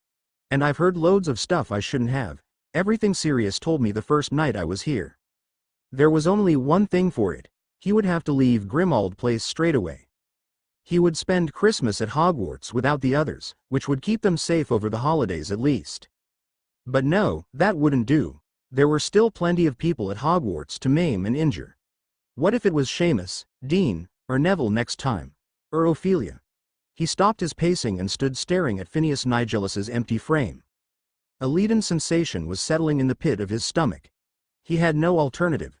He was going to have to return to Privet Drive and cut himself off from other wizards entirely. Well, if he had to do it, he thought, there was no point hanging around. Trying with all his might not to think how the Dursleys were going to react when they found him on their doorstep 6 months earlier than they had expected. He strode over to his trunk, slammed the lid shut and locked it, then glanced around automatically for Hedwig before remembering that she was still at Hogwarts. Well, her cage would be one less thing to carry. He seized one end of his trunk and had dragged it halfway towards the door when a snide voice said, "Running away, are we?" He looked around. Phineas Nigelus had appeared on the canvas of his portrait and was leaning against the frame, watching Harry with an amused expression on his face. "Not running away, no," Harry said shortly, dragging his trunk a few more feet across the room. "I thought," Phineas Nigelus said, stroking his pointed beard, "that to belong in Gryffindor House you were supposed to be brave. It looks to me as though you would have been better off in my own house. We Slytherins are brave, yes, but not stupid. For instance, given the choice, we will always choose to save our own necks." "It's not my own neck I'm saving," Harry said tersely, tugging the trunk over a patch of particularly uneven, moth-eaten carpet right in front of the door. "Oh, I see," Phineas Nigelus said, still stroking his beard. "This is no cowardly flight, you are being noble." Harry ignored him. His hand was on the doorknob when Phineas Nigelus said lazily, "I have a message for you from Albus Dumbledore." Harry span round. "What is it?" "Stay where you are." "I haven't moved," Harry said, his hand still upon the doorknob. "So what's the message?" "I have just given it to you, dolt," Phineas Nigelus said smoothly. "Dumbledore says, stay where you are." "Why?" Harry said eagerly, dropping the end of his trunk. "Why does he want me to stay? What else did he say?" "Nothing whatsoever," Phineas Nigellus said, raising a thin black eyebrow as though he found Harry impertinent. Harry's temper rose to the surface like a snake rearing from long grass. He was exhausted, he was confused beyond measure, he had experienced terror, relief, then terror again in the last 12 hours, and still Dumbledore did not want to talk to him. "So that's it, is it?" he said loudly. "Stay where you are, that's all anyone could tell me after I got attacked by those Dementors, too. Just stay put while the grown-ups sort it out, Harry. We won't bother telling you anything, though, because your tiny little brain might not be able to cope with it." "You know," Phineas Nigellus said, even more loudly than Harry, "this is precisely why I loathe being a teacher. Young people are so infernally convinced that they are absolutely right about everything. Has it not occurred to you, my poor puffed-up popinjay, that there might be an excellent reason why the headmaster of Hogwarts is not confiding every tiny detail of his plans to you? Have you never paused, while feeling hard done by, to note that following Dumbledore's orders has never yet led you into harm? No, like all young people, you are quite sure that you alone feel and think, you alone recognize danger. You alone are the only one clever enough to realize what the Dark Lord may be planning." "He is planning something to do with me, then?" Harry said swiftly. "Did I say that?" Phineas Nigellus said, idly examining his silk gloves. "Now, if you will excuse me, I have better things to do than listen to adolescent agonizing. Good day to you." And he strolled to the edge of his frame and out of sight. "Fine. Go then," Harry bellowed at the empty frame. "And tell Dumbledore thanks for nothing." The empty canvas remained silent. Fuming, Harry dragged his trunk back to the foot of his bed, then threw himself face down on the moth-eaten covers, his eyes shut, his body heavy and aching. He felt as though he had journeyed for miles and miles. It seemed impossible that less than 24 hours ago he had confessed his feelings for Ophelia Malfoy. What would she think if he told her had attacked Mr. Weasley as a snake? She would run away certainly. He was so tired. He was scared to sleep. Yet he did not know how long he could fight it. Dumbledore had told him to stay. That must mean he was allowed to sleep, but he was scared. What if it happened again? It was as though a film in his head had been waiting to start. He was walking down a deserted corridor towards a plain black door, past rough stone walls, torches, and an open doorway onto a flight of stone steps leading downstairs on the left. He reached the black door but could not open it. He stood gazing at it, desperate for entry. Something he wanted with all his heart lay beyond. A prize beyond his dreams. If only his scar would stop prickling. Then he would be able to think more clearly. "Harry," Ron's voice said, from far, far away, "Mum says dinner is ready, but she'll save you something if you want to stay in bed." Harry opened his eyes, but Ron had already left the room. He doesn't want to be on his own with me, Harry thought, not after what he heard Moody say. He supposed none of them would want him there anymore, now that they knew what was inside him. He would not go down to dinner, he would not inflict his company on them. He turned over onto his other side and, after a while, dropped back off to sleep. He woke much later, in the early hours of the morning, his insides aching with hunger and Ron snoring in the next bed. Squinting around the room, he saw the dark outline of Phineas Nigellus standing again in his portrait, and it occurred to Harry that Dumbledore had probably sent Phineas Nigellus to watch over him, in case he attacked somebody else. The feeling of being unclean intensified. He half wished he had not obeyed Dumbledore. If this was how life was going to be for him in Grimmauld Place from now on, maybe he would be better off in Privet Drive after all. Everybody else spent the following morning putting up Christmas decorations. Harry could not remember Sirius ever being in such a good mood. He was actually singing carols, apparently delighted that he was to have company over Christmas. Harry could hear his voice echoing up through the floor in the cold drawing room where he was sitting alone, watching the sky growing whiter outside the windows, threatening snow, all the time feeling a savage pleasure that he was giving the others the opportunity to keep talking about him, as they were bound to be doing. When he heard Mrs. Weasley calling his name softly up the stairs around lunchtime, he retreated further upstairs and ignored her. Around 6 o'clock in the evening, the doorbell rang and Mrs. Black started screaming again. Assuming that Mundungus or some other order member had come to call, Harry merely settled himself more comfortably against the wall of Buckbeak's room where he was hiding, trying to ignore how hungry he felt as he fed dead rats to the hippogriff. It came as a slight shock when somebody hammered hard on the door a few minutes later. "I know you're in there," Hermione's voice said. "Will you please come out? I want to talk to you." "What are you doing here?" Harry asked her, pulling open the door as Buckbeak resumed his scratching at the straw-strewn floor for any fragments of rat he may have dropped. "I thought you were skiing with your mom and dad?" "Well, to tell the truth, skiing's not really my thing," Hermione said. "So, I've come here for Christmas." There was snow in her hair and her face was pink with cold. "But don't tell Ron. I told him skiing's really good because he kept laughing so much. Mom and Dad are a bit disappointed, but I've told them that everyone who is serious about the exams is staying at Hogwarts to study. They want me to do well, they'll understand. Anyway," she said briskly, "let's go to your bedroom. Ron's mum has lit a fire in there and she's sent up sandwiches." Harry followed her back to the second floor. When he entered the bedroom, he was rather surprised to see both Ron and Ginny waiting for them, sitting on Ron's bed. "So," Hermione airily, pulling off her jacket before Harry had time to speak. She sat down next to Ginny, and the two girls and Ron all looked up at Harry. "How are you feeling?" Hermione asked. "Fine," Harry said stiffly. "Oh, don't lie, Harry," she said impatiently. "Ron and Ginny say you've been hiding from everyone since you got back from St. Mungo's." "They do they?" Harry said, glaring at Ron and Ginny. Ron looked down at his feet but Ginny seemed quite unabashed. "Well, you have," she said. "And you won't look at any of us. It's you lot who won't look at me," Harry said angrily. "Maybe you're taking it in turns to look, and keep missing each other," Hermione suggested, the corners of her mouth twitching. "Very funny," Harry snapped, turning away. "Oh, stop feeling all misunderstood," Hermione said sharply. "Look, the others have told me what you overheard last night on the extendable ears." "Yeah?"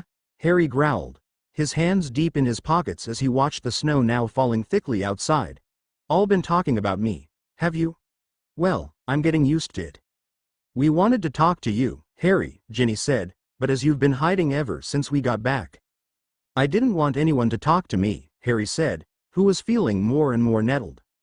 "Well, that was a bit stupid of you," Ginny said angrily, "seeing as you don't know anyone but me who's been possessed by you-know-who, and I can tell you how it feels." Harry remained quite still as the impact of these words hit him. Then he wheeled round. "I forgot," he said. "Lucky you," Ginny said coolly. "I'm sorry," Harry said, and he meant it. So, do you think I'm being possessed, then?" "Well, can you remember everything you've been doing?" Ginny asked. "Are there big blank periods where you don't know what you've been up to?" Harry racked his brains. "No," he said. "Then you know who hasn't ever possessed you," Ginny said simply. "When he did it to me, I couldn't remember what I'd been doing for hours at a time. I'd find myself somewhere and not know how I got there." Harry hardly dared believe her, yet his heart was lightening almost in spite of himself. "That dream I had about your dad and the snake, though." "Harry, you've had these dreams before," Hermione said. "You had flashes of what Voldemort was up to last year." "This was different," Harry said, shaking his head. "I was inside that snake. It was like I was the snake. What if Voldemort somehow transported me to London?" "One day," Hermione said, sounding thoroughly exasperated, "you'll read Hogwarts. A history, and perhaps it will remind you that you can't apparate or disapparate inside Hogwarts. Even Voldemort couldn't just make you fly out of your dormitory, Harry." "You didn't leave your bed, mate," Ron said. "I saw you thrashing around in your sleep for at least a minute before we could wake you up." Harry started pacing up and down the room again, thinking. What they were all saying was not only comforting, it made sense. Without really thinking, he took a sandwich from the plate on the bed and crammed it hungrily into his mouth.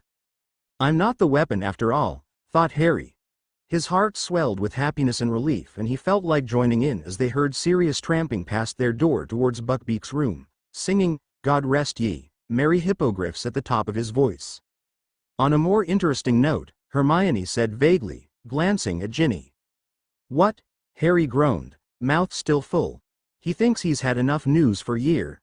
"Ophelia was worried about you," Hermione said, holding her a grin. Harry suddenly began coughing, choking up the sandwich. "She was," he said hoarsely, his heart pounding out of his chest. Hermione nodded. "It was my fault really. I was worried myself and I suppose it showed. You didn't tell her what happened, did you?" Ron eyed her. "No," Hermione said offended. "That's Harry's decision. Mine? Harry questioned. But why? Shouldn't it be Ron's or Ginny's or, I don't know, Mr. Weasley? True, I suppose, but you were the one who saw it, and what would you do if she asked you what happened? Hermione said. Harry opened his mouth to respond, but he couldn't think of anything. He wanted to tell her everything, to shamefully find comfort within her. But at the same time, he didn't want to. He was scared of her reaction. Harry awoke on Christmas morning to find a stack of presents at the foot of his bed and Ron already halfway through opening his own, rather larger, pile. Good haul this year, he informed Harry through a cloud of paper. Thanks for the broom compass, it's excellent. Beats Hermione's, she got me a homework planner. Harry sorted through his presents and found one with Hermione's handwriting on it. She had given him, too, a book that resembled a diary except that every time he opened a page it said aloud things like, "Do it today or later you'll pay." Sirius and Lupin had given Harry a set of excellent books entitled Practical Defensive Magic and Its Use Against the Dark Arts, which had superb, moving color illustrations of all the counter-jinxes and hexes it described. Harry flicked through the first volume eagerly. He could see it was going to be highly useful in his plans for the DA. Hagrid had sent a furry brown wallet that had fangs, which were presumably supposed to be an anti-theft device, but unfortunately prevented Harry from putting any money in without getting his fingers ripped off. Tonks's present was a small, working model of a firebolt, which Harry watched fly around the room, wishing he still had his full-size version. Ron had given him an enormous box of every flavor beans, Mr. and Mrs. Weasley the usual hand-knitted jumper and some mince pies, and Dobby a truly dreadful painting that Harry suspected had been done by the elf himself.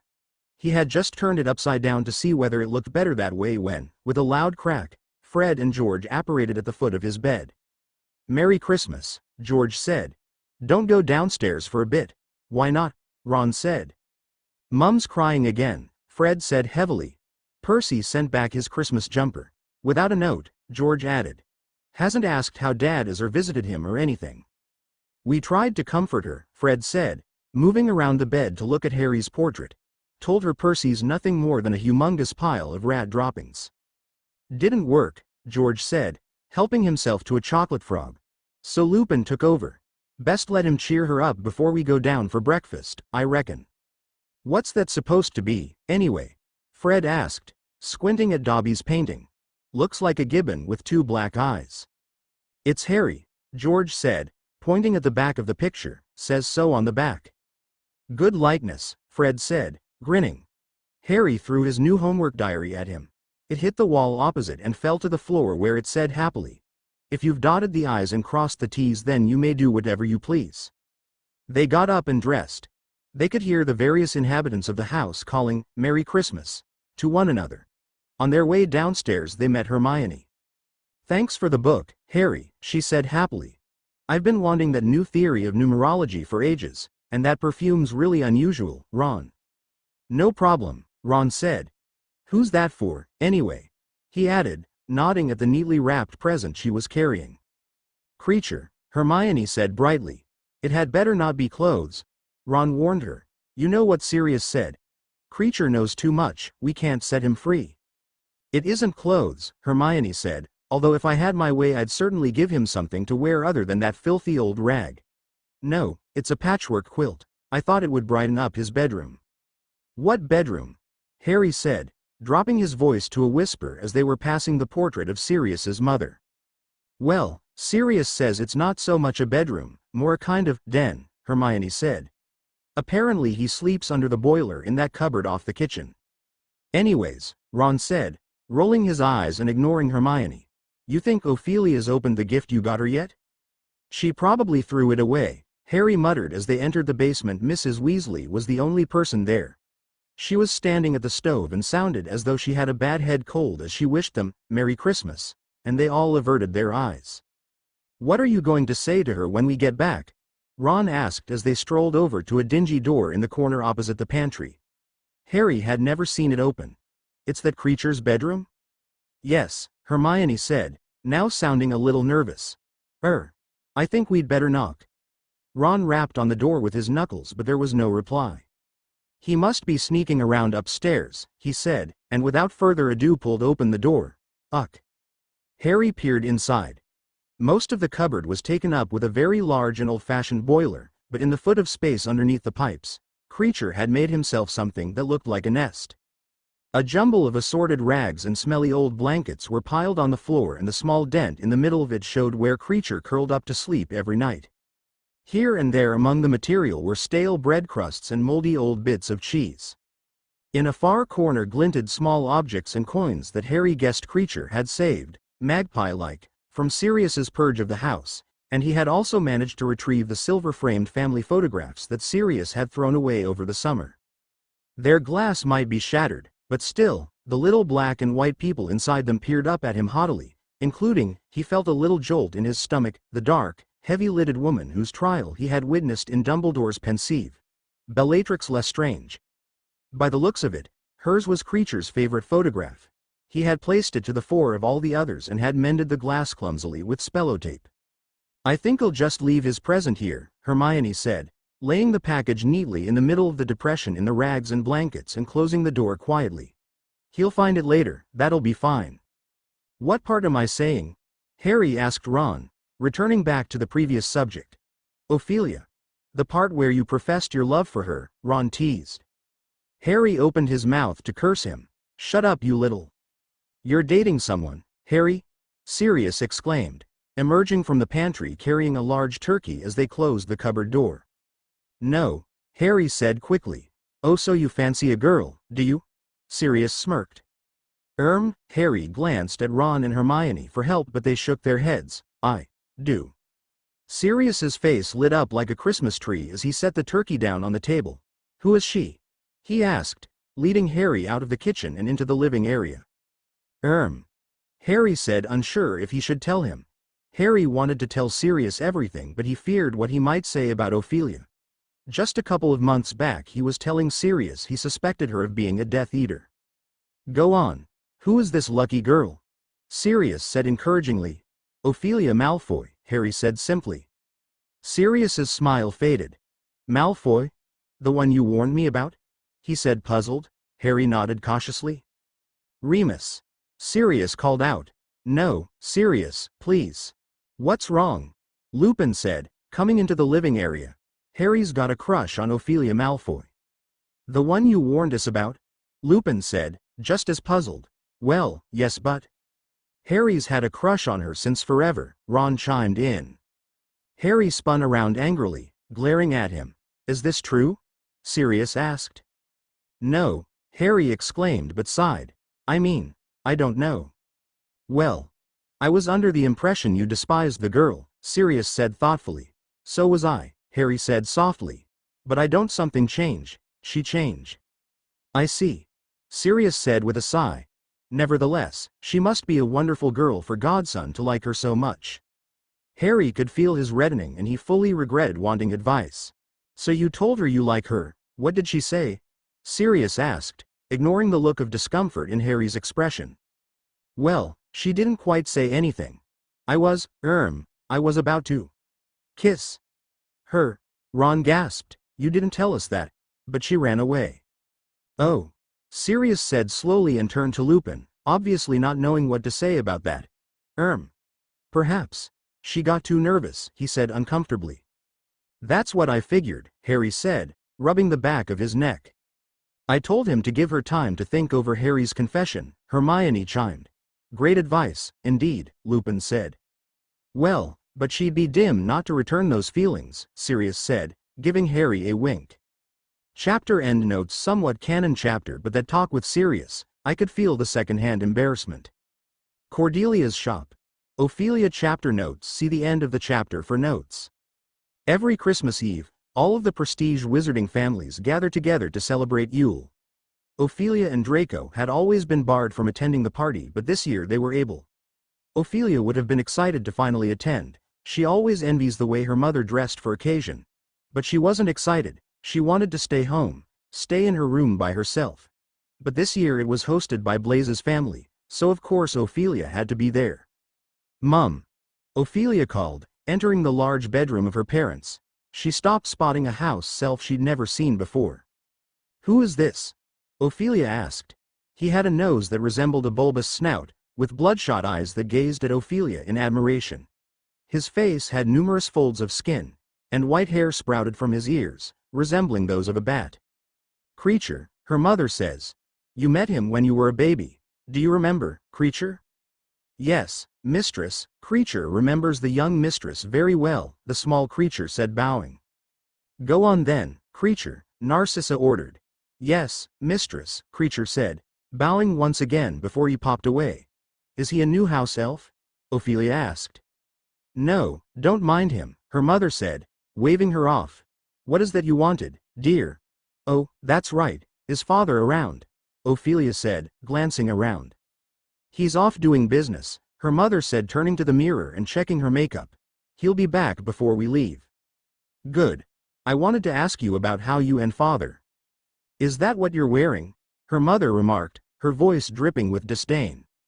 Ophelia glanced down at her vibrant sweater vest and sleek black pants. Yeah? She replied, slightly taken aback by her mother's judgment. Sweetheart, this will be your first Christmas party, don't you want to wear something more reasonable? Ophelia's gaze lingered on her mother, contemplating her words. While she understood her mother's perspective, Ophelia simply wasn't feeling the desire to wear anything other than pants at that moment. I'm wearing heels, she stated, motioning down to the black 3-inch heels she always wears. Her mother shot her a disapproving look before resuming her makeup routine.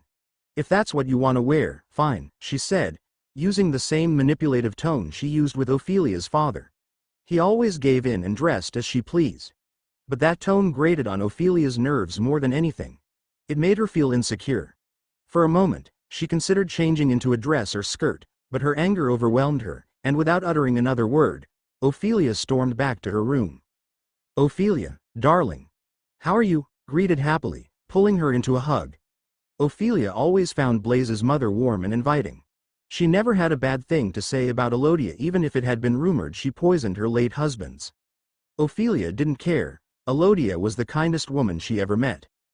I'm doing well, Ophelia grinned. Blaze is inside mingling. I'm sure he needs you two to break him free, Elodia whispered, motioning for Ophelia and Draco to head inside. Even though Elodia has more money than any of the wizarding families, she never flaunted it. Not in an obnoxious way, at least. Her winter home wasn't small, but it wasn't big either, considering her main home, which was just as big as Ophelia's own home. But out of the many homes Elodia owns, this one was by far Ophelia's favorite. The main entrance had a few witches and wizards chatting with each other, and of course, Ophelia and Draco had to greet them before entering the grand room where everyone was talking and drinking. Ophelia spotted Blaze talking with Daphne Greengrass and a younger girl. Ophelia, Draco. Daphne said happily as Ophelia and Draco came up to them. Hi. Who is this? Ophelia asked, glancing at the younger dark-haired girl. This is my little sister, Astoria, Daphne said, pushing the girl slightly forward. Hello, she said timidly, fluttering her long eyelashes at Draco, who hadn't been paying attention to the conversation. Oh, yes, I've seen you around the common room. I'm going to see Pansy and Goyle, Draco said blankly, before hurrying off.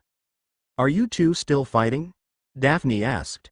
Ophelia nodded, rolling her eyes. As the party went on, Ophelia expected there to be something more exciting instead of standing around talking and drinking. She was bored. She tried to engage in conversation, but her mind was too preoccupied with Harry. Wanting to be alone, Ophelia broke away from socializing and out of the grand room. She slowly made her way to her favorite room, taking the time to admire the paintings and statues before entering the sitting room. The fireplace was lively as she took a seat in the armchair beside it. Ophelia stared in the fire, watching the orange and blue flames dancing around each other. Her mind couldn't help but wonder what Harry might be doing. Perhaps his confession was a joke, a prank. She liked to believe. Why would Harry like her of all people? She's made his life at Hogwarts hell. She's said horrible things about him, gotten him detention, and made a badge that she knows made him feel bad. So it was only logical that it was a prank. It had to be. Why are you here by yourself? Blaze's voice interrupted her thoughts. He stood the doorway, giving her a grin. Bored, Ophelia said simply. Blaze's gaze lingered on her for a moment before he closed the door and made his way over to her, sitting on the tea table in front of her. You're thinking about Potter, aren't you? He asked softly. She said nothing. You love him, Blaze said softly. Ophelia's heart skipped a beat upon hearing those words. She desperately wanted to shake her head and say no, but she found herself unable to utter a single word. Silence enveloped her. I'm not saying in what way, maybe you don't even know yourself, Blaze said, taking Ophelia's hand. Anyone paying attention can see it. Ophelia couldn't help but let a gentle smile grace her lips as she shook her head in disbelief. The threat of tears loomed in her eyes, causing her to quickly avert her gaze towards the flickering flames. Somewhere along the way, she had fallen for him without even realizing it. The hesitation she felt, the buried emotions she tried to ignore, she didn't want to go through with it. She didn't want to bring Harry to Voldemort. She had come to care for him deeply. Reflecting on it now, she realized that she had liked Harry since the day they first met.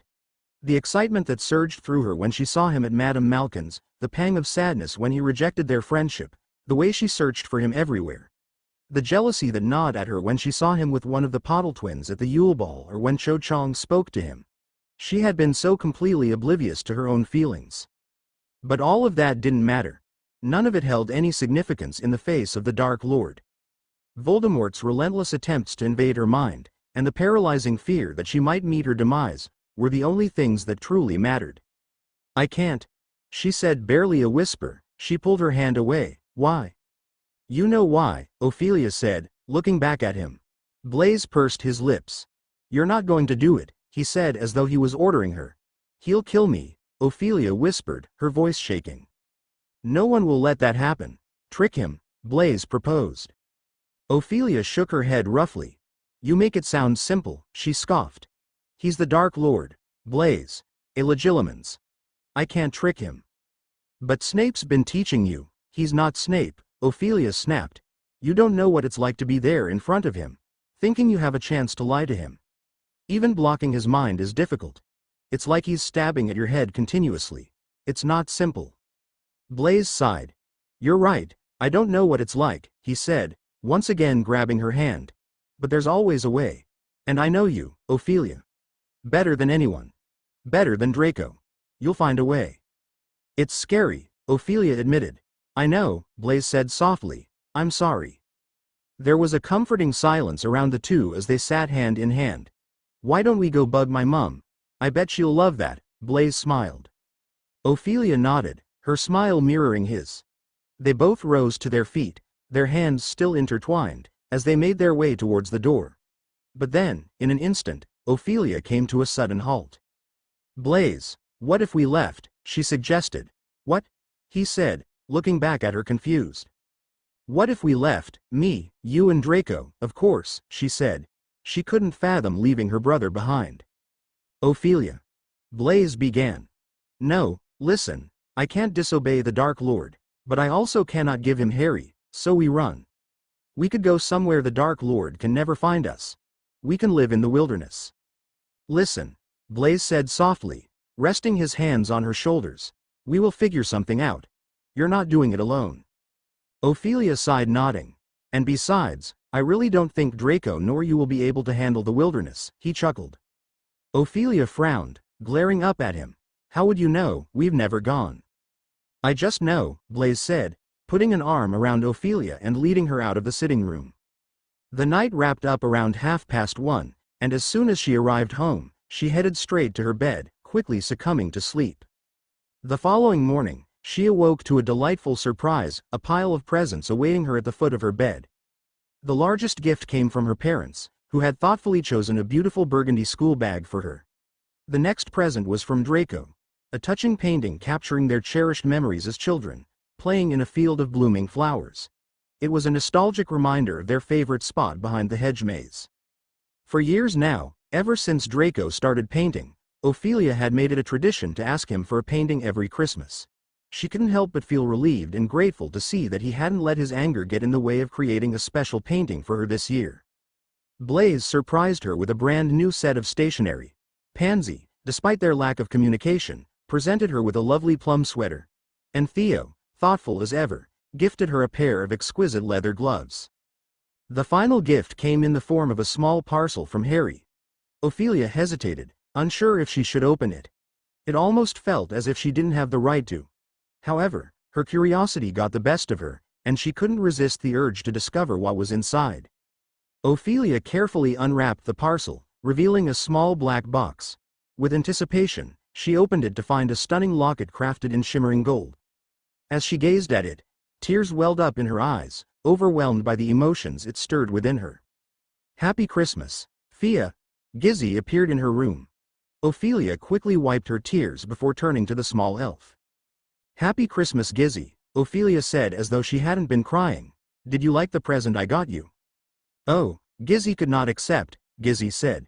"Slippers are considered clothing, if I accept that then."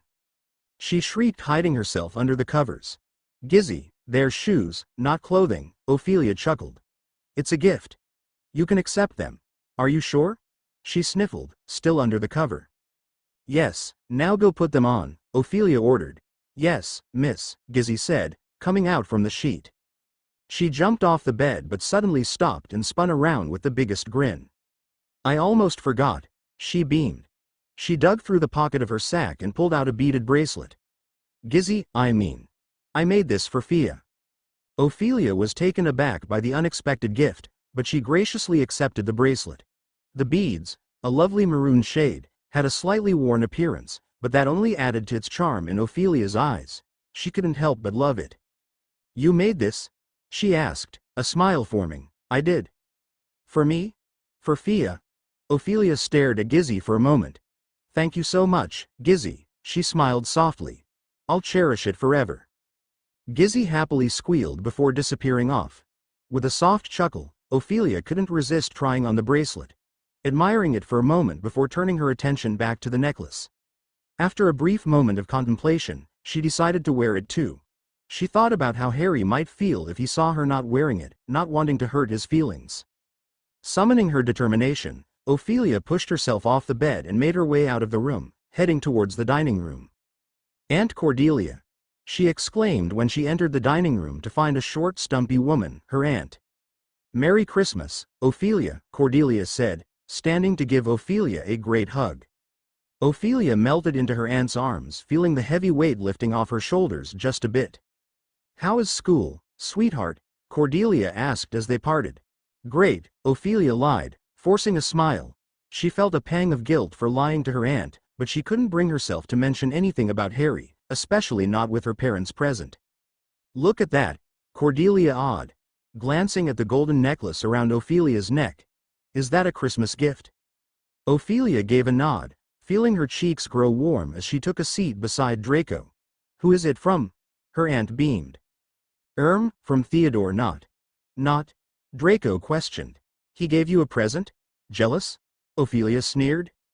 "Not likely," Draco sneered back. Ophelia rolled her eyes, but she quickly stopped herself when she caught her mother's gaze. She knew it was best not to react, as Narcissa despised any display of emotions at the dining table. "Will you be staying for the rest of the break?" Ophelia asked her aunt. "Oh, I really wish I could, but you know how it is this time of the year at the hospital," Cordelia said, shaking her head at the thought of spending her holiday at work. "But you have me all today." Ophelia smiled sadly. Cordelia worked at the St. Mungo's Hospital for Magical Maladies and Injuries, the most bustling hospital in the wizarding world. Cordelia has always expressed how much she loves helping patients and always told Ophelia all the strange incidents she has come across, and she loved to hear them. "Who really gave you that gorgeous necklace?" Cordelia asked once they entered Ophelia's bedroom. "What do you mean?" Ophelia said, on the brink of panicking. "Your mother and father may have bought your white lie, but I know you better than that," Cordelia said, giving her a knowing look. Ophelia sighed, slumping onto the bench at the end of her bed. "It's from..." Ophelia hesitated. "Harry Potter."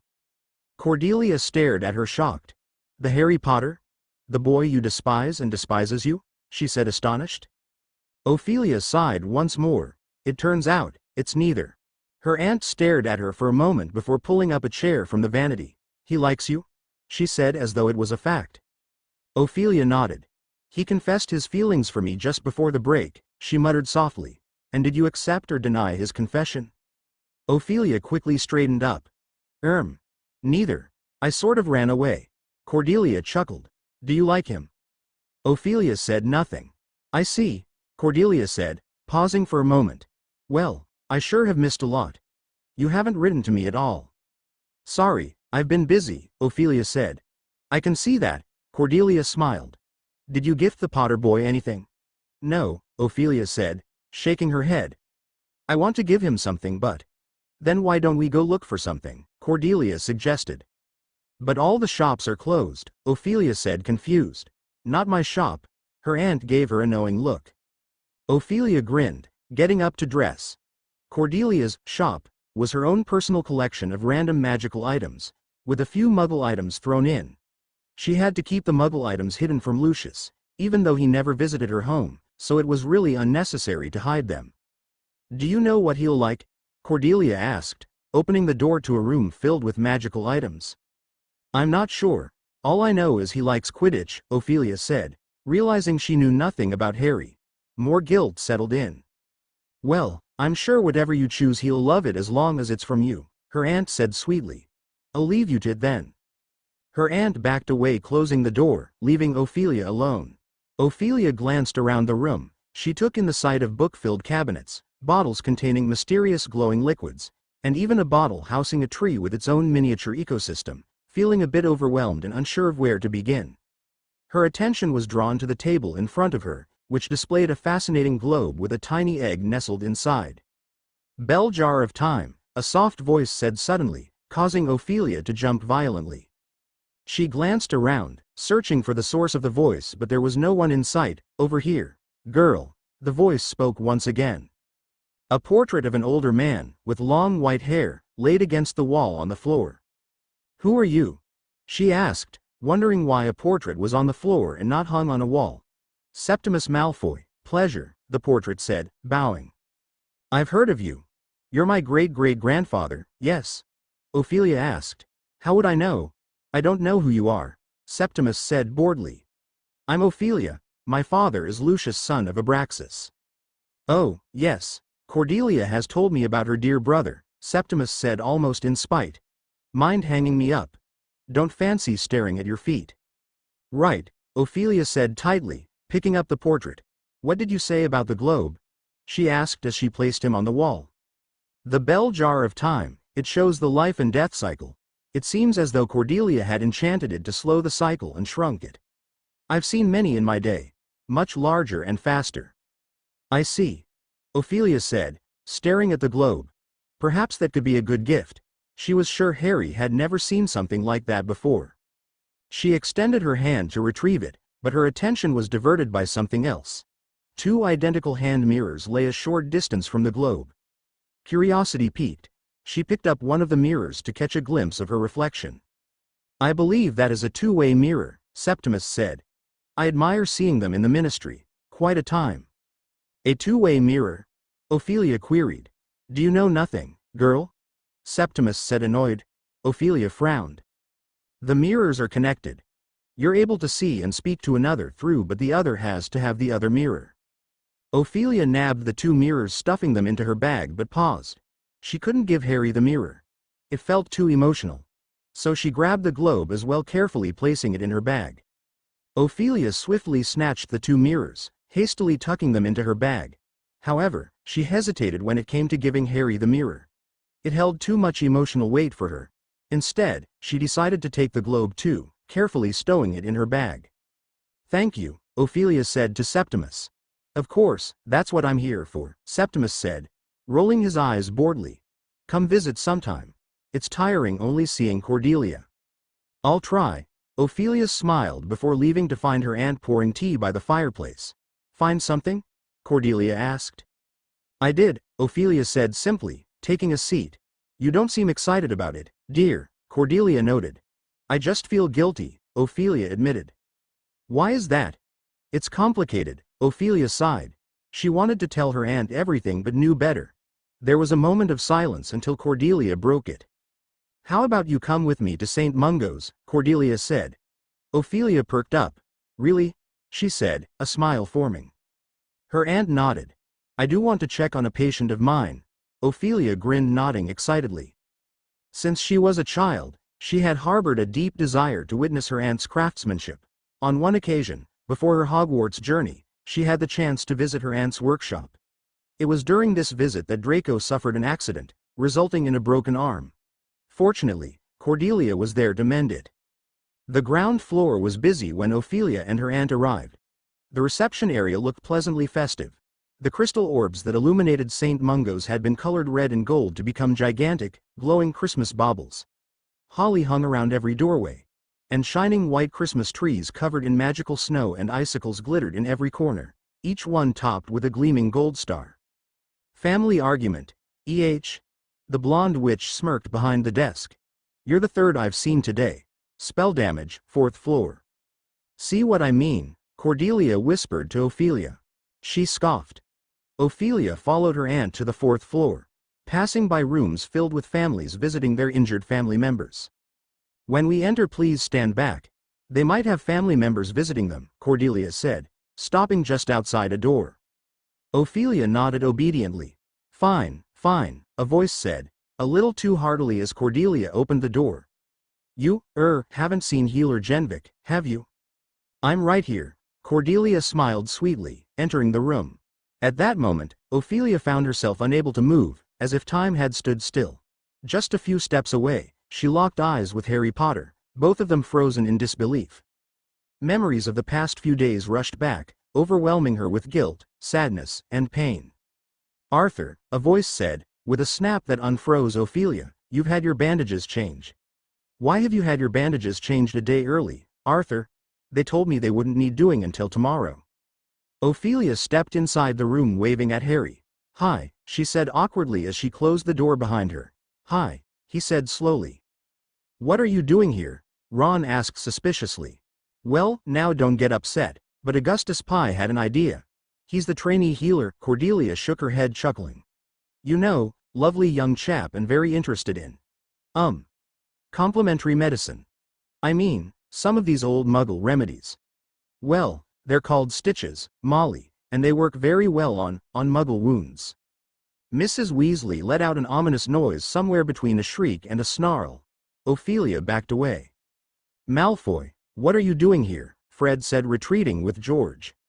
I'm accompanying my aunt with her duties, Ophelia said, still watching Mrs. Weasley shout angrily at her husband. Healer Genvik is your aunt? George astonished. But she's so kind. Ophelia frowned. Are you saying I'm not? She scoffed. Not at all. Fred and George said, patting her on the back before leaving with another redhead man. Your brother's not with you, is he? Ron asked stiffly.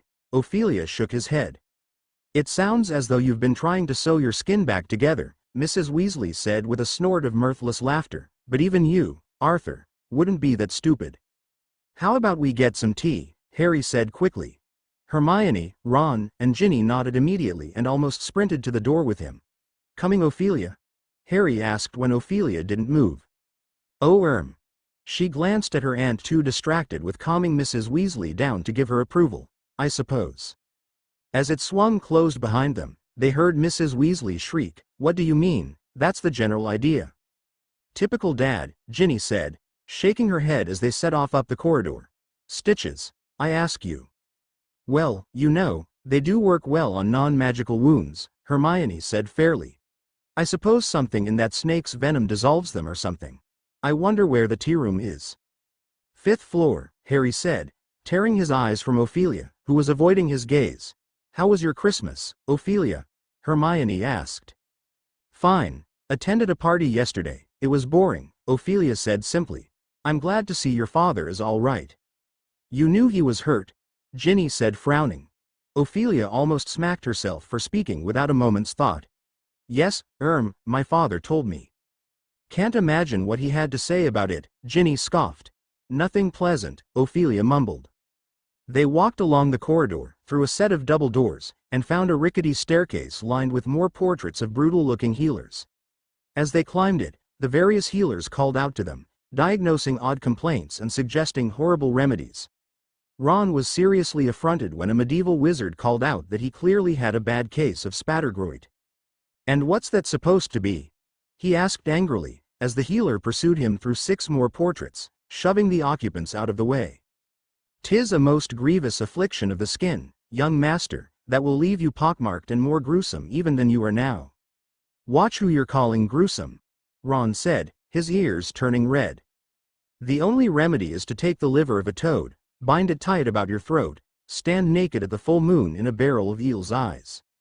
I have not got spattergroit, but the unsightly blemishes upon your visage, young master. They're freckles. Ron said furiously. Now get back in your own picture and leave me alone. He rounded on the others, who were all keeping determinedly straight faces, all except Ophelia, who was chuckling quietly. Stop laughing, Ron hissed. What floor's this? I think it's the 5th, Hermione said. Nah, it's the 4th, Harry said, smiling softly. One more. But as he stepped onto the landing, he came to an abrupt halt, staring at the small window set into the double doors that marked the start of a corridor signposted spell damage. A man was peering out at them all with his nose pressed against the glass. He had wavy blonde hair, bright blue eyes, and a broad vacant smile that revealed dazzlingly white teeth. Blimey, Ron said, also staring at the man. Is that? Ophelia said, bewildered. Oh, my goodness, Hermione said suddenly, sounding breathless. Professor Lockhart. Their ex-defense against the dark arts teacher pushed open the doors and moved towards them, wearing a long lilac dressing gown. Well, hello there, he said. I expect you'd like my autograph, would you? Hasn't changed much, has he? Harry muttered to Ginny, who grinned. Ophelia felt a tinge of jealousy. How are you, Professor?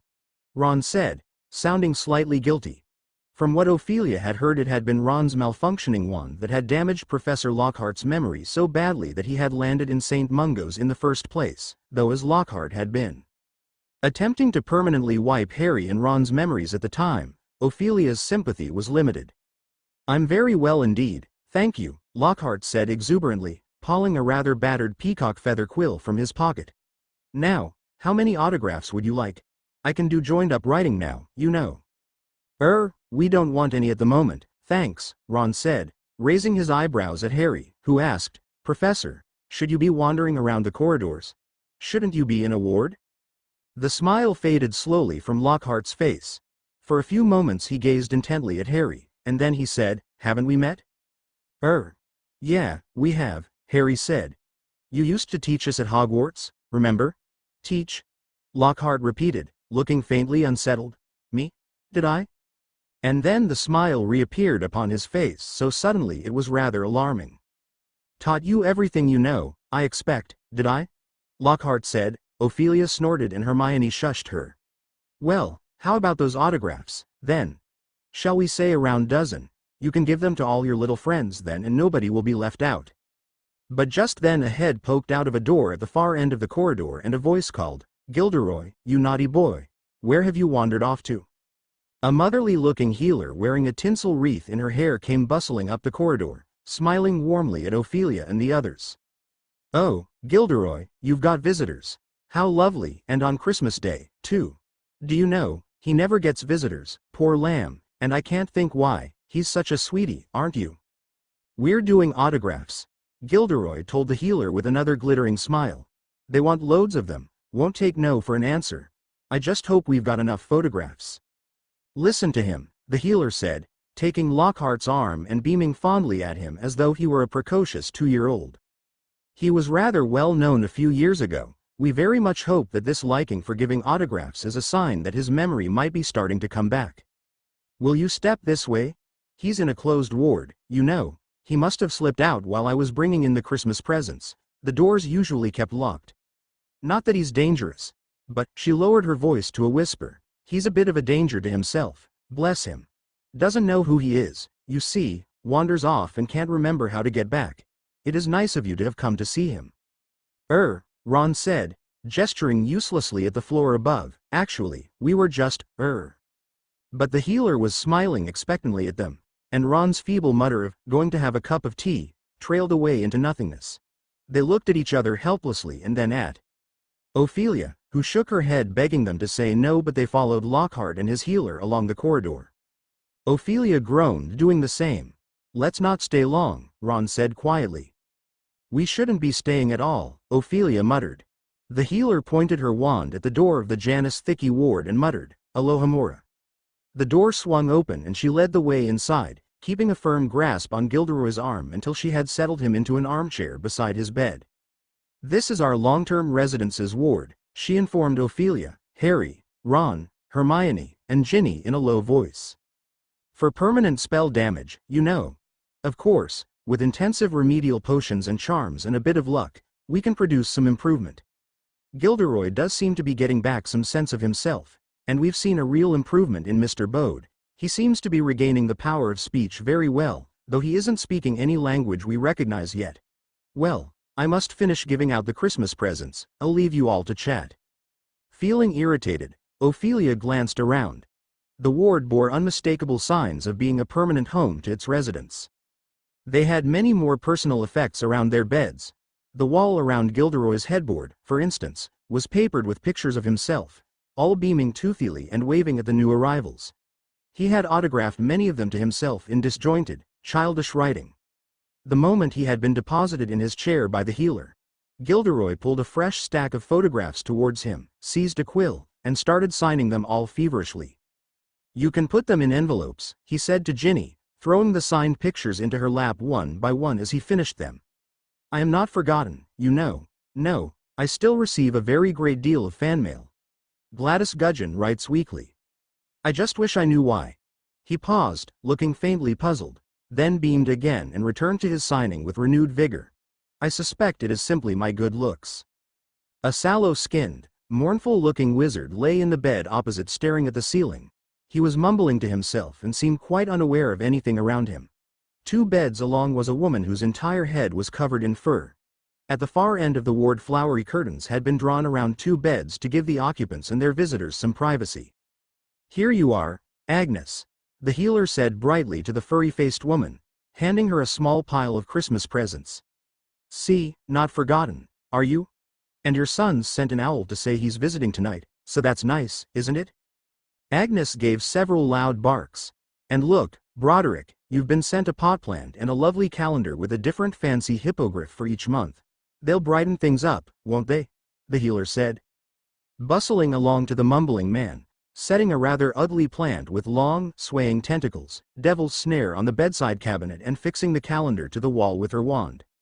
Ophelia wondered why someone gifted anyone Devil's Snare. It's not really meant to be a Christmas present or a present in general. Perhaps it was meant to be a funny joke. "And, oh, Mrs. Longbottom, are you leaving already?" Ophelia's head spun around as well as everyone else. The curtains had been drawn back from the 2 beds at the end of the ward and 2 visitors were walking back down the aisle between the beds. A formidable-looking old witch wearing a long green dress, a moth-eaten fox fur, and a pointed hat decorated with what was unmistakably a stuffed vulture, and, trailing behind her looking thoroughly depressed, Neville. Suddenly Harry turned back around wildly looking for something to distract the group. "Neville!" Ron called before Harry could stop him, making Ophelia wonder why he so desperately wanted to do so. Longbottom jumped and cowered as though a bullet had narrowly missed him. "It's us, Neville," Ron said brightly, getting to his feet. "Have you seen Lockhart's here? Who've you been visiting?" "Friends of yours, Neville, dear," Longbottom's grandmother said graciously, bearing down upon them all. Longbottom looked as though he would rather be anywhere in the world but here. A dull purple flush was creeping up his plump face and he was not making eye contact with any of them. "Ah, yes," his grandmother said, looking closely at Harry and sticking out a shriveled, claw-like hand for him to shake. Yes, I know who you are, of course. Neville speaks most highly of you." Thanks," Harry said, shaking hands. Longbottom did not look at him but surveyed his own feet, the color deepening in his face all the while. "And you too are clearly Weasleys," Mrs. Longbottom continued, proffering her hand regally to Ron and Ginny in turn. "Yes, I know your parents, not well, of course, but fine people, fine people. And you must be Hermione Granger?" Hermione looked rather startled that Mrs. Longbottom knew her name, but shook hands all the same. "And you?" Mrs. Longbottom said, staring at Ophelia. "Oh, Ophelia Malfoy," Ophelia exclaimed, reaching out her hand. But Mrs. Longbottom didn't take it. Instead, she shot Ophelia a disapproving glare. "Malfoy," she said in disgust. "You're the one bullying my poor Neville." I told you, Grandma," Longbottom finally spoke but still didn't look up. "She doesn't bully me anymore." "Nevertheless," Mrs. Longbottom said, giving one last distasteful glare before turning to the group. "Yes, Neville's told me all about you. Helped him out of a few sticky spots, haven't you? He's a good boy, she said, casting a sternly appraising look down her rather bony nose at Longbottom, but he hasn't got his father's talent, I'm afraid to say. And she jerked her head in the direction of the 2 beds at the end of the ward, so that the stuffed vulture on her hat trembled alarmingly. What? Ron said, looking amazed. Is that your dad down the end, Neville? What's this? Mrs. Longbottom said sharply. Haven't you told your friends about your parents, Neville? Longbottom took a deep breath, looked up at the ceiling and shook his head. Well, it's nothing to be ashamed of, Mrs. Longbottom said angrily. You should be proud, Neville. Proud. They didn't give their health and their sanity so their only son would be ashamed of them, you know. I'm not ashamed, Longbottom said, very faintly, still looking anywhere but at the others. Ron was now standing on tiptoe to look over at the inhabitants of the 2 beds. Well, you've got a funny way of showing it, Mrs. Longbottom said. My son and his wife, she said, turning haughtily to Ophelia, Harry, Ron, Hermione, and Ginny, were tortured into insanity by you-know-who's followers. Ophelia's eyes widened. Hermione and Ginny both clapped their hands over their mouths. Ron stopped craning his neck to catch a glimpse of Neville's parents and looked mortified. They were Aurors, you know, and very well respected within the wizarding community, Mrs. Longbottom went on. Highly gifted, the pair of them. Yes, Alice dear, what is it? Longbottom's mother had come edging down the ward in her nightdress. Her face was thin and worn, her eyes seemed overlarge and her hair, which had turned white, was wispy and dead-looking. She did not seem to want to speak, or perhaps she was not able to, but she made timid motions towards Longbottom, holding something in her outstretched hand. Again. Mrs. Longbottom said, sounding slightly weary. Very well, Alice dear, very well, Neville, take it, whatever it is. But Longbottom had already stretched out his hand, into which his mother dropped an empty Drooble's best-blowing gum wrapper. Very nice, dear, Longbottom's grandmother said in a falsely cheery voice, patting his mother on the shoulder. But Longbottom said quietly, thanks, Mum. His mother tottered away, back up the ward, humming to herself. Longbottom looked around at the others, especially toward Ophelia, his expression defiant, as though daring her to laugh, but Ophelia did not think she'd ever found anything less funny in her life. Well, we'd better get back, Mrs. Longbottom sighed, drawing on long green gloves. Very nice to have met you all. Neville, put that wrapper in the bin, she must have given you enough of them to paper your bedroom by now. But as they left, Ophelia was sure she saw Neville slip the sweet wrapper into his pocket. The door closed behind them. I never knew, Hermione said, who looked tearful. Nor did I, Ron said rather hoarsely. Nor me, Ginny whispered. That's horrible, Ophelia breathed. They all looked at Harry. I did, he said glumly. Dumbledore told me, but I promised I wouldn't tell anyone. That's what Bellatrix Lestrange got sent to Azkaban for, using the Cruciatus curse on Neville's parents until they lost their minds. Ophelia's heart dropped. Bellatrix Lestrange did that? Hermione whispered, horrified. That woman Creature's got a photo of in his den? Ophelia couldn't believe that she could use an unforgivable on 2 people. Her mother never told her why Bellatrix was sent to Azkaban. She was snapped of her thoughts when she realized what Hermione had just said. Wait, did you say Creech? Look, I didn't learn joined-up writing for nothing, you know, Lockhart said proudly. After spending an unbearable amount of time with Lockhart, the group finally decided it was time to take their leave. And Ophelia left the room feeling more guilt come over her. But she wondered if Hermione spoke about the same creature she had met just yesterday. Ophelia, Harry said, coming up to her and breaking her train of thought. Mind if we talk? Ophelia took a quick look at the others, who were standing far away, clearly giving the 2 of them some privacy. Sure, she said, smiling awkwardly at Harry. He led her down the corridor and stopped just a couple of feet away from prying ears. Harry was about to say something when Ophelia stopped him. I wanted to give you something, she said, digging through her bag. A present. She thought about giving him the mirror but thought otherwise. She took the globe, showing it to him. What is it? Harry asked, eyeing the global. It's a bell jar of time, Ophelia grinned. I was rummaging through my aunt's things and I thought you'd like this. He took the global, examining further. Thank you, he smiled. What does it do? It's the cycle of life, Ophelia said. The egg will birth something and then you know. Oh, that's fun, Harry joked. Ophelia chuckled tightly. There was silence as Harry continued to stare at the globe. You don't like it? Ophelia said, her smile fading. No.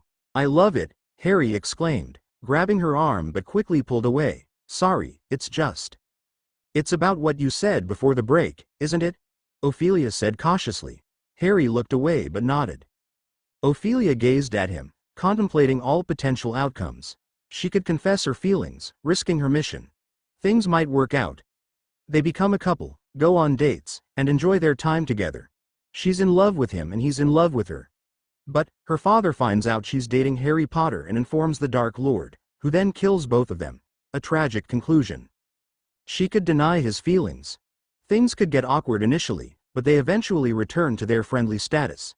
They enjoy their time at the DA meeting. Then, Ophelia receives the letter indicating it's time to act. She is forced to betray Harry, leading to his demise. Another unfortunate outcome. Either way, she looked, it ended badly, she didn't know what to do. I know it's been a few days, but would you mind giving me more time to think about it? Ophelia smiled, holding back her tears. Harry looked at her surprised. Oh, sure, of course, he said as though he was expecting her to deny his feelings. Fia, dearie, it's time to go, her aunt called from down the corridor. Okay, Ophelia called back. Thanks again for the present, Harry said, his ears turning red. I'll see you at school. Ophelia smiled tightly. Harry returned the smile before heading back to his friends. She stood there for a moment feeling the tears overwhelming her. She walked toward her aunt, forcing herself not to turn around. He couldn't see the tears that fell down her cheeks. She knew he was watching her. What happened, sweetheart? Cordelia comforted. Nothing, Ophelia said, swelling her sadness. Can we go? Cordelia nodded concerned. As soon as Ophelia and Cordelia arrived at the manor, she went straight to her room, not saying a word to anyone. She laid in bed as tears fell on her pillowcase. She couldn't hold them back anymore. She hated feeling this way. Perhaps running away is the best option, she thought to herself. Fia? A voice said from behind the door. Could I come in? Ophelia sat up. I'm busy, she said, trying her best to sound normal. I'm coming in, Draco said, opening the door, and she quickly wiped away her tears. Why bother asking if you're going to come in anyways, Ophelia said angrily, laying back down. Aunt Cordelia told me something happened with Potter, Draco said, lying down next to her. Did he say something to you? No, Ophelia said, turning her back to him. Then what happened? Draco said softly. Like you care, she said bitterly. You're my other half, I have to care, Draco said as if it was obvious. Ophelia closed her eyes. Have you ever liked someone you can't have? She lamented as she turned over looking up at the starry ceiling. I can't say that I have, Draco whispered after a moment. So you like Potter then? Ophelia said nothing. Her brother sighed, lying down to stare at the stars as well. Of all people, you fancy Potter, Draco joked. Trust me, I didn't see it coming either, Ophelia sighed. Well, I suppose Mother was right. You can't help who you fall in love with, Draco said. You're not helping, Ophelia muttered. I know. If want to be with Potter then. Be with Potter, her brother drawled. It's not that simple, Ophelia said as tears fell down the side of her face. There are so many things standing in the way. It can be, Draco said. Even if there was something stopping you, Father. Perhaps. I know it's not easy. Father can be callous, but you deserve to be happy even if it is with him. Follow your heart, regardless of whoever is standing in the way. Even yourself. Ophelia smiled weakly, slightly surprised that her brother could be so wise. Perhaps he may be right. But what would her brother say if she told him the Dark Lord is the one who is standing between her happiness? Chapter endnotes. Wish Cordelia was my aunt, she's so kind. Also listen to If Only by Dove Cameron, which was written for Ophelia honestly. There are things some can't have. Ophelia chapter notes. See the end of the chapter for notes. Why don't you just find him? Draco suggested, sounding irritated by his sister, who kept peeking out the compartment door, hoping to catch a glimpse of Harry. Don't be ridiculous, Ophelia hissed, sitting back. I'll embarrass myself. You're already doing that just fine already, Pansy scoffed. crossing her arms. "Watch it, Parkinson," Draco warned before Ophelia could. "I don't want to hear Potter's name all the way to Hogwarts," Pansy huffed. "Believe me, neither do I," Draco muttered loud enough for Ophelia to hear. Blaise rolled his eyes and turned to Ophelia. "What are you planning to do?" he asked her. "What do you mean?" she said, slight panic in her voice. "You know what I mean," Blaise said, giving her a knowing look. Ophelia sighed. "I don't know," she said, frustrated. "I still haven't decided." "So you actually fancy Potter, then?" Theodore asked. There was a hint of jealousy in his tone, but Ophelia dismissed it. "What?" Ophelia choked. No, we just hang out. Liking him doesn't really come into play." "Okay," Theodore said, eyeing her. There was a silence. "I mean, is he my friend?" "Yes," Ophelia said, looking out the window. "Do I find him attractive?" "Sure. And not just in the physical sense. But he is very good looking. He's got lovely shoulders and amazing eyes. Lovely lips. Wild but good hair." She trailed off but brought herself back to reality. "Anyways, I'm far too busy to be bothered with anything like that, so." "Right. It definitely sounds like you don't like him," Theodore said with an unreadable expression. "She's too embarrassed to say it," Blaise scoffed, amused. Ophelia glared at him. "She should be," Pansy scolded. "It's Potter, of all people." Ophelia shot a glare at Pansy and looked out the window. As the train began moving, Ophelia felt tense and nervous. She couldn't focus on anything. Her heart was racing out of her chest. She couldn't bear the thought of seeing Harry again. Of course, he was expecting her to answer his confession, and it was true. Ophelia still hadn't decided what to do. It made her want to throw up. Ophelia made no attempts to engage in the conversation throughout the journey to Hogwarts. She felt a mix of relief and worry as they exited the train when she couldn't spot Harry through the crowd of students. Her mind racing with fear that maybe Voldemort snatched him before he could get on the train. But that can't be. There would be news of his disappearance, and no one seems to be panicking. "You're overreacting," Ophelia told herself. All throughout the night Ophelia tossed and turned, her mind wide awake with horrible thoughts, and by the morning dark circles had appeared under her eyes. "You didn't sleep at all," Blaise said, glancing cautiously at Ophelia. "Not one bit," she said wearily, watching the entrance of the Great Hall. A spark of jet black hair emerged from the entrance. Relief washed over Ophelia and cursed herself for overreacting so much. She settled down and was about to eat when she remembered Harry was expecting her to give him an answer, and suddenly she wasn't hungry anymore. In fact, she felt sick to her stomach. "Ophelia Malfoy?" someone called from behind her. She turned around and found a fourth-year Slytherin standing there. "Yes?" "Professor Snape would like a word with you before classes begin," the fourth year said. "Oh, okay." Ophelia bid goodbye, leaving the Great Hall, but not before stealing a glance at Harry, who was sitting at the Gryffindor table. "You wanted to see me, Professor?" Ophelia said, closing the door of the potions room behind her. "Yes," Snape said, standing up from his desk. "I see you're alive, which means you successfully barred your mind from the Dark Lord."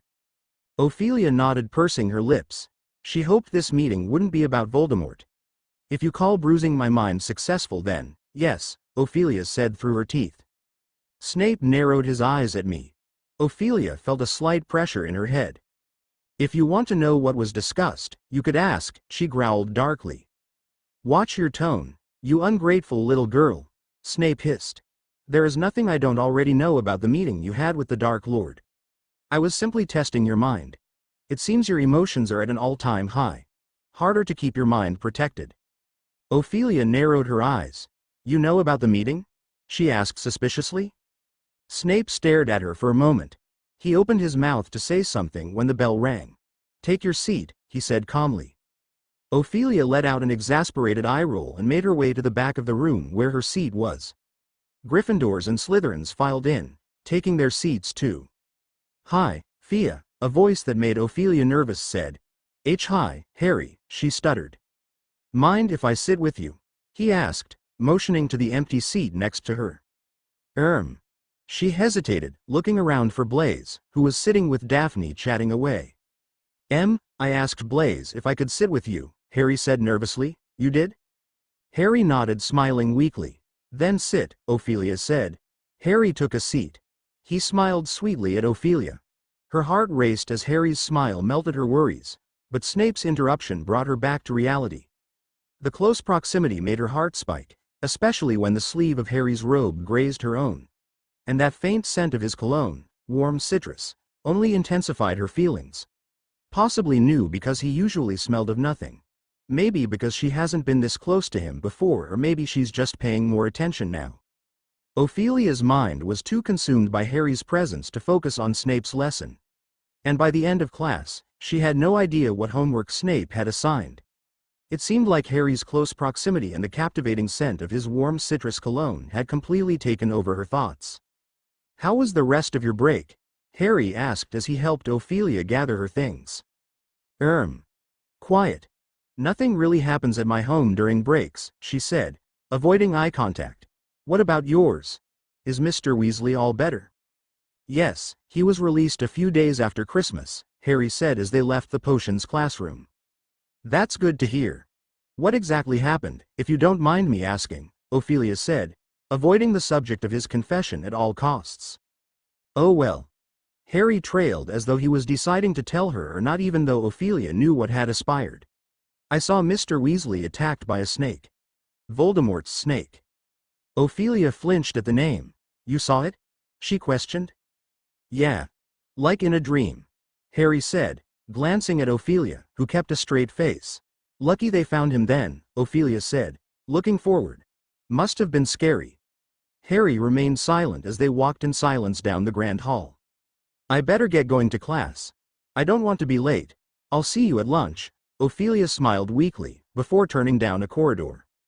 Ophelia couldn't help but wonder how Harry could have seen the attack, just as the Dark Lord had mentioned. It didn't seem possible, and it left her feeling unsettled as she entered the history of magic classroom. The thought of Voldemort using this somehow to his advantage filled her with fear. She couldn't even begin to imagine the kind of things the Dark Lord was planning. For the rest of the day, Ophelia tried her best to avoid Harry, even skipping out on lunch just so she could avoid him. It wasn't because of what he said to her, but because, for some reason, Ophelia felt that everything that had happened to Harry during the Christmas break was her fault. Guilt consumed her and she couldn't think about Harry without tears threatening to spill. "Keep this up, Fia, and I'll bring you to Madame Pomfrey myself," Pansy threatened as she, Ophelia, Draco, and Blaise headed to the Great Hall for dinner. Ophelia sighed, knowing too well her depression was very much noticeable. She couldn't help it though, she couldn't get him out of her head. "Shut up," she said listlessly. "Then quit acting like someone died," Pansy sneered. "Shut up, Pansy," Blaise snapped. "It's none of your business." "Hey, Ophelia?" Ophelia froze in place. She had been hoping, praying to Merlin she wouldn't run into him. "We're busy, Potter, come back when you're wanted," Draco sneered. Ophelia spun around, slapping her brother on the back of the head. "What did I say?" she hissed at him before turning to Harry, who was clutching his wand. Ophelia sighed, knowing this was coming. "I'll meet you in the Great Hall," Ophelia said, to the others. Blaise gave a reassuring squeeze to her arm before pulling Draco along down the corridor. "I'm sorry about him," Ophelia apologized, walking up to him. "I told him to be civil." "It's okay," Harry said, putting his wand away. Is everything all right?" "What do you mean?" Ophelia asked, knowing exactly what he meant. "Well, it seems like you've been avoiding me," Harry said carefully. Ophelia stared at Harry, and suddenly she was deciding on something that was insane. She wanted to tell him everything. Spill her secret. Tell him about Voldemort and the task he assigned her. Ophelia pondered at the thought of finally letting everything go. Being free from this horrible burden. Finally, being able to be with Harry like she wanted. But she knew if she did, she would not get the response she yearned for. He would hate her. Shout all kinds of curses at her and then, ultimately land her in Azkaban.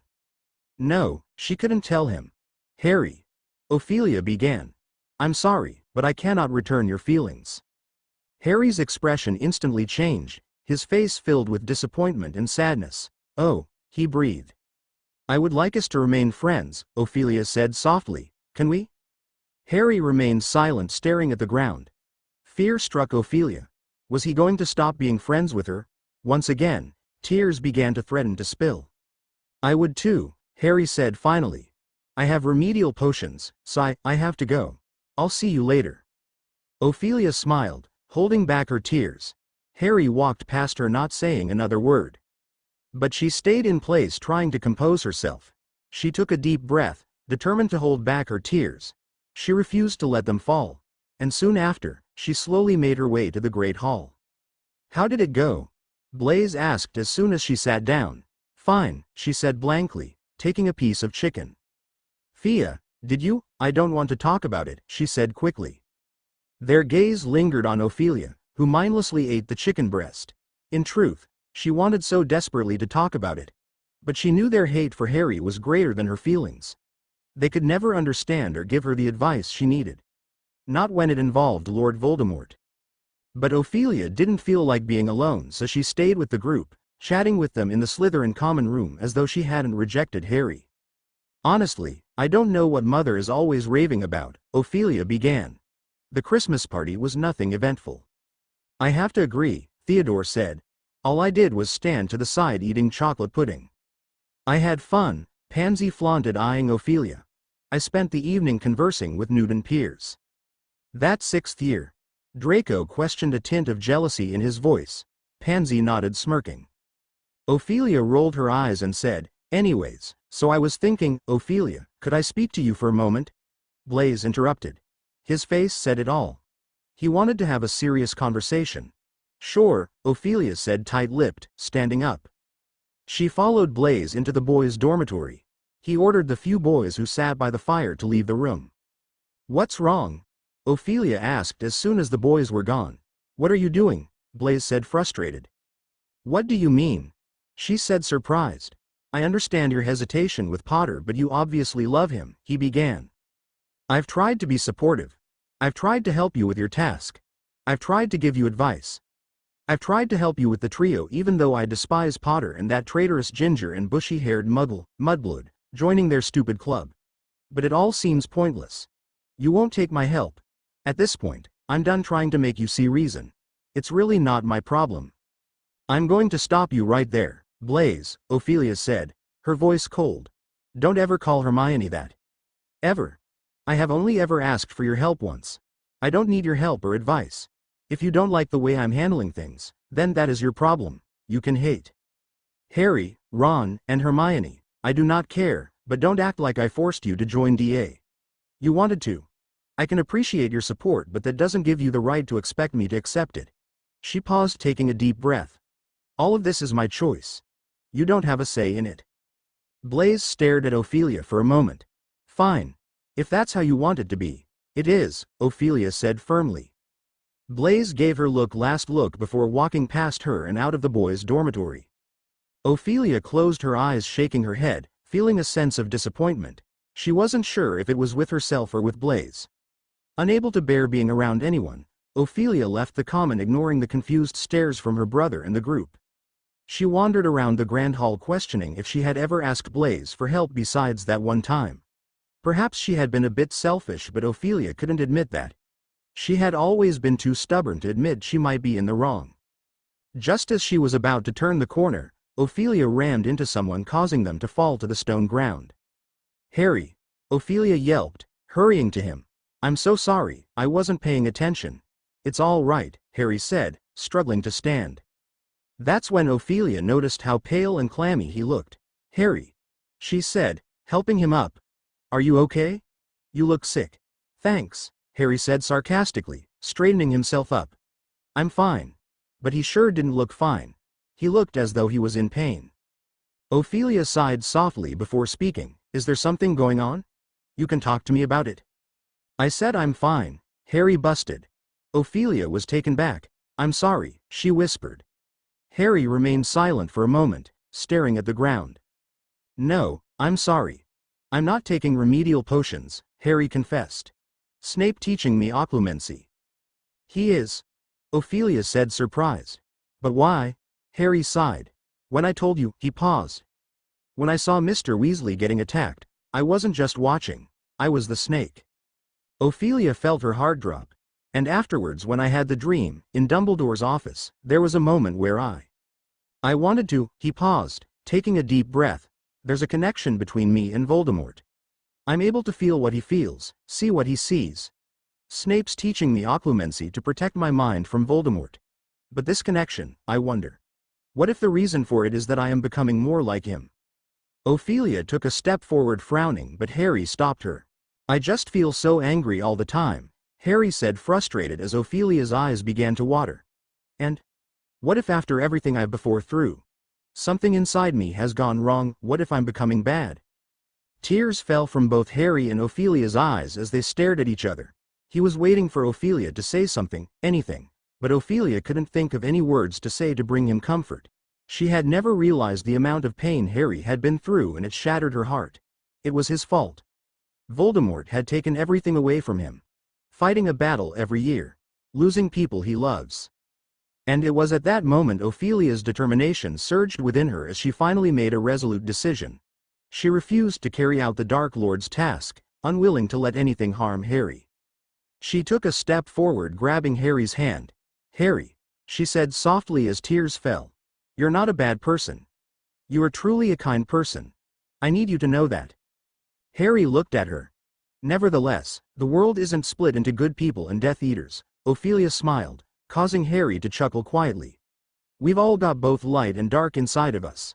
I mean, I'm a prime example. Harry laughed, nodding. What matters is the part. Ophelia took a deep breath, knowing all too well. We choose to act on. That's who we truly are. Harry smiled through his tears as she brought him into a hug. It was the first time she had ever brought him so close. She wanted to stay there forever, and before she knew it, she's speaking without thinking. And if you do show any signs of becoming like Voldemort, Ophelia said, unwillingly pulling away, I'll whip you back into reality. Harry chuckled softly. I'll make sure it doesn't happen then. Ophelia, wake up, a voice hissed, the next morning as someone shoving her roughly. What, am I late? Ophelia shot up. No, it's only 8, Pansy said dismissively. Why are you waking me up so early? Ophelia said, rubbing her eyes. This, Pansy said, shoving the Daily Prophet in her face. Ophelia took the newspaper, her eyes adjusting to the small letters. 10 black and white photographs filled the whole of the front page, 9 showing wizards' faces and the 10th, a witch's. Some of the people in the photographs were silently jeering. Others were tapping their fingers on the frame of their pictures, looking insolent. Each picture was captioned with a name and the crime for which the person had been sent to Azkaban. Antonin Dolohov read the legend beneath, a wizard with a long, pale, twisted face who was sneering up at Ophelia, convicted of the brutal murders of Gideon and Fabian Pruitt. Algernon Rookwood said the caption beneath, a pockmarked man with greasy hair who was leaning against the edge of his picture, looking bored, convicted of leaking Ministry of Magic secrets to he who must not be named. But Ophelia's eyes were drawn to the picture of the witch. Her face had leapt out at her the moment she had seen the page. She had long, dark hair that looked unkempt and straggly in the picture, though she had seen it sleek, thick, and shining once before. She glared up at her through heavily lidded eyes, an arrogant, disdainful smile playing around her thin mouth. Like her mother, she retained vestiges of great good looks, but something, perhaps Azkaban, had taken most of her beauty. Bellatrix Lestrange, convicted of the torture and permanent incapacitation of Frank and Alice Longbottom. Pansy pointed at the headline over the pictures, which Ophelia, concentrating on Bellatrix, had not yet read. Mass breakout from Azkaban Ministry fears Black is rallying point for old Death Eaters. She escaped? Ophelia breathed. Pansy nodded. Does Draco know? I just found out myself, Pansy replied. Ophelia quickly yanked the cozy blanket off herself and hurriedly dashed out of the girls' dormitory. Ignoring the curious gazes, she swung open the fifth-year boys' dormitory. Ophelia! Draco exclaimed, finding him and the other boys changing. Everyone leave, Ophelia ordered. But we're out. The boys grabbed their remaining clothes before hurrying off. Ophelia thought about telling Blaise to stay, but she stayed silent. What's so important that you had barge in here for? Draco said, pulling on his sweater. Please, like you haven't done that, Ophelia said, slapping the newspaper on his bed. Have you seen this? Bellatrix? Escaped from Azkaban, I know, Draco said, tossing the Daily Prophet back to his sister. You're not at all worried? Ophelia questioned. No, why would I? Draco said, sliding on his shoes. There's nothing we can do about it. She's probably already with Mother. Quite impressive, don't you think? Escaping Azkaban, I mean. Ophelia frowned, staring at her brother as though he had gone insane. She sighed angrily, storming off back to the girls' dormitory. When she entered the Great Hall that morning, she expected her fellow students to be discussing the terrible piece of news, but they all were talking about homework and Quidditch and who knew what other rubbish, when outside these walls 10 more Death Eaters had swollen Voldemort's ranks. She glanced up at the staff table. It was a different story there. Dumbledore and Professor McGonagall were deep in conversation, both looking extremely grave. Professor Sprout had the prophet propped against a bottle of ketchup and was reading the front page with such concentration that she was not noticing the gentle drip of egg yolk falling into her lap from her stationary spoon. Meanwhile, at the far end of the table, Professor Umbridge was tucking into a bowl of porridge. For once her pouchy toad's eyes were not sweeping the Great Hall looking for misbehaving students. She scowled as she gulped down her food, and every now and then she shot a malevolent glance up the table to where Dumbledore and McGonagall were talking so intently. "Morning," Ophelia said tiredly when she approached the trio, who were sitting at the Gryffindor table reading the Daily Prophet. "I see you're up to date with current events." "Can you believe it?" Hermione said aghast as Ophelia took a seat next to her. "Where's Blaise? Has he seen it?" Ophelia stayed silent and shrugged. She could feel the stares but gladly ignored them as she poured milk into her cereal. "Are you going to talk to Neville?" Ophelia asked the group. "We don't think it's a good idea," Harry said, staring at her strangely. "I'm not sure he knows yet." "Oh my," Hermione said wonderingly, still staring at the newspaper. "What now?" Harry said quickly. "It's horrible," Hermione said, looking shaken. She folded back to page 10 of the newspaper and handed it to Ophelia, Harry, and Ron. Tragic demise of Ministry of Magic worker St. Mungo's Hospital promised a full inquiry last night after Ministry of Magic worker Broderick Bode, 49, was discovered dead in his bed, strangled by a pot plant. Healers called to the scene were unable to revive Mr. Bode, who had been injured in a workplace accident some weeks prior to his death. Healer Miriam Strout, who was in charge of Mr. Bode's ward at the time of the incident, has been suspended on full pay and was unavailable for comment yesterday, but a spokeswizard for the hospital said in a statement. St. Mungo's deeply regrets the death of Mr. Bode, whose health was improving steadily prior to this tragic accident. "We have strict guidelines on the decorations permitted on our wards, but it appears that Healer Strout, busy over the Christmas period, overlooked the dangers of the plant on Mr. Bode's bedside table." As his speech and mobility improved, Healer Strout encouraged Mr. Bode to look after the plant himself, unaware that it was not an innocent flitterbloom, but a cutting of devil's snare which, when touched by the convalescent Mr. Bode, throttled him instantly. St. Mungo's is as yet unable to account for the presence of the plant on the ward and asks any witch or wizard with information to come forward. "Bode," Ron said. "Bode. It rings a bell." Ophelia shrugged, having no idea who the man was. "We saw him," Hermione whispered. "In St. Mungo's, remember? He was in the bed opposite Lockhart's, just lying there, staring at the ceiling. And we saw the devil's snare arrive. The healer, said it was a Christmas present." Ophelia looked back at the story. A feeling of horror was rising like bile in her throat. "How come we didn't recognize devil's snare? We've seen it before. We could have stopped this from happening." Ophelia said nervously. What is it?" Harry said quickly. "Well, I recognized it," Ophelia said cautiously. "You recognized it and didn't say anything?" Hermione exclaimed. "I thought it was meant to be a gag," Ophelia exclaimed back. "I was a bit distracted that day, so forgive me for not letting you know my every thought." "Oh, come on, Ophelia," Hermione said shakily. "I don't think anyone could put devil's snare in a pot as a gag and not realize it tries to kill whoever touches it. This was murder. A clever murder, as well. If the plant was sent anonymously, how's anyone ever going to find out who did it?" Ophelia, strangely, felt a sense of guilt running through. Great more things to feel guilty about, she thought to herself. "I met Bode," Harry said slowly. "I saw him at the ministry with your dad." Ron's mouth fell open. "I've heard Dad talk about him at home. He was an unspeakable, he worked in the Department of Mysteries."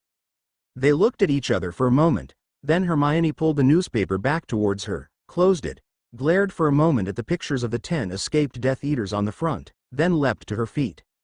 "Where are you going?" Ron said, startled. "To send a letter," Hermione said, swinging her bag onto her shoulder. Well, I don't know whether. But it's worth trying. And I'm the only one who can." "I hate it when she does that," Ron grumbled, as the three of them got up from the table and made their own, slower way out of the Great Hall. "Would it kill her to tell us what she's up to for once? It'd take her about 10 more seconds. Hey, Hagrid." Hagrid was standing beside the doors into the entrance hall, waiting for a crowd of Ravenclaws to pass.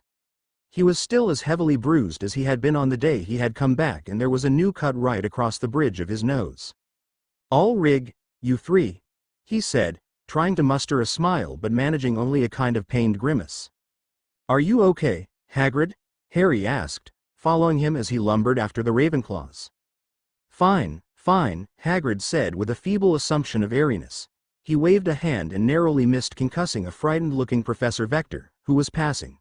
"Just busy, yay." "No. Usual stuff, lessons tear prepare, couple o' salamanders got scale rot, and I'm on probation," he mumbled. "You're on probation?" Ron said very loudly, so that many of the passing students looked around curiously. "Sorry, I mean you're on probation?" he whispered. "Yeah," Hagrid said. "So no more 'n I expected. Tell her the truth." "Yay my. Not have picked up on it, be you. That inspection didn't go too well, yay no. Anyway," he sighed deeply. "Obviously," Ophelia muttered. They stared at her. "Well, I only meant because you're half giant and well you know, Umbridge has something against half-breeds. It wouldn't have gone well even if the lesson was amazing." "Suppose, Rig," Hagrid said, eyeing Harry, who was staring at Ophelia nodding in agreement. "Bez go and rub a bit more chili powder on them salamanders or their tails'll be hanging off 'em next. See ya, Harry. Ron. Ophelia." He trudged away, out of the front doors and down the stone steps into the damp grounds. Of course, Ophelia couldn't care less if Hagrid was on probation. His teaching methods aren't the safest, but her hatred for Umbridge made her feel sorry for Hagrid. And his probation became common knowledge within the school over the next few days, and it was no surprise hardly anybody appeared to be upset about it. Indeed, some people, her brother prominent among them, seemed positively gleeful. As for the freakish death of an obscure Department of Mysteries employee in St. Mungo's, Harry, Ron and Hermione seemed to be the only people who knew or cared. There was only one topic of conversation in the corridors now that Ophelia was most interested in. The 10 escaped Death Eaters, whose story had finally filtered through the school from those few people who read the newspapers. Rumors were flying that some of the convicts had been spotted in Hogsmeade, that they were supposed to be hiding out in the Shrieking Shack and that they were going to break into Hogwarts, just as Sirius Black had once done. Those who came from wizarding families had grown up hearing the names of these Death Eaters spoken with almost as much fear as Voldemort's. The crimes they had committed during the days of Voldemort's reign of terror were legendary. There were relatives of their victims among the Hogwarts students, who now found themselves the unwilling objects of a gruesome sort of reflected fame as they walked the corridors. Harry was the subject of much renewed muttering and pointing in the corridors these days.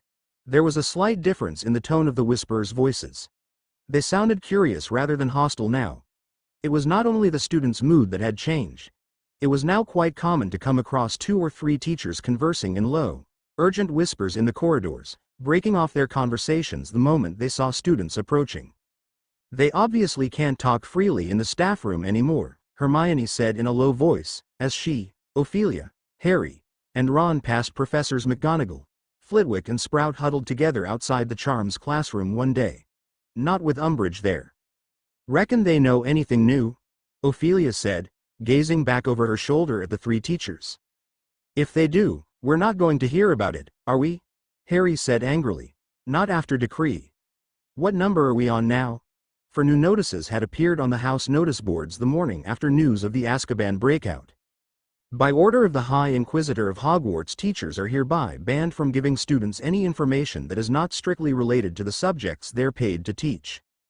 The above is in accordance with Educational Decree No. 26. Signed, Dolores Jane Umbridge, High Inquisitor. This latest decree had been the subject of a great number of jokes among the students. When do teachers ever gossip with students? Theodore scoffed at him, Draco, and Ophelia. "Oh no, I've seen Snape cross-legged chatting away with students, Ophelia joked. I'm surprised you haven't seen him. He does it all the time. Theodore laughed aloud. Now that you mention it. She bid goodbye to them and headed to the Gryffindor table. What were you two laughing about? Harry asked as soon as Ophelia sat with them. Just having a bit of fun with the latest decree, Ophelia smiled, noting the jealousy in his voice. Even though she was much on his side now, she still didn't think it right to accept Harry's feelings. After all, she had been tricking him for months. Ophelia. Hermione said, thinking. You and Draco are fine again, right? Ophelia nodded suspiciously. What if Draco and your friends gave us intel on Umbridge? Hermione said. Like if she's coming on the DA. Come off it, Hermione, Ron spat. You know Malfoy would never help us. But he might help me, Ophelia said. That's a brilliant idea, Hermione. I'll go ask him. She stood up. Right now? Hermione squeaked. Yes? Ophelia said and turned, leaving the table. Did they finally kick you out? Draco smirked as Ophelia sat down. Shut up, she said, not looking at Blaise, who was avoiding eye contact with her as well. I want to ask you a favor. If it's for them, then no, Draco said, motioning to the trio. It's for me, Ophelia scoffed. Draco sighed. What is it? Well, since you're close with Umbridge, to get back at you, Draco said quickly. Ophelia rolled her eyes. Anyways, I would like for you to tell me if Umbridge is on to us. What do you mean? Draco questioned suspiciously. Is this about whatever you and the Golden Trio are doing? Perhaps. Ophelia said vaguely. I told you I'm not helping them, Draco sneered. You're not helping them. You're helping your dear lovely sister, Ophelia said sweetly. Blaise snorted into his food. Ophelia glared at him as she spoke. So if you hear Umbridge planning something, tell me. Fine, Draco grumbled. Thank you. Ophelia said happily, standing up. Wait, Thea, Theodore said, standing with her. He pulled her away from the group and whispered, I want to join. Join? She questioned, narrowing her eyes. Join whatever it is you and the trio are doing, Theodore said. Ophelia stared at him amused. Why? She asked curiously. Well, I just want to, he said, shifting awkwardly. You don't even know what we're doing, Ophelia stated. Please, Theodore begged. Ophelia sighed, smiling. Follow me, she said, and led him to Harry, Ron, and Hermione.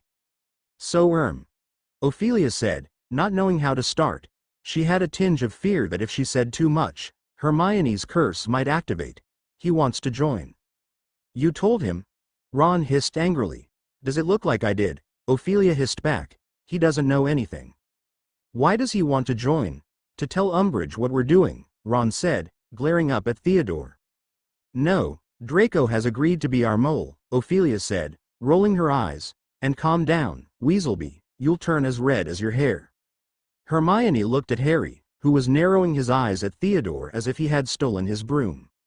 We'll think about it, Hermione said, frowning at Harry. Ophelia gave an encouraging grinning to Theodore and pulled him aside. Don't worry, I'll try and convince them, she said. Thanks, see you in class, Theodore said, grabbing her arm and squeezing it before returning back to the Slytherin table. He can't join, Harry said at once when Ophelia sat back down. Why not? Ophelia frowned. I can vouch for Theo. I trust him. I don't, Harry said firmly. Ophelia looked at him strangely. Well, I don't think Blaise will be joining us anymore, she said, eyeing Harry. Why not? Hermione asked. We've sort of had a fight, Ophelia said simply. So I think Theodore should join. He's been complaining about not learning anything with Umbridge. Give him a chance, James. Harry's eye twitched. Fine, Andromeda, but he has to sign his name, he said. Perfect, Ophelia grinned. Later that day, Ophelia found Theodore sitting by the fireplace in the common room and told him the great news. So Potter's teaching defense against the dark arts? Theodore questioned hesitantly. He's actually a pretty good teacher, Ophelia stated.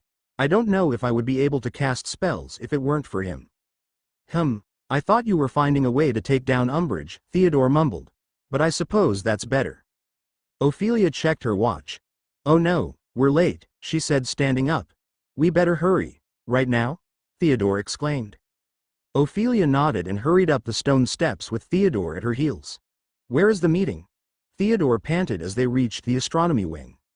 "We're almost there," Ophelia whispered, peeking out the corner and seeing Peeves the poltergeist laughing hysterically at one of the portraits. Luckily his back was turned to them. Ophelia signaled Theodore to trail behind her in silence. They both stealthily entered and quickly ascended the staircase. "Ophelia!" Luna exclaimed when they entered. "Hi, Luna."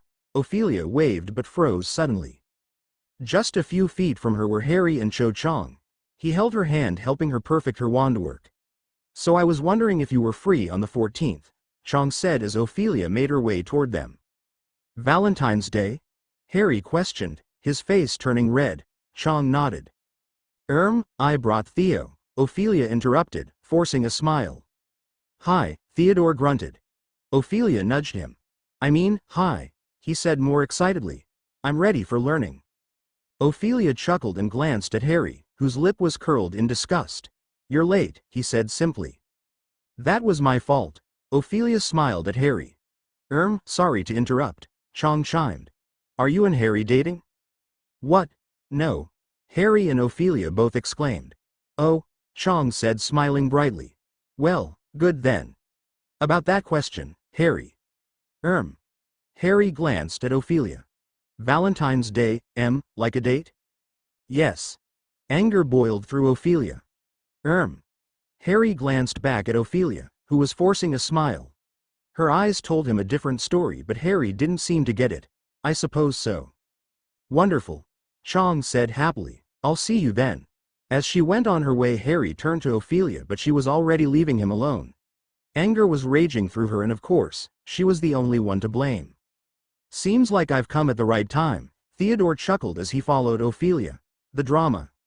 "Shut it, Theodore," she said through her teeth as they made their way to Hermione, who was chatting with Luna. "Hermione, he's here," she said blankly. "Oh, hi," Hermione said awkwardly to Theodore. "I'll need you to sign your name here." She took out a parchment. "Right," Theodore said, with a hint of disgust in his voice. He took the pen and signed his name. "Great. If you go to Harry, he'll tell you what spell we're learning this week." "I need to speak to Ophelia," Hermione said, smiling awkwardly.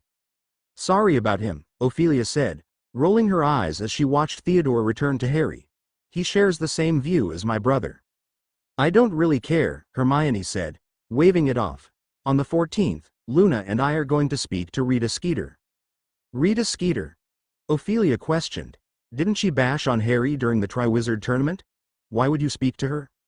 "I was getting to that," Hermione muttered. "She doesn't work for the Daily Prophet anymore. I blackmailed her." "You blackmailed Rita Skeeter?" Ophelia exclaimed loudly. Hermione shushed her. "Hermione, you are not at all what I thought. How did you blackmail her?" "Never mind that," Hermione hissed. "I wrote to her giving her an opportunity to redeem herself. I've asked Luna's father to run a story for Harry. He's quite excited to publish it," Luna said, her dreamy voice sounding a bit excited. Hermione sighed in annoyance.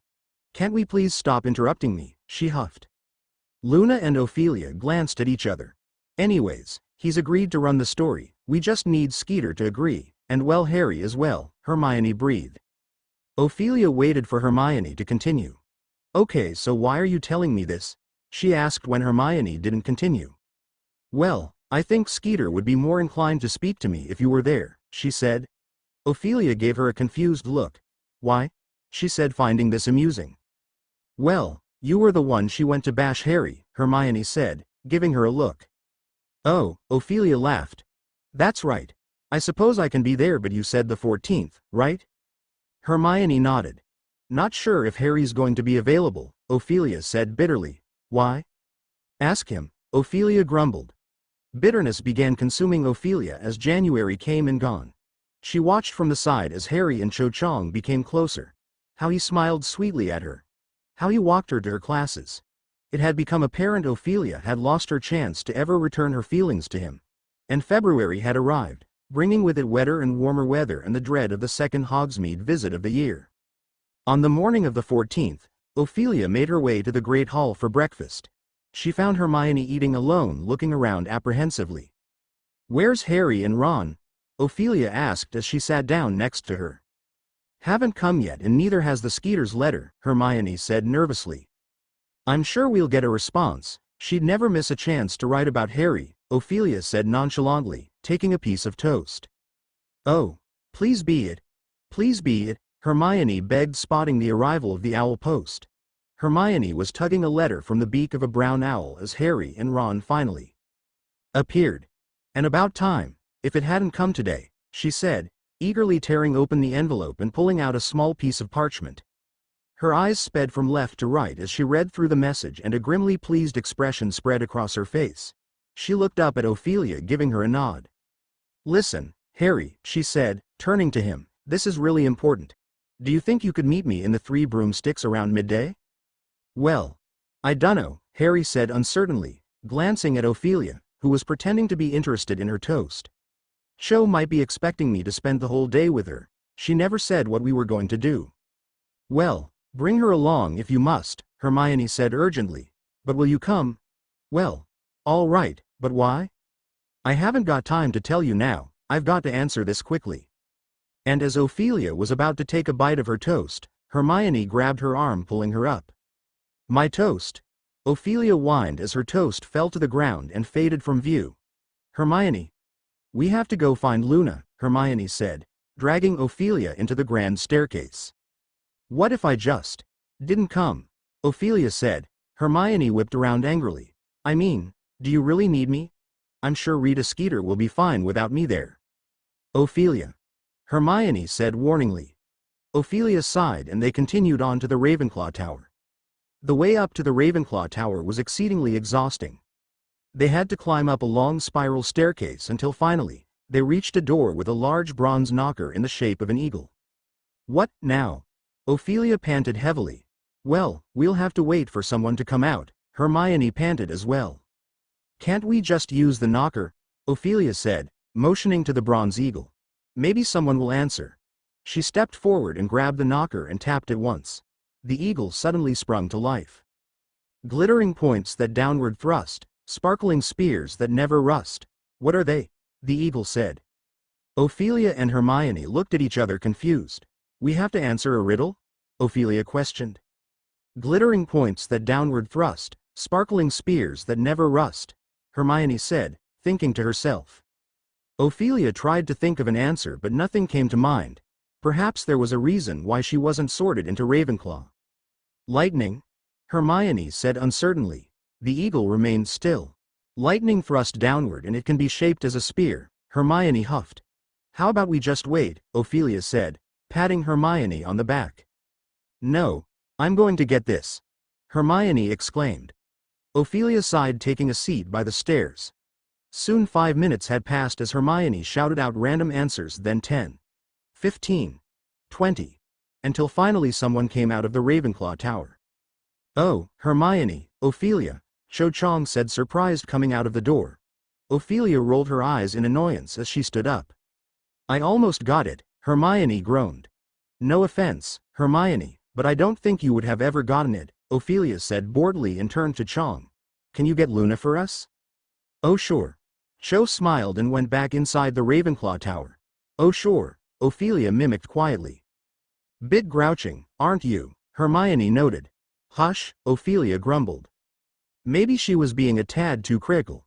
Chang hadn't wronged her, but envy was clouding her judgment. She couldn't fight the impulse to resent Chang. You called, Luna said, finally coming out the door with Chang. Thanks, Cho, Hermione said, waving her off as Chang went past them. Hermione's been trying to solve a riddle for the past 20 minutes, Ophelia said, rather annoyed. What was the riddle? Luna asked. Glittering points that downward thrust, sparkling spears that never rust, Hermione said. But it's ridiculous. I obviously answered correctly the first time. An icicle, Luna said at once. Oh, that makes so much more sense, Ophelia exclaimed sarcastically. Now let's go talk, we've wasted enough time already. We can talk in the common room, Luna said, motioning them to follow, though Hermione was frozen in place, too distorted to move. Ophelia groaned, grabbing Hermione's arm and pulling her inside the Ravenclaw Tower. The common room is expansive and round, featuring windows with arches that are adorned with curtains of blue and bronze silks. A carpet in the hue of midnight blue, speckled with stars, mirrors onto the domed ceiling. There's also a tall, white marble statue of a woman standing by the dormitory door. That's Rowena Ravenclaw, Luna said airily as she led them to one of the many tables. It is said she hid her diadem. But no one can seem to find. Why? Ophelia said, forcing Hermione to sit. I don't know, Luna said simply, taking a seat. Ophelia glanced at Hermione waiting for her to speak. Hello, Earth to Hermione, Ophelia said, waving a hand in her face. What? She said startled and looked around. Are we in the Ravenclaw common room? Yes, now pay attention, what did Rita say? Oh right, she said, pulling out the letter. Chapter end notes. Ophelia's sad era, but I suppose she has her reasons. Blaise and Ophelia's first fight, it's kinda sad. The Night of Stargazing. Harry chapter notes. See the end of the chapter for notes. Are you coming? Harry asked Ron, watching Ophelia being dragged away by Hermione. He shook his head, looking glum. I can't come into Hogsmeade at all. Angelina wants a full day's training. Like it's going to help. We're the worst team I've ever seen. You should see Sloper and Kirk, they're pathetic. Even worse than I am. He heaved a great sigh. I dunno why Angelina won't just let me resign. It's because you're good when you're on form, that's why, Harry said irritably. He found it very hard to be sympathetic to Ron's plight, when he himself would have given almost anything to be playing in the forthcoming match against Hufflepuff. Ron seemed to have noticed Harry's tone, because he did not mention Quidditch again during breakfast, and there was a slight frostiness in the way they said goodbye to each other shortly afterwards. Ron departed for the Quidditch pitch and Harry, after attempting to flatten his hair while staring at his reflection in the back of a teaspoon, proceeded alone to the entrance hall to meet Cho, feeling very uncomfortable. He wished more than anything, he was going on a date with Ophelia. He internally berated himself for accepting. His sole motivation was to incite jealousy in Ophelia. Of course, it was utterly unfair to Cho. He was falsely giving her hope, and it was all in vain. Ophelia didn't seem affected in the slightest. He had hoped that after their conversation a month ago, she would reciprocate his feelings, but she remained silent, leaving Harry feeling let down. Cho was waiting for him a little to the side of the oak front doors, looking very pretty with her hair tied back in a long ponytail. Harry suddenly wanted to turn around and run, but his feet continued toward her. Hi, Cho said slightly breathlessly. Hi, Harry said. They stared at each other for a moment, then Harry said, well, shall we go, then? Oh, yes. They joined the queue of people being signed out by Filch, occasionally catching each other's eye and grinning shiftily, but not talking to each other. Harry was relieved when they reached the fresh air, finding it easier to walk along in silence than just stand about looking awkward. It was a fresh, breezy sort of a day, and as they passed the Quidditch stadium, Harry glimpsed Ron and Ginny skimming along over the stands and felt a horrible pang that he was not up there with them. You really miss it, don't you? Cho said. He looked round and saw her watching him. Yeah, Harry sighed. I do. Remember the first time we played against each other, in the third year? She asked him. Yeah, Harry said, grinning. You kept blocking me. And Wood told you not to be a gentleman and knock me off my broom if you had to, Cho said, smiling reminiscently. I heard he got taken on by Pride of Portree, is that right? Nah, it was Puddlemere United. I saw him at the World Cup last year. Oh, I saw you there, too, remember? We were at the same campsite. It was really good, wasn't it? The subject of the Quidditch World Cup carried them all the way down the drive and out through the gates. It seems a lot easier to talk to her than Ophelia. Ever since he confessed to her. He's barely had a conversation with her that didn't include talking about DA or Umbridge. He was just starting to feel confident and cheerful when a large gang of Slytherin girls passed them, including Pansy Parkinson. Potter and Chong. Pansy screeched, to a chorus of snide giggles. Uck, Chong, I don't think much of your taste. Potter has a tendency to move from girl to girl. At least Diggory was good looking. The girls sped up, talking and shrieking in a pointed fashion with many exaggerated glances back at Harry and Cho, leaving an embarrassed silence in their wake. Harry could think of nothing else to say about Quidditch, and Cho, slightly flushed, was watching her feet. So, where do you want to go? Harry asked as they entered Hogsmeade. The high street was full of students ambling up and down, peering into the shop windows and messing about together on the pavements. Oh, I don't mind, Cho said, shrugging. Shall we just have a look in the shops or something? They wandered towards Dervish and Banges. A large poster had been stuck up in the window and a few hogsmeters were looking at it. They moved aside when Harry and Cho approached, and Harry found himself staring once more at the pictures of the 10 escaped Death Eaters. The poster, by order of the Ministry of Magic, offered 1,000 galleon reward to any witch or wizard with information leading to the recapture of any of the convicts pictured. "It's funny, isn't it?" Cho said in a low voice, gazing up at the pictures of the Death Eaters. "Remember when that Sirius Black escaped, and there were Dementors all over Hogsmeade looking for him? And now 10 Death Eaters are on the loose and there are no Dementors anywhere." "Yeah," Harry said, tearing his eyes away from Bellatrix Lestrange's face to glance up and down the high street. "Yeah, that is weird." He wasn't sorry that there were no Dementors nearby, but now he came to think of it, their absence was highly significant. They had not only let the Death Eaters escape, they weren't bothering to look for them. It looked as though they really were outside Ministry control now. The 10 escaped Death Eaters were staring out of every shop window he and Cho passed. It started to rain as they passed Scrivenshafts. Cold, heavy drops of water kept hitting Harry's face and the back of his neck. Do you want to get a coffee?" Cho said tentatively, as the rain began to fall more heavily. "Yeah, all right," Harry said, looking around. "Where?" "Oh, there's a really nice place just up here. Haven't you ever been to Madame Puddifoot's?" she said brightly, leading him up a side road and into a small tea shop that Harry had never noticed before. It was a cramped, steamy little place where everything seemed to have been decorated with frills or bows. Harry was reminded unpleasantly of Umbridge's office. Ophelia would hate this place as much as Harry was beginning to hate it. "Cute, isn't it?" Cho said happily. Yeah," Harry said untruthfully. "Look, she's decorated it for Valentine's Day," Cho said, indicating a number of golden cherubs that were hovering over each of the small, circular tables, occasionally throwing pink confetti over the occupants. They sat down at the last remaining table, which was over by the steamy window. Roger Davies, the Ravenclaw Quidditch captain, was sitting about a foot and a half away with a pretty blonde girl. They were holding hands.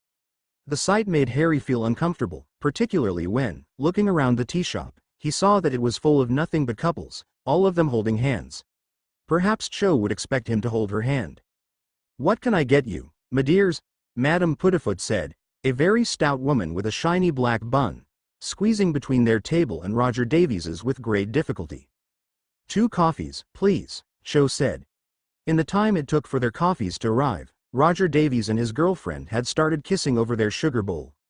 Harry wished they wouldn't. He felt that Davies was setting a standard with which Cho would soon expect him to compete.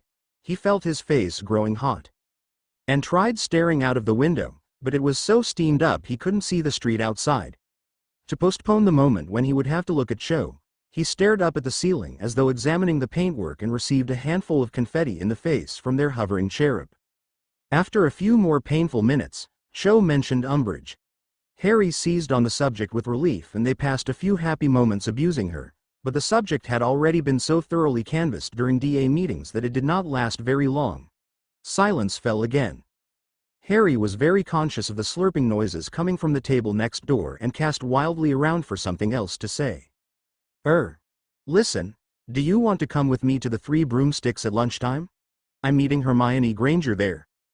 Cho raised her eyebrows. "You're meeting Hermione Granger? Today?" "Yeah. Well, she asked me to, so I thought I would. Do you want to come with me? She said it wouldn't matter if you did." "Oh. Well. That was nice of her." But Cho did not sound as though she thought it was nice at all.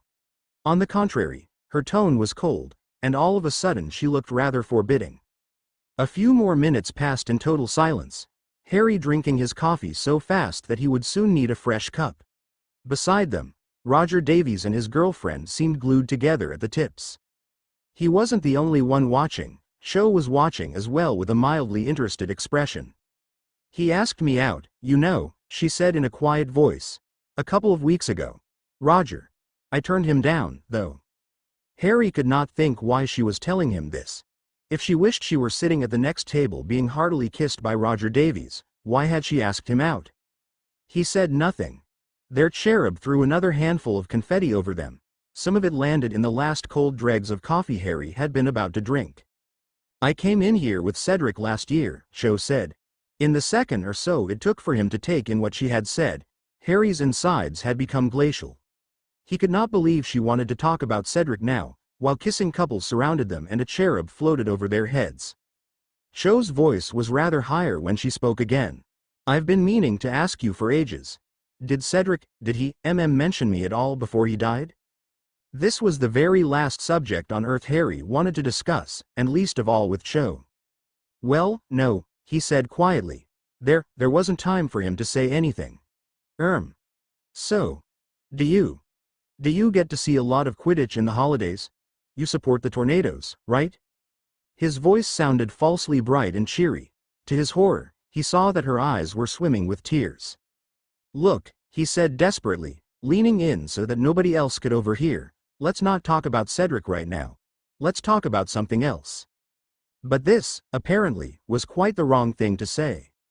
I thought, she said, tears spattering down onto the table, I thought you understand. I need to talk about it, surely you need to talk about it too. I mean, you saw it happen, didn't you? Everything was going nightmarishly wrong. Roger Davies's girlfriend had even unglued herself to look round at Cho crying. Well, I have talked about it, Harry said in a whisper, to Ron, Hermione and Ophelia, but... Oh, you'll talk to Ophelia Malfoy, she said shrilly, her face now shining with tears. Several more kissing couples broke apart to stare. But you won't talk to me. Perhaps it would be best if we just paid and you went and met up with Ophelia Malfoy, like you obviously want to. Harry stared at her, utterly bewildered, as she seized a frilly napkin and dabbed at her shining face with it. Ophelia won't be there, Harry said confused. Cho?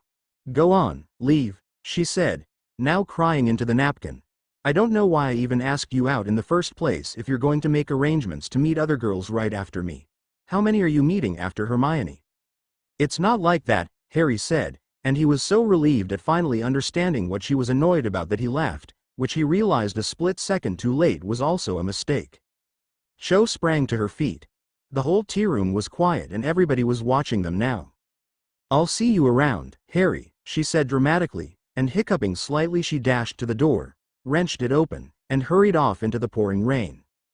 Cho, Harry called after her, but the door had already swung shut behind her with a tuneful tinkle. There was total silence within the tea shop. Every eye was on Harry. He threw a galleon down onto the table, shook pink confetti out of his hair, and followed Cho out of the door. It was raining hard now and she was nowhere to be seen. He simply did not understand what had happened. Half an hour ago they had been getting along fine. Women. He muttered angrily, sloshing down the rain-washed street with his hands in his pockets. Now he was really regretting his stupid task to make Ophelia jealous. He turned right and broke into a splashy run, and within minutes he was turning into the doorway of the Three Broomsticks. He knew he was too early to meet Hermione, but he thought it likely there would be someone in here with whom he could spend the intervening time. He shook his wet hair out of his eyes and looked around. Hagrid was sitting alone in a corner, looking morose. "Hi, Hagrid," he said when he had squeezed through the crammed tables and pulled up a chair beside him. Hagrid jumped and looked down at Harry as though he barely recognized him. Harry saw that he had 2 fresh cuts on his face and several new bruises. "Oh, it's Harry," Hagrid said. All rig?" "Yeah, I'm fine," Harry lied. But next to this battered and mournful-looking Hagrid, he felt he didn't really have much to complain about. Are you okay?" "Me?" Hagrid said. "Oh yeah, I'm grand, Harry, grand."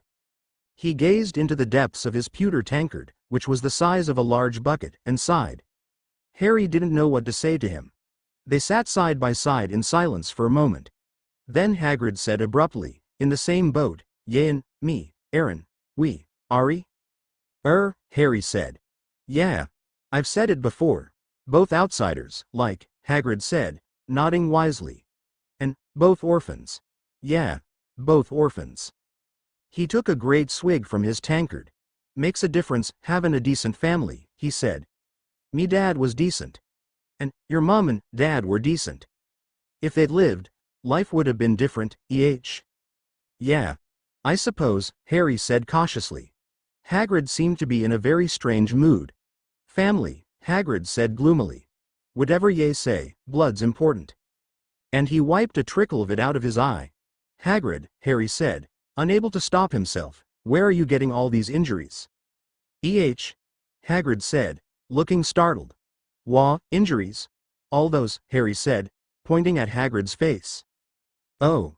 There's just normal bumps and bruises, Harry, Hagrid said dismissively. I got a rough job. He drained his tankard, set it back on the table, and got to his feet. I'll be seein' ye, Harry. Take care now.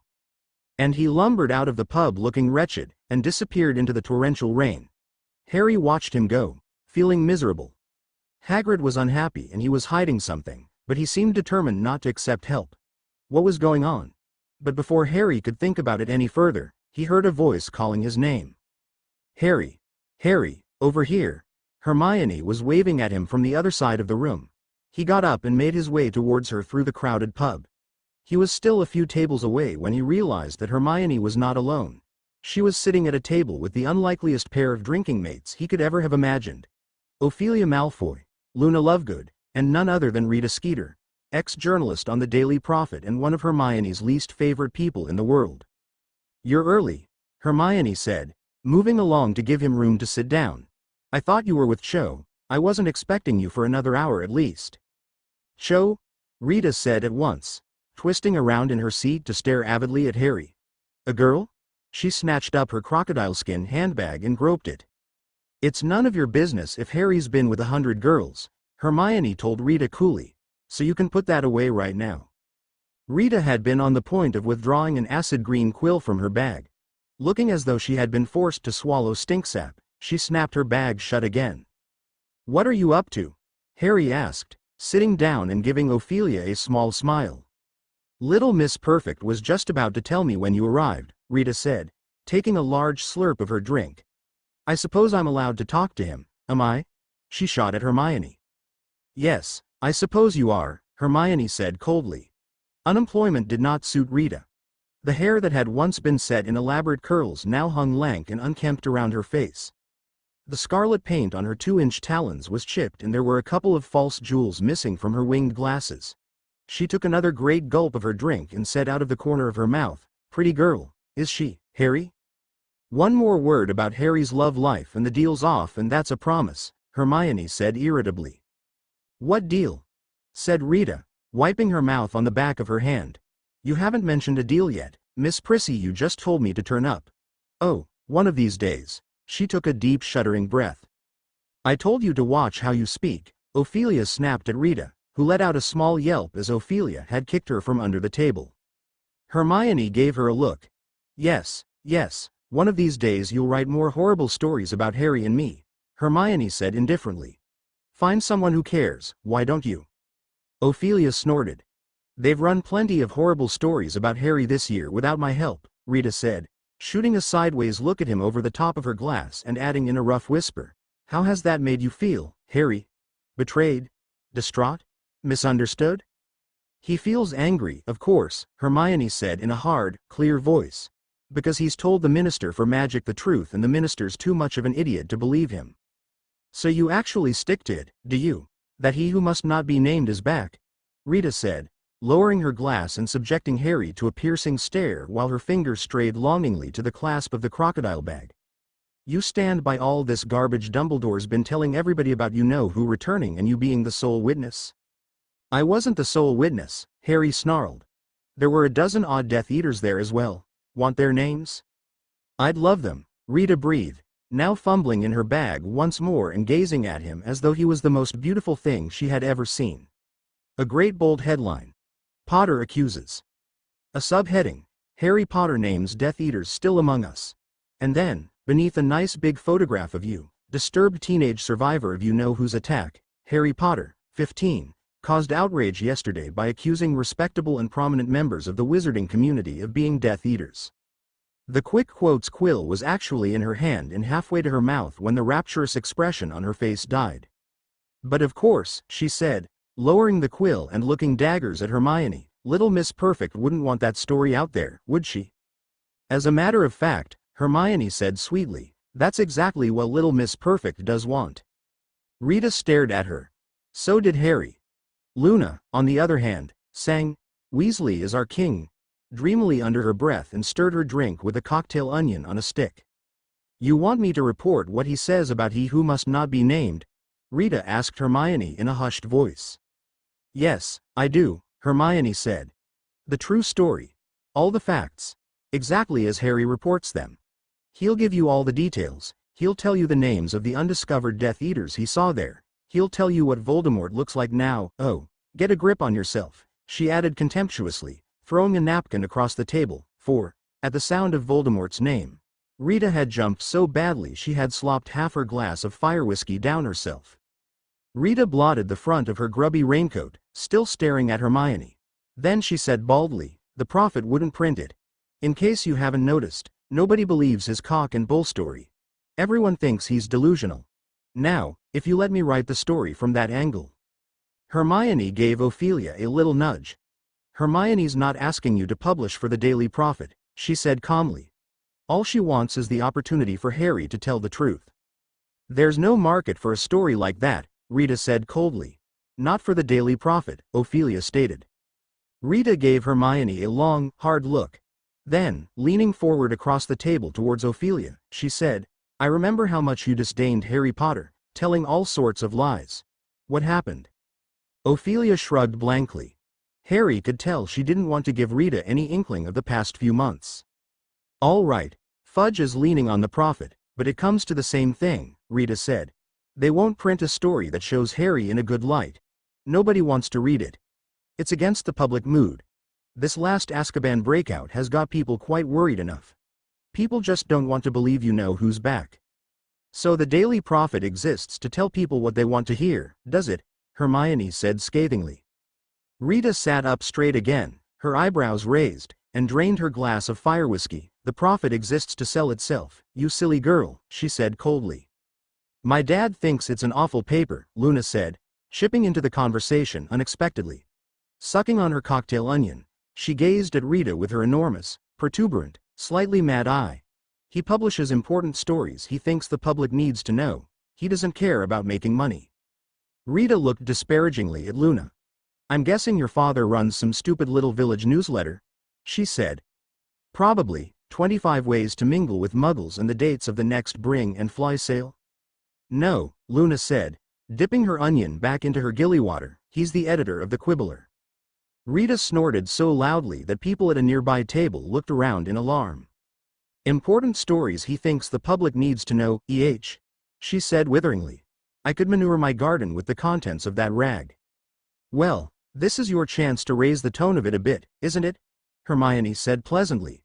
"Luna says her father's quite happy to take Harry's interview. That's who'll be publishing it." Rita stared at them both for a moment, then let out a great whoop of laughter. "The Quibbler," she said, cackling. "You think people will take him seriously if he's published in the Quibbler?" "Some people won't," Ophelia said in a calm voice.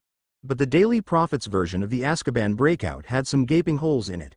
I think a lot of people will be wondering whether there isn't a better explanation of what happened, and if there's an alternative story available, even if it is published in a," she glanced sideways at Luna, "in a, well, an unusual magazine. I think they might be rather keen to read it."